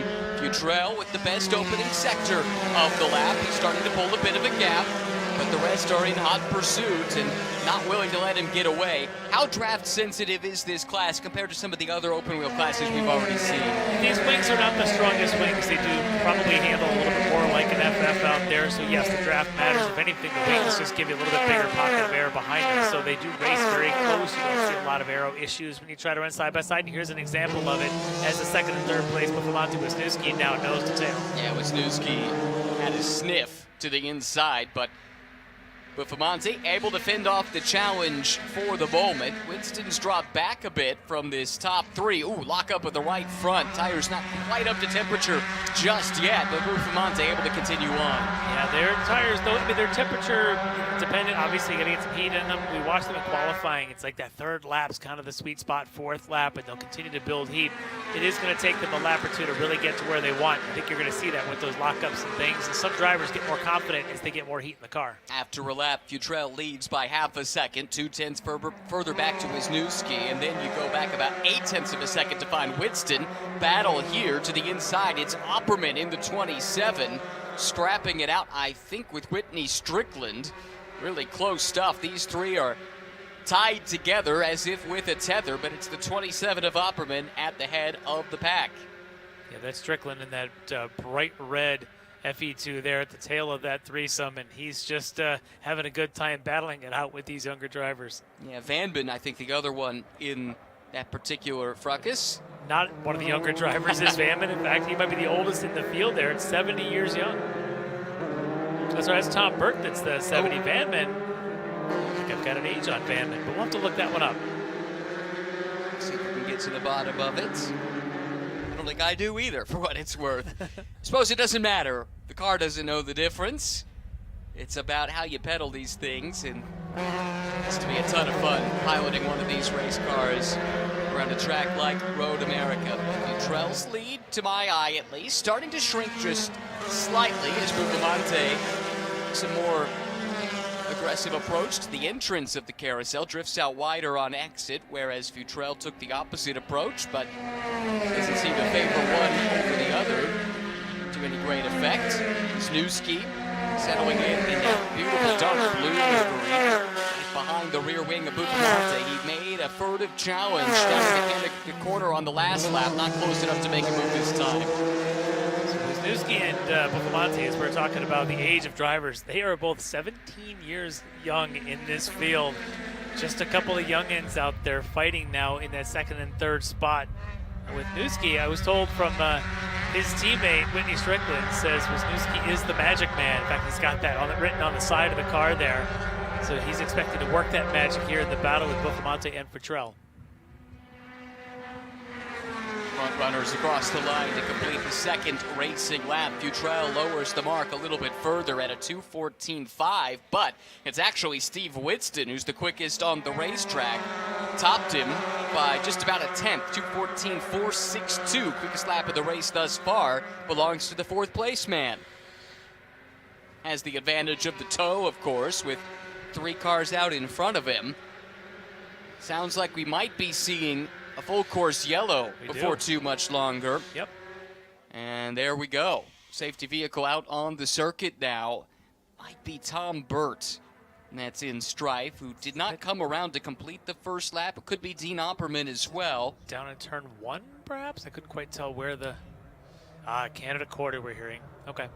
Try and get to the bottom of just who it was, but the end result is, for the first time in this 2025 championship race, It is a full course yellow.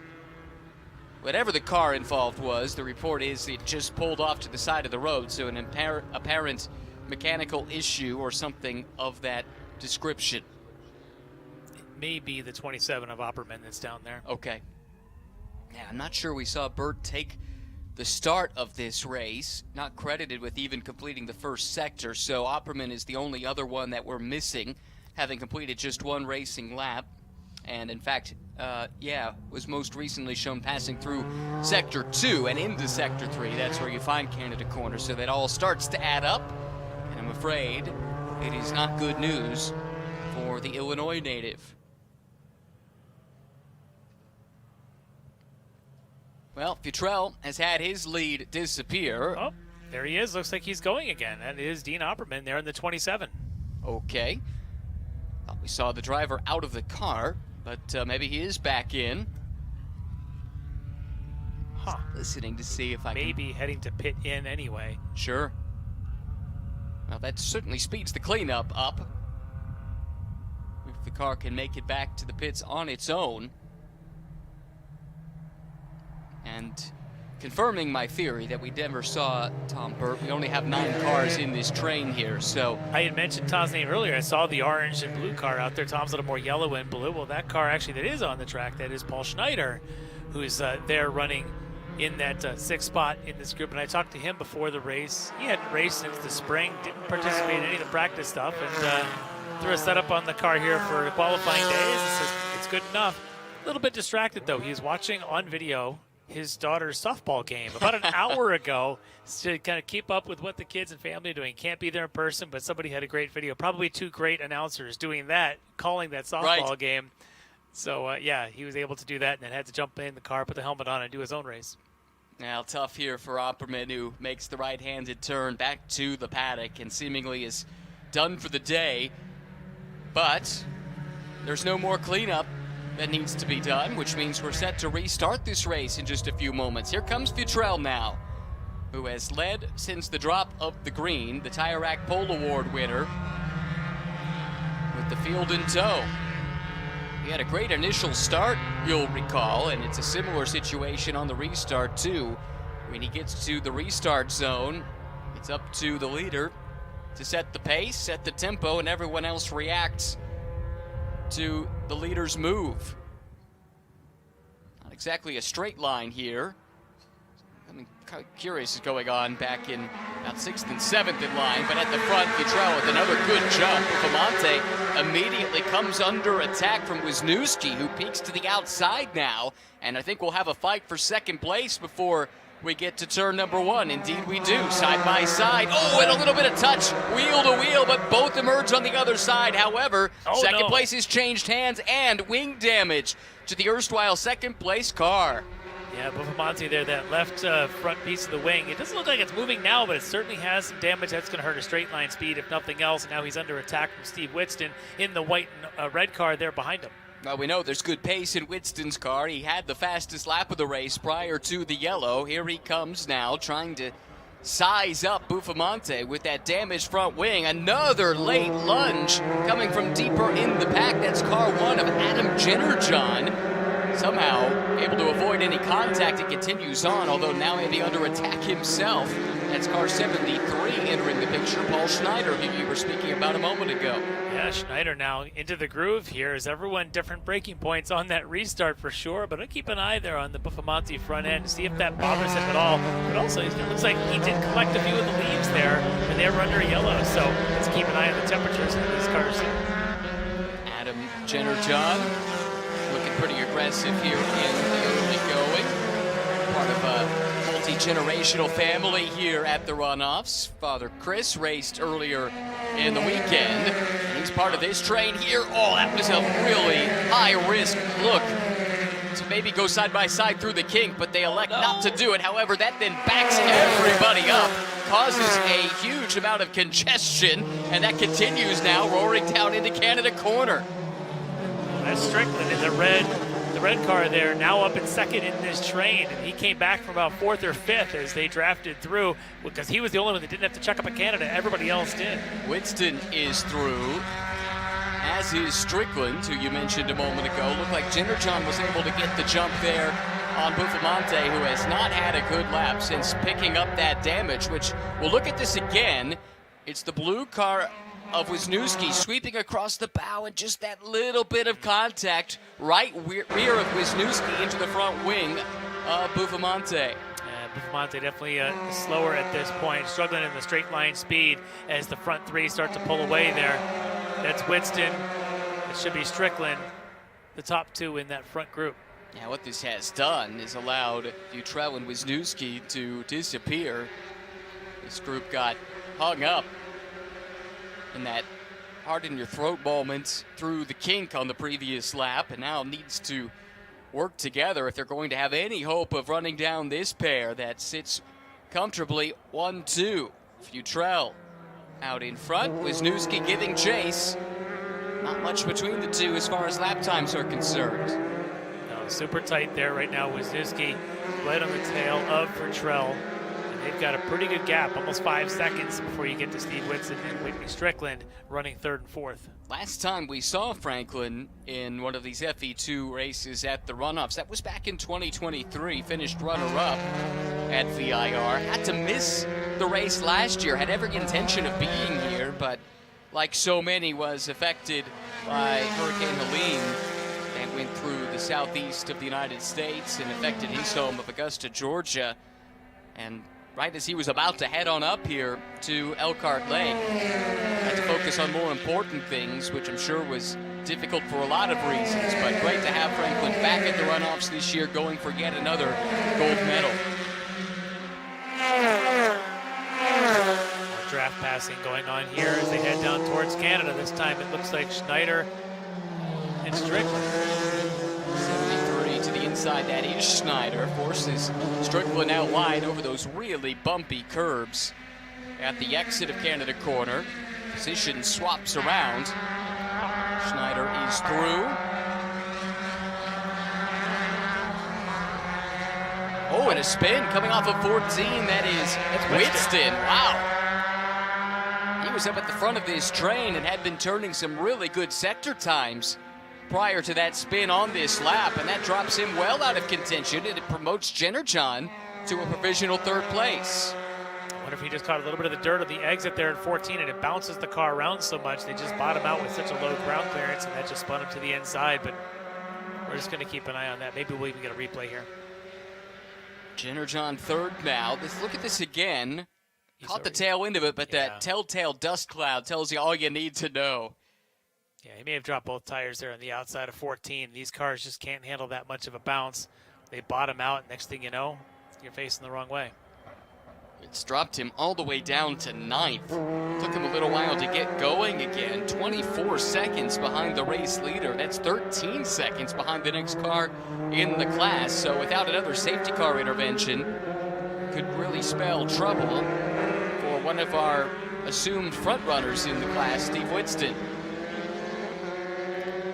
This is turning into a very good battle for the third step on the podium now, with Jennerjohn, Snyder, and Strickland all running together as they approach turn 8, and then they'll go around the carousel at 9. I was talking to these guys a few hours ago about the wind direction. So we got a good little fight here between Vanman and Buffamante now for the, looks like for the 6th spot. But talking to them about the carousel, the wind blows across, and you get to about halfway point in the carousel, right about here, and suddenly the wind gets to your back, and if you watch how squirrely they get in the second half of the carousel, that goes from a wind in your face to a wind in your back, which gets a little crazy in a car like this. And it is a blustery day today. It should be noted. Of the days I've been on site, I've been here since Wednesday, I'd say this is the most that the wind has played a factor just in my time walking around outside. Buffamante, who looked like an early contender, dealing with that wing damage, and it's left him really vulnerable. Lost another spot there down into Canada corner.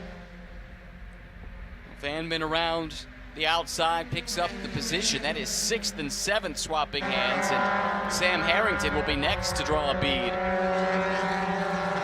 The biggest issue there for him is the difference in front loads. You go under braking and you're having trouble where left side to right side they want it. Now you're trying to lock up that left front, and it just can't get a clean braking. That's what you saw there going into Canada, and I wonder if he's struggling with that. Seems sensible to me. I'm prepared to go with it. Although he's got a good jump, doesn't he, coming out of turn 14 and really No problem there. throws it into turn 1 to get that spot back. That is awesome. Love being made a liar of. It's so good.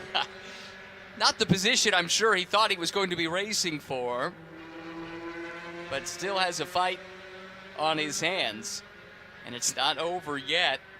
Rest of that group gets a pretty good jump out of turn 3 under the Sargento Bridge. With turn 5 looming, great passing opportunity. What will Buffamante do in here? Tries to cover off the inside. How about that lunge? Coming from a long way back, Sam Harrington gets alongside, and it's not done just yet. Up to turn 6 now, and wisely backs out of it.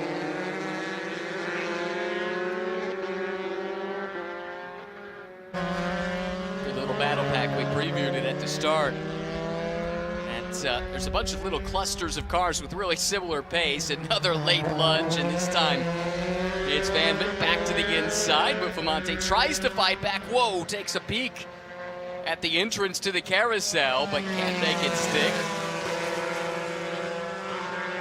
This time, maybe, just maybe, Vanman can make good his escape. Here we go into the kink. Not a great idea, typically, and Sam Harrington is well aware of this. Instead, tries to get the run coming out of the kink and down in King's corner. Make the move down there. Here comes that move. Hard on the brakes, gets alongside, and now gets ahead of the ailing Buffamante, who's fighting on gamely despite that front wing damage sustained on the restart. No. Oh, wow. That's Vanman. Yep. A little bit of an issue there through Bill Mitchell-Benz. Seems to have gotten the car through it, but that almost became disastrous. Big curb at the exit. Whoa. Wow. That'll be on the highlight reel. And at least 3 of the wheels popped up in the air there. Might have been all 4 for a brief moment. Now here we go again. Buffamante so strong down the front straightaway, able to blitz around the outside and get the position back from Harrington. But then it does seem like in some of this tighter stuff that he's had a deficit to those he's racing with, and they've been able to take advantage in previous laps. All of this happening in front of Steve Whitston, by the way, who's running 2:14s at the moment. This group is running 2:19s, so it won't be long and he'll be there trying to recover a couple of positions after his unfortunate spin. Buffamante trying again. Almost defensive for Van, but I think he realized it was going to be too much. Harrington just sort of sitting back and seeing if there's any room to make it 3 wide, and there's not. There is Whitston starting to enter the picture. There he is, just at the bottom of the shot. We got a brief glimpse of his roll hoop. Finished just off the podium in Formula V earlier this weekend, P4, in a race that was dominated in some respects by Whitstons. No shortage of them in the field. Conveniently for us, only one to try and keep track of in this race. You know, we love the family aspect of it. It can be a bit overwhelming at times, trying to keep everybody straight. And now the rest of the family can just sit back and watch Steve do his thing. I'm sure they're all sitting on the edge of their seat wondering if he's going to get back into this fight. And it looks like he is, as Buffamante now has lost touch with Harrington out front. Harrington made a dive move at 8. Buffamante not able to keep up through the kink.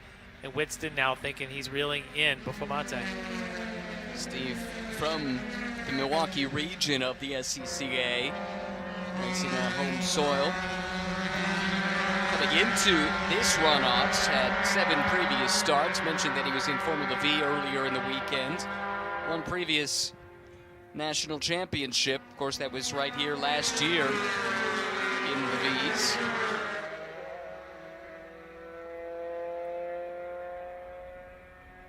Remember, this is the battle for 6th. This isn't the podium, but this racing is just as good as anything else we're going to find this week. Look at the speed Whitston's able to carry through turn 1. He'll know, presumably, having been told on the radio the car in front of him is wounded, so he'll take his time. Fighting for 8th position after an off-track moment out of turn 14. Got great speed in that car, and he's got a chance to salvage a halfway decent result if he can get through this pack. Here we go again. This is awesome. Harrington and Vanman duking it out. 6th and 7th up for grabs there. Buffamante trying to defend from Winston now, top of the hill.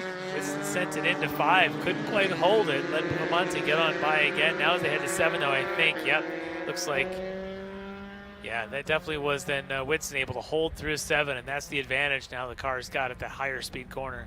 Won't be long, and Winston will start to insert himself into this conversation between Vanman and Harrington. Harrington with the advantage for the moment, black and blue car. Trailing behind is Vanman in some of those traditional Mazda colors. Really sharp looking paint scheme there. And Winston closing in with each passing lap. Somehow we're already working lap 9 of this race. Time flies when you're having fun. It will be just 4 to go when the field crosses the start-finish line next time by, with Franklin Futrell still leading by about a second. But Wisniewski is keeping tabs on him, not letting him get away, all while our eyes are fixed on this battle deeper in the field. Harrington a little bit rough there to come to the exit of Canada, leaving Vanman and Winston a chance to maybe get a run, and here they are. Don't be surprised if they're nearly 3 wide, or minimum 2 wide with a spectator going into 1. Here comes Winston with the double toe. White and red car peeking to the outside now, pulling alongside of Vanman, trying to take away 7th position, and he'll clear him even before the brake zone for turn 1. Great run out of the final corner, great use of the draft. And next in the crosshairs is Sam Harrington. This is for 6th. All happening behind Whitney Strickland, who's about 13 seconds ahead of this battle, running good lap times in the 2:16. So even with his pace, I don't think Winston has enough laps to run him down. No, not with the fight these 3 are putting up as well, because it's just going to be slowing them down, but it is such a good battle. Didn't get out of turn 5 very well that time. No. 2 laps in a row he struggled there. This time it's alongside Vanman. The last time it was against Buffamante. Winston able to get it through 6, but a bit of a struggle there at 5. Really good respect showed, though, by the 2, giving each other plenty of racing room at the top of turn 6. Now Winston can just focus in, looking his way through the corner here at the carousel. Corner's so long, it actually is 2 turns, technically, on the track map. Now the kink, crucial corner to set up a passing opportunity. Down at Canada corner, turn 12. 6th, 7th, and 8th blasting through the shot.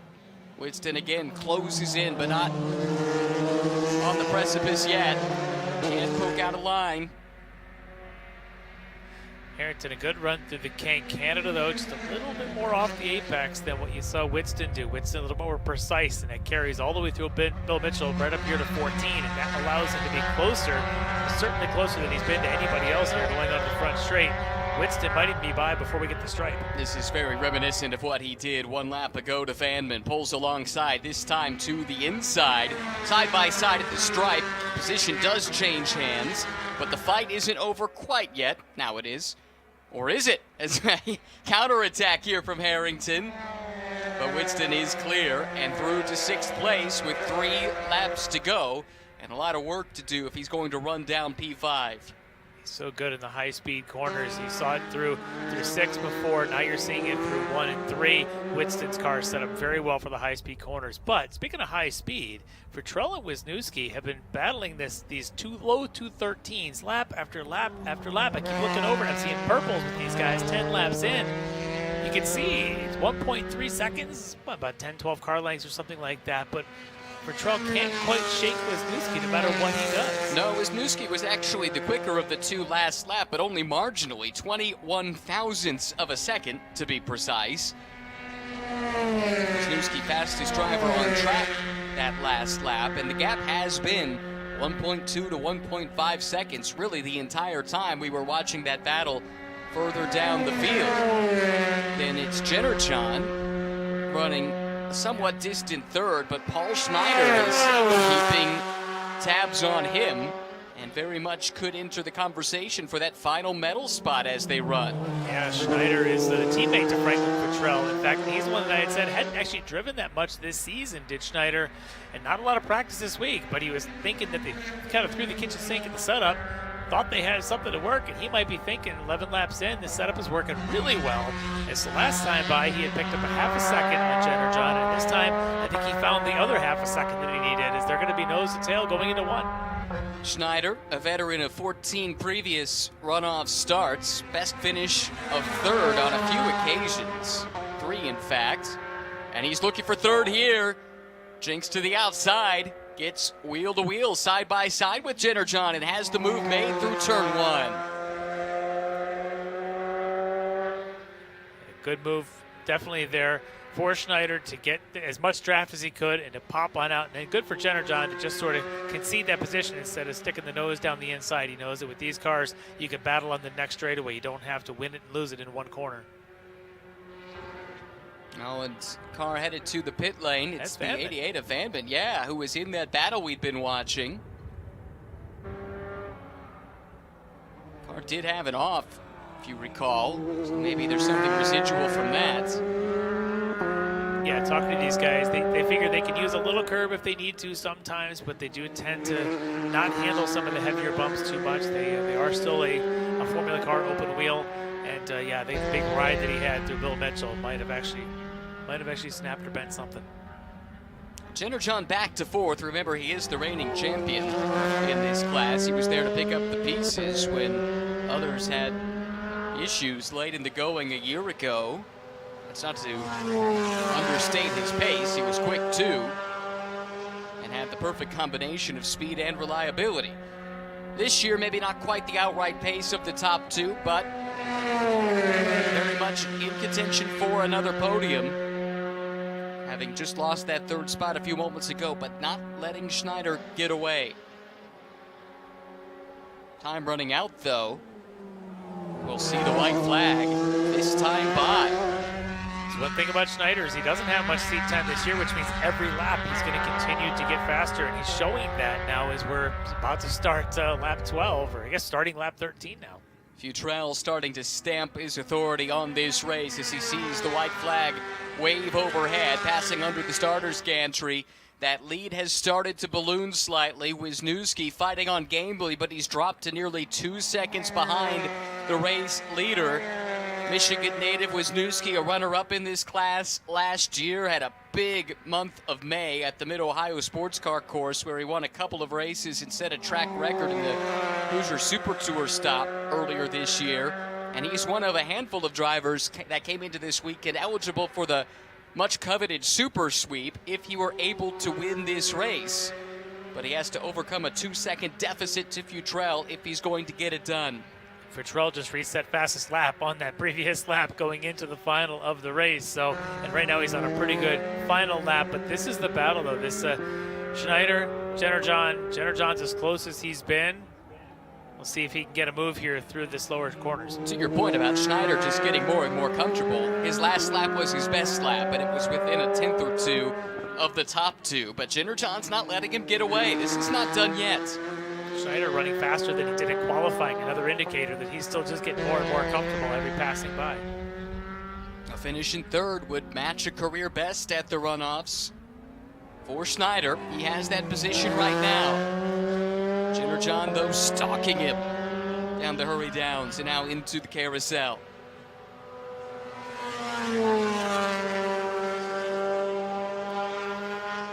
Building momentum for what could prove to be a decisive run into Canada Corner. One more time through the kink. Both cars cleanly through. Schneider Blue and orange machine. Jenner John, who lost that position last lap, giving chase. But he's too far back to make a lunge this time. As long as Schneider is neat and tidy, he should have the spot, but he slipped wide.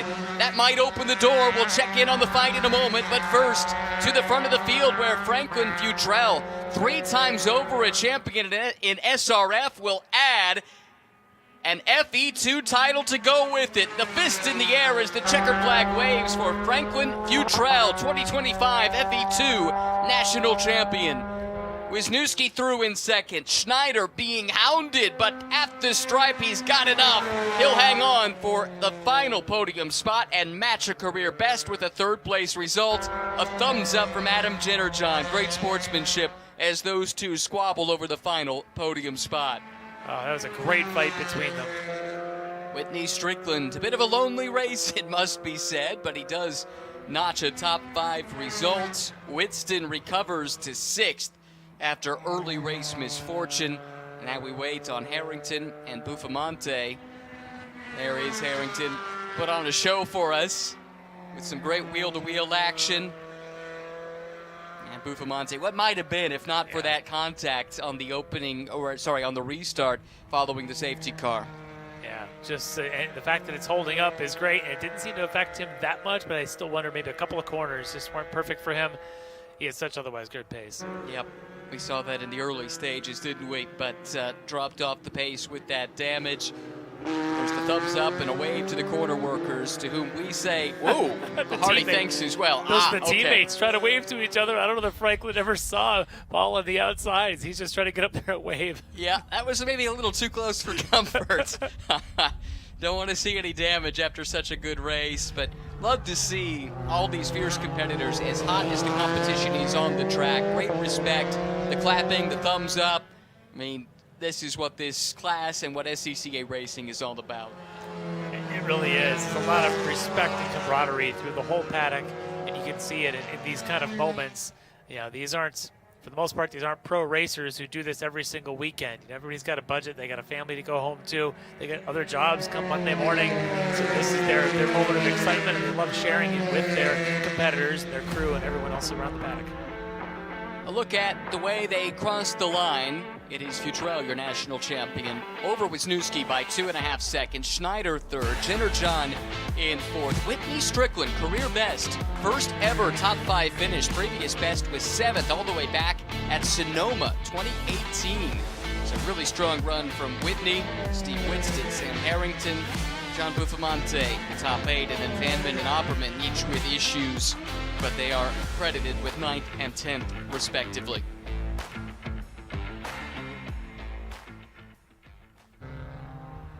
It's been a fun weekend of open wheel racing. That was the final open wheel class this year at the SCCA National Championship Runoffs. This class, a spec class, but seems to have a pretty bright future, and with competition like that, who wouldn't want to be involved? Oh, yeah, absolutely. You get to jump into a car that is, we've seen the success in the Spec Racer Fords. The FE2s have had similar numbers at times.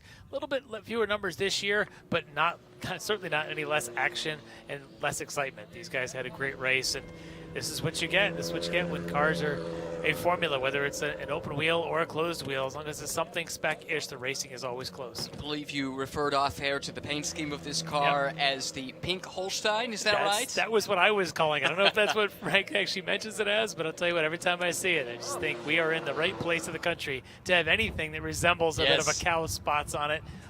Why not? America's Dairyland. And, yes, a fitting livery to be sure. Wonder if the Pink Holstein produces the strawberry milk. What do you think? It has to, of course. Helmet is off, which means that our national champion is ready to talk with Hayward.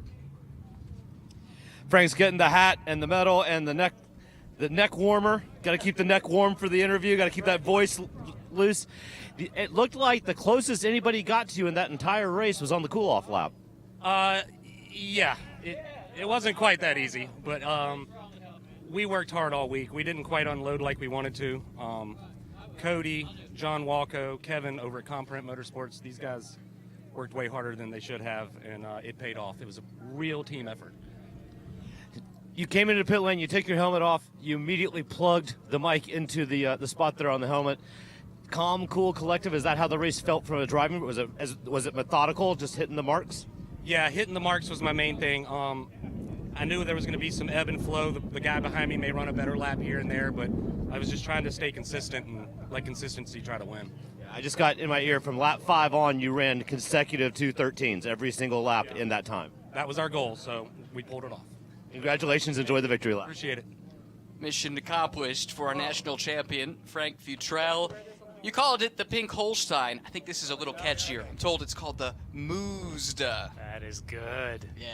Yeah. Although I liked where your head was at with that one, for sure. But whatever you call it, it looks good and it's fast. Parked in victory lane. Let's hear from second and third now with Hayward. Eric, a silver medal here at the runoffs. How's that feel? Feels good. There's a lot of hard work went into this weekend and this whole week, and yeah, it was just really nice to get on the podium here. I imagine you have a few people to thank. Yeah, I would love to thank my mom and dad who have gotten me here, Roy and Daryl at Hillenberg Motorsports for this amazing car, amazing team, Remax Commercial Group for helping fund my dreams, and yeah, it's been a heck of a year and a great way to end it. Well, congratulations on the silver. Bronze, Paul, it's been a few years since we've been able to have this talk. Welcome back to Victory Lane. I want to say, Daddy's back in the podium, kids. Woo! Feels good to be back. Congratulations. At first, we were way off the pace to start off the whole run here. To finally get back up to here feels so good. Yeah. You can feel the energy and the excitement. Congratulations, sir. Yes. I'd like to thank my dad, Comfort Motorsports, my family at home. Yes. Love it. Love to see it. Medal around his neck, smile on his face. So much goes into this, from the family at home to the team behind him, and then all the preparation of the drivers themselves. And the ultimate way to celebrate is a victory lap with the checkered flag waving. It is hard to come by, but Franklin Futrell has got it done in 2025.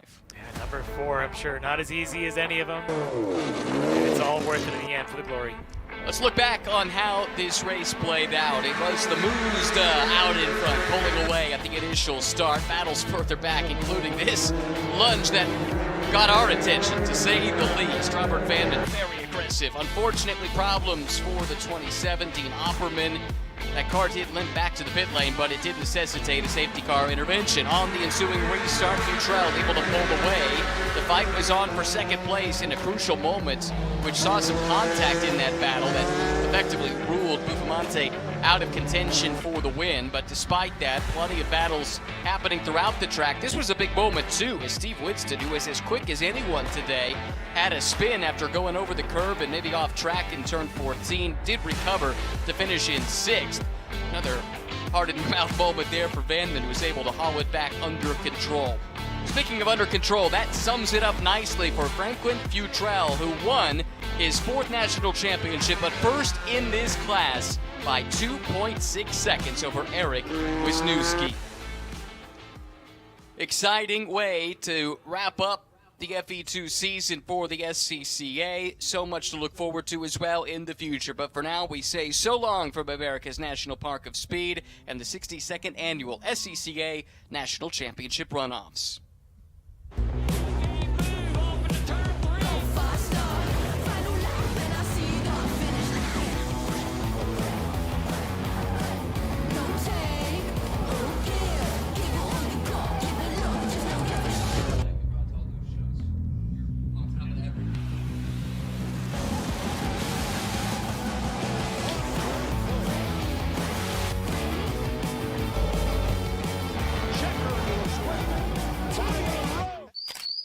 Shopping for tires used to really ruffle my feathers. That was before I went to TireRack.com. TireRack made it easy to identify the right tires. No more searching high and low, I got the best deal. TireRack has thousands of recommended installers.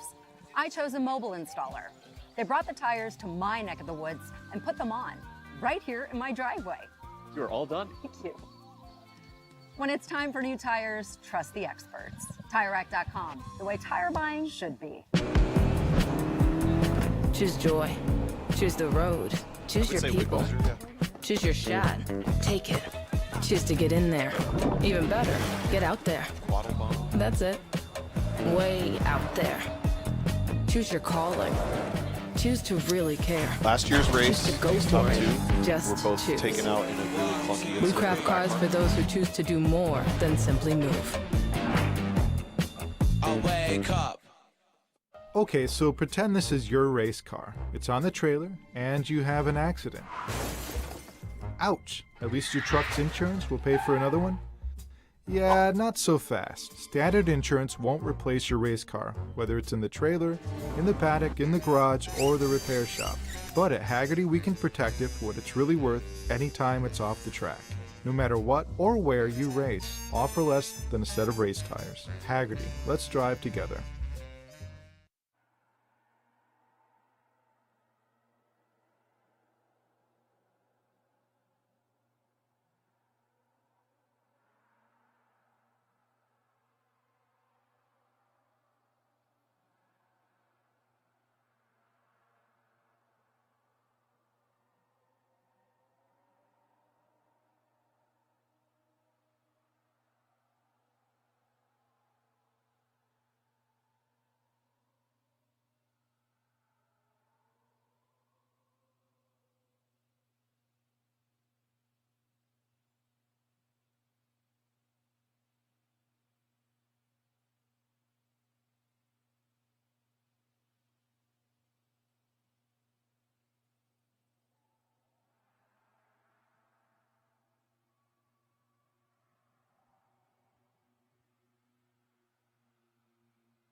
Welcome to Road America, America's National Park of Speed. It is time to settle the 2025 GT2 National Championship at one of the classic race courses in North America. Ryan Marine, Tom O'Gorman with you down in the pit lane. That's where you'll find Hayward Wagner. That's also where you'll find this fantastic grid of GT2 cars, Tom. It's an awesome class. The soundtrack is phenomenal. Great variety in terms of the types of cars that you see as well. And I'm excited. I think we have a good race on our hands. It's going to be a blast for these proper race cars at Road America, the kind of cars that echo all the way into Elkhart Lake itself. The little town won't be so sleepy for the next 40 minutes, that's for sure. Lots of Trans Am machinery, V8s, we've got flat sixes, we've got all sorts of things in between, rotaries even, wings, slicks. It's going to be a lot of fun. Fantastic display of machinery, no doubt about it. And with a great view of it is our own Hayward Wagner, who's down on the grid. Rotaries, wings, and slicks, oh my, indeed. I want to take a look at our pole-sitting car here that Brad McAllister's sitting in. We were just chatting a little bit about the tires. There's basically three types of cars that you're going to see in this race. The first is your pole-sitting car. This is a TA2 Trans Am car with some changes for for SCCA racing. The biggest change is this is an open tire class, so they can run whatever tire they want. You'll notice these cars have a really big sidewall on these tires because they do have to run this wide 5 wheel, and to make up the rest of the diameter that they need, they've got to run a lot of sidewall. This Hoosier is known for the stiffness of that sidewall, where the second place qualified car is on the Pirelli, which is a little bit softer sidewall, which means that car is going to have a little bit more of a buttery feel, if you will. I'll let Tom define that for you in a moment. And then so these are the front two cars. These are the TA2 cars. Right behind them is the Porsche. That is Charlie Peter, who just won in T2, and this is another one of the factory-built, factory-tub race cars. When I say factory-built, factory-tub, what I mean is that it came from the factory as a built race car, but it shares tub DNA with the street car. And then two more back on the grid. We've got, I believe, Godfrey in the 44 Nissan, which is a true traditional tube frame, silhouette body, GT race car. This is where this class really came from. This is where we started from. So the biggest difference between this car and the rest is that this is a much smaller car overall, but going back to the wheels and tires, there is so little sidewall on the tires of the cars that are not coming from TA2. So they're potentially going to manage heat a little bit better. They're potentially going to give the driver a little bit better feel. Love a tire war. That's exciting. Don't see that much in this day of modern racing. But, all right, Tom, translate some Hayward for us here. How could a tire feel buttery? Well, it's basically how quickly the car responds and how much force the tire needs to respond to what you've asked for. So if you think about when you drive your street car, if you were to turn the wheel right away and the car responds right away, that's that sharpness that Hayward was describing. That typically comes with a short sidewall or a stiff construction. On the flip side, if you were to be driving your street car, you turn and all of a sudden it takes a little while, then it responds. Think about a windy day when you're getting blown around, something like that. That's that buttery feel, a tall sidewall, a soft construction. So a driver that is with a soft construction or a bigger sidewall, they have to do their inputs a little bit ahead of time, or they have to be a bit more patient with when the weight settles on the car versus those really, really tiny tires you saw in Tony Ave's Nissan 350Z silhouette car.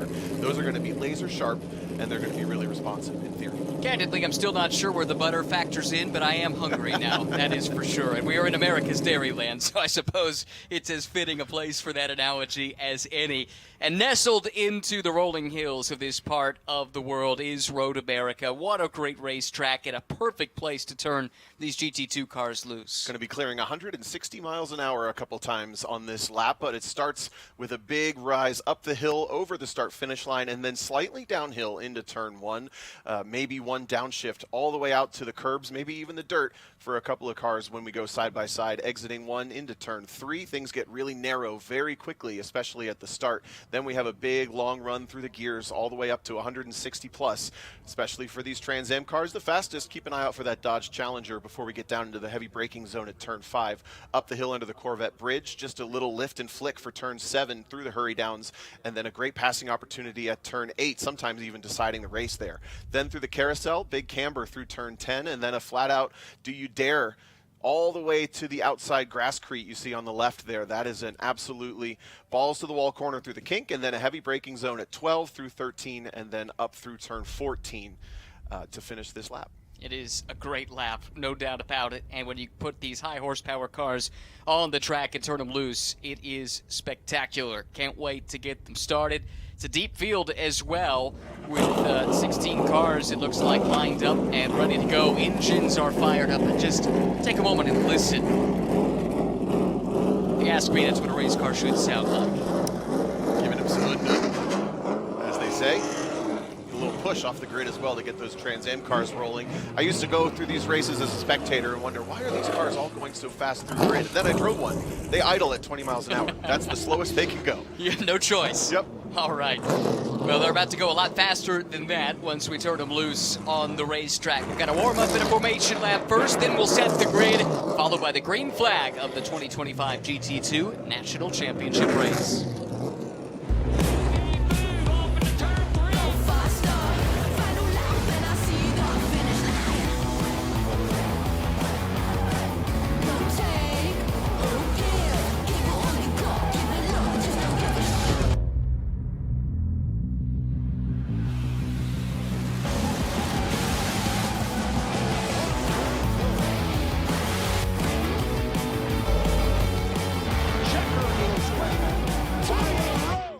We're Tire Rack.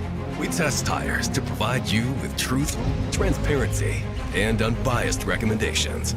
We stock over 1 million tires to ensure we have what you need. We're Tire Rack. We work hard to ship your tires fast and free. We offer convenient installation options to keep you moving forward. We do all this for one reason. Tires matter. TireRack.com, the way tire buying should be. Choose joy. Choose the road. Choose your people. Choose your shot. Take it. Choose to get in there. Even better, get out there. That's it. Way out there. Choose your calling. Choose to really care. Choose to go for it. Just choose. We craft cars for those who choose to do more than simply move. I'll wake up. Okay, track day checklist. Let's go. You got your gloves, your helmet, water, snacks, sunscreen, your car is prepped and ready to go. Ugh, forgot your track day insurance, didn't you? If you want to be covered for the whole value of your car, you need high-performance driver education coverage through Hagerty. We'll get you a policy for track days, time trials, and more in less time than it took you to apply that sunscreen. Hagerty, let's drive together.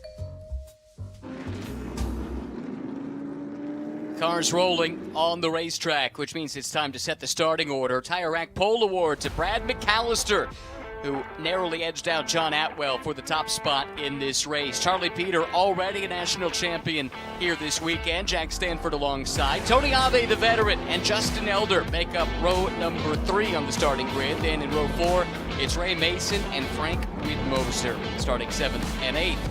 Jorge Nazario starts P9, Brian Garcia alongside in 10th. Then to 11th, where you'll find Michael Quattlebaum and Ike Keeler starting in P12. William Moore, 13th starting position today. Kevin Rich is alongside, and then 15th and 16th to Robert Kelly and Tom Patton. That's the field getting ready to go. All of these competitors, though, Tom, and the entire GT2 community racing with heavy hearts as we see Michael Quattlebaum off to the side of the track. Oh, that is super frustrating for him, but did want to pay tribute to Barry Bowes, who the community lost relatively recently. Yeah, it was tragic announcement of that in the recent months. The GT2 community, of course, it was a past champion in this class, but also for the Trans Am community and indeed the SCCA group at large. So to the friends and family of Barry Bowes, our thoughts are with him. But certainly these drivers are going to have him on their hearts as well as they warm the cars up, but also just in grid. I guess a quiet moment for them to think about that before they head out to the race. Our condolences to the Bowes family. May his memory be a blessing. Time to get down to business, though, now. Brad McAllister starting on the pole position in that white Ford Mustang, all the way from Battleground in the state of Washington. John Atwell, the Texan, sharing that front row. Then it's Charlie Peter, trying to make it 3 for 3 for the Peter clan, because Father Hans won the Formula Atlantic title at the end of the day yesterday. Charlie won earlier today. Can they make it 3 for 3? I think they might. Peter, your defending champion, won by over 10 seconds last year, but finds himself over a second off the pole this year. I think redemption is the main story for the two cars on the front row. Taken out in an incident on last year's last lap. They have another shot at it this time. Don't count out Jack Stanford or the veteran Tony Ave, who rolls off in the 5th spot, and a whole host of others that could factor before it's all said and done. Here comes the diminished field of 15 with the issues for Quattlebaum on the formation lap, waiting for the green flag, and there it is. Car 24, Brad McAllister, accelerates away and grabs hold of the lead, but Atwell now finds a gear, starts to put the challenge on, coming around the outside into turn number 1. Pretty strong start as well for the Porsche of Charlie Peter, able to jump up into third, and now challenging for the second spot down into turn number 3. He's going to get there, and that inside line is much easier to take in turn 3. He takes the second position after Jack Stanford had a heck of a jump at the start, but wasn't feeling as brave as Peter was down in the braking zone for turn 1. They head down towards the braking zone for turn 5 for the first time. Strong start for the defending champ from Olathe, Kansas, in the Porsche 911 GT3 Cup car. That's the 991.2 variation of the Cup car. Slots in to a strong second place. Here comes the rest of the field now, down the hill to turn 5. Side-by-side contest there, with a couple of cars scrapping for position. Ike Keeler, part of that combination in the Ford Mustang, the Jenison, Michigan native, able to hang on to the position for now. Oh, and a problem for another car pulling off at the top of turn 6. Yeah, Jack Stanford ran wide coming off of turn 5, drove up towards the Corvette bridge in the grass. And I don't know if it was a mechanical issue that left him there or if he's bailing out now. This is a big move from Jorge Nazario into turn 8, the blue Corvette. That's a production-based chassis, not a tube-frame race car. Takes a move on the other classic Trans Am livery, that Mustang. I think is at the 15. That's the 115, 115, is it not? excuse That's me, Ike Keeler. Yeah, I think that's right. Looks like Tom Patton also had some issues and didn't take the start. That's a shame, because that means we don't get to see the white Sunbeam Tiger, which is a sight to behold. Native of Ohio. Fortunately, did not see the green flag here today. Race started to settle into a rhythm at the very front. Here comes Brad McAllister now. Pristine car 24 coming through turn 14, puts the power down and starts to accelerate away, with Charlie Peter up 2 spots on the opening lap, trying to keep that Peter track record alive here with the 2 championships already. As we mentioned, trying to make it a 3rd.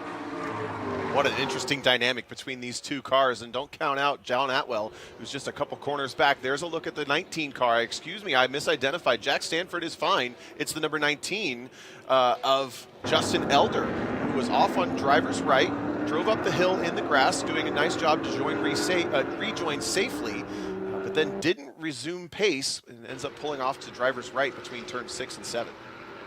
Already quite a bit of attrition in this race. Robert Kelly had an issue in his 911 GT3 Cup car and has not come around to complete lap number 1.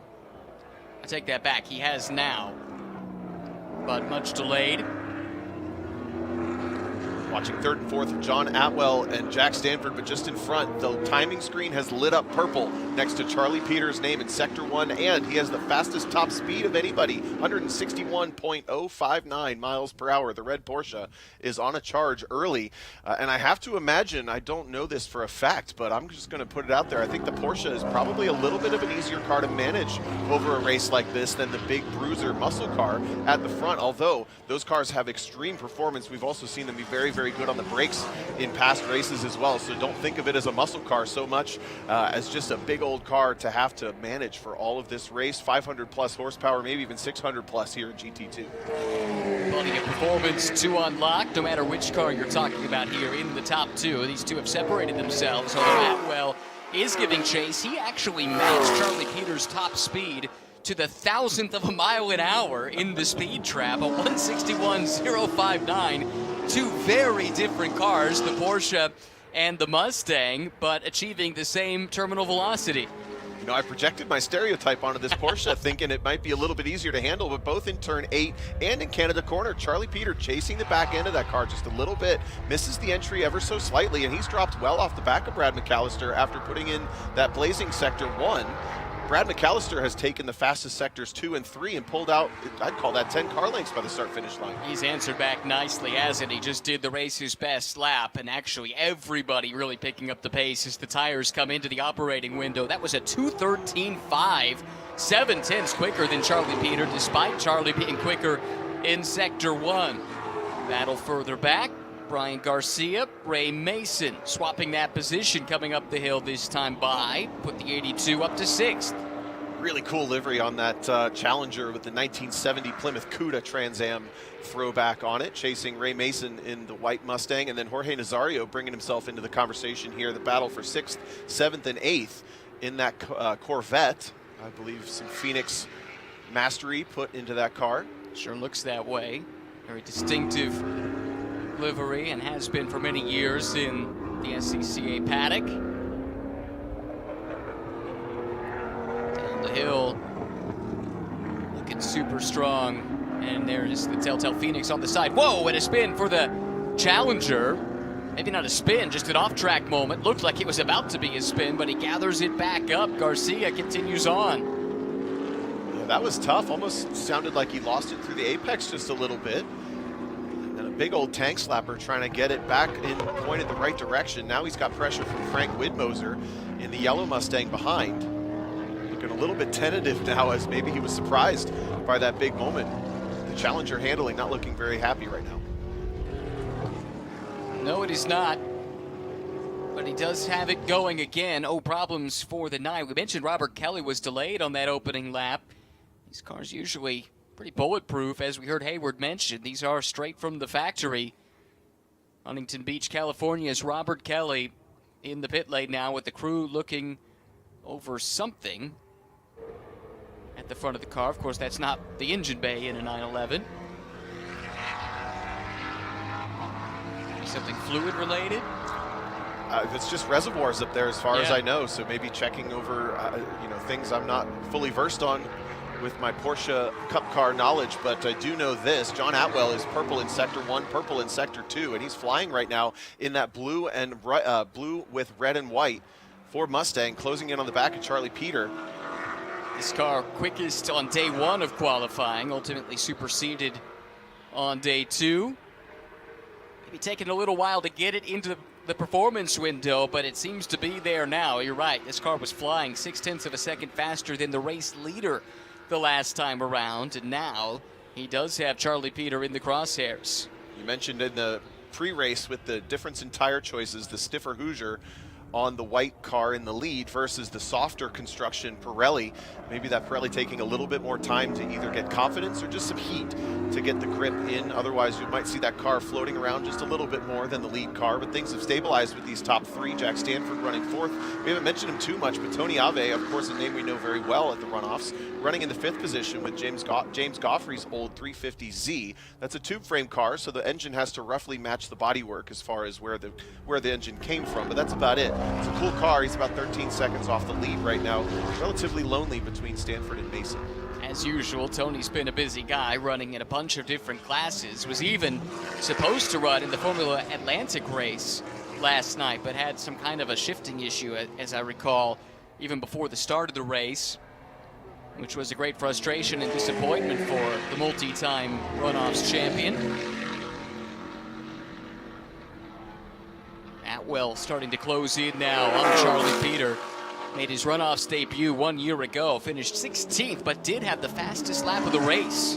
He was running 2nd when they came across a lapped car, and they just had a really awkward exchange that resulted in 2nd, 3rd, and 4th, plus the lapped car all spinning and scattering across the track. They all eventually somewhat resumed, but it promoted the 4th and 5th place drivers to the podium on the very, very last lap.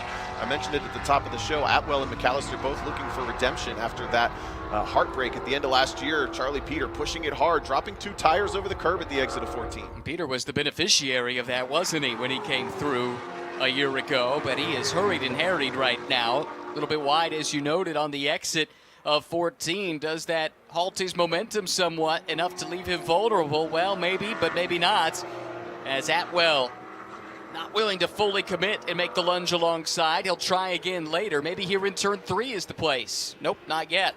Bounding over the curbs at the exit of 1. It looks really nice. He squares up the exit for 3 as well. Looks like the car might have floated on him just a little bit, but he does get the power down beautifully. And he's going to have a big draft off the back of that Porsche into the braking zone, probably braking just about the 4 board at 162 miles an hour. Jack Stanford seems to have had an issue on that lap. He was running 4th. He's dropped down to 11th, 12th actually, as he comes across the line. It's car 15 and maybe some smoke. Hard to tell. Yeah, Keeler, the other Trans Am throwback livery on that car, but I agree. Oh, excuse me, right out yeah. of the center of the back of that thing. Yeah, I was looking for 15. That's the 115.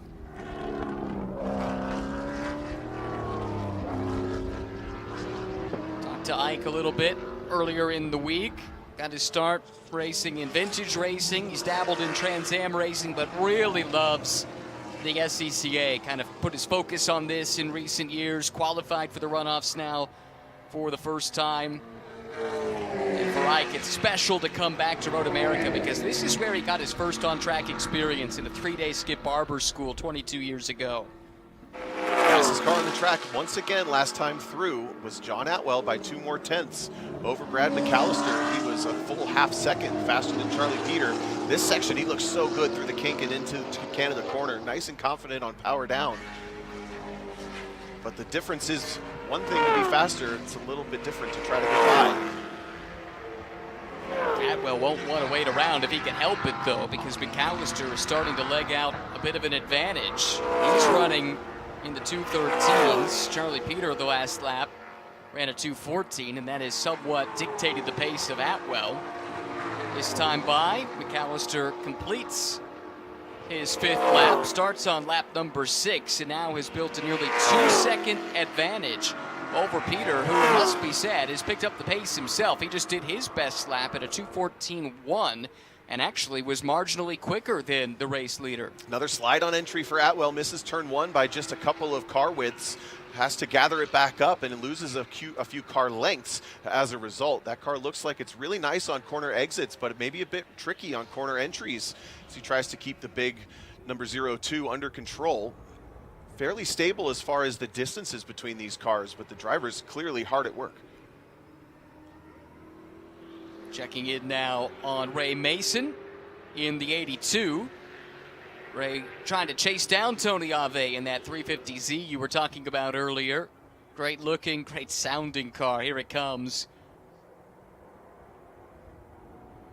And our mutual friend Kyle Heyer always says a car that shoots fire out the exhaust always looks better than a car that doesn't shoot fire out at the exhaust. Amen. The thing absolutely slammed to the ground too, trying to keep as much airflow as efficient as possible. Giant rear end on that car. Big old rear slicks and a big old wing as well. Some dust flying in the dry Wisconsin late summer, I would say. And Ray Mason trying to put in some work. Last time through, Ray Mason was about 8 tenths quicker actually than Tony Ave, so he's slowly catching. He can continue that pace. To give Ray's car its due, it too is shooting fire from the exhaust, which I suppose is probably commonplace in this class, to the delights of all who have assembled here trackside. Not too terribly far back is the Corvette of Jorge Nazario from San Juan, Puerto Rico.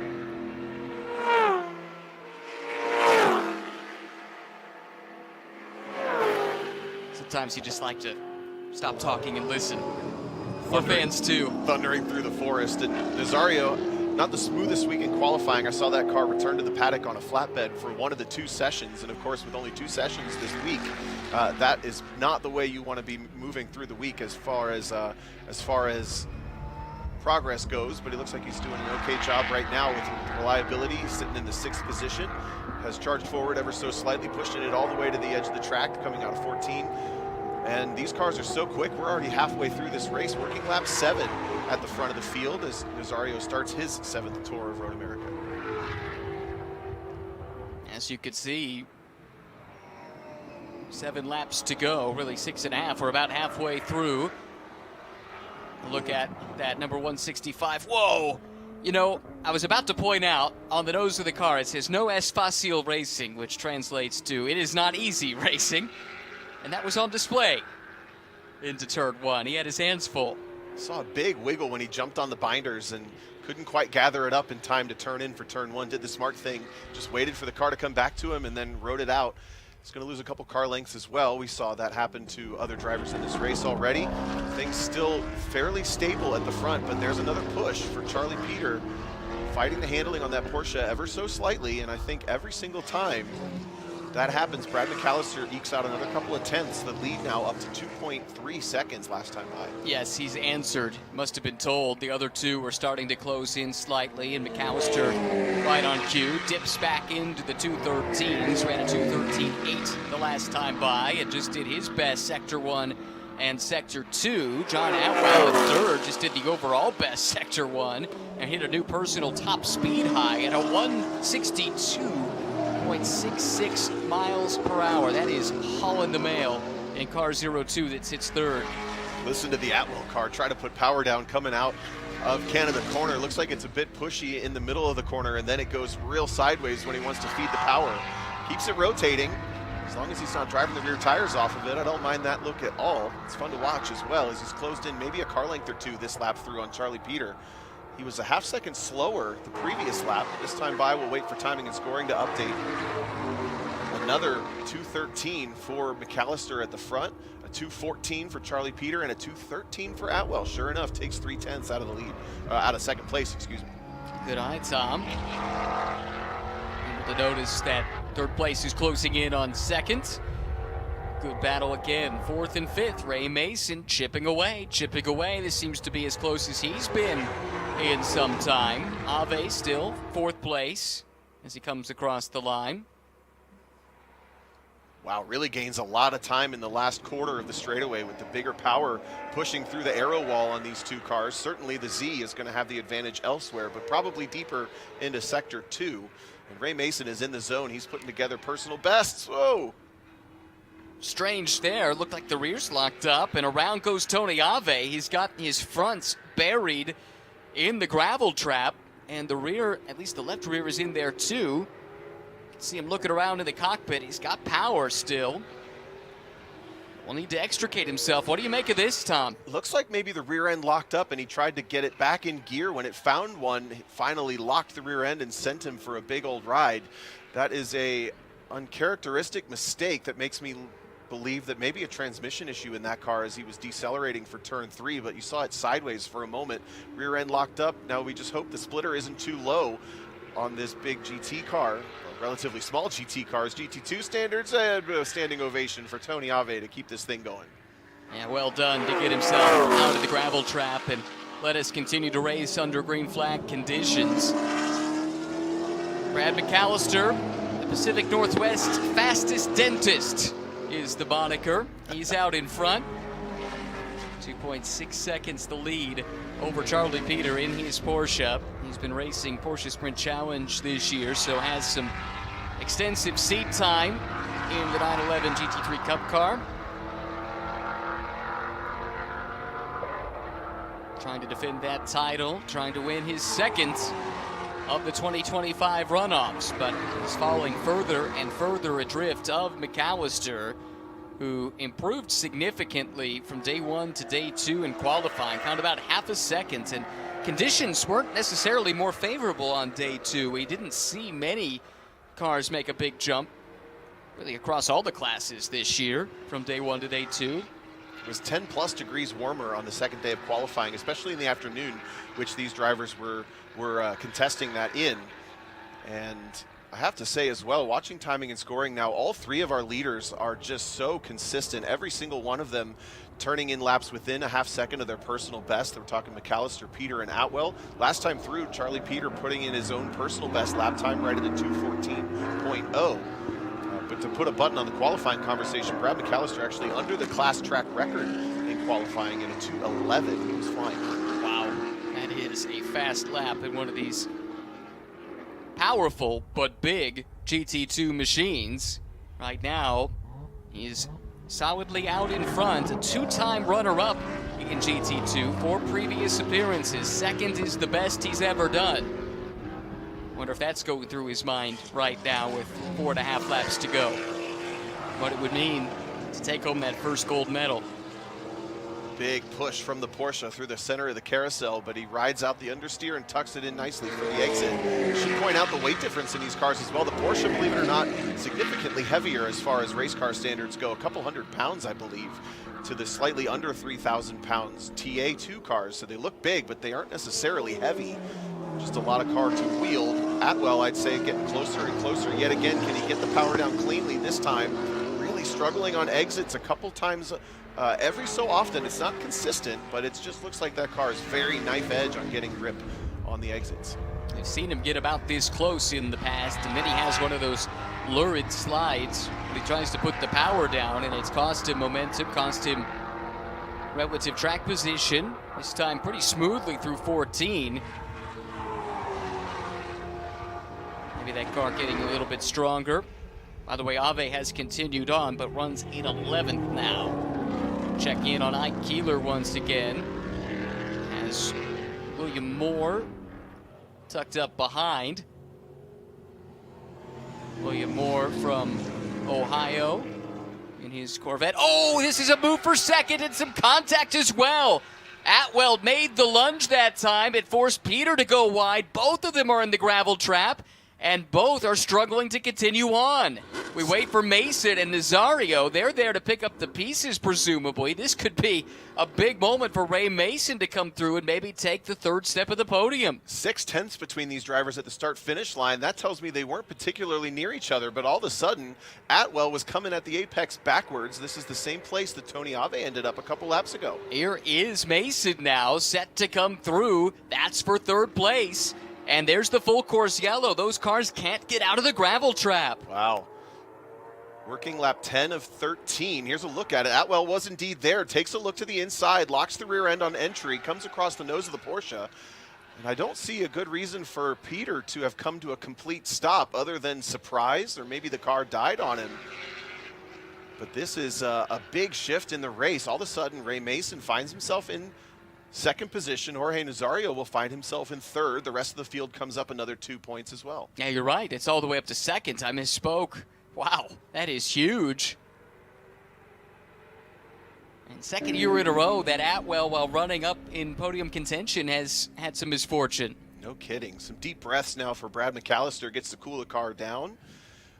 We can talk about the conversation that's been on and off for this weekend. We will only do green-white checkers. We don't do a single lap dash at the end of these runoffs races. With only, this time by 3 laps to go, they're going to have to extract those cars awful quickly. And report is this race may not resume because of that exact situation that you talked about there, Tom. If they can't get 2 full racing laps in, then the race could end under yellow. And report is we could see the white flag this time by, well, what thoughts are going through the mind of the Pacific Northwest fastest dentist right now? Such high consequences for a simple mistake there for John Atwell. Saw the door open, makes the lunge to the inside of turn 3, and just a little bit of brake lockup. No driver aids anywhere in sight for the Trans Am 2 cars, which is slightly different from the Porsche, which I believe has an option for anti-lock brakes, at least in GT2 spec. But simple again, just locks the rears, comes across the nose. Charlie Peter, and both drivers relatively innocent in the mistake, but well, both drivers relatively innocent in the incident. But Charlie Peter basically a completely innocent bystander. Did not get the white flag displayed, so maybe that gives us hope for a restart. We'll soon see what the state of the cleanup is. It is double yellow and double yellow only displayed at start-finish. Here is the crew working with great alacrity to get this situation cleaned up. And in theory, if it's out of there, right, it would be 2 to go the next time by. That would be just enough. We'll stay optimistic, that's for sure. Because the question becomes, I think McAllister will have this field covered relatively well on pace, but then there's a whole new cast of characters that would get to race for second position. The likelihood may be high hopes, low expectations. Drivers advised to stay to the driver's right on the track to stay away from the Road America safety team. One thing that the safety car driver can do at the direction of race control, it can modulate the pace a little bit, back things down, give them just a little more time to get these cars out of the gravel trap. Let's look at this once again. As you said, it's not like they were super close at the start of this lap, but a little bit wide there from Charlie Peter, and Atwell had a good run on him coming down here into turn 3. Yeah, had noticed some understeer in that Porsche showing up. Peter gets a bit of it coming through turn 1. Just a very light touch between the cars, hardly anything at all. But something also bringing Charlie Peter to a stop. And again, the rear lockup from McAllister puts himself backwards into the gravel. They need some lessons from Tony Ave to keep it rolling in the gravel, or maybe setup advice, I'm not sure. But the good news is also, I will say, they're only directly across the track from a place that they can pull those cars. So it is, again, cautiously optimistic, but it's not a far tow at all from that gravel trap across the track. And they have certainly backed the pace down. I think the Road America and SCCA stewards doing everything they can to give us this show. Which is to be commended. I think the early thought was this was going to take too long, but it's not yet done yet. This is possibly the problem. I wonder if the issue was there was just that little bit of contact as the rear swung around for Atwell, and I wonder if it just happened to catch the right front and maybe damage some of the suspension, and that's why we saw the car stop and not be able to continue. It's possible, but by my eye, they only touched bodywork to bodywork, and there are radiators in the front of these Porsches that perhaps something would have been punctured. There is a little bit of bodywork dislodged, of course, from the gravel trap, that little lip coming off the bottom, but I don't see any fluid. Obviously, there's something indicated immediately that Charlie Peter needed to bring the car to a stop. It's certainly no fault of his own that he's in this position. But I agree with you. There doesn't seem to be a particularly obvious reason that this Porsche couldn't have kept the throttle rolling. The rear axle is moving, okay. Safety team worked pretty quick. They're out. They did. Now where's the field? That becomes the question. Oh. That was Ave. Ave from has his off-track yes, moment. We missed that he had picked up some residual damage from that. Got himself out of the gravel trap, but that splitter flapping in the breeze. I think the combination of the quick work from the staff here at Road America and the decision to make this not the fastest safety car lap in history might give us some hope. Lights are still on, though, and I think typically we do see them. Oh, there we go. That's what we wanted to see. Lights are out. They are extinguished just in the nick of time, and we'll have a 2-lap shootout to determine the GT2 National Championship. Brad McAllister going to take us back to the restart zone, but Ray Mason runs second. Jorge Nazario third. Brian Garcia in the Challenger fourth. Frank Widmoser in the Yellow Mustang fifth. None of these drivers saw a podium in their sights 3 or 4 laps ago, but they're all within striking distance now, dropping well back from the leader, I will say, coming out of Canada corner. Quite spread out. These guys need to be ready to race.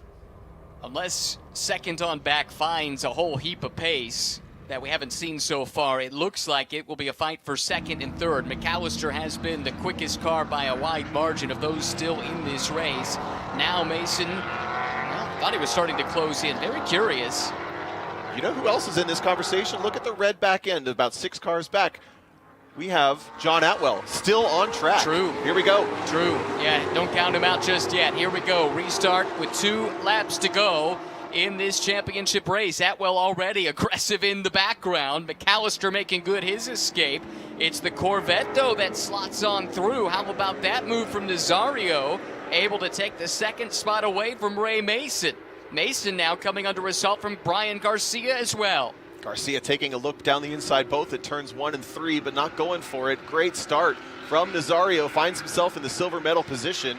More dirt flying out of the front end of Atwell's car as he gets to pace for the first time. It's true. The problem is I think he lost a lap. So this actually isn't for any position. But yeah, we did see the field come by while he was stuck there. Tony Ave, though, on the other hand, is in the mix. In the meantime, where did this come from? Jorge Nazario just threw a haymaker and for a moment at the lead of the race. Unbelievable. And McAllister saw him coming, opened the door, said, yes, sir, you can go right on through. I'll take that over under. Big smoke from the back of Brian Garcia's Challenger as he's still continuing to push the limits. Ray Mason running third in the other white Mustang. This is a great last lap dash with 4 cars in the conversation for GT2. Down the hill. In the hurry downs, headed toward the carousel. Just a lap and a half left. Little wiggle for Mason. Hard at work, Ray Mason.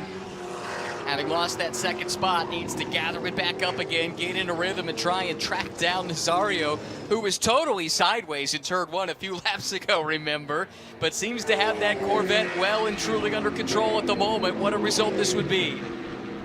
Big protest from the front end of that Challenger trying to get through the carousel. You heard it chattering underneath us speaking.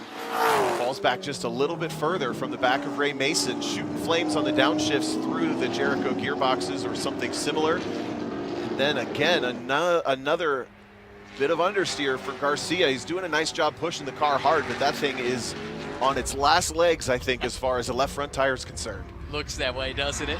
But he's giving it everything he's got, trying to coax it to the finish line. 1 more lap to go. McAllister coming up the hill. He'll see the white flag wave. 14 turns, just over 4 miles, and a national championship waits on the other side. Brad McAllister looking for his first ever title. For Nazario, his best finish ever was 5th last year. This would be his first medal. Ray Mason having another solid run as well, recovering after dropping that spot, but he's back in his rhythm, and he'll be on the attack. This would be McAllister's first win at the ripe old age of 63 as well. He's been pushing it and working hard at it in GT2, but I think Ray Mason might have a little bit of gas left in the tank. That Corvette seems to be quick out of the gate, maybe a little bit more technology with that car being a production-based, street-based car. Maybe not the outright pace, covers the inside just a little bit, rolls the car down into turn 5, nicely tucked for the apex this time. Ray Mason struggling again with power down, loses a couple car lengths, falls back towards Brian Garcia on this last lap. Everyone's still trying to find their rhythm after the lengthy safety car period. Everyone about 6 or 7 seconds off of their previous best laps as things cooled down. Not quite in the ideal operating window, but getting back up to speed now here on the final lap of the race. Mason holds the final medal spot. It's probably the one that's most in jeopardy right now, because although you pointed out this number 48 didn't look like it was in the best of shape, he started to pick the pace up here and he's running down 3rd place. Leaving streaks but from the left front through the carousel, leaving his mark on Road America as he's trying to catch up to the back of Ray Mason.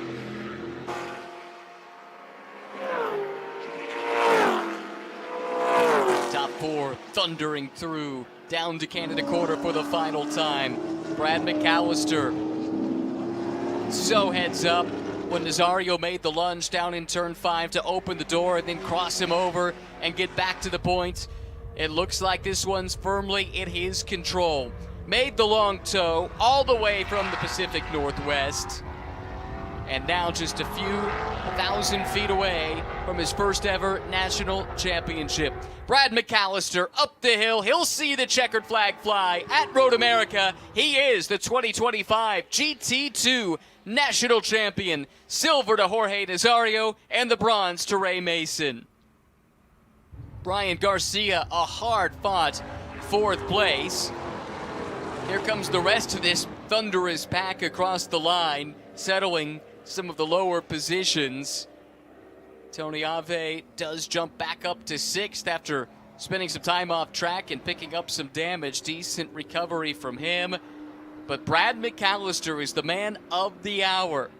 What a great result and a well-driven race for sure. Exciting stuff once again from GT2, and yeah, shout out for a couple of drivers specifically here. Tony Ave limping that ailing Z back up a couple of positions, but also John Atwell. We thought he was in the race for a moment, but being a lap down, he was incredibly generous and heads up to stay out of the battles that were around him. He stayed in the pack, but didn't look like he really got aggressive with anybody, which is very heads-up driving, especially when you maybe have some red mist and have sat in a gravel trap for a moment. But all these drivers put on a heck of a show for us. Again, Frank Widmoser, you mentioned 5th. Ave, Keeler, Moore, and Rich all on the lead lap as they come across the line. 9 cars finishing on that lead lap, and then another 10th with John Atwell, 1 lap down. If I'm reading this correctly, Ray Mason, 78 years old, and a bronze medalist at the runoffs. Don't give up on your dreams, folks. That is awesome.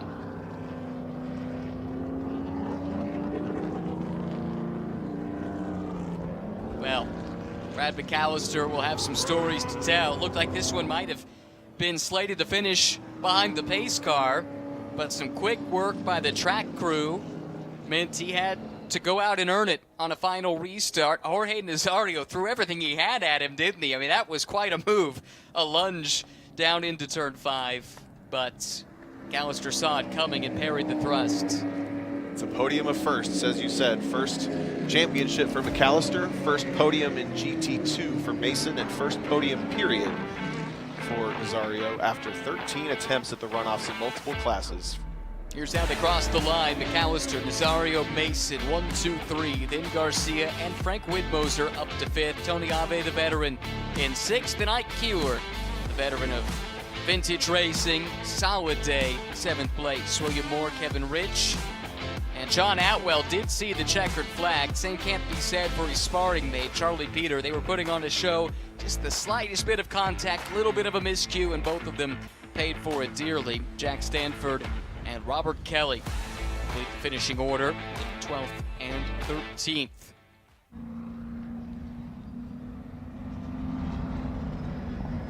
Brad McAllister will have a whole offseason to relish in this one. In fact, he'll have a really long drive back to Washington State to think about this, but it's more fun when you can relive a national championship race win. Such a special moment, and he's not quite done yet, is he? He'll still have his victory lap around Road America.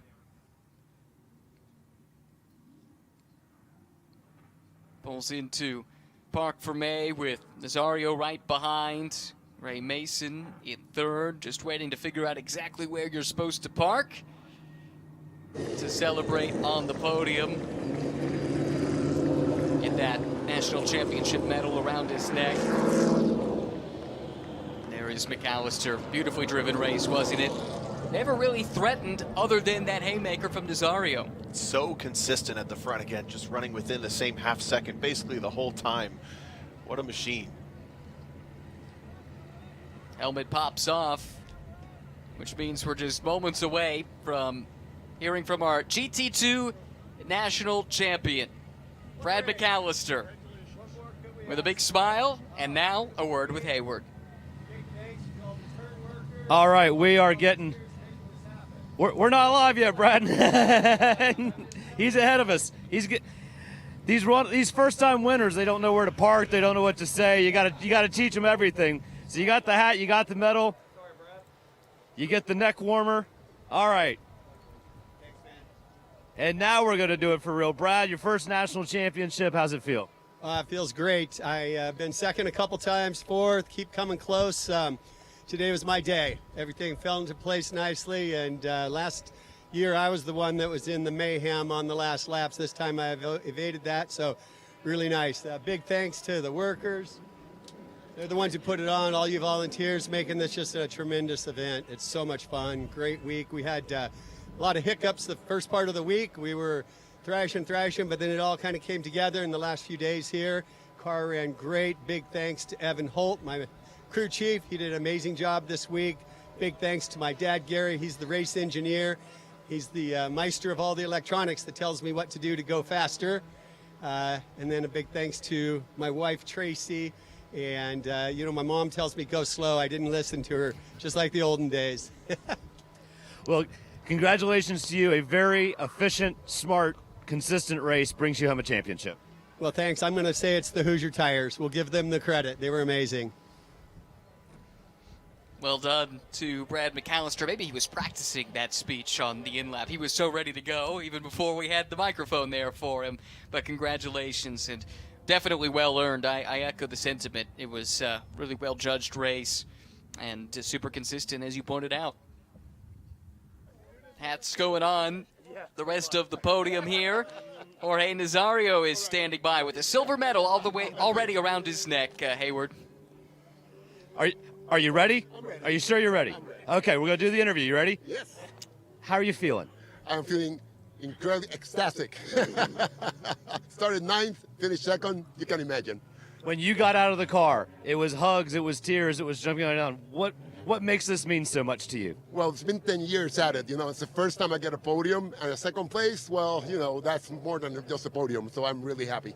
Congratulations on the silver. Thank you so much. And we got one more, our 3rd place finisher right down here.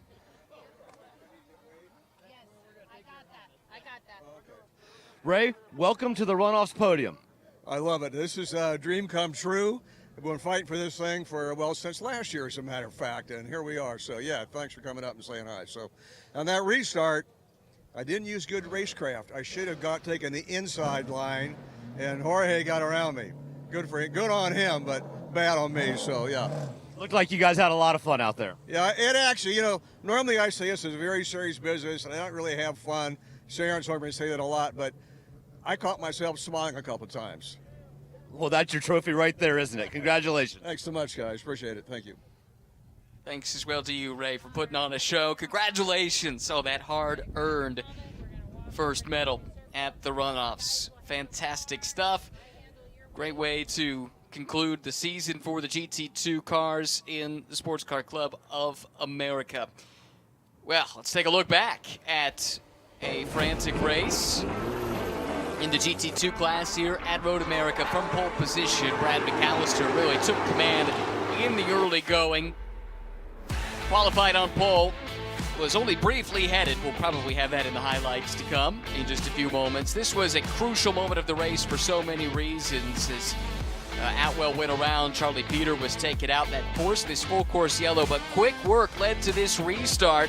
With 2 laps to go, McAllister pulled away, was unchallenged from this point on, but Ray Mason did drop that spot to Nazario. This was the move from Nazario down in turn 5, very briefly took the lead of the race, but McAllister crossed him over and took it right back. From there, it was just about managing the tires, managing the race, and he did so with aplomb. A 2.3-second advantage at the checkered flag, and Brad McAllister, for the first time, is an SCCA National Champion.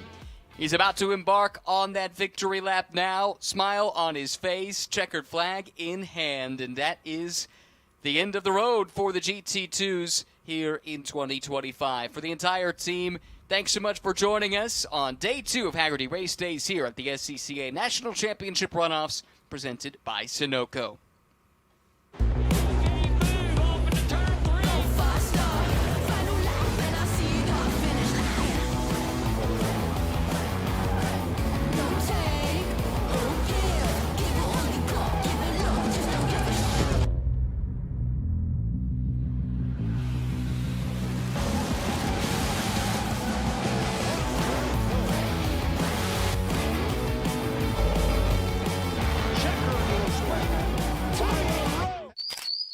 Shopping for tires used to really ruffle my feathers. That was before I went to TireRack.com. TireRack made it easy to identify the right tires. No more searching high and low, I got the best deal. TireRack has thousands of recommended installers. I chose a mobile installer. They brought the tires to my neck of the woods and put them on, right here in my driveway. You're all done? Thank you. When it's time for new tires, trust the experts. TireRack.com, the way tire buying should be. Choose joy. Choose the road. Choose your people. Choose your shot. Take it. Choose to get in there. Even better, get out there. That's it. Way out there. Choose your calling. Choose to really care. Choose to go for it. Just choose. We craft cars for those who choose to do more than simply move. I wake up. Okay, so pretend this is your race car. It's on the trailer, and you have an accident. Ouch! At least your truck's insurance will pay for another one? Yeah, not so fast. Standard insurance won't replace your race car, whether it's in the trailer, in the paddock, in the garage, or the repair shop. But at Hagerty, we can protect it for what it's really worth anytime it's off the track. No matter what or where you race, offer less than a set of race tires. Hagerty, let's drive together.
And then there was one. The shadows are long over America's National Park of Speed as we're about to kick off the final race of the 2025 SCCA National Championship Runoffs presented by Sunoco. Thanks to Mazda for presenting our live stream on these Hagerty race days. And we've had 2 great days of racing, and we're going to put a period on this edition with this STL National Championship race as we've got 14 drivers ready to get started. I'm John Phippen alongside Tom O'Gorman as we'll bring you the play-by-play of this 13-lap or 40-minute race. But the third member of our broadcast team, Hayward Wagner, roaming down on the grid as he's got all the inside stories of what we can expect for this final race of the runoffs. Should be a great battle as we've got the defending champion, Jose Pena, starting on the pole, looking for his second runoffs victory. He had a podium earlier today in the STU class, and also a former champion, Nick Leveroni, out of the New England region, who took this class, took the T4 win in 2019. But it sounds like Hayward Wagner is ready for us down on the grid for the final time this weekend. Hayward? Yes, indeed. This is the final chapter of the 2025 runoffs here at Road America. We've had a great week, and we're going to finish with a great race. This is a favorite class of a lot of folks here at the runoffs. These are the pocket rocket, lightweight production cars. They can do motor swaps. They can do all kinds of cool stuff to make these cars fun. Jose Pena is on pole. He's your defending champion. He earned this #1 last year. I am told he would very much like to keep it. Everybody behind him is just trying to keep him in their vision. But I wanted to show you this. This is the coolest sticker at the runoffs. Jose's got the kids' birth footprints and names right there riding along with them. What an awesome way to kick off the runoffs and his championship defense, perhaps, as we can see the well-dressed grid workers with the red, white, blue top hat on, and the 57 car getting the hood down on it. Chuck Hines from the North Carolina region making his final steps. There's the car of Mike Taylor, the 39, out of the Atlanta region, as he's getting it fired up. And these cars are going to head out on their formation lap behind the Mazda safety car, at which point we'll do a quick break to thank some of the folks that make this broadcast possible. But until then, looking forward to this one. Tomo, who do you like in this race? Well, there's a couple of cool stories. I mean, the obvious pick would be Pena, but it has not been an easy week for Jose. He had a bunch of small issues here and there through the practice days, through qualifying as well. In fact, missed qualifying day 1 to work on the car. And when they came around time for qualifying day 2, it was right after a session that had a bunch of oil on the track. They had a ton of oil dry down. It was mid-80s at that point in the day, just not good track conditions at all. He had that 1 20-minute session to put a time on the board and put in a time just 2/10 quicker than Mike Taylor to take the pole position away.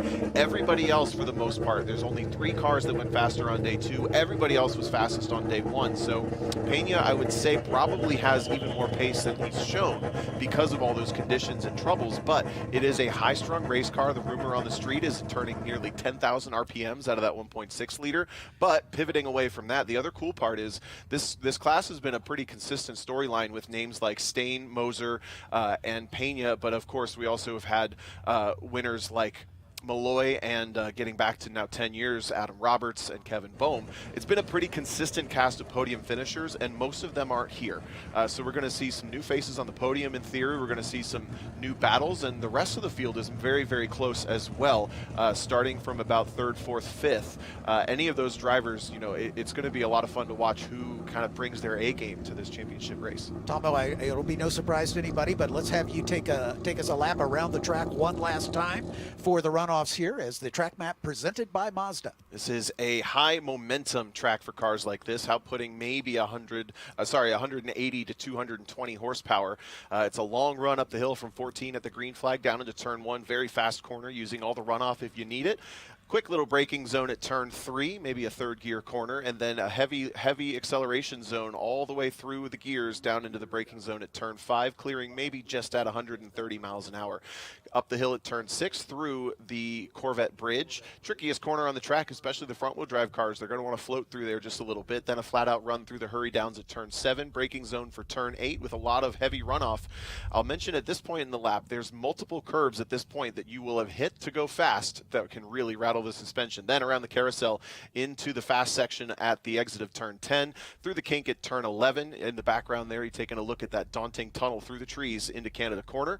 A little bit of an uphill dig, a blind entry at turn 13. It's flat out and all the good handling cars in this track anyway, or in this class anyway, excuse me. And then turn 14 will finish off the lap. Well done, my friend, as that's a trip around the 14-turn 4-mile circuit here at Elkhart Lake, Indiana, Elkhart Lake, Wisconsin. There is an Elkhart Lake, Indiana, but that's not where the racetrack is, but who's counting?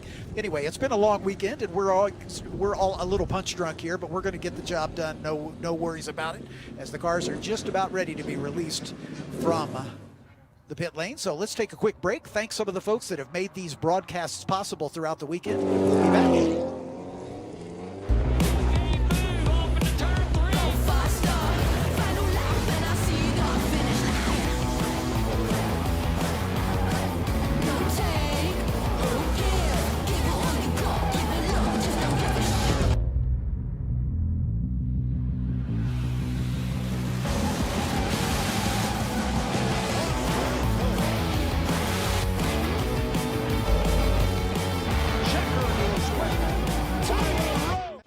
We're Tire Rack.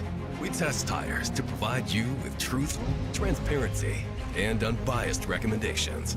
We stock over 1 million tires to ensure we have what you need. We're Tire Rack. We work hard to ship your tires fast and free. We offer convenient installation options to keep you moving forward. We do all this for one reason. Tires matter. TireRack.com, the way tire buying should be. Choose joy. Choose the road. Choose your people. Choose your shot. Take it. Choose to get in there. Even better, get out there. That's it. Way out there.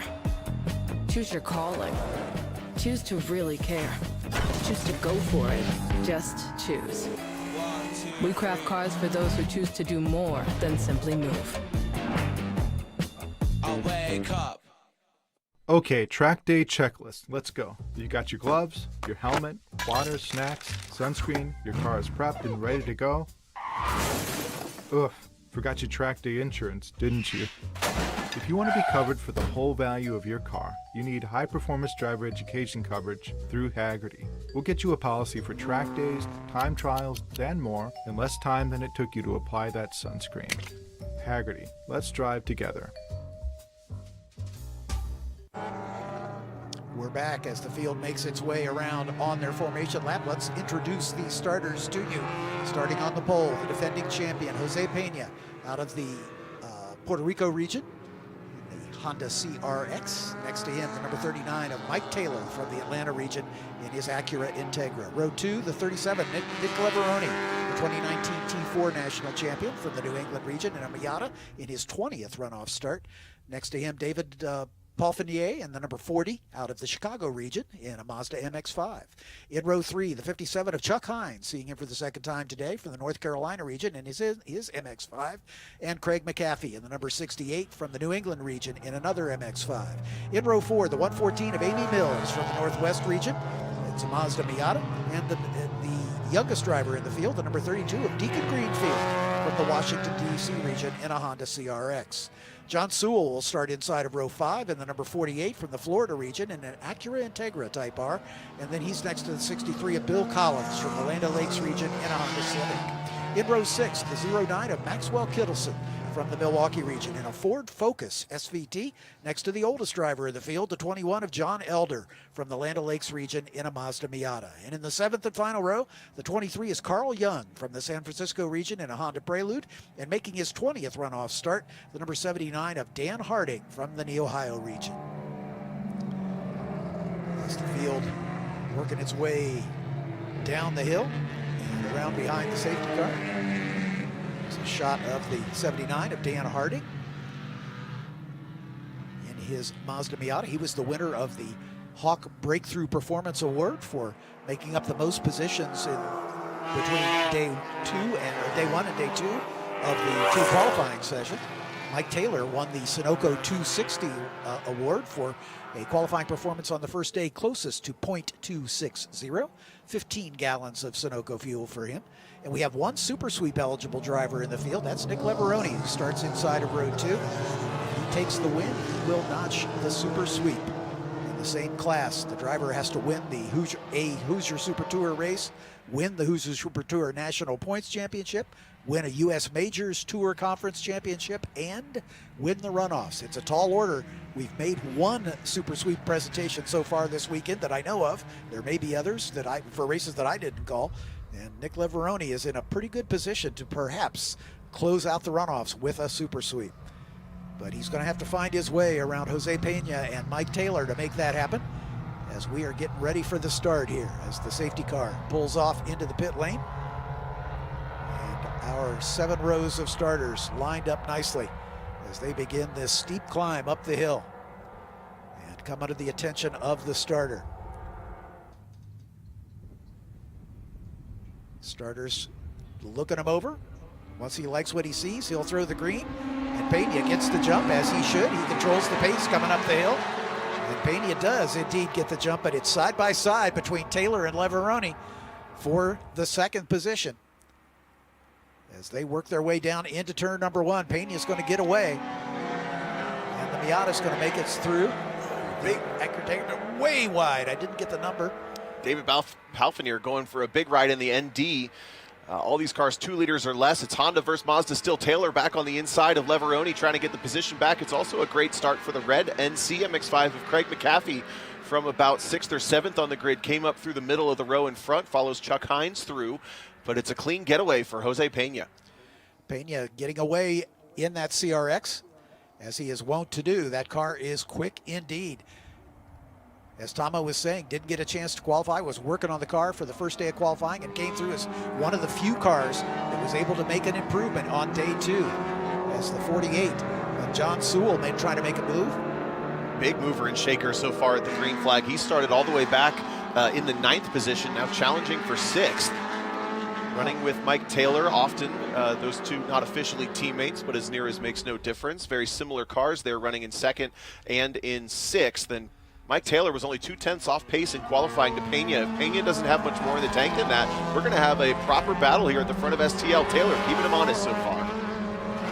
As they make their way under the Motul Bridge and into the carousel on the first lap at speed. It's Jose Pena with the lead. Mike Taylor, Leveroni right there to battle with him. Taylor with the position at the moment in the Acura. Through the kink for the first time. That Acura's probably got a little more muscle than the CRX, I would think. Yes, 1.6 liter under the CRX's hood, a 1.8 liter for the Integra, so a little bit more displacement. Someone backwards and into the concrete. Driver's right, exiting the kink. Oh man, it was I want to say an MX-5 shape, but I'm not sure of it. We'll give it a minute. Mike Taylor, though, in the meantime, picked up the lead from Pena, went through on the braking zone after a really fast run through the kink. Pena not feeling comfortable in the short wheelbase CRX, and Mike Taylor able to take over the lead in the braking zone for Canada Corner. I think it's inevitable we go full course yellow, but they're going to give it a moment to see how long it takes for that other car to settle in place in the kink. Sounds like we're going to get a replay of that incident as the full course yellow comes out. Drivers seeing that as Pena is in the midst of trying to make a pass here. Oh, it was Palfinier again, struggling. He went off in turn 1 and now pancakes the car pretty good. Driver's side after spinning around. That car very unsettled at the beginning of this race and unfortunately caught him out. And then here's the pass for the lead. Pena saw it coming, leaves the space. Nice gentlemanly racing, but Taylor is going to get to lead this one to the restart. Heartbreaking for Palfinier. Yeah, I hope he's okay. That was a pretty good pancake into the barrier at a very daunting part of this racetrack. As the field backs up, we can do a quick rundown as they cross the line. Taylor, your leader. Pena, the pole sitter, in 2nd. Nick Leveroni in 3rd. Chuck Hines in 4th. Craig McAfee in 5th. John Sewell in 6th. Again, a good run from back in 9th. Deacon Greenfield in 7th. Amy Mills running in 8th. Bill Collins in 9th. And Maxwell Kittleson in the 10th spot. John Elder, Carl Young, and Dan Harding rounding out the 13 cars still surviving. As Palfnier, unfortunately, the car involved in that incident just passed the kink. So we'll need a little time for the safety crews to attend to Palfnier's car and get it out of harm's way. The clock, of course, the 40-minute clock continues to run under these conditions.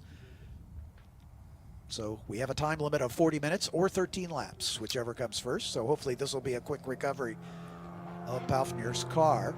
It's a pretty speedy little race car, so I'm not too worried about butting up against that 40-minute time here in that 13-lap race, or what will become probably about a maybe 10 green flag laps, worst case scenario. But outside of the kink being one of the worst places to crash just because it's so fast and so unforgiving, it's also the only place on the track where you have to tow a car a couple hundred feet to get it away from anywhere. There's just nowhere to disappear when you have a little off there. So of course the safety crews will take their time making sure that Palfnier is okay, and then either flat towing or more likely flatbedding that NDMX5 RF at least over to Canada Corner, maybe all the way back to the pit lane. Sure, yeah, there's a couple places they can stow it there at Canada, or it's a pretty short trip from there into the cutout there at turn 13 where they can get into the pit lane, the back door, if you will.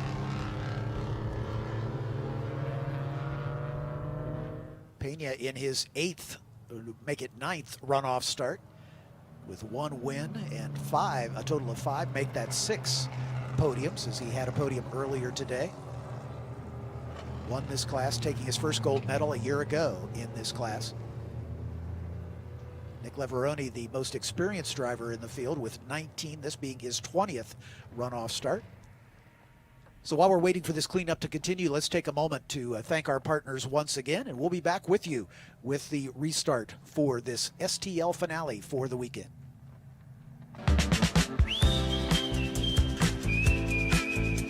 My name is Danny Richardson. Eileen Blondo. I'm Ryan Cheek. I'm Connor Zilish. I'm from the San Francisco region. Part of the Central Carolina region of SCCA. It just fosters the best, not only in me, but in the cars that I could bring. I grew up around this amazing community that created me for who I am today. I belong to the SCCA. I belong to the SCCA. I belong to the SCCA. I belong to the SCCA because every time I come to an event, I feel like I'm at home.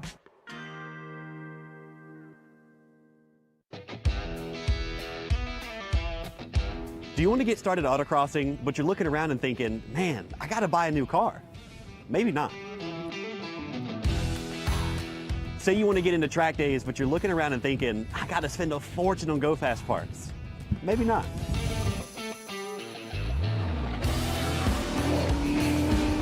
Maybe you want to get into time trials, but you're looking around and thinking, man, I got to buy a new truck and trailer for this. Maybe not.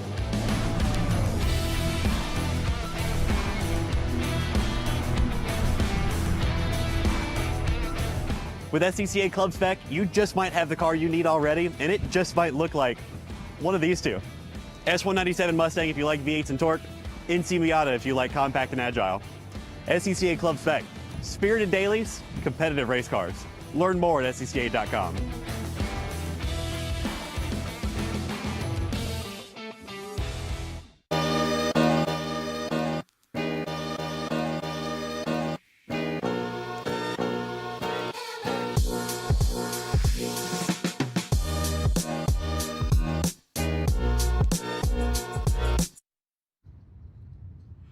Welcome back to Road America as we are under a full course yellow for a first lap incident involving Daniel Palfnier. We understand they did not roll an ambulance, so that's a good sign. It's just a matter of recovering his car after that contact with the barrier just past the kink down in Kettle Bottoms.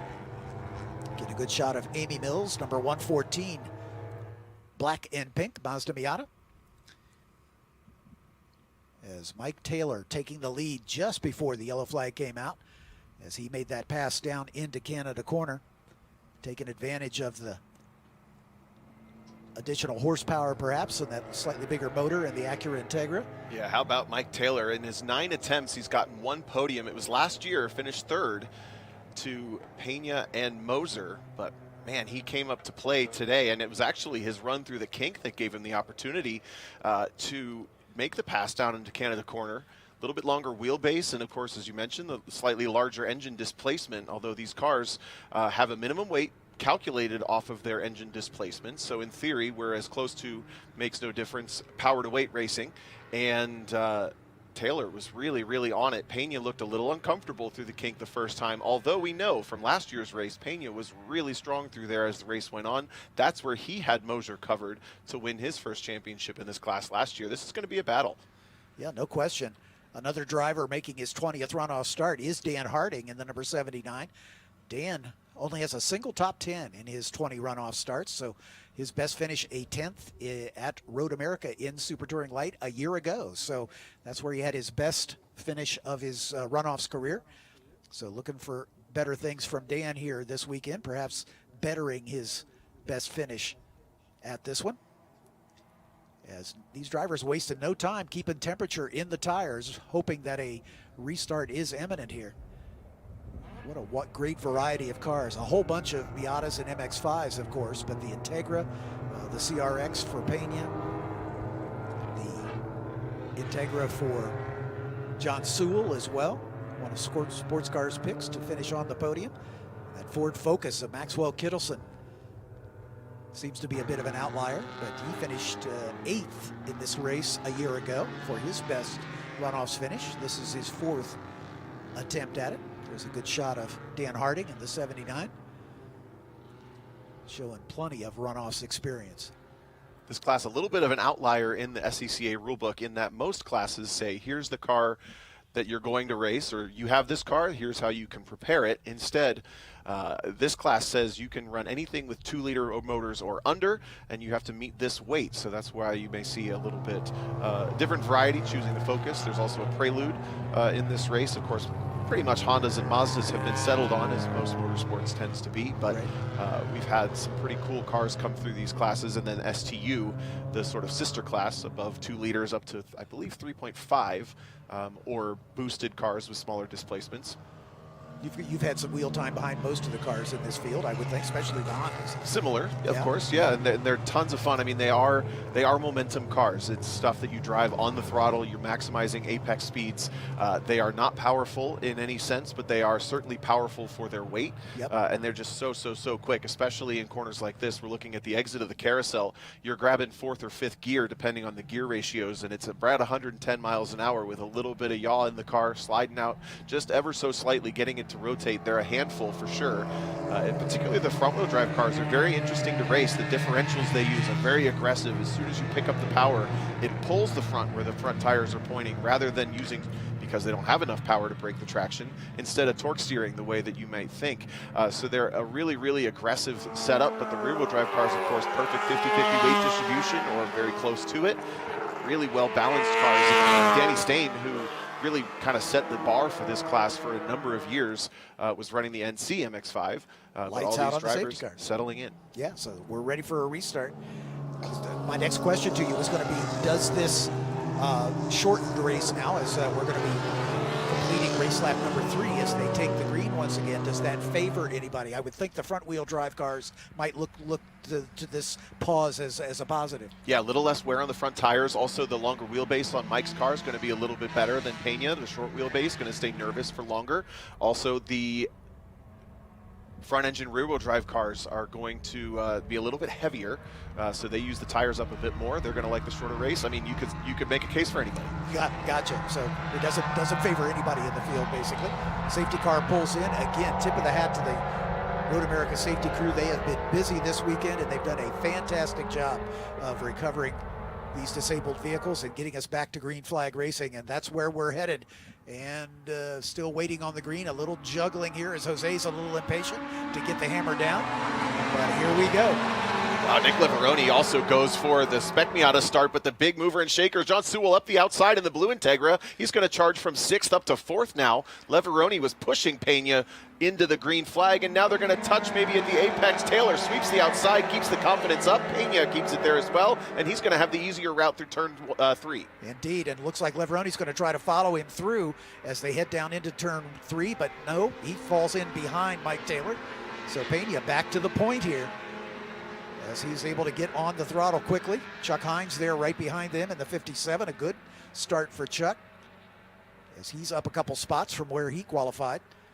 As they head under the bridge and down the hill toward turn 5. Pena at the point. Taylor going to try to go around the outside as they head down into turn number 5.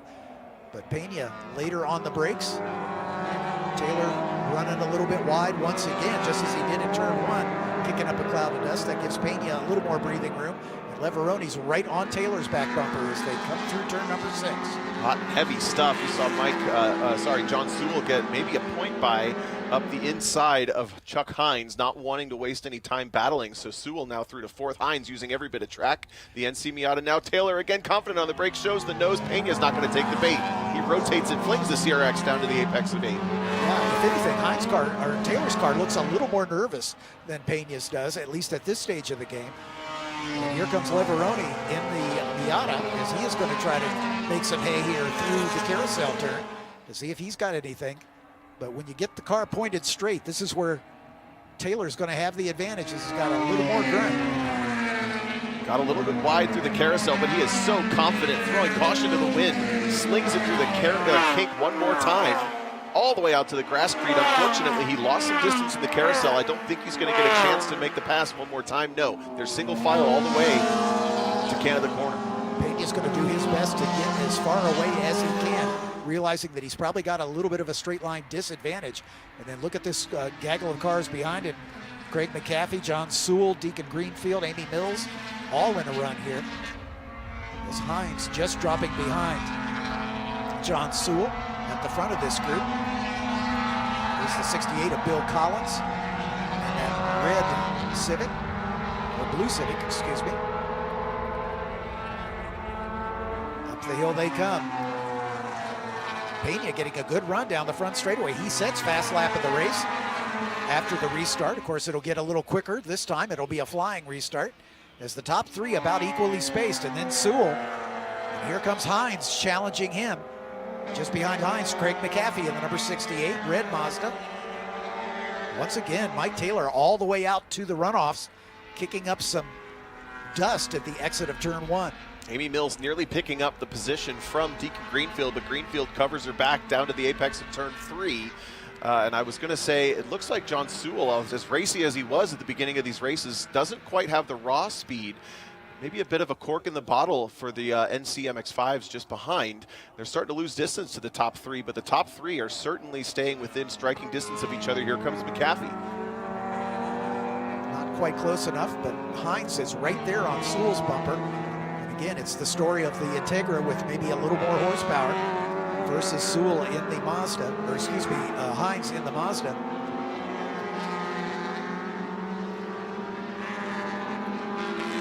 Work their way out of turn 6 through 7 and into Hurry Downs. The top 3 stay about equally spaced. So the challenge Mike Taylor was able to put on Pena in the opening lap has not reared its head again, at least not at this early stage. But this is a good 3-car battle for that 4th position. In fact, the 2 Miatas going after it, Hines and McAfee.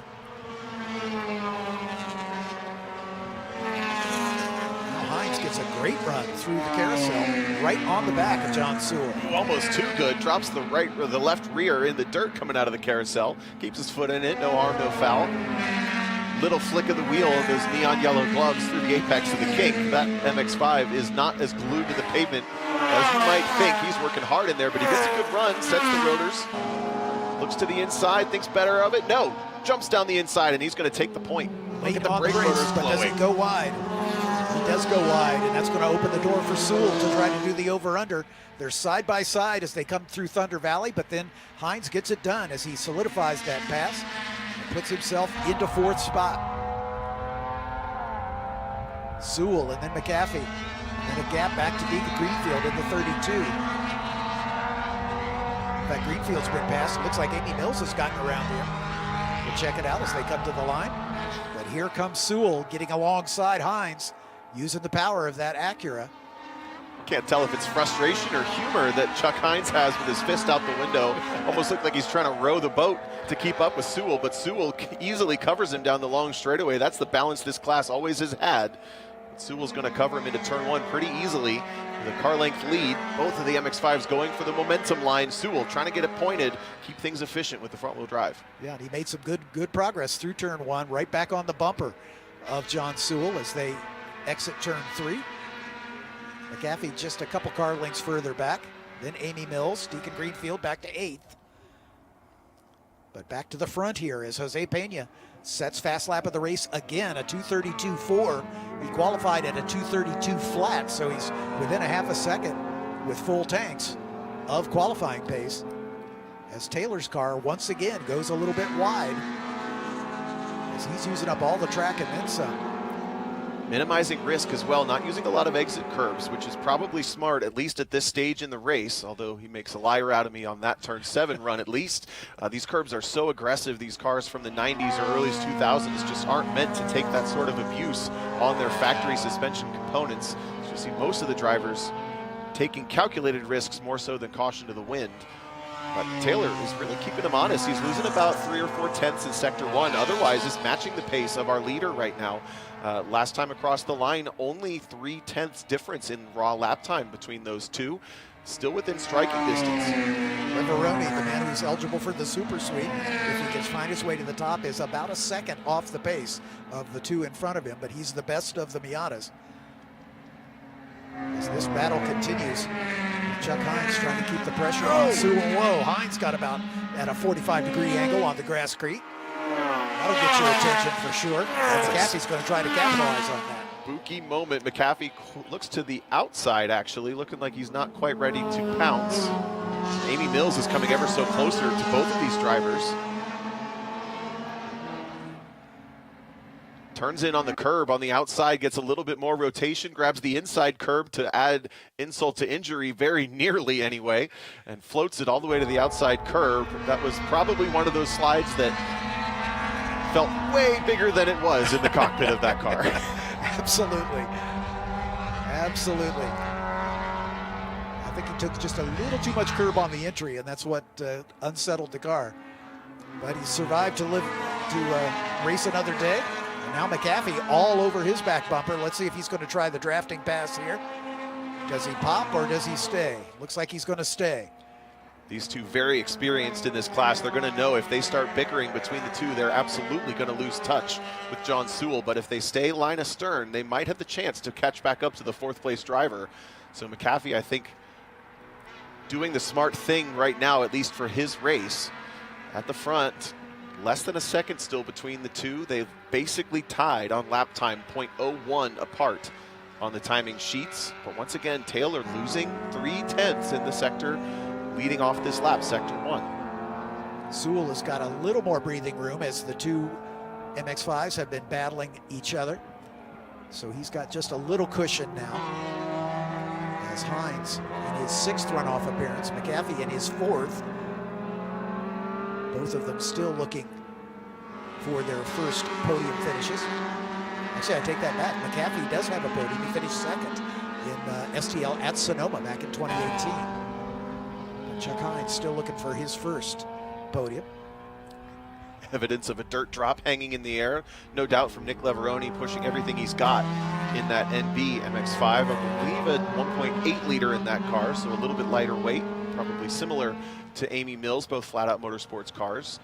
Running 3rd and 7th right now. Amy Mills had a super lazy rollover in a year past, I believe just last year, kind of a hub failure and then the laziest little tip over you'll ever see for a Miata, but is looking for redemption from that. Keeping up with this battle for 4th.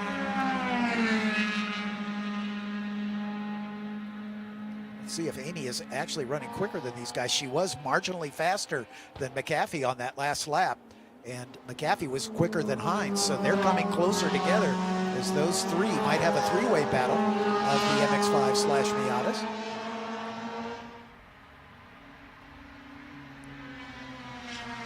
Here's a good shot of Amy's number 114.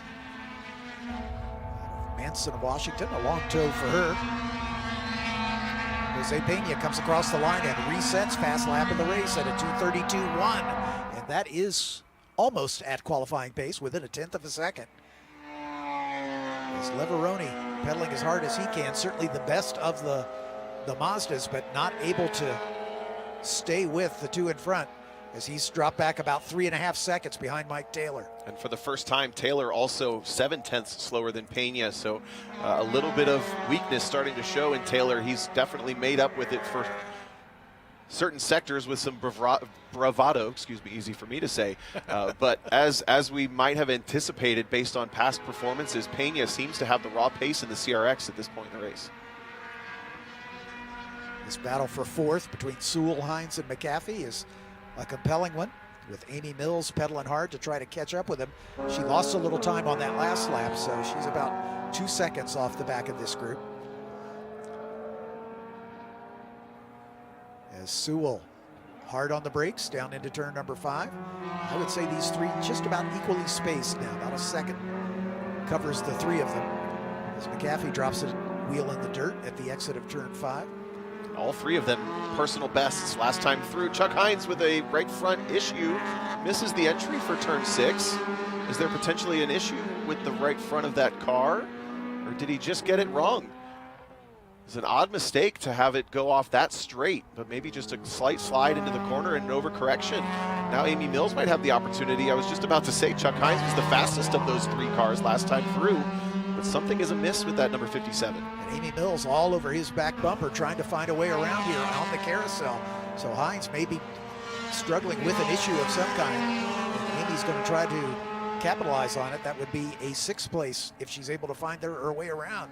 But Hines back up to speed now, just behind Amy Deacon Greenfield. That red CRX number 32, he's going to make it part of the battle. So look at how it happened, and sure enough, the car floats the rear end coming over the crest at turn 6, and he overcorrects ever so slightly. Has to get on the brakes, gather it up, drives it straight off the track, and comes back on just in front of that number 114. Had plenty of dirt on the tires, I'm sure, so it took a corner or two to get them cleaned off. That's not the first time we've seen that green Miata slide this race. So the back end of that car not particularly happy. Chuck's trying everything he can to keep it tame without losing a lot of time. But even there you can see it pivot pretty hard into the final corner. A little bit nervous on exit as well. Amy Mills, seeing that, is right on his bumper and going to try to capitalize. And the other CRX with Greenfield, they're in the shot as well as they blast across the line. Pena with a 2.5 second lead over Leveroni.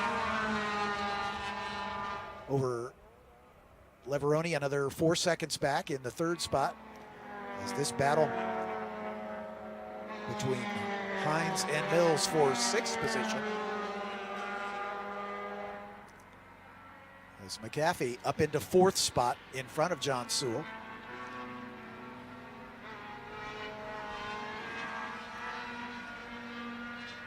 Working race lap number 9. So there'll be 4 to go next time by. Oh, look at this. Drag race down into turn 5. It's not even a drag race. Craig McAfee has gone through on John Sewell. And that had happened sometime in the previous lap, because in fact, Craig McAfee led across the line. Timing and scoring shows him 4th on the previous lap. Yep. That happened in the lap just completed before this one. So Sewell must have made a boo-boo somewhere. And it could be that Sewell just lost a little momentum when he saw Hines go off behind him, perhaps. I'm not sure. Or McAfee was able to take advantage somewhere else, but able to move up into that 4th spot. So should any of the top 3 have a problem, McAfee's in a position for a podium. Sewell wants to keep McAfee's attention. He showed the nose into the mirrors of the red MX-5 down into turn number 8. Just trying to say, hey, I know you went by me, but I'm still here, and I might still be quicker than you. Sewell does seem to respond really well to a rabbit to chase or someone to race. When he got out in front, he was a little bit of the cork in the bottle for those 2 cars, but now that he's got a rabbit, he might pick up the pace just ever so slightly, but McAfee's starting to pull away as I say that. Let's run down into Canada. He should have a little bit of advantage at the tail end of the Kettle Bottom Straight. As McAfee goes wide, using up all the racetrack. Sewell with a little tidier line is able to turn that into a bit of gain. They were separated at the line by just over a second, and I think it's closer than that now. And here's the battle behind between Hines and Mills. Chuck Hines in the green 57, Amy Mills in the black with the white top 114. And right there to pick up the pieces from those two if they come to tears is Deacon Greenfield in the other Honda CRX. It's across the line they go. Actually saw that CRX down in the Mazda paddock. Hang on, I'll hold that thought. Here we go, a challenge for 4th position. Sewell's going to pinch McAfee all the way down to the apex curb. Sewell goes a little wide at the exit, and McAfee's able to hang on to that position. Sewell tries to do the crossover here down into turn 3 as he has the inside line in that turn. He's going to make the pass. So Sewell, a good bit of racecraft there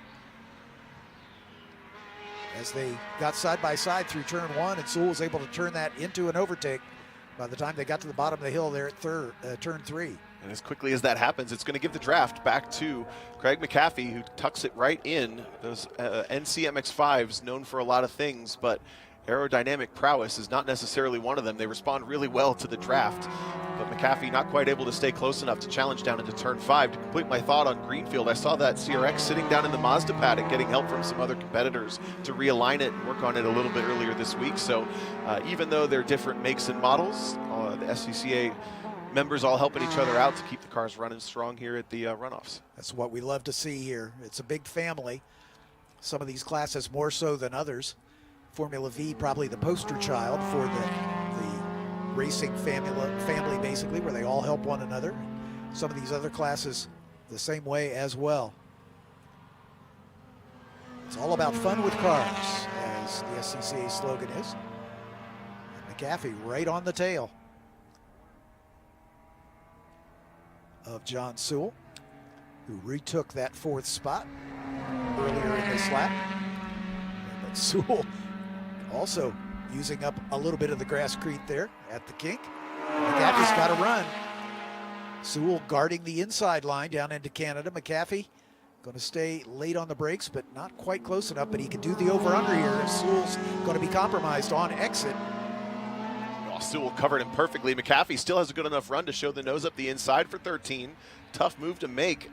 Sewell's going to sweep the momentum line around the outside and pick up a couple car lengths of comfort coming back onto the front straight as Jose Pena continues to lead this race on lap 11 of 13 last time through is what we're working. So this is essentially 3 full laps to go. Squirrel down through turn 2. But Mike Taylor, I got to say, he was a little quicker last time through. He is absolutely giving it everything he's got. Took a couple of tenths out of Pena in sector 2. These two are exchanging fast laps and fast sectors back and forth. But this is the best battle yet. Yeah, this one between McAfee and Sewell is a dandy as McAfee retakes that position as they make the run down the front straightaway. Again, you'll notice some leaves collect. Oh, trouble for Hines as he is way off. And yeah, I think you're right. Something not right with that car as he is off the pace. Amy Mills takes over that position up into 6th. Deacon Greenfield now all over her. We didn't see the incident, but Amy probably backed out of it when Hines pulled off. And now here comes Deacon Greenfield in the CRX with help from his friends in the Honda paddock.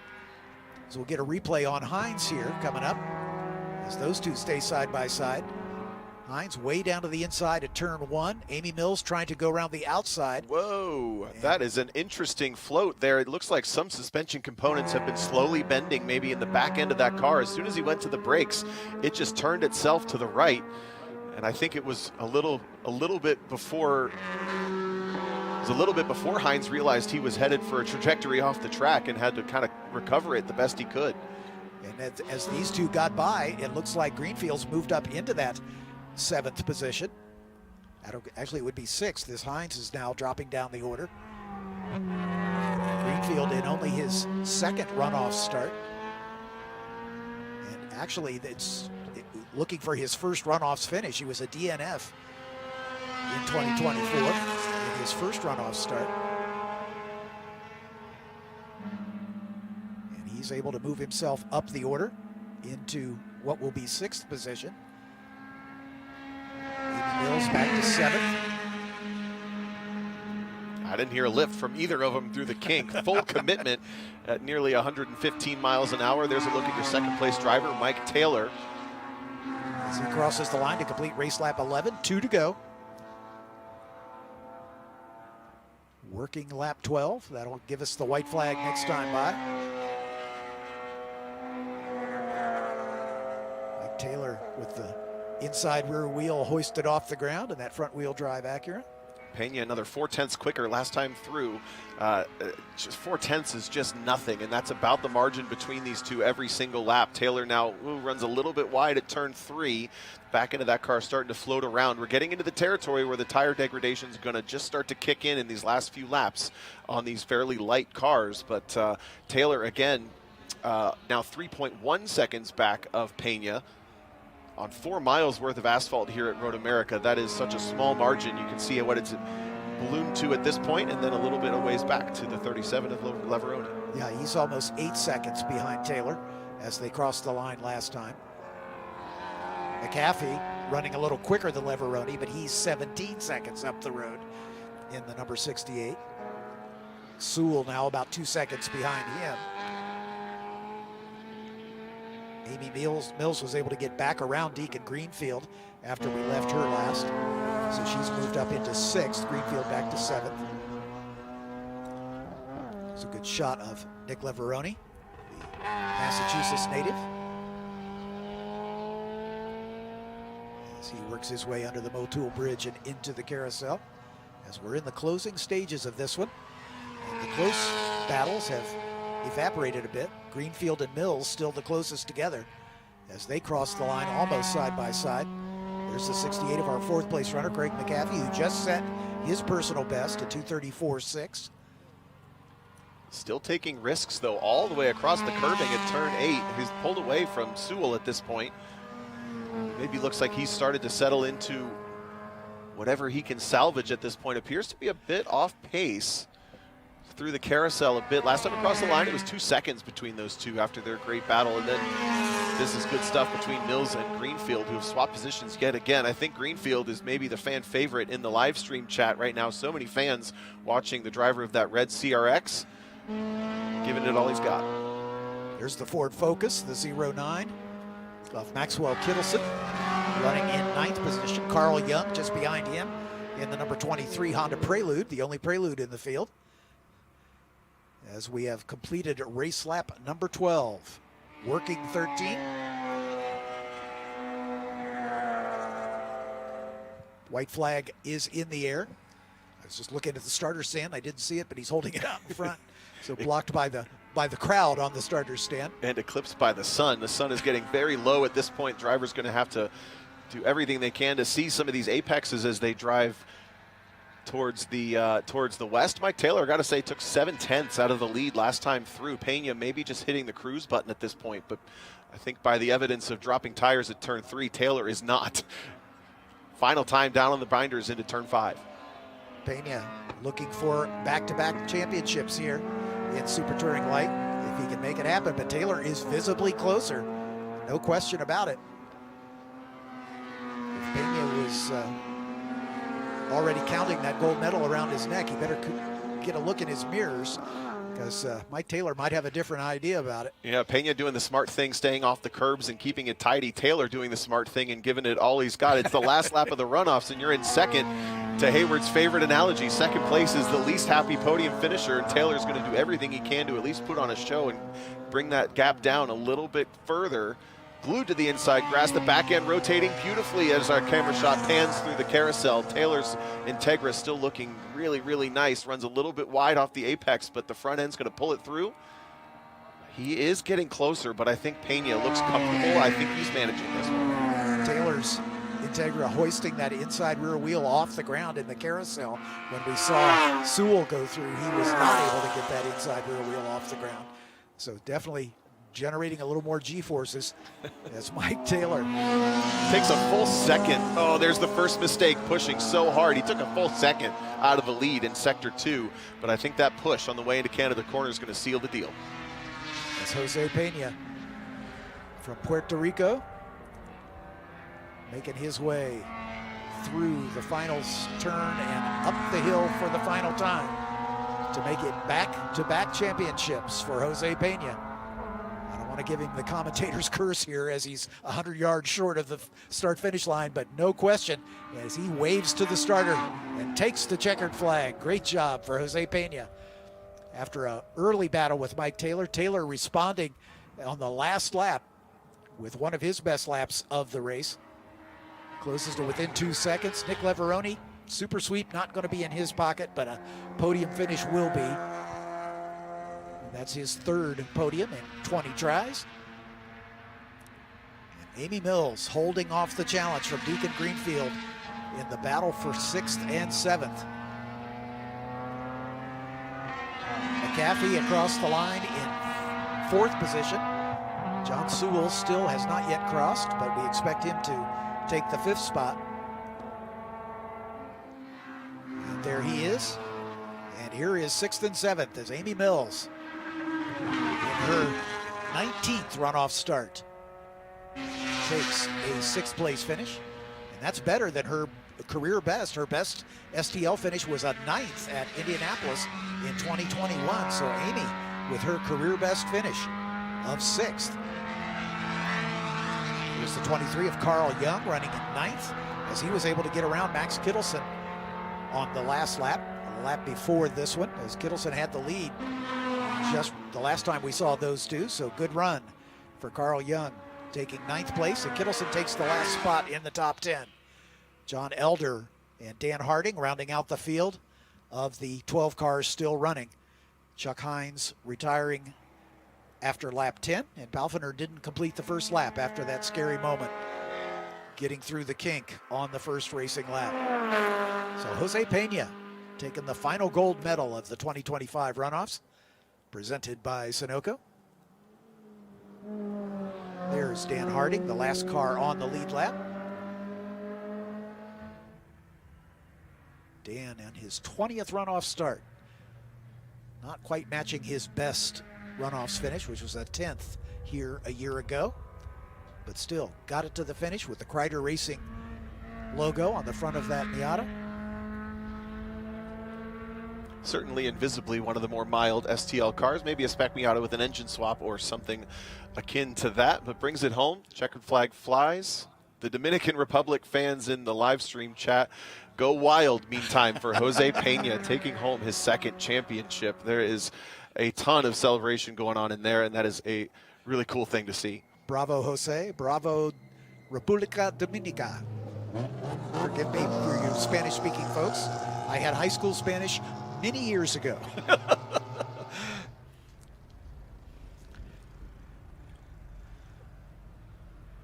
As Jose waving to the crowd and the corner workers.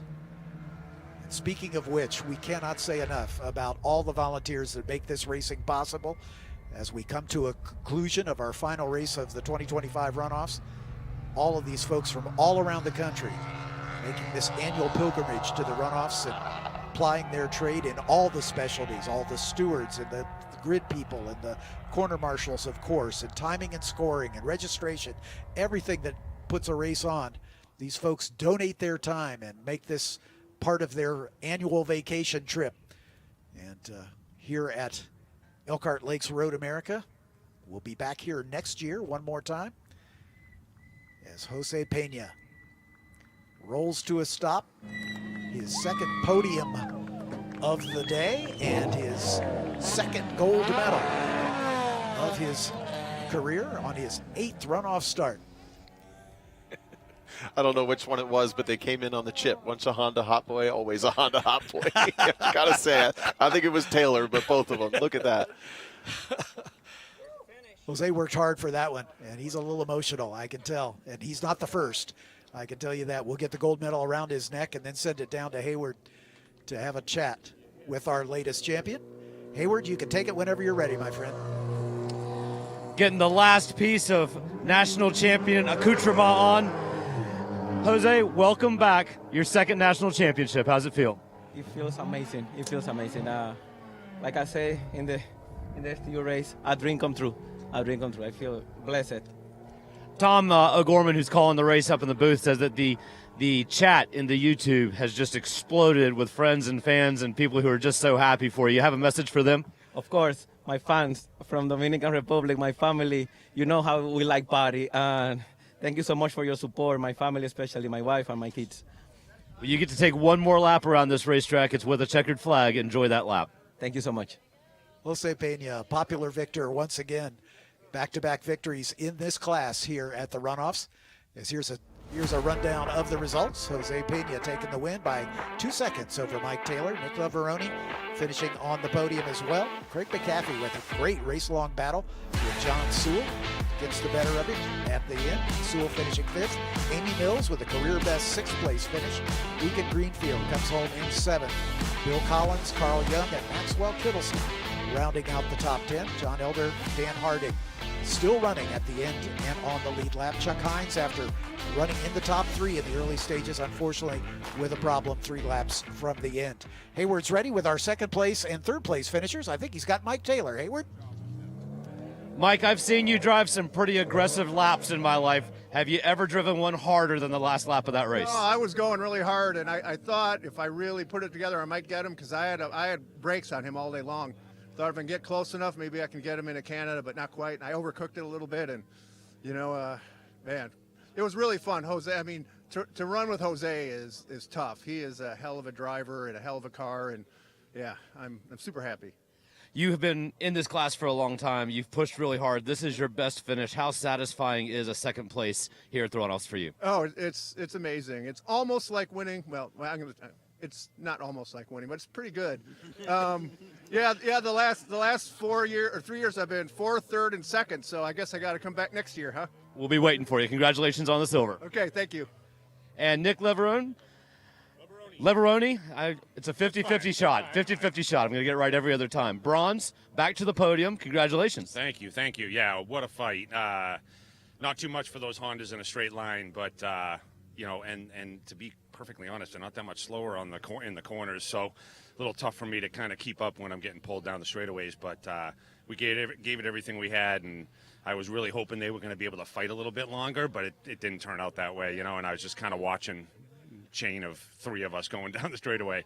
How hard is it to come here as a prep shop owner to manage all your team, manage your drivers, manage their cars, and then put a helmet on and go out and drive? Luckily, I've got a great crew, so they take care of the bulk of the stuff, and my customers are the best, right? Amy and Whit, they're the ones that, come to the runoffs with us, and they're super easy to deal with, and they love racing, and they love being around the atmosphere, so they make it easy. Congratulations. Thank you so much. Nick Lavaroni, 3rd place finisher in his 20th runoff start. And giving good credit where credit is due. Ladies and gentlemen, that is a period, as we're going to have the highlights for our final race of the weekend. There's a good shot of Mike Taylor's car as they take the green flag. Jose Pena getting the jump. Lavaroni right there in 3rd spot. And here's where Nick Taylor laid on the brakes, Mike Taylor makes the move, and then it was a scary moment on that first lap. Palfiner into the barrier, but fortunately he was okay. Took a lap or 2 behind the safety car to get that recovered, but we're back underway. And on the restart, Mike Taylor at the point. Jose Pena was not to be denied as he stays hot on his heels and then gets the pass done here at turn 3. Won't be the last time those two swapped a position. Lavaroni right there on his tail. Here comes a great shot of Chuck Hines, in the 57. Battle between McCaffey and Sewell all race long. Sewell with the advantage in some places. McCaffey finally got the better of him at the end. And Jose Pena gets the job done as he works his way to the checkered flag for the 2nd year in a row. Congratulations to Jose Pena taking the final gold medal of the 2025 runoffs. And that'll be our opportunity to say our goodnights. Tomo, it's always a pleasure to share this booth with you, my friend. I'd like to give a shout out to Larry McLeod, who also co-announced with us, and of course Hayward Wagner, our Danica in the pits with the red beard. And we certainly enjoy Hayward's view, and Ryan Marine, of course, making his first run at the anchor desk for a while. He was back here about 5 years ago doing the same thing, and thanks to Ryan for his great work. I got nothing else for you, and other than to say, have a safe tow home wherever you're headed, and we look forward to seeing you next year right here at America's National Park of Speed for the 2026 runoffs. This has been the SCCA National Championship Runoffs presented by Sunoco. I'm John Phippen. On behalf of the entire crew, thanks for being with us. We'll see you down the road.